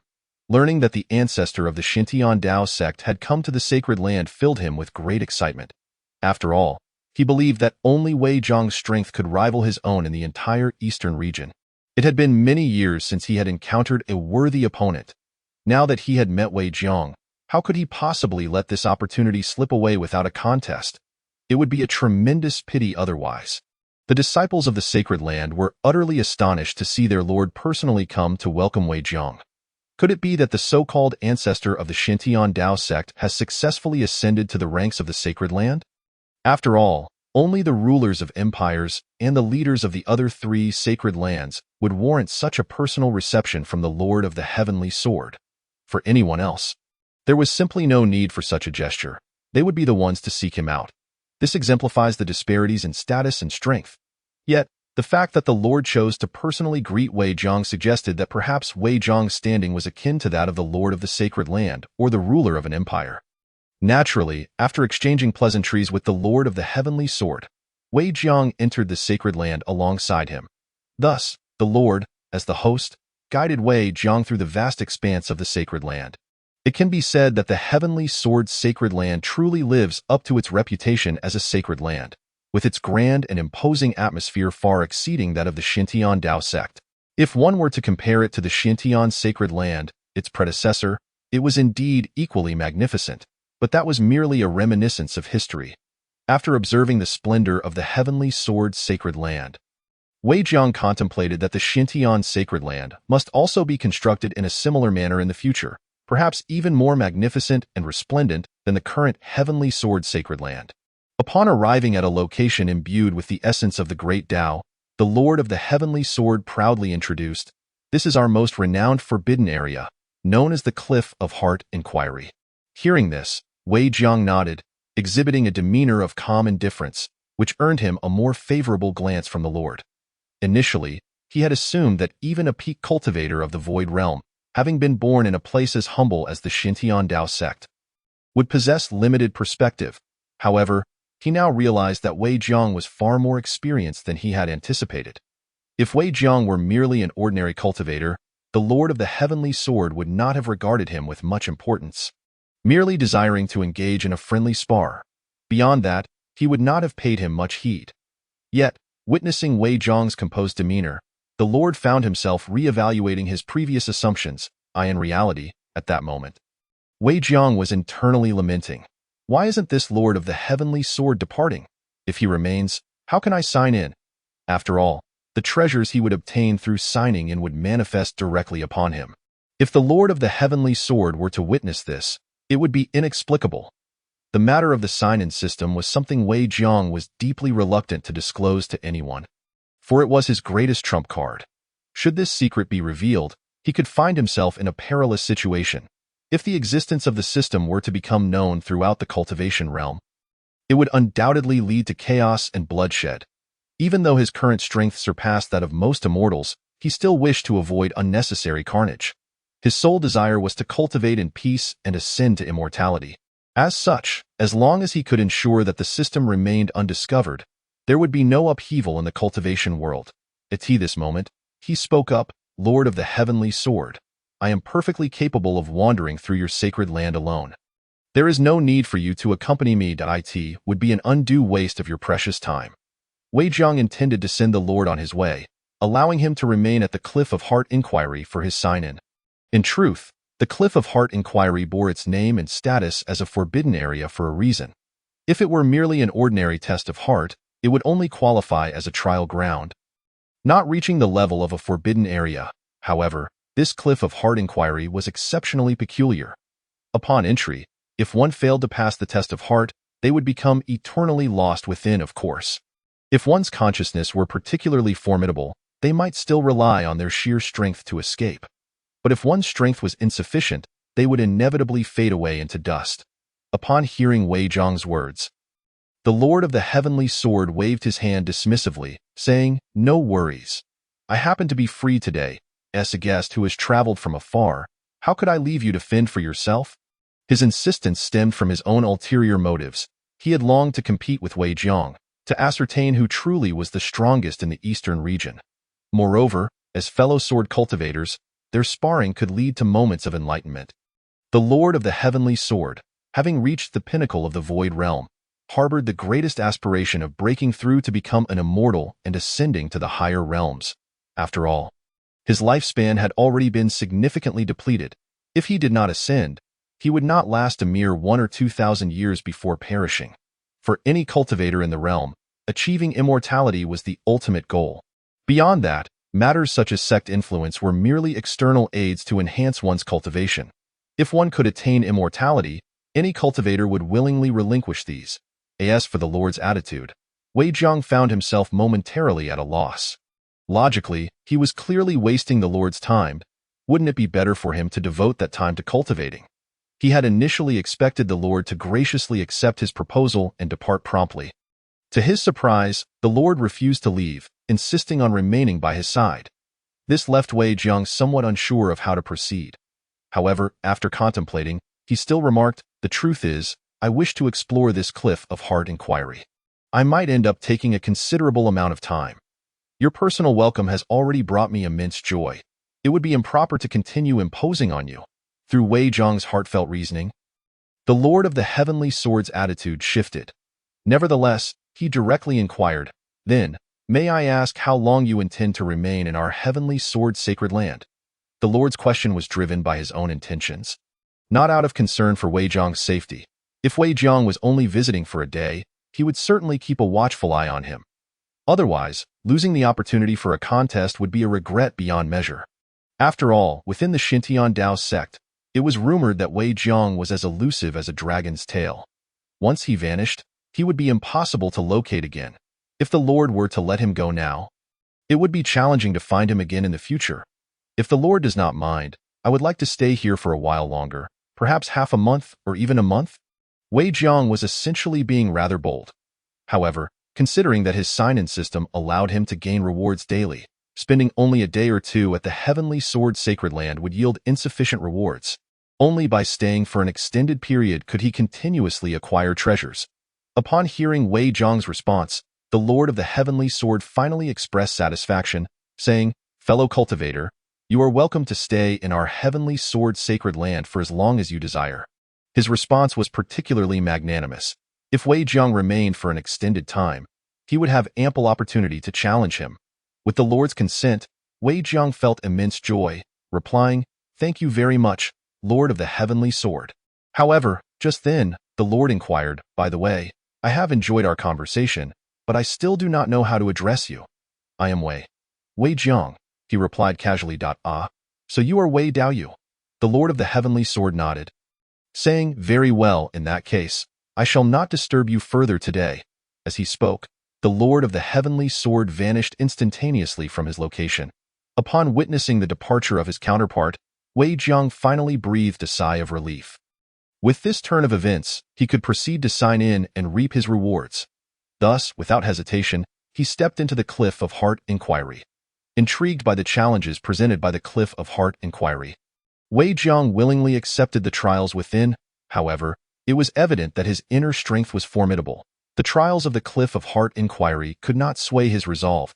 After a brief period of adaptation, Wei Zhang found himself in a state no different from when he remained outside. While others might become lost within, Wei Zhang was resolute in his clarity. Whenever he wished, he could depart at once. Nevertheless, he found this forbidden place rather appealing. Cultivating within its confines would undoubtedly yield greater results. Yet, his most pressing task was to sign in. Thus, he inwardly chanted, "System, allow me to sign in." Chapter 52. Breakthrough. Congratulations, host, on successfully signing in and obtaining the Divine Demon Battle Armor. This place is imbued with vast truths of the Great Tao, permitting repeated sign-ins. Observing the Divine Demon Battle Armor adorning his form, a radiant expression of joy illuminated Wei Zhang's face. After all, he had been in need of a defensive artifact, and now, through signing in, it had fortuitously manifested upon him. What a remarkable coincidence! More importantly, this Divine Demon Battle Armor was of a caliber unlike ordinary treasures. Typically, treasures are categorized into inferior, medium, superior, and exceptional grades, further divided into common spiritual artifacts and the immortal tools utilized by ancients. Yet, this Divine Demon Battle Armor bore no such rank. Its potential was entirely contingent upon the cultivator's level of cultivation. In other words, regardless of Wei Zhang's cultivation realm, he could don this armor. Moreover, as his cultivation advanced, so too would the power of the Divine Demon Battle Armor. Should Wei Zhang ascend to the realm of the Immortal King, this armor would bestow upon him the might of an immortal king. Contemplating this, Wei Zhang felt even more elated. He never anticipated that on his very first day at the Heavenly Sword Sacred Ground, at the Cliff of Heart Inquiry, he would acquire such a precious piece of armor. This was indeed thrilling. It could be said that this was the finest treasure he had acquired thus far, surpassing even the medium-grade immortal artifact, the purple bamboo flute, that he had forged himself. After stowing away the armor, Wei Zhang prepared to commence his cultivation. After all, unless engaged in combat, he had no intention of wearing the Divine Demon Battle Armor. Otherwise, it would attract far too much attention. This contradicted his desire for discretion, especially considering how strikingly impressive the Divine Demon Battle Armor appeared. Despite his fondness for it, he resolved not to wear it in everyday circumstances. Consequently, he settled into a meditative posture. From his small world, he retrieved all the creation pills, intending to break through to the late stage of the Void Realm at the Cliff of Heart Inquiry. If he could not achieve this breakthrough, he would not leave. Only upon succeeding would he consider departing. After all, he had lingered at the pinnacle of the mid-stage of the Void Realm for quite some time. Furthermore, with so many creation pills at his disposal, he believed there was no reason he should not progress further. Thus, he meditated for a full 7 days and nights. However, diligence bore fruit. At the break of dawn on the 7th day, Wei Zhang finally transcended from the mid-stage pinnacle of the Void Realm to the late stage. He had taken another step closer to the path of immortality. Now, Wei Zhang found his own strength beyond measure. Originally, he had surpassed the strength of ordinary immortals, and now with the Divine Demon Battle Armor. Along with his breakthrough to the late stage of the Void Realm, he was confident that asserting dominance over the entire cultivation world would pose no challenge. Of course, even after reaching the late stage of the Void Realm, He did not immediately exit the Cliff of Heart Inquiry. After all, he still had sign-ins to complete. If he left too early, re-entering would become rather cumbersome. He sensed that the Lord of the Heavenly Sword seemed to have matters to discuss with him but was hesitant to voice them. Faced with this situation, Wei Jiang felt a tinge of frustration, uncertain about what the Lord wished to ask of him. Nonetheless, after some contemplation, Wei Jiang decided to remain in the Cliff of Heart Inquiry for over a month. At that time, he would venture out. During this month, aside from solidifying his cultivation, Wei Jiang devoted himself to signing in. However, it seemed that his good fortune had been exhausted on the first day. As subsequent sign-ins yielded no particularly remarkable treasures, naturally, he did acquire a considerable number of creation pills, which was within his expectations. After all, remaining at the late stage of the Void Realm, obtaining creation pills would still be beneficial for his cultivation. He now felt that the energy required for his cultivation was exceedingly vast. Even with daily access to creation pills, he had only progressed to the late stage of the Void Realm. To break through to the pinnacle of the Void Realm would likely necessitate additional creation pills. Nevertheless, he was a patient individual, believing that as long as his daily sign-ins yielded decent luck, he would undoubtedly reach the pinnacle of the Void Realm within a year. At that point, only a step would remain until he could attain immortality. Upon leaving the Cliff of Heart Inquiry, Wei Jiang inhaled deeply, appreciating the freshness of the outside AI. At that moment, he suddenly heard the voice of the Lord of the Heavenly Sword. Wei Daoyu, you have finally emerged. I was beginning to think you had become lost within the Cliff of Heart Inquiry. The Lord of the Heavenly Sword had long sought an opportunity to spar with Wei Jiang. Unexpectedly, upon entering the Cliff of Heart Inquiry, it was as if Wei Jiang had vanished, not emerging for an entire month. This led the Lord to contemplate whether he should venture inside personally to locate Wei Jiang. Just as he was about to set off, he spotted Wei Jiang's emergence, igniting his excitement at the prospect of challenging him. Upon hearing the Lord's words, Wei Jiang felt somewhat embarrassed. I truly lost track of time while engrossed in cultivation. In truth, Wei Jiang was well aware that he had squandered a considerable amount of time inside.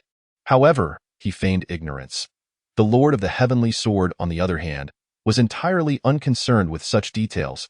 He chuckled and replied, no worries, at the Heavenly Sword's sacred ground, as long as Wei Daoyu wishes. You may visit any time and stay as long as you desire. Just as he was about to propose a challenge to Wei Jiang, he heard the latter say, Lord of the Heavenly Sword, I wish to visit the Sacred Ground Scripture Pavilion. Would you be able to grant me this request? Upon hearing Wei Jiang's request, the Lord of the Heavenly Sword hesitated. After all, the Scripture Pavilion was a crucial place for any sect or sacred ground, housing countless classic texts. Allowing an outsider to enter casually would be rather inappropriate. Moreover, the regulations of various sacred grounds were stringent. Not only outsiders, but even lower-ranking disciples within their own ranks lacked the privilege to enter. Noticing the Lord's hesitation, Wei Jiang continued, I merely wish to peruse the historical texts recorded by the sacred ground, and I have no intention of examining your martial arts techniques. Upon hearing this, the Lord of the Heavenly Sword felt reassured. With a grand gesture, he proclaimed, very well, Wei Daoyu. You may peruse as you wish, however, he added. But what is it? Wei Jiang inquired, sensing that the Lord likely had a favor to ask of him. Actually, it is not a difficult matter. I simply wish to request that Wei Daoyu engage in a spar with me. The Lord of the Heavenly Sword gazed earnestly at Wei Jiang. Upon hearing this, Wei Jiang readily agreed. Very well, I accept. After all, he viewed sparring with others as a trivial matter. If he could access vital texts within the Scripture Pavilion at the Heavenly Sword sacred ground, it would be a worthwhile endeavor for him. Upon receiving Wei Jiang's agreement, the Lord of the Heavenly Sword was particularly elated. Excellent. Let us proceed to the arena for our contest. With that, he took a bold step forward, making his way to the martial arts arena of the Heavenly Sword sacred ground. Observing this, Wei Jiang laughed heartily and followed suit. The news of Wei Jiang's impending duel with the Lord of the Heavenly Sword swiftly spread throughout the Heavenly Sword sacred ground, piquing the curiosity of all the elders and disciples. Initially, the sect's disciples were unaware of who Wei Jiang was. However, after an introduction from the elders, they realized that Wei Jiang was also a peak cultivator of the Void Realm. This revelation astonished everyone. They had not anticipated the emergence of such a formidable swordsman in the eastern region, aside from their own lord. This was indeed shocking. Simultaneously, they learned of a disciple who had offended Wei Jiang at the mountain gate and subsequently faced punishment from the Lord. At this moment, they all felt immense relief. They were fortunate to have avoided the mountain gate earlier. Otherwise, encountering Wei Jiang might have led to misfortune. In that moment, one could say that misfortune would befall oneself. Upon hearing the news that two formidable powerhouses were to engage in a duel, countless disciples of the heavenly sword's sacred land hurriedly made their way to the arena of combat. They were all eager to witness the outcome of the clash between these two titans. Chapter 53. The Duel. Who would emerge victorious? Would it be the mighty sovereign of the heavenly sword's sacred land, or the newly emerged peak swordsman? It is often said that confrontations between the strong are immensely captivating, particularly when they involve peak swordsmen. Even the venerable elders of the heavenly sword's sacred land felt a surge of excitement. Yearning to discern which of the two was superior, as the disciples gathered around the arena, lively discussions ensued. However, a unanimous sentiment prevailed. The heavenly sword sovereign would undoubtedly claim victory. After all, they were all disciples and elders of the heavenly sword's sacred land, having been steeped in tales of the sovereign's extraordinary feats since their youth. This constant exposure led them to believe that the sovereign was an invincible presence in the eastern domain. That elder of the Sainthood sect truly has audacity, daring to challenge our sovereign, scoffed one disciple, though he was careful not to express his disdain too overtly, fearing punishment akin to that suffered by the disciples who had offended Wei Jiang at the mountain gate. Nonetheless, deep down, he firmly believed that Wei Jiang was no match for the heavenly sword sovereign. Indeed, while both are peak swordsmen of the same realm, our sovereign has long since entered the pinnacle of that stage. Whereas that elder from the Sainthood sect has only recently made his appearance, he is certainly inferior. There was a consensus that Wei Jiang had only recently broken through to the pinnacle of his realm. Otherwise, how could he have been so obscure until now? It was clear that he had not yet attained that level of prowess and had refrained from revealing himself prior. The reasons behind Wei Jiang's past reticence remained a mystery to all. Yet they were content to believe in the supremacy of the heavenly sword sovereign. How many moves do you think that elder from the Sainthoud sect will last against our sovereign? Suddenly, a disciple posed this whimsical question, piquing the curiosity of many. They all wished to know the answer, for they were united in their belief that Wei Jiang posed no threat to the heavenly sword sovereign. Yet, the true extent of the disparity between the two remained elusive to them. At this juncture, one disciple conjectured, I estimate that our sovereign will require no more than 100 moves to defeat him. This disciple's estimate was rather conservative. Soon after, another core disciple retorted, You are merely inflating another's confidence while diminishing our own. Our sovereign is immensely powerful. I believe he can vanquish that elder from the Sainthoud sect in just 10 moves. Such a statement was indeed exaggerated. At that moment, the grand elder of the heavenly sword's sacred land stroked his beard, shaking his head with a sigh. You all underestimate the elder of the Sainthoud sect. His strength is by no means inferior to that of our sovereign. Upon hearing this, the crowd was met with skepticism, for they all regarded the heavenly sword sovereign as unbeatable. How could anyone possibly rival his might? Observing the reactions of the crowd, the grand elder could only shake his head in disappointment, lamenting, What a bunch of ants, daring to belittle a true powerhouse.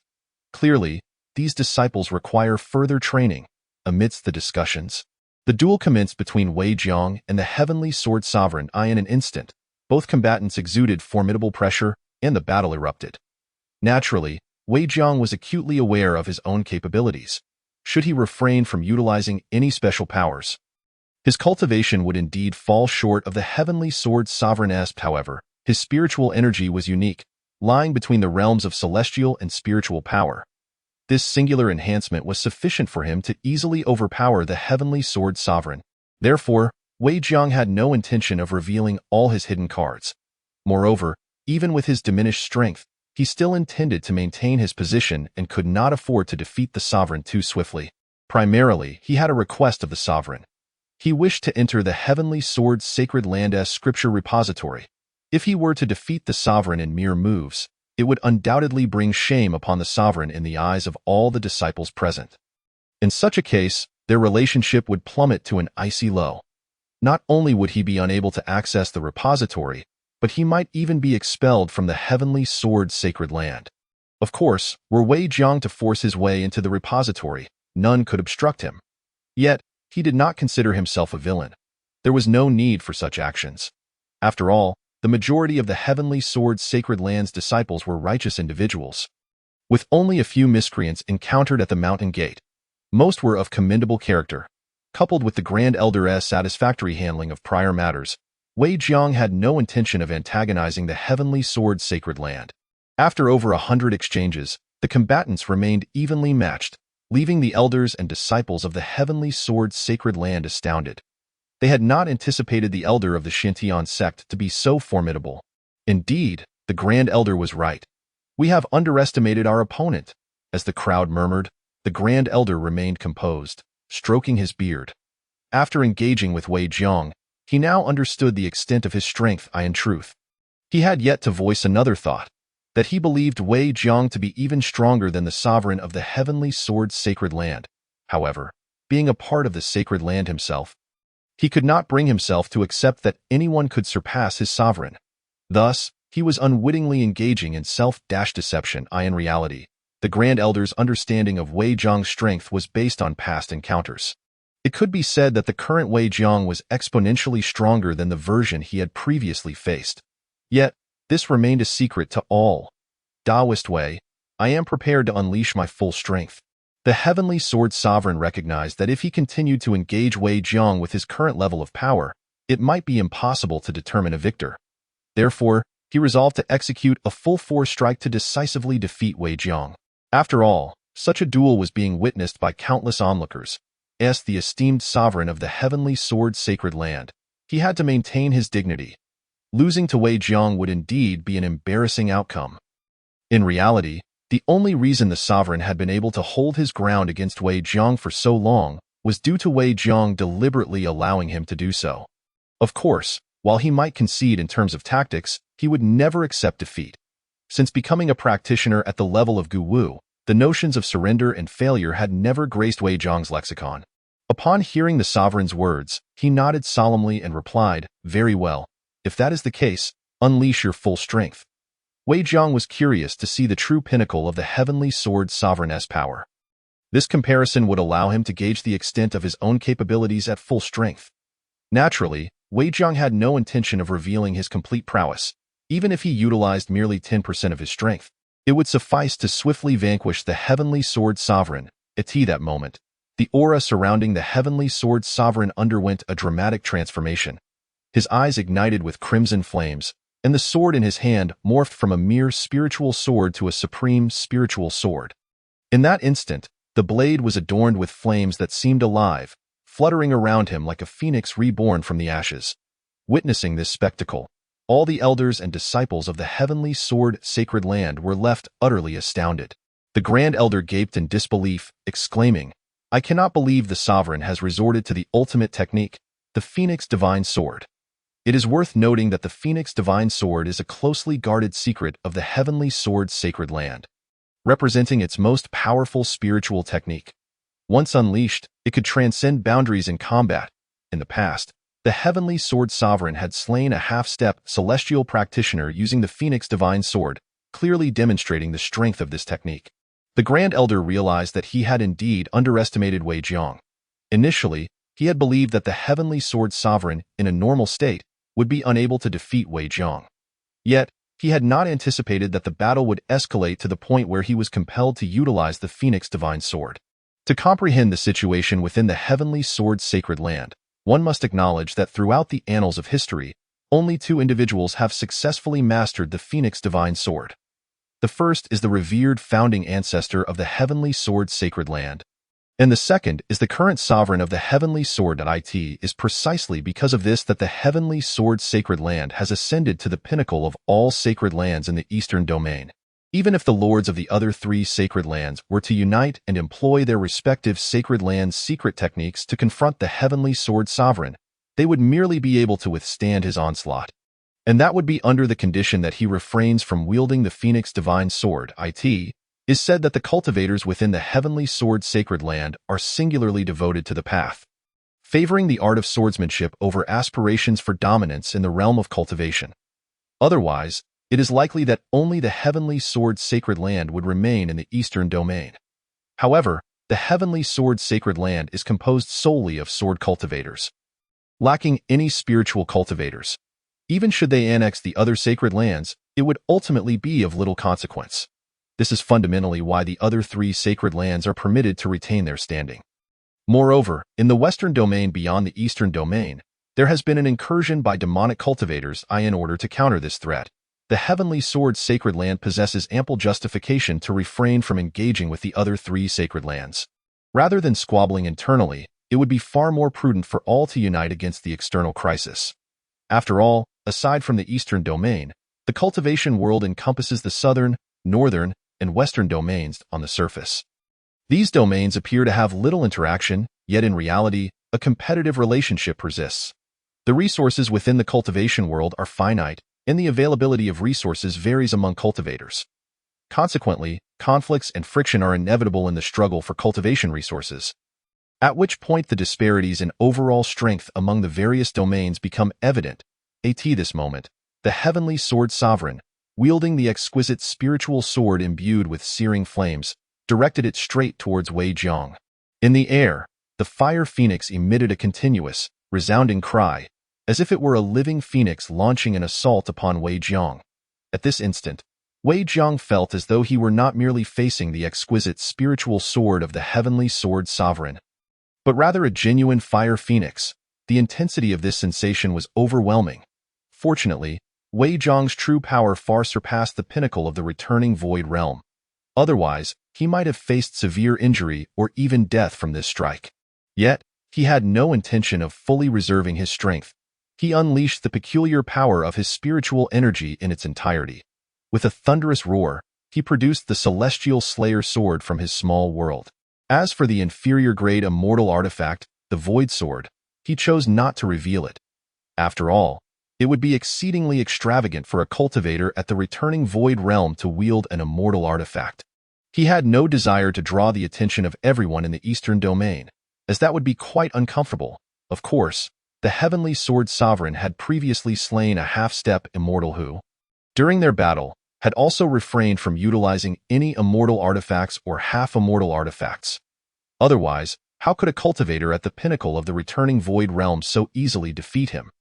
Even if the Heavenly Sword Sovereign's Phoenix Divine Sword could transcend boundaries in combat, should he encounter a half-step immortal wielding a half-immortal artifact, it would at best result in a stalemate, with no hope of vanquishing the opponent. If faced with a half-step immortal possessing an inferior grade immortal artifact, victory would be utterly unattainable. Wei Jiang not only possessed spiritual energy that surpassed that of an ordinary half-step immortal, but he also wielded an immortal artifact, the divine demon battle armor, countless clones, and the formidable strength of a sword cultivator. One could assert that, under full exertion, he could extinguish the entire Heavenly Sword Sacred Land in the blink of an eye. The power unleashed by the Phoenix Divine Sword wielded by the Heavenly Sword Sovereign was indeed formidable. Hence, Wei Jiang fully manifested the potent spiritual energy he had cultivated from the Supreme Xintian record. Coupled with the exquisite spiritual artifact, the Celestial Slayer Sword, he felt entirely confident in confronting the Phoenix Divine Sword. When the Phoenix Divine Sword of the Heavenly Sword Sovereign clashed with Wei Jiang's Celestial Slayer Sword, an overwhelming aura erupted throughout the Heavenly Sword Sacred Land. All the elders and disciples were rendered unable to open their eyes and gaze upon the heart of the battle. At that moment, everyone was utterly astounded.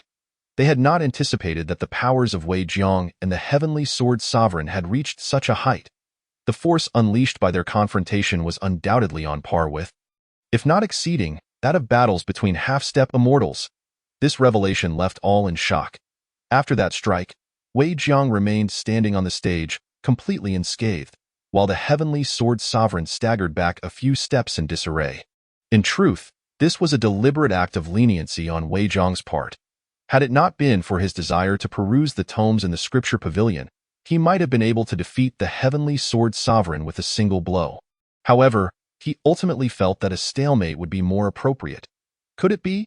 The ancestor of the Xintian sect is unexpectedly so formidable. Many were left in utter disbelief. The outcome they witnessed indicated that Wei Jiang and the Heavenly Sword Sovereign had reached an impasse. and judging by their respective states, Wei Jiang appeared far more composed and unruffled. This left them incredulous. How could the sovereign of their sacred land have lost? Wasn't the Xintian sect merely an ordinary sect? Not even a sacred land. How could such a powerful individual emerge from it? Some disciples found it difficult to comprehend. After all, the most powerful forces in the entire Eastern domain were the Empire and the four sacred lands. If another sacred land had produced a peak powerhouse capable of matching the Heavenly Sword Sovereign, they would have reluctantly accepted it. However, what was this Xintian sect? An obscure sect, how could it possibly give rise to such a strong individual? At that moment, an elder with considerable experience remarked, "Could it be that the Xintian sect is none other than the former Xintian sacred land?" Upon hearing this, many began to recall that there had indeed been 5 sacred lands in the Eastern domain. Not merely 4. The 5th sacred land was now the Xintian sect. However, after enduring the calamity brought forth by the corpse monarch of the abyssal caves, the Xintian sacred land gradually fell into decline, ultimately devolving into an inconspicuous minor sect. It was no wonder that they possessed such depth and could cultivate such a powerhouse. Some nodded in agreement, feeling that this conclusion was acceptable. If the Xintian sect were merely a minor sect, they would have doubted its legitimacy, suspecting it to be merely a fade. Yet, upon realizing that Wei Jiang hailed from the former Xintian sacred land, they entertained the possibility that this assertion held some truth. Of course, they remained oblivious to the dire state the Xintian sect had endured, nearly facing annihilation at the hands of the demonic race. Otherwise, such thoughts would never have crossed their minds. At that moment, the Heavenly Sword Sovereign sighed and declared, "Friend Wei, your strength is indeed formidable. I concede." Upon hearing these words, Wei Jiang felt perplexed. Hadn't they reached a stalemate? He had clearly disguised his strength quite effectively. Why, then, did the other party concede? In truth, the Heavenly Sword Sovereign had discerned that Wei Jiang had been holding back. After all, during their battle, he had employed various secret techniques, even wielding his most powerful Phoenix Divine Sword.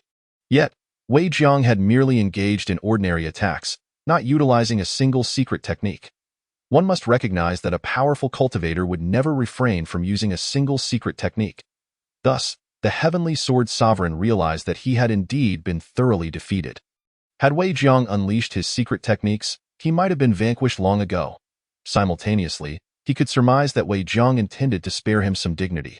However, dignity is something that must be earned through one's strength, not granted by others. As a sword cultivator, the Heavenly Sword Sovereign possessed a rather straightforward disposition. Since he was not Wei Jiang's match, he saw no reason to beat around the bush and simply conceded. There was no need for pretense. Such hypocrisy was beneath the dignity of sword cultivators. After all, without an unwavering spirit, how could one ever become a powerful sword cultivator? The moment the Heavenly Sword Sovereign voluntarily conceded, all within the Heavenly Sword's sacred land were left in utter astonishment. The sovereign had conceded. This was inconceivable. I refused to believe it. Indeed, they had fought to a draw. Why then should he concede? I cannot comprehend. Hearing the disciples express their disbelief, the Grand Elder shook his head in resignation. In truth, it was impossible to continue deceiving oneself at this juncture.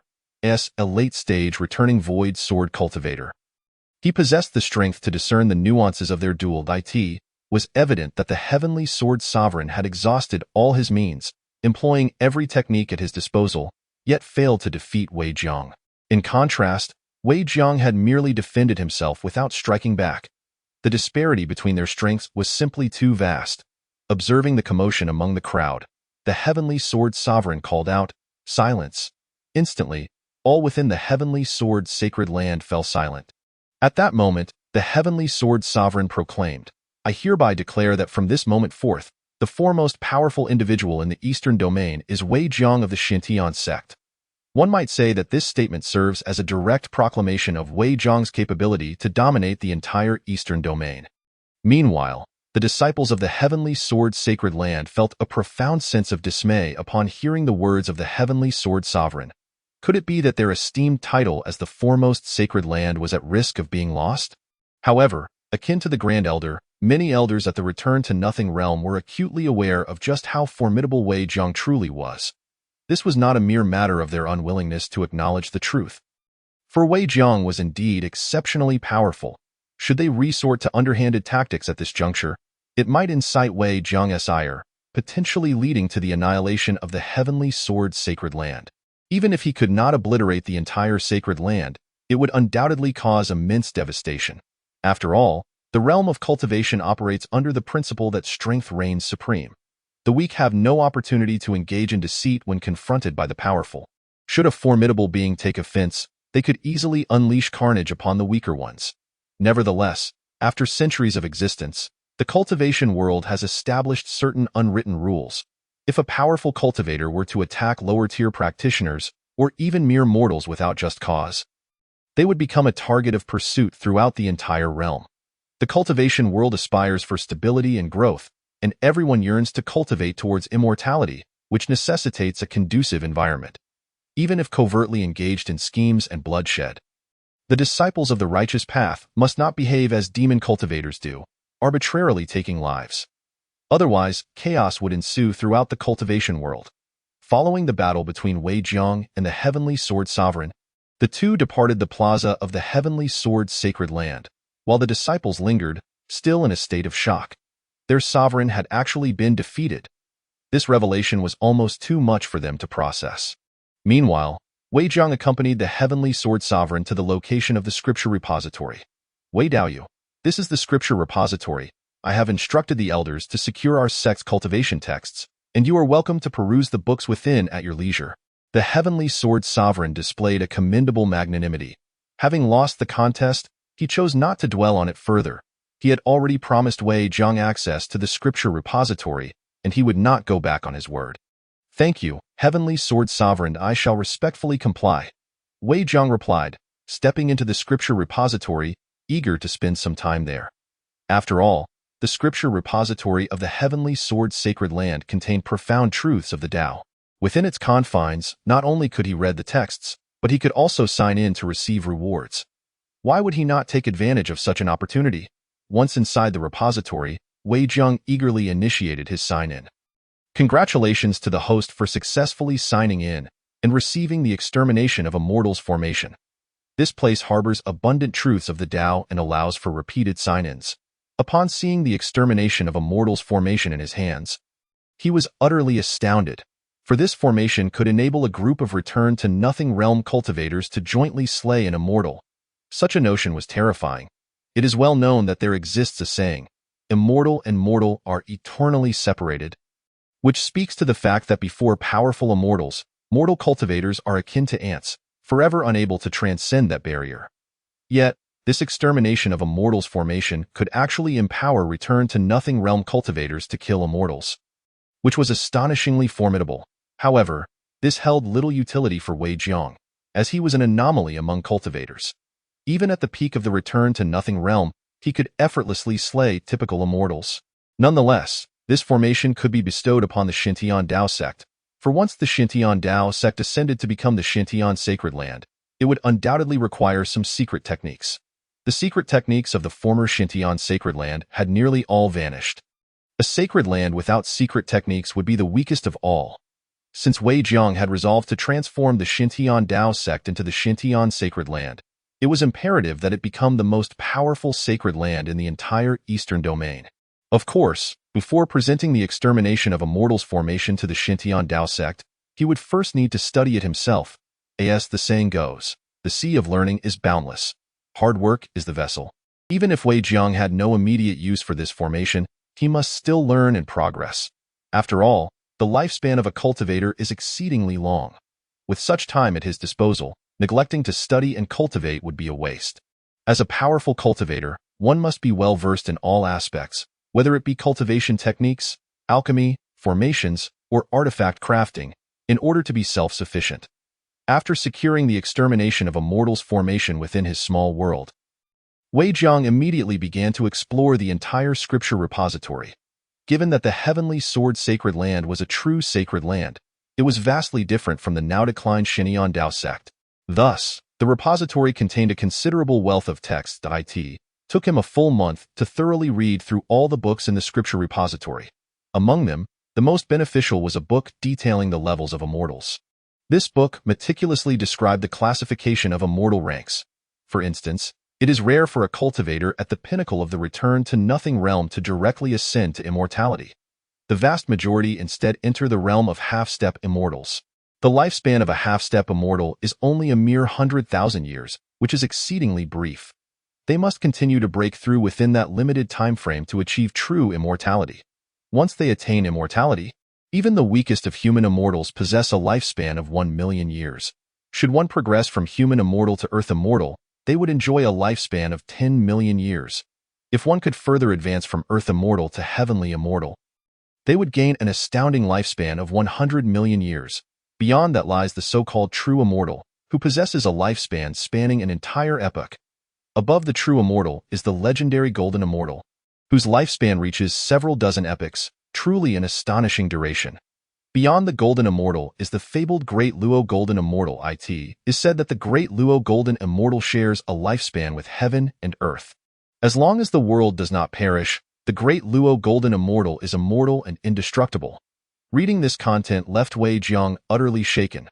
To think that simply becoming a Great Luo Golden Immortal grants one immortality, coexisting eternally with heaven and earth, is indeed a tantalizing prospect. More importantly, above the Great Luo Golden Immortal, there exists the legendary Immortal Monarch, whose lifespan defies estimation. It is known that between the Immortal Monarch and the Great Luo Golden Immortal lies the realm of half-step Immortal Monarch. Achieving the status of half-step Immortal Monarch signifies one is merely a step away from the Immortal Monarch realm, yet still counts as a half-Immortal Monarch. Once one becomes an Immortal Monarch, they would be among the most powerful figures dominating the entire Immortal realm. It is worth noting that the text also mentioned that there might not be just one immortal monarch in the immortal realm. In fact, there could be several immortal monarchs.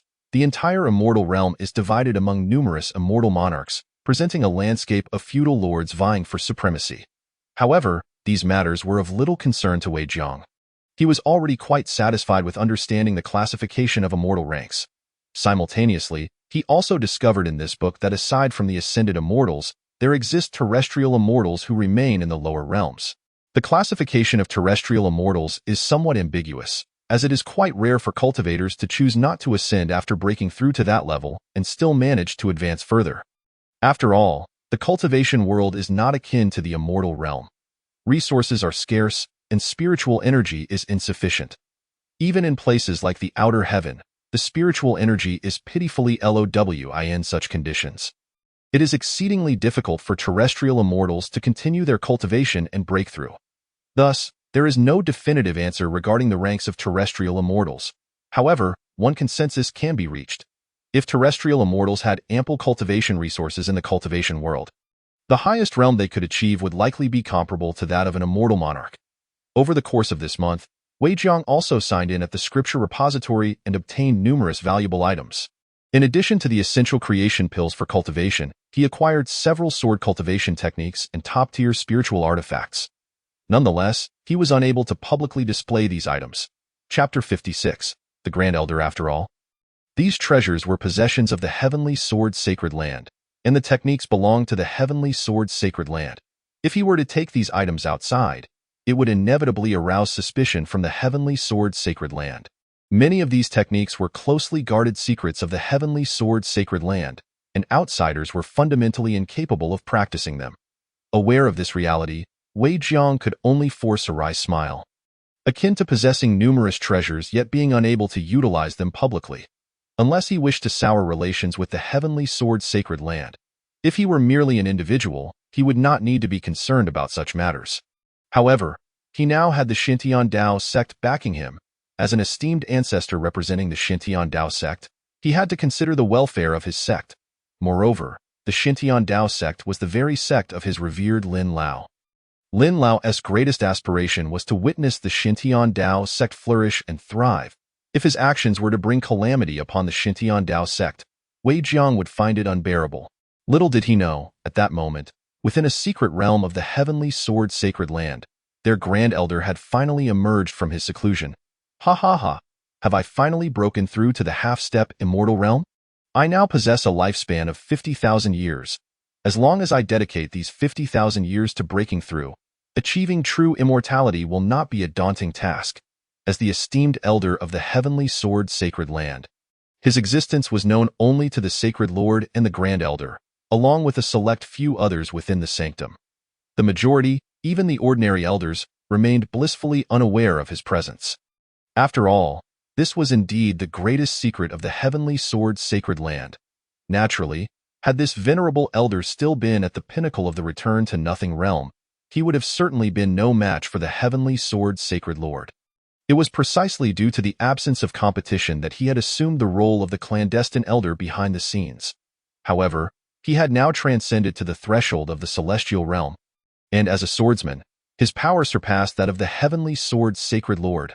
Moreover, during this extensive period of seclusion, he had mastered the phoenix divine sword. It could be said that even before breaking into the celestial realm, he was already on par with the heavenly sword sacred lord. Not to mention, having achieved this new pinnacle, he was undeniably the foremost figure in the heavenly sword sacred land. Furthermore, he believed himself to be not merely the mightiest within the sacred land, but the strongest across the entire eastern region. He was even confident that, with his prowess as a swordsman, he would find it exceedingly difficult to encounter an equal in the vast cultivation world. He harbored an ambition to lead the heavenly sword sacred land to dominance over the entire realm of cultivation. At that time, they would possess boundless resources, and with the collective strength of the cultivation world, he would have the opportunity to break through from the threshold of the celestial realm to the ultimate celestial state. After all, achieving immortality was his greatest aspiration. As for others, he had no concern whatsoever. However, at that moment, he noticed that the life talisman belonging to one of his juniors in his small world had begun to show signs of where it is known that once a cultivator's life talisman shatters, it signifies their untimely demise. Yet, the current wear on the talisman indicated that this cultivator had sustained significant injuries to their vitality. The elder's junior was among the group of disciples who had previously offended Wei Jiang at the mountain gate. It was no secret that the relationship between the heavenly sword sacred lord and the venerable elder had always been strained, and as the sacred lord, he was bound to uphold impartiality. Thus, he had overlooked this matter. Initially, the heavenly sword sacred lord believed that the elder had failed to master the phoenix divine sword and was weaker than himself. Hence, he thought that even if something unfortunate befell the elder's junior, it was merely a consequence of their own actions, and he had no reason to fear the elder. However, he was unaware that the elder had now become a formidable half-step celestial. In a fit of rage, the elder burst forth from the secret realm, soaring towards the direction of his junior. "How dare someone reduce you to this state?" The elder seethed with anger, astonished that his only bloodline descendant had been rendered powerless. Moreover, they had been severely beaten. This infuriated him beyond measure. Upon witnessing this, the incapacitated disciple cried out, "Grandfather, they bullied me. You must avenge me." After all, he believed that with his cultivation now ruined, he would never again be able to cultivate. Even if his grandfather were a great cultivator, there was nothing that could be done. The cultivation world was cruel. Once one's power was shattered, they would forever remain as a mere mortal. But how long can a mortal live? Even with longevity elixirs, one could only extend their life to a maximum of 100 years, never reaching 200. Thus, the elder of the heavenly sword sacred land erupted in fury. "Grand elder, come here at once." This command echoed throughout the heavens and the earth, resonating with all within the heavenly sword sacred land. They were bewildered, questioning what could have transpired to incite such wrath among the upper echelons of their sect. This was an unprecedented occurrence. "What are you doing?" Hearing the elder's voice, the heavenly sword sacred lord and the grand elder hastily approached him. "What exactly is the problem, elder?" the sacred lord inquired, perplexed in response. The elder's anger intensified. "Ha! What is the matter? During my period of cultivation and seclusion, you treated my junior in such a manner." He gestured toward his junior whose power had been shattered. Upon hearing this, the expressions of both the sacred lord and the grand elder darkened. The grand elder then explained. Reporting to the esteemed elder, this disciple was punished for offending the ancestor of the Xintian Dao sect. And this misfortune is a result of his own actions. While the grand elder's explanation was rational and well-founded, the elder remained unmoved. Wasn't the Xintian Dao sect merely the once great Xintian sacred land now in decline? They were no longer even a sacred land. What significance did their ancestor hold? The elder's fury mounted at the thought. A mere minor sect. What did their ancestor matter? Just an ant, easily crushed. Why should his juniors suffer such punishment? It was evident that the commotion had drawn countless elders and disciples of the sect to witness the unfolding drama. They were astonished to learn that there was, in fact, a venerable elder within their own sect. Meanwhile, this uproar had caught the attention of Wei Jiang, who sensed a formidable presence in the air, particularly emanating from the direction of the heavenly sword sacred lord and his entourage. Concerned about what might have transpired within the heavenly sword sacred land, he immediately soared toward that direction. At that moment, the Grand Elder sought to speak again, attempting to dissuade the elder from his course of action, as the punishment of the disciple was his decision. And he believed he had acted justly. Thus, he stated, "Esteemed elder, I understand that you must feel anger and sorrow over the plight of your junior. However, this is all a consequence of his own folly." The elder, however, paid no heed to the Grand Elder's words, glaring at him with fury, as if to accuse him of being the one responsible for his junior's plight. Since that was the case, he would bear the brunt of the elder's wrath. With that, the elder struck out with his palm toward the Grand Elder's chest. This strike was imbued with the elder's fury, yet he did not unleash his full power. After all, he believed that both the Grand Elder and Wei Jiang were the principal culprits behind his junior's injuries. He felt compelled to punish them severely. Indeed, he would not spare even the Grand Elder, a fellow member of the heavenly sword's sacred land, for he had ascended to the half-step celestial realm, a swordsman of unmatched uniqueness in the entire cultivation world. This status rendered him indifferent to the opinions of others, including the heavenly sword's sacred lord. Chapter 57. Half-step celestial. Of course, after receiving this blow, the Grand Elder coughed up a mouthful of old blood, crashing against the wall. Witnessing this, the sacred lord furrowed his brow and remarked, "Esteemed elder, is this truly appropriate?" In truth, even though the elder had yet to reveal his full cultivation, the sacred lord felt an unsettling premonition. After all, the elder had previously acted with utmost restraint out of fear of him, enduring immense grievances in silence. The heavenly sword's sacred land had always been at the behest of its sacred lord. An elder was merely a title of nominal significance.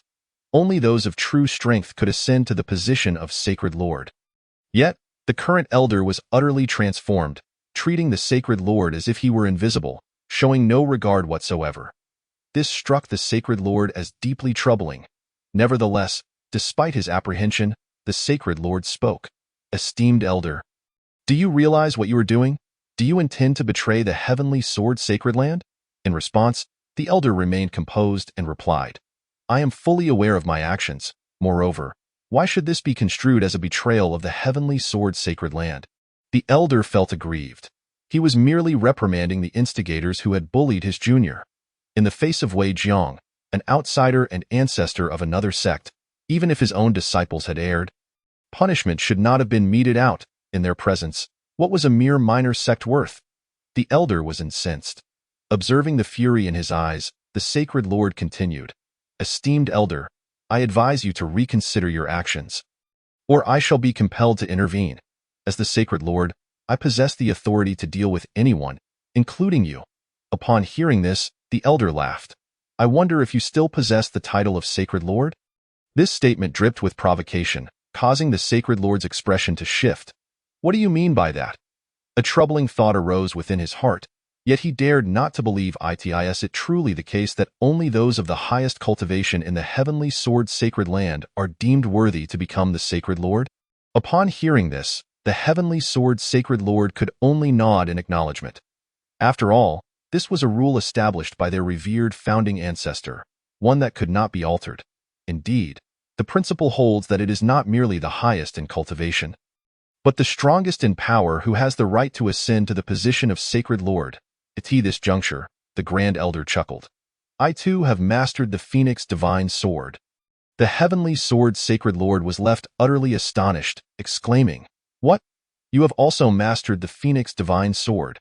He could scarcely believe it to be true, fully aware of the immense difficulty in achieving mastery over such a formidable weapon. The fact that even the Grand Elder had succeeded in wielding the Phoenix divine sword was beyond his comprehension, especially considering that the Grand Elder's strength was not inferior to his own. Doubt began to creep into the Heavenly Sword Sacred Lord's mind. Could it be that he was no longer a match for the Grand Elder? Yet, the Grand Elder seemed uninterested in continuing the conversation with the Heavenly Sword Sacred Lord. Turning instead to the Grand Elder, "You scoundrel, I despise you, and I shall end your life." With that, he summoned forth a tremendous force, launching an attack towards the Grand Elder. It must be noted that the Grand Elder was merely a late-stage sword cultivator of the returning Void Realm.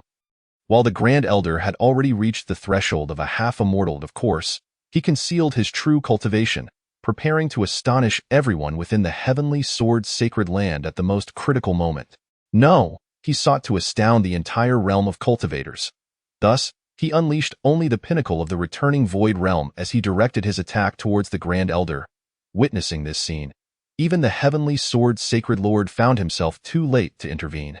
At that moment, however, a hand seized the Grand Elder's overwhelming surge of spiritual energy, and with a gentle flick, the massive spiritual hand disintegrated into ashes. Observing this, the Grand Elder inquired, "Who are you to dare obstruct me? Do you wish to forfeit your life?" To this, Wei Jiang replied with a smirk, "I am the ancestor of the so-called trash Xintian sect." At that moment, Wei Jiang's heart brimmed with murderous intent towards the Grand Elder. This individual not only insulted him but also denigrated the sect he represented. Even more infuriating was the fact that he chose to protect his kin rather than uphold justice, intending to strike down the Grand Elder who acted impartially against his bloodline's wrongdoing. This was something Wei Jiang could not endure. Furthermore, although he sought to cultivate a favorable relationship with the Heavenly Sword Sacred Land, he would not hesitate to retaliate against anyone who dared infringe upon his interests. The Grand Elder had clearly crossed a line. Upon realizing that the person before him was the very culprit behind the current plight of his descendants, the Grand Elder cruelly laughed. "I had intended to eliminate the Grand Elder before coming for you. But how fortunate for you that you have come to deliver yourself to me. Truly, you are foolish." Wei Jiang, however, calmly responded, "It remains uncertain who shall live or die between us, so why are you so confident in your superiority?" Hearing this, the Heavenly Sword Sacred Lord urgently called out, "Wei Dao friend, you must flee. The Grand Elder's strength may now match my own. There is no need for you to involve yourself in the internal matters of our Heavenly Sword Sacred Land." Indeed, the Heavenly Sword Sacred Lord could not have been more earnest. Having only known Wei Jiang for a few days, his concern for the latter was palpable. Yet, Wei Jiang was not one to shy away from danger. He understood the immense pressure the Heavenly Sword Sacred Lord bore. He did not consider himself a virtuous man, yet he prided himself on being loyal and righteous, an eye for an eye. A tooth for a tooth, that was the essence of his cultivation philosophy. Since the Heavenly Sword Sacred Lord was willing to assist him, he felt compelled to wade into these turbulent waters. Thus, he turned to the Grand Elder of the Heavenly Sword Sacred Land. "Are you prepared to meet your demise?" This declaration ignited profound fury within the Grand Elder, who immediately unleashed all his power. In an instant, the entire Heavenly Sword Sacred Land was enveloped by the terrifying pressure of a half-immortal, causing the faces of all present to pale in shock. Could it truly be a half-immortal? How terrifying! They gasped. "Is it not said that there are no half-immortals left in the realm of cultivation? How could our Grand Elder possibly possess such might?" At that moment, every elder and disciple within the Heavenly Sword Sacred Land paid their respects, for they had glimpsed the hope of their sect's resurgence. If their ambition was merely to unify the eastern region, even the current Heavenly Sword Sacred Lord could achieve that. However, such a feat would be meaningless.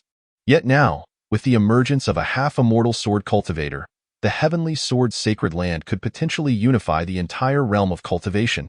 In due time, they would all reap immense rewards. Alas, their fantasies were abruptly shattered by Wei Jiang's voice. "You are but a mere half-immortal ant, daring to act so brazenly before me. How utterly foolish!" The crowd fell into stunned silence. It was worth noting that the Grand Elder was indeed a half-immortal. This meant he was half on the threshold of becoming an immortal and half a cultivator. Such a formidable presence, and yet the ancestor of the Xintian sect was behaving like an impetuous youth, deliberately provoking him. Did he truly wish to court death? At this juncture, the Heavenly Sword Sacred Lord could only facepalm in despair. Feeling utterly powerless, Had Wei Jiang exhibited a modicum of restraint in his attitude, perhaps he could have spared his own life. However, he had now thoroughly enraged the Grand Elder, and even the heavenly sword Sacred Lord could not halt the impending conflict. The Grand Elder's eyes burned with fury. Having finally broken through to the half-immortal realm, he was eager to lead the heavenly sword Sacred Land to dominance. Yet, he never anticipated that Wei Jiang would douse cold water on his ambitions. You, mere ant, shall today discover who the true insect is. Chapter 58. The insect. With that, the Grand Elder of the heavenly sword Sacred Land summoned a half-immortal weapon from his small world, wielding the Phoenix Divine Sword as he charged towards Wei Jiang. The spectacle left everyone utterly astounded. They had not expected their Grand Elder to not only break through to the half-immortal realm, but also to possess a half-immortal weapon, employing the formidable Phoenix Divine Sword. Given that the Grand Elder was already a sword cultivator, the combined strength of these factors made him nearly as formidable as an immortal. Could Wei Jiang, merely at the pinnacle of the returning Void Realm, withstand such power? In truth, the crowd had both underestimated and overestimated Wei Jiang. For now, Wei Jiang's cultivation stood at merely the late stage of the returning Void Realm, still shy of the pinnacle. Yet, his strength had long since surpassed that of typical immortals. He could effortlessly vanquish even average immortals, let alone the Grand Elder of the heavenly sword Sacred Land, who was merely a half-immortal. With a cold chuckle, Wei Jiang summoned the inferior immortal weapon, the Tai Su sword, from his own small world. In an instant, the atmosphere shifted dramatically. What? An immortal weapon? Gasped the crowd. Heavens! The ancestor of the Xintian sect is formidable indeed. Capable of wielding an immortal weapon. This revelation astonished the Grand Elder of the heavenly sword Sacred Land. If a cultivator had truly reached the half-immortal realm, it was to be expected that they could wield an immortal weapon. For half-immortals possess immortal energy within them. Yet, how could a mere returning void cultivator possibly channel such energy? He found it utterly incomprehensible. However, the truth was clear. Wei Jiang could indeed accomplish it. As he gazed at the Grand Elder's bewildered expression, Wei Jiang sneered. Did you think you were the only one with power? No, you have underestimated me with that. He commanded the Tai Su sword to collide with the Phoenix Divine Sword. In an instant, the entire heavenly sword Sacred Land erupted with a cataclysmic force, sending all present into a panic. After all, this was a clash between an immortal weapon and a half-immortal weapon. A battle that transcended the half-immortal realm. It was akin to an immortal engaged in combat, sending shivers down the spines of those cultivators who had not even reached the returning Void Realm. They had once thought that reaching the Transformation Realm or the Refinement Void Realm made them formidable. Yet now, they finally comprehended what it meant to feel like an insect before a giant. Faced with such overwhelming strength, they were utterly insignificant, easily squashed at a whim. Meanwhile, the heavenly sword Sacred Lord and the Grand Elder stood transfixed, watching the battle unfold before them. Both were left in a state of shock. Their worldviews irrevocably altered. Especially for the heavenly sword Sacred Lord. A bitter smile crept across his face as he realized that he had previously assumed his power was only slightly inferior to Wei Jiang's. Now, he understood that their earlier skirmish had been nothing but Wei Jiang's deliberate concession. It is as if an adult is playfully teasing a child. After all, given the strength that Wei Jiang has displayed, if he were to engage in a serious battle with the heavenly sword sovereign, he could eliminate his opponent with a single strike. Indeed, it would be a complete annihilation, not merely a defeat. The disparity between these two terms is profoundly significant. This underscores the notion that, in Wei Jiang's eyes, the heavenly sword sovereign's prowess is akin to that of an ordinary mortal.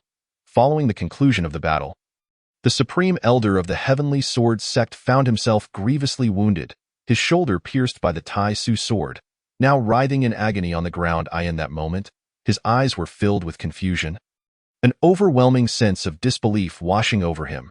Despite having broken through to the semi-immortal realm and being a sword cultivator who had comprehended the mightiest divine ability of the heavenly sword sect, the Phoenix Divine Sword, he found it unfathomable that he could not withstand even a single strike from a so-called ancestor of the Xintian Dao sect. This was a tremendous blow to his pride. Observing the scene, Wei Jiang let out a cold chuckle and remarked, "Did you not wish to kill me? Alas, the outcome is that I am about to end your life." He strode towards the Supreme Elder. Drawing the Tai Su sword, prepared to deliver the final blow. At that moment, the Heavenly Sword Sovereign cried out, "Wei Dao friend, please show mercy." The Heavenly Sword Sovereign, who had previously been at odds with the Supreme Elder, now stood in front of him, pleading for his life. In light of this, Wei Jiang inquired, perplexed, "This old fellow not only disregards your commands, but also seeks to usurp your position as sovereign. Are you truly willing to let him go so easily?" He struggled to comprehend this, believing that sects and sacred lands were fundamentally similar, rife with intrigue and treachery. He did not see any distinction among the cultivators of the Heavenly Sword sect. Upon hearing this, the Heavenly Sword Sovereign sighed and replied, "I understand that if the Supreme Elder survives, he will become the new sovereign of the Heavenly Sword sect. However, the entire cultivation world is currently fraught with various crises, and cultivators at the semi-immortal level are exceedingly rare. Our Heavenly Sword sect cannot afford to lose him, nor can the cultivation world as a whole." With that, the Heavenly Sword Sovereign recounted the recent emergence of the cataclysmic flute's sound. When Wei Jiang learned that the sovereign possessed knowledge of the cataclysmic flute, his curiosity was piqued. He too had heard that haunting melody, yet his understanding of the historical context of the cultivation world was still quite limited. Despite having perused the archives of both the Xintian Dao sect and the Heavenly Sword sect, he had found no information pertaining to the cataclysmic flute. It was evident that the Heavenly Sword Sovereign was privy to significant insider knowledge, prompting him to ask, "Please share everything you know about the cataclysmic flute with me." After all, Wei Jiang had yet to ascend to immortality, and he was particularly concerned about the safety of the cultivation world. There is a saying, "When the lips are gone, the teeth are cold." Should a crisis befall the cultivation world, the Xintian Dao sect would inevitably be affected, and he could not escape unscathed. In response to Wei Jiang's inquiry, the Heavenly Sword Sovereign explained, "The cataclysmic flute is intricately linked to demonic cultivators. However, the origin of this cataclysmic flute remains a mystery to all. What I do know is that once the sound of the cataclysmic flute is heard, the entire cultivation world shall face monumental catastrophe." Subsequently, the Heavenly Sword Sovereign elaborated on the matter of the cataclysmic flute in detail to the Supreme Elder and the Grand Elder. Hearing this, Wei Jiang realized that he could not bring himself to kill the Supreme Elder. After all, he was not a man devoid of reason. Even though the Supreme Elder was exceedingly arrogant, it did not imply that he was the same as his adversary. Nevertheless, a sense of concern lingered within him. He promptly questioned the Heavenly Sword Sovereign, "But I have already incapacitated that old fellow's descendant. He will certainly seek vengeance against me, even if he cannot harm me directly. He will undoubtedly target the disciples of the Xintian Dao sect." The thought filled his eyes with a fierce killing intent. Indeed, while his own strength allowed him to traverse the cultivation world with ease, his disciples in the Xintian Dao sect were still relatively weak. Any elder with considerable strength from the sacred land could easily annihilate his sect. Moreover, the number of practitioners within the sacred land was astonishingly vast. He feared that the Supreme Elder, out of fear of his might feign submission while secretly plotting treachery. Even if he could retaliate in time, the ensuing damage would be irreparable. Upon hearing Wei Jiang's concerns, the Heavenly Sword Sovereign hesitated. In the cultivation world, it was common knowledge that once a cultivator's abilities were stripped away, they could never cultivate again. The Heavenly Sword Sovereign sighed and said, "If only the Supreme Elder's descendant could be restored to cultivation." But alas, he had now abandoned the idea of preserving the Supreme Elder's life. Even though the Supreme Elder was at the semi-immortal level, in Wei Jiang's presence, he was no more significant than an ant. Chapter 59. The return of all swords to their source. This revelation left everyone astounded. They were left in disbelief concerning the true extent of Wei Jiang's power. Yet, within their hearts, a vague suspicion began to take shape. Could it be that Wei Jiang had attained the status of a terrestrial immortal? This was indeed a distinct possibility. After all, for a powerful being at the semi-immortal level to so effortlessly defeat another of the same realm was no trivial feat. The only plausible explanation was that Wei Jiang had ascended to the status of a terrestrial immortal. After all, terrestrial immortals, having achieved immortality, need not ascend to a higher realm and could remain within the cultivation world. Unlike human immortals, who must ascend to the higher realms, thus leaving them no choice in the matter. Hence, the individuals present collectively entertained this hypothesis. Upon hearing the Heavenly Sword Sovereign's words, Wei Jiang hesitated momentarily before declaring, "I can heal that young man's injuries and allow him to resume his cultivation." With this proclamation, astonishment swept through the crowd. After all, it was widely believed that once a cultivator's abilities were extinguished, they could never be restored. They could not possibly cultivate again. Yet, Wei Jiang claimed he possessed the means to heal the Supreme Elder's descendant, leading to widespread skepticism. However, they quickly dismissed their doubts. For in their minds, Wei Jiang was not merely a semi-immortal cultivator. He was regarded as the legendary terrestrial immortal. To a terrestrial immortal, perhaps the true methods of immortality were within his grasp. Utilizing such methods to heal a cultivator's injuries was certainly within the realm of possibility. The chasm between immortals and mortals was not merely quantitative but rather qualitative. At that moment, the Supreme Elder's face was alight with excitement. "Is what you say true? You are not deceiving me, are you?" He had but this one remaining scion of his bloodline. If there were no means for him to cultivate again, it would not be long before he turned to dust. All he desired was to leave behind a legacy. Upon hearing the Supreme Elder's inquiry, Wei Jiang merely nodded nonchalantly. "I can indeed heal him, but I have conditions to this." The crowd fell into a stunned silence. Yet, the Supreme Elder showed no hesitation and nodded vigorously. "Whatever your demands may be, Wei Dao friend, no. Whatever you desire, Wei Immortal, I shall comply." Indeed, Wei Jiang's strength had already proven that he had transcended the realm of mere cultivators, reaching the level of an immortal.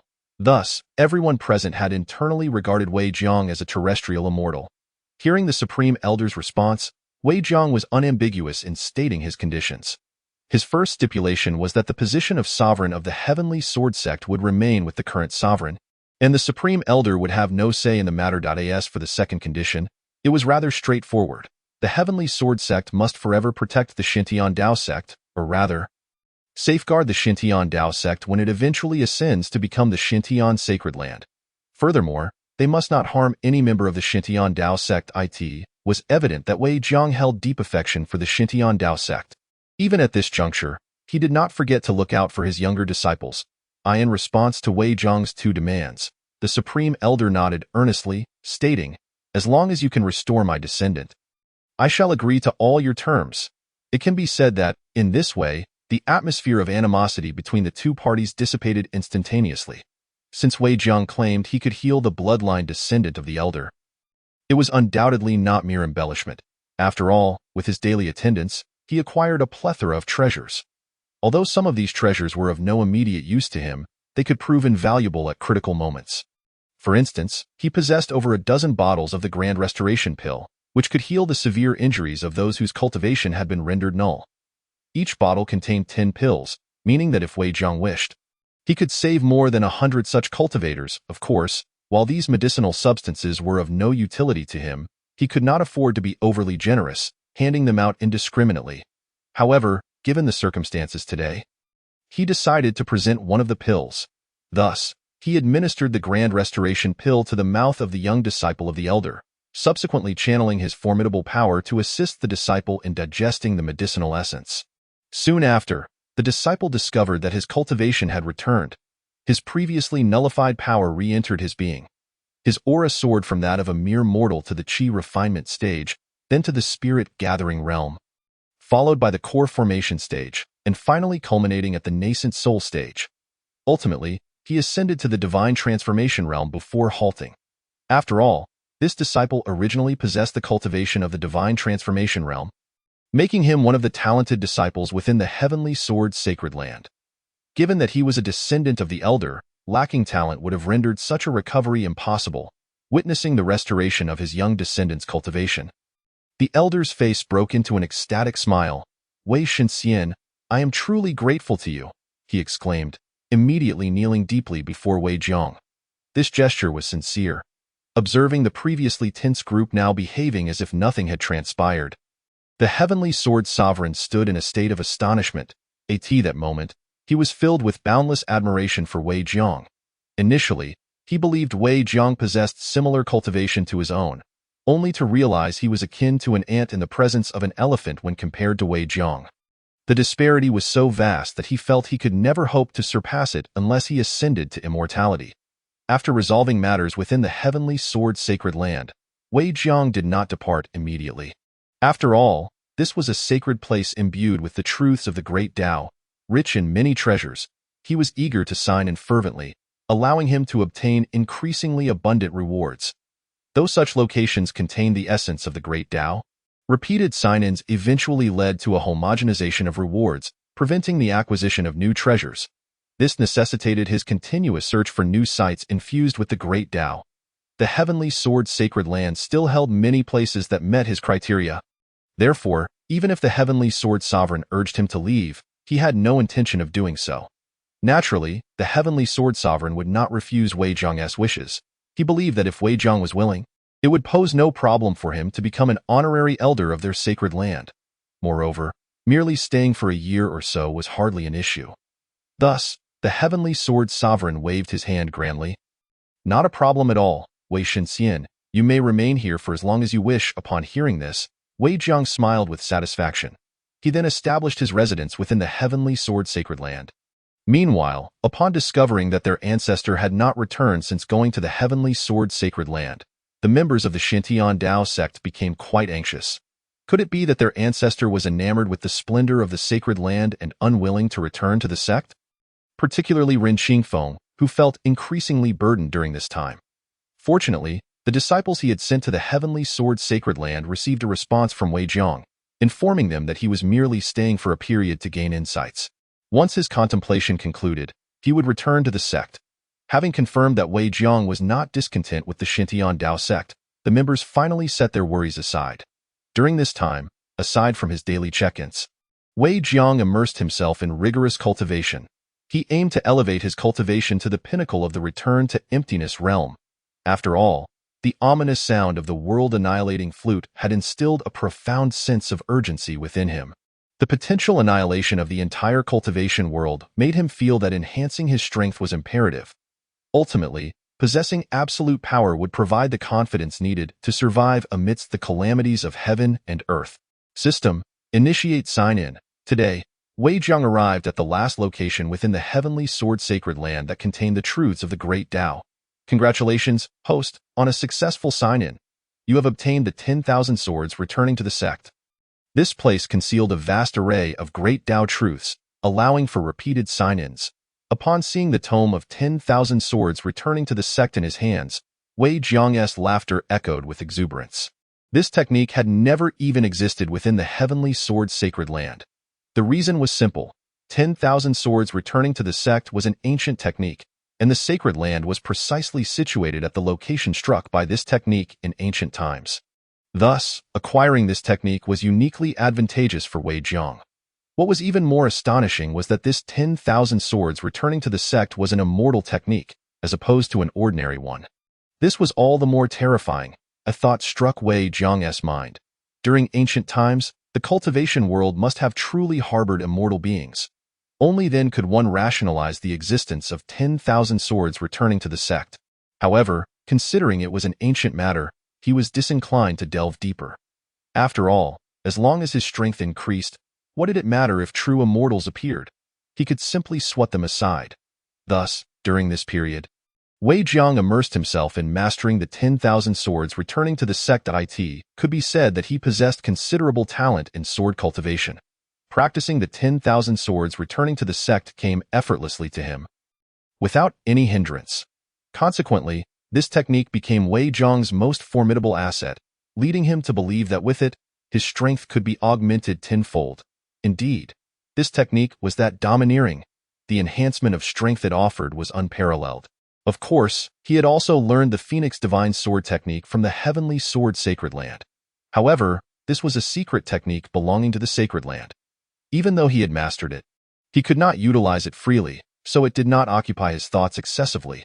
Instead, he regarded it merely as a means to study sword techniques. He felt that in the future, given the opportunity, he could create his own technique or divine art, which would be the most formidable. After spending 3 months in the Heavenly Sword Sacred Land, Wei Jiang reluctantly decided to depart. After all, after signing in for such an extended period, he had accrued an abundance of rewards. Even if he lingered longer, the rewards would likely be quite similar, lacking any truly astonishing treasures. Nonetheless, during this time, he had obtained over 100 bottles of creation pills, sufficient to elevate him from the late return to emptiness stage to its pinnacle. Naturally, when Wei Jiang initially expressed his intention to take his leave, the elders of the Heavenly Sword's sacred land were exceedingly reluctant. After all, they had finally encountered a legendary figure such as the terrestrial immortal and wished to interact with him further. However, they understood that no matter what, Wei Jiang was not someone they could provoke. Thus, after a fervent attempt to retain him, they recognized his steadfast refusal and dared not press further. From that moment onward, they silently vowed to extend their utmost care towards the Xintian Dao sect. After all, a sect protected by a being as powerful as a terrestrial immortal was undoubtedly the mightiest sect in existence. Of course, they did not presume to have the ability to shield the Xintian Dao sect themselves. After all, with Wei Jiang present, no one dared to lay a finger on the sect. Yet, Wei Jiang was but one individual. They felt that should he ever venture far, then they could offer some protection to the Xintian Dao sect. In this manner, it would serve as a gesture of goodwill. As for their thoughts, Wei Jiang remained blissfully unaware. Even if he did know, he would not refuse their goodwill. After all, in his pursuit of immortality, he could not possibly remain in the Xintian Dao sect forever. Should he be absent, having someone to look after the sect would be quite advantageous. When Wei Jiang returned to the Xintian Dao sect, the entire sect erupted in jubilant cheers. Their prolonged anxieties melted away entirely. That, of course, their worries were not for Wei Jiang's safety.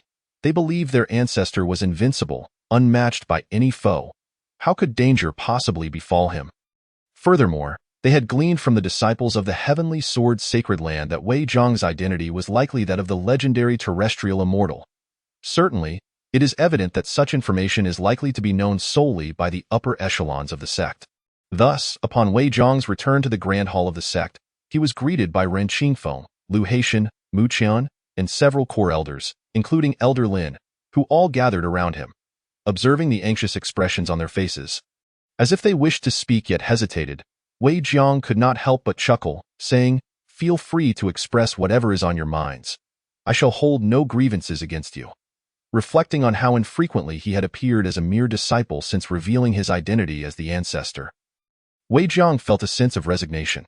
After all, this was his own choice, and it seemed increasingly difficult to sever ties with the Xintian Daoist sect. When he made this statement, Ren Qingfeng, the sect leader, inquired, "May I ask, ancestor, have you truly attained the realm of a terrestrial immortal?" As he spoke, the entire upper echelon of the Xintian Daoist sect gazed at Wei Jiang with fervent eyes. On one hand, they found it hard to believe, yet on the other, they yearned for it to be true.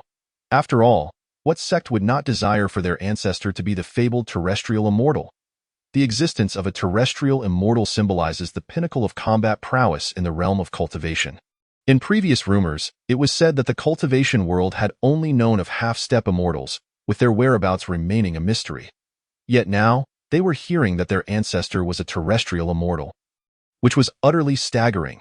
As they beheld the fervent gaze of the assembly, Wei Jiang responded, "No, my cultivation has not yet reached the realm of a terrestrial immortal." Upon hearing this, disappointment washed over the faces of the crowd. However, they also understood the truth of the matter. How could there truly be terrestrial immortals in the cultivation world? Such tales were merely legends. If legends could be realized, it would indeed be laughable. Yet, just as they began to accept this reality, Wei Jiang added with a hint of amusement, "Although I have not reached the realm of a terrestrial immortal, my strength is indeed comparable to that of one." Of course, Wei Jiang was merely being modest in his assertion. His abilities surpassed those of many terrestrial immortals. As long as those terrestrial immortals did not possess the means to continuously cultivate through sign-ins as he did, they would not stand a chance against him alone. However, such a statement was astonishingly audacious, and Wei Jiang deemed it wiser to maintain a low profile. Even so, despite his subtlety, the crowd was struck with astonishment. "Is that true? Ancestor, are you not jesting?" Ren Qingfeng's eyes widened in disbelief. Lu Haitian, equally incredulous, exclaimed, "Ancestor, please do not jest. How could you possess such strength without having become a terrestrial immortal?" He suspected that their ancestor was merely teasing them. And this revelation was even more astonishing than an outright admission of being a terrestrial immortal. Mu Chan shook his head, stating, "Ancestor, as the most esteemed figure of our sect, Such levity is inappropriate in this formal setting. Hearing the three leaders express their skepticism, Wei Jiang felt a twinge of disappointment. He was speaking the truth, so why did they refuse to believe him? In this day and age, speaking the truth seemed akin to boasting, leaving him perplexed. However, Elder Lin's expression was markedly different from the others, as he gazed at Wei Jiang with reverence, nodding fervently, "Ancestor, I believe you are indeed a being more powerful than a terrestrial immortal." At this affirmation from Elder Lin, a smile graced Wei Jiang's face. In no wonder he felt an instant connection with Elder Lin. They evidently shared a common understanding. Of course, this was merely a brief interlude. Ren Qingfeng then continued, "Ancestor, I have another humble request, which I hope you will consider." Aware that a hasty refusal might bring disappointment, Wei Jiang, embodying the virtues of respect for the elderly and love for the young, furrowed his brow and inquired, "Speak freely. If your request is reasonable, I shall undoubtedly grant it. However, if it is unreasonable, I may have to decline." Upon hearing this, Ren Qingfeng nodded and explained, "In 3 months, an esteemed grand competition for disciples will be held across the eastern domain. A significant event for the entire region, and our Xintian Daoist sect shall naturally participate. The better our ranking, the greater our ability to mine spiritual stones." Wei Jiang acknowledged, "Indeed, this is a commendable opportunity that would greatly benefit our sect. Thus, I shall personally attend in 3 months." Regarding such matters, Wei Jiang would not refuse. After all, he bore the title of ancestor of the Xintian Daoist sect. It would be somewhat unbecoming of him to simply bask in the highest accolades without contributing. Yet, it was evident that Ren Qingfeng had more to say. "What is it?" Wei Jiang prompted. Hesitantly, Ren Qingfeng revealed, "Before the grand competition for disciples in the eastern domain, we will also hold an internal competition among our own disciples. At that time, we hope you can personally preside over it." Wei Jiang hesitated, feeling that presiding over such a minor event was unnecessary. For him, the priority was his cultivation, striving to reach the pinnacle of the return to emptiness realm, which was of utmost importance. Seeing the hesitation on Wei Jiang's face, Ren Qingfeng's expression turned bittersweet, mirroring the sentiments of the other leaders and elders present. They realized that perhaps they had been overly ambitious. As the pillar of their sect, the ancestor was undoubtedly occupied with countless important matters. How could he possibly concern himself with such trivialities? Many disciples had yet to see the ancestor's visage and merely wished for the opportunity to witness him during the competition. However, it was clear that this wish would remain unfulfilled, and they felt a profound sense of helplessness. After all, the ancestor was not someone they could command. Perceiving the solemn expressions of those present, Wei Jiang sighed. "In that case, I shall personally attend." He felt a sense of resignation. Despite being a youthful man not yet 30, he found that those hundreds or even thousands of years older than him seemed like children, while he felt like an elder himself. Indeed, being the ancestor of a sect was no easy task. Yet, this was not a significant matter. With over 100 bottles of transformative elixirs at his disposal, given sufficient time, he could effortlessly break through to the pinnacle of the return to emptiness realm. Thus, a slight delay posed no great issue. Upon hearing that Wei Jiang had acquiesced to their request, Ren Qingfeng and the others were filled with immense excitement. "Thank you so much, ancestor." They expressed their heartfelt gratitude, thrilled that the ancestor was indeed concerned for the disciples of the sect. Having resolved this minor matter, Wei Jiang took his leave from the grand ceremony. He felt that if he lingered any longer, he might be assigned numerous tasks. Although he held the title of ancestor, why did it still feel as though he were working for others? Nonetheless, with the disciples' competition still a month away, he resolved to utilize this time for cultivation. Should fortune favor him, he might even achieve a breakthrough to the pinnacle of the return to emptiness realm within that month, which would be the most joyous outcome. Of course, during this time, he also pondered where he might sign in. Since leaving the sect was not an option, he could only sign in at the 5 forbidden areas within the sect. As for the Sword Tomb, he certainly would not visit, as it paled in comparison to the heavenly sword sacred land, where he had already acquired many treasures. Continuing to sign in there would yield no better rewards. Moreover, he would also avoid the deadly abyss, as the demon cultivator once sealed within it had merely approached the return to emptiness realm. Signing in there would not grant him superior treasures either. Little did Wei Jiang know that the demon cultivator had long since resurrected from a state of decay and had sounded the horn of destruction.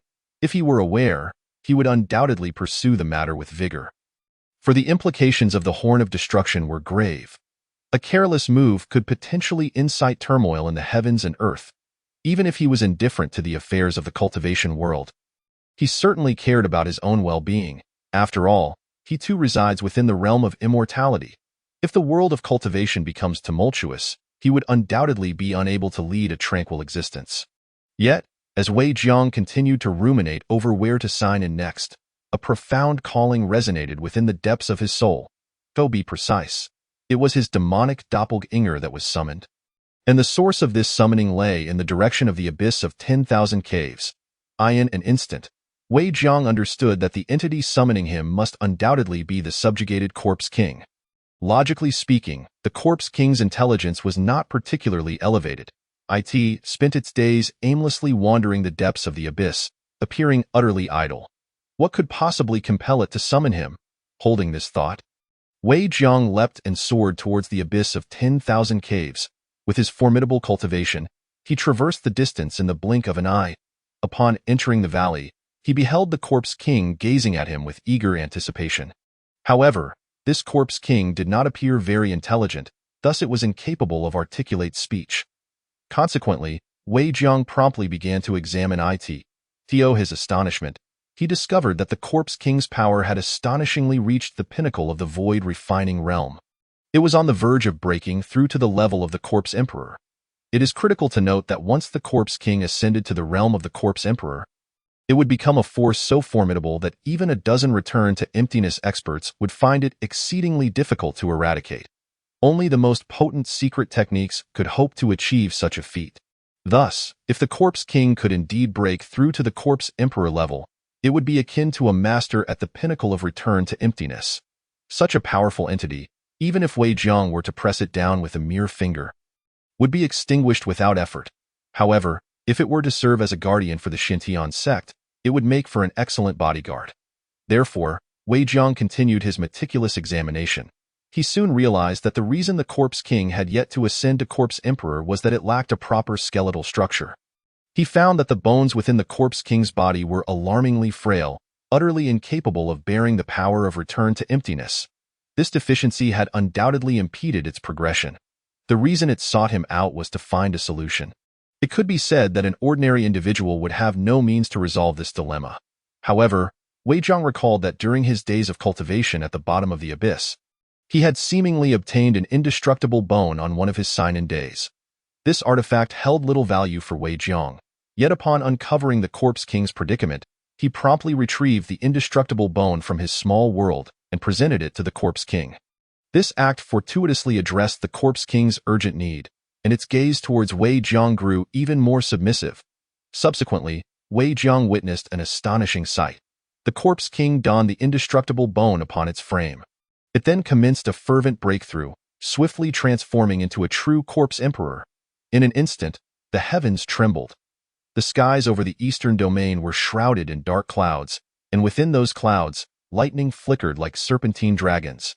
This phenomenon even left Wei Jiang astounded. He finally understood that the Corpse Emperor was about to face a heavenly tribulation. After all, the heavenly Tao would not permit the existence of a Corpse Emperor. Chapter 62. The Nine Heavens Thunder Tribulation. Indeed, had it not been for the unwavering loyalty of this Corpse Emperor to Wei Jiang, the moment it ascended to that level, it would have undoubtedly left the abyss of 10,000 caves to wreak havoc upon the realms. The heavenly Tao, which constitutes the order of a small world, would never allow such uncontrollable entities to exist. Thus, it would unleash the Nine Heavens Thunder Tribulation in an attempt to obliterate the Corpse Emperor. Had the Corpse Emperor been unrelated to Wei Jiang, he would have welcomed such an outcome. However, everything had changed. The Corpse Emperor was now his subordinate, and he would not permit the heavenly Tao to act in such a manner. He was determined to protect his own. It could be said that the heavenly Tao was incensed by Wei Jiang's stance, and he, too, became a target of the thunderous retribution. At that moment, a divine dragon of lightning emerged from the dark clouds. Hurtling towards the Corpse Emperor and Wei Jiang, intent on reducing them to ashes. Witnessing this, Wei Jiang let out a hearty laugh. Ha ha, this is splendid. He was eager to ascertain just how formidable his own power truly was, and he felt entirely unperturbed in opposing the heavenly Tao. After all, No matter how powerful the heavenly Tao might be, it could not surpass the limit of a single world. The apex of that world's power was merely the realm of earthly immortals. And Wei Jiang believed himself to be vastly superior to the average earthly immortal. Faced with this assault from the heavenly Tao, he harbored complete confidence in his ability to withstand it. Wei Jiang felt that with his current strength at the late stage of return to emptiness, coupled with his peculiar spiritual energy, he could at least contend with practitioners at the half-step immortal level. If he were to leverage his sword cultivation skills at this moment, he would stand as an exceptionally formidable presence even among half-step immortals. Moreover, should he unleash the unique abilities contained within his doppelganger, his power would multiply several times over, rendering him comparable to an ordinary immortal. Even more astonishing, if he were to wield a mid-grade immortal artifact, the cumulative strength would be sufficient to match that of a typical earthly immortal. And this was not even the pinnacle of his capabilities. The technique he practiced, the 10,000 swords returning to one, was extraordinarily potent, capable of amplifying his power by at least tenfold. Thus, he believed his strength could rival that of an average celestial immortal, which was truly terrifying. After all, the emergence of a being on par with the human immortal among earthly immortals was already remarkable. So how could a celestial immortal possibly exist? Naturally, Wei Jiang remained unsatisfied. He aspired to break through to the pinnacle of return to emptiness, at which point his might would be formidable even among celestial immortals. Should he also combine this with the divine demon battle armor, the amalgamation of such power would likely allow him to barely reach the threshold of half-step true immortal. It could be said that even though the heavenly Tao's lightning strikes appeared fearsome, when they struck Wei Jiang, he felt no pain whatsoever. Instead, he merely experienced a tingling sensation, akin to fish nibbling at his skin. Observing this, Wei Jiang laughed heartily once more. Excellent, truly excellent. Bring on a few more. Seemingly comprehending his words, the dark clouds of the heavenly Tao unleashed several more bolts of lightning, as if a furious entity were sending forth 3 more lightning dragons, hurtling towards Wei Jiang with the intent to annihilate him completely. However, Wei Jiang regarded these seemingly more powerful lightning dragons with disdain. After all, his current strength was indeed formidable. What could a few ordinary lightning dragons possibly do to him? Thus, with a sweeping gesture, he grasped all 3 lightning dragons within his ethereal claws. The dragons, seemingly endowed with sentience, struggled in agony, yet all was in vain. Ultimately, these lightning dragons faded into nothingness, vanishing from existence. The dark clouds in the sky gradually dissipated, as if they had never appeared at all. Meanwhile, the situation at the abyss of 10,000 caves caught the attention of the Empire and the 4 great sacred lands powerhouses.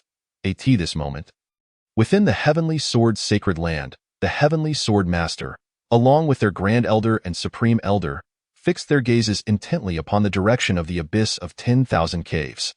The Heavenly Sword Master murmured, "Is there a disturbance in that forbidden area at the bottom of the abyss?"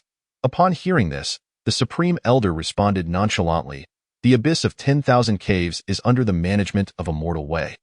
We need not concern ourselves." The Grand Elder nodded in agreement. Indeed, the Supreme Elder speaks with great wisdom. Thus, the members of the Heavenly Sword Sacred Land remained entirely unconcerned about the situation there. As for the Empire and the other 3 great sacred lands, their leaders harbored some trepidation. They were perplexed as to what had transpired. After all, they had just experienced the impact of the world-destroying flute. And now a thunderous tribulation had arisen. Was it possible that some malevolent entity had re-emerged? They yearned to intervene, yet found themselves powerless. Ultimately, the abyss of 10,000 caves fell under the jurisdiction of the Xintian Sacred Land. Although the Xintian Sacred Land had been dismantled, the Xintian sect still persisted and had publicly evolved into a semi-sacred behemoth. Thus, it was only natural for the Xintian sect to manage the situation at the abyss of 10,000 caves. The individuals responsible for addressing this matter were unanimously believed to be the revered ancestor, Wei Jiang. When it was later discovered that the abyss of 10,000 caves had fallen silent, everyone speculated that Wei Jiang had undoubtedly resolved the issue. In truth, Wei Jiang had not merely resolved the problem. He had acquired a subordinate of Corpse Emperor caliber. Thus, the situation had taken a remarkable turn. Even if he refrains from taking action himself, he possesses immense power, of course. Enduring the tribulation of thunder was merely a matter of less than half a day. In the following month, Wei Jiang continued to reside at the bottom of the Wankuya, diligently signing in and cultivating. After all, even though the corpse emperor had just broken through, it was essential to solidify his cultivation level. Wei Jiang was in a position to offer assistance to him. During this month, while signing in at the depths of Wankuya, Wei Jiang did not acquire any particularly valuable treasures. The level of this realm was simply too low. Even if he were to obtain something good, it would hold little significance for Wei Jiang at this stage. When the day of the sect disciples competition arrived, Wei Jiang exchanged greetings with the corpse emperor, urging him to remain at the bottom of Wankuya. He then soared back to the Xintian Dao sect, just as the disciples competition was officially commencing. Initially, Ren Qingfeng and the other two sect leaders noticed Wei Jiang's absence and assumed he had reneged on his promise. After all, they had announced that the ancestor would personally observe the disciples' contest today. If Wei Jiang failed to appear, it would significantly diminish their prestige among the disciples. As they fretted, Wei Jiang's figure materialized in the sky. Upon seeing him, all the disciples of the sect exclaimed, "Look, everyone! The ancestor has appeared. It truly is the ancestor. Although I cannot clearly see the ancestor's visage, why does he seem so youthful? Haha, indeed. After all, the ancestor's cultivation is unparalleled, naturally rendering him ageless." It was true. The ancestor was indeed remarkable. Throughout the Xintian Dao sect, every disciple held Wei Jiang in the highest regard. They believed that it was precisely due to such a powerful ancestor that they had been rescued from the brink of annihilation by the demon race, allowing them to thrive and expand gradually. In the last 2 years, the development of the Xintian Dao sect had far exceeded that of the past 1,000 years. Some even felt that the Xintian Dao sect now seemed more formidable than the original Xintian Holy Land. After all, Wei Jiang's strength alone was sufficient to sweep away all forces in the eastern region, and perhaps even the entire realm of cultivation.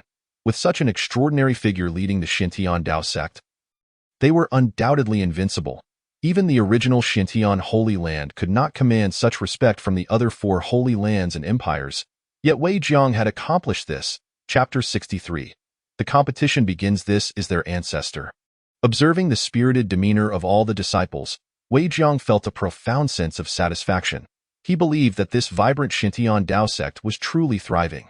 Naturally, in this disciples' competition, Elder Lin did not summon Wei Jiang, who held the status of a miscellaneous disciple. The competition was primarily between inner disciples, as only they were qualified to represent the Xintian Dao sect in the Eastern region's disciples contest. Outer disciples were not afforded such privilege, and as for miscellaneous disciples, they were even less significant. After all, miscellaneous disciples had yet to reach the spirit condensation realm. Elder Lin thought that if he were to call Wei Jiang forth at this time, it might inadvertently discourage him, which would be undesirable. In this disciples' competition, Wei Jiang primarily acted as a good luck charm, seated in the main position, observing the contests among the disciples. In truth, he found little enjoyment in such competitions, as his cultivation was simply too formidable. These disciples were far from being worthy of his attention. Nevertheless, he regarded it as merely a means of alleviating boredom. During this competition, some disciples with commendable talent emerged from the Xintian Dao sect, which greatly pleased Wei Jiang. In the eyes of Ren Qingfeng and the others, their satisfaction was even more pronounced. After all, this cohort of disciples was significantly superior to the previous one. While they hoped for the Xintian Dao sect to swiftly evolve into a holy land, they understood the principle that one cannot achieve great results in haste. If they were overly ambitious, they might inadvertently hinder progress. These disciples were not like Wei Jiang, endowed with immense power and cultivation. Their path to improvement could only be achieved through diligent and steady practice. Originally, the competition was perceived as a means to select the top 3 disciples, without any particularly thrilling elements. However, at that moment, the voice of the Mountain Gate disciple rang out. "The Heavenly Sword Holy Land, Heavenly Sword Sovereign has arrived." Upon hearing this, all the disciples of the Xintian Dao sect were astonished. Why had the sovereign of the Heavenly Sword Holy Land come in person? Moreover, it was evident that this visit was intended to show support rather than disrupt the proceedings. After all, if the purpose were to cause trouble, the Mountain Gate disciple would not have made such an announcement. As the crowd pondered this development, the Heavenly Sword Sovereign approached Wei Jiang, bearing substantial gifts. "Wei Xiansheng, I heard that your Xintian Dao sect is hosting a disciples competition, and I happened to come to observe. You wouldn't mind my presence, would you?" Upon hearing this, Wei Jiang understood that the other party sought to cultivate a favorable relationship. After all, the Heavenly Sword Holy Land had become the Xintian Dao sect's most steadfast ally. For the Heavenly Sword Holy Land, it was they who sought favors from Wei Jiang, rather than the other way around. Thus, the dynamics of their relationship had shifted, with Wei Jiang now taking the lead. "Of course, you are most welcome. It is indeed a great honor for us that the Heavenly Sword Sovereign takes an interest in our disciples' competition," Wei Jiang replied with utmost courtesy. He then instructed Ren Qingfeng and the others to attend to the Heavenly Sword Sovereign. However, Ren Qingfeng and the others found this perplexing. Even though the Xintian Dao sect was now a veritable semi-holy land, it still paled in comparison to a true holy land. If the Heavenly Sword Sovereign genuinely took an interest in their disciples' competition, sending an elder would have sufficed as a significant gesture. Was it truly necessary for him to come in person? Their confusion soon dissipated as they realized their ancestor was indeed a terrestrial immortal, an entity capable of dominating the entire realm of cultivation. Even the most powerful Heavenly Sword Holy Land was merely a small insect in comparison to their ancestor, merely a larger insect at that. Understanding this, they comprehended the reason behind the Heavenly Sword Sovereign's personal visit and felt less anxious and constrained. At that moment, the Mountain Gate disciple spoke again, leading everyone to speculate whether representatives from the Empire and the other three major holy lands had arrived. As expected, the next to arrive at the Xintian Dao sect was the ruler of the Empire, accompanied by the Prime Minister. This left everyone utterly dumbfounded. After all, Wei Jiang had previously visited the Heavenly Sword Holy Land. This implied that the relationship between the two holy lands was quite amicable, and mutual visits were entirely reasonable. However, Wei Jiang had not visited the Empire. What purpose did the Empire have in coming here? Upon reaching Wei Jiang, the ruler of the Empire immediately shook his head and sighed. "Wei Xianxing, you are truly busy with affairs, yet you haven't even visited our Empire's Grand Hall for a seat." Hearing this, the crowd was astonished. It was exceedingly rare for an empire's ruler to personally invite someone as a guest. After all, empires and holy lands are entirely different entities. Holy lands are akin to sects, while empires resemble countries. The invitation extended by the ruler of the empire carried the utmost significance. In reality, the ruler of the empire had made such a statement because he had learned from the Heavenly Sword Holy Land that Wei Jiang was now a terrestrial immortal. If he did not personally visit to pay his respects, Wei Jiang would likely have no impression of him. This visit was intended to bolster goodwill. Naturally, the Heavenly Sword Sovereign was aware of this. The core elders and leaders of the Xintian Dao sect understood as well. However, the ordinary elders and disciples were entirely oblivious to this. They simply felt that their ancestor was extraordinarily impressive. What was merely a rather ordinary disciples' competition had unexpectedly attracted not only the Heavenly Sword Sovereign but also the ruler of the empire in person. What left them even more astonished was that the sovereigns of the other three major holy lands, Sanqing Holy Land, Langya Holy Land, and Jinlong Holy Land, had also come in person. They gazed at Wei Jiang with eyes as fervent as if they were beholding gold. After all, Wei Jiang was now a terrestrial immortal, a being that had not graced the realm of cultivation for millions of years. In the presence of such a formidable figure, if they did not establish a good relationship now, they might find themselves in dire straits in the future. After all, only by becoming allies with a terrestrial immortal could they be assured of protection against the apocalyptic calamities that might arise. They firmly believed that Wei Jiang would undoubtedly lead them through the impending crisis of annihilation. As for the thoughts of the lords of these sacred lands, Wei Jiang was undoubtedly aware of them. However, he did not reject the notion of forming amicable relations. After all, even if he himself did not require the goodwill of these sacred territories, the Xintian Dao sect certainly did. His current cultivation level had already reached the late stage of the returning to nothing realm, and he was on the verge of attaining its pinnacle. This meant that as long as he continued his cultivation, he would have the opportunity to ascend and become an immortal.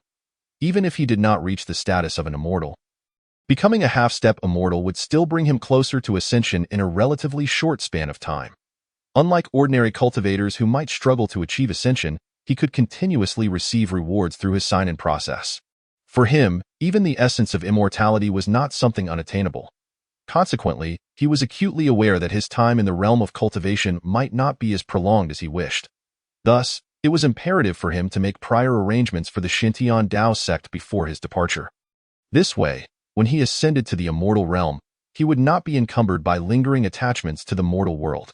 His first step would be to elevate the Xintian Dao sect into a revered sacred land, fostering the emergence of numerous formidable cultivators within the sect. In doing so, ordinary malevolent beings would dare not disturb their peace.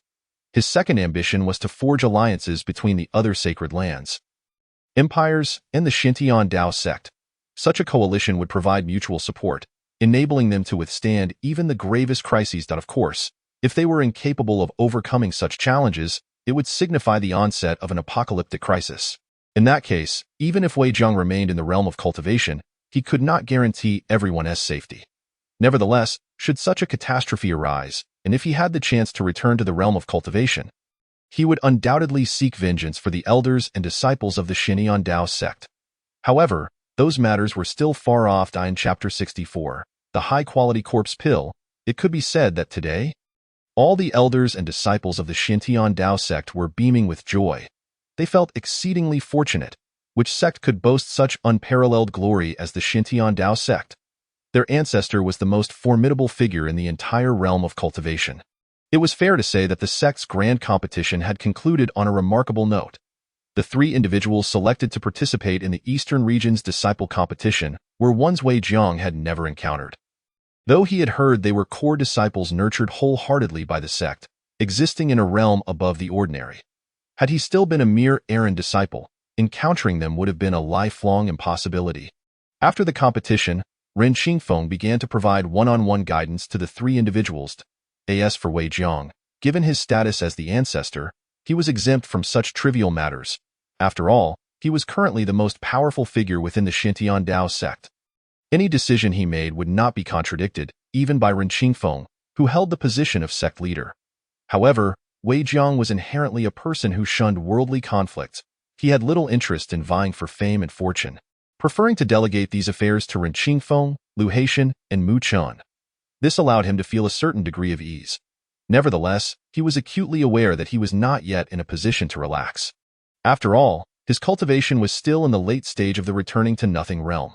Thus, in the 2 months leading up to the Eastern region competition, Wei Jiang prepared to diligently continue his cultivation, striving to break through to the pinnacle of the returning to nothing realm. At that point, no one in the realm of cultivation would be his match. His current strength was merely comparable to the peak level of a celestial immortal. Should he manage to advance further, the power he would exhibit would approximate that of a half-step true immortal. True immortals were undeniably among the most formidable existences within the realm of immortals. Otherwise, the title of true immortal would not hold any significance. Whether they were human immortals, earth immortals, or celestial immortals, they were ultimately just ordinary immortals. Despite human immortals being the most exceptional cultivators from the lower realms, if they stagnated in their cultivation after entering the immortal realm, they would become the most commonplace and lowest-tier beings. Earth immortals enjoyed a modicum of status in the immortal realm, but this status was rather limited. Merely ensuring a comfortable existence. As for celestial immortals, they constituted the most numerous power tier within the immortal realm. However, they remained firmly within the category of ordinary immortals.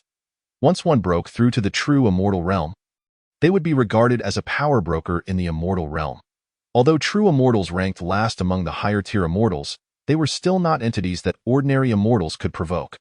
Above true immortals were the golden immortals, who were even more powerful, commanding true dominion in the immortal realm. Should one succeed in advancing from golden immortal to immortal monarch, they would become one of the supreme beings in the immortal realm. However, even more formidable than the immortal monarchs were the rare immortal kings, who reigned supreme over the immortal realm. The mere thought of his supreme Xintian record potentially allowing him to reach the realm of immortal kings filled Wei Jiang with immense joy. This indicated that as long as he continued to sign in and did not fall, one day he would undoubtedly attain the status of a true immortal king. With this thought in mind, he felt even more motivated to cultivate. Thus, he made his way back to the depths of the Wan Kuya to continue his training. After all, the depths of Wan Kuya were unlike any other location. In other forbidden areas, he might be disturbed by others. In such cases, he would have to divide his attention. However, At the depths of Wan Kuya, all the corpses were subservient to him, and with the sole corpse emperor stationed there, very few individuals from the realm of cultivation would dare to intrude. Upon arriving at the depths of Wan Kuya, Wei Jiang found the corpse emperor as obedient as ever, not straying about recklessly. This finally put his mind at ease, for after the corpse king evolved into the corpse emperor, its intelligence had undoubtedly improved significantly.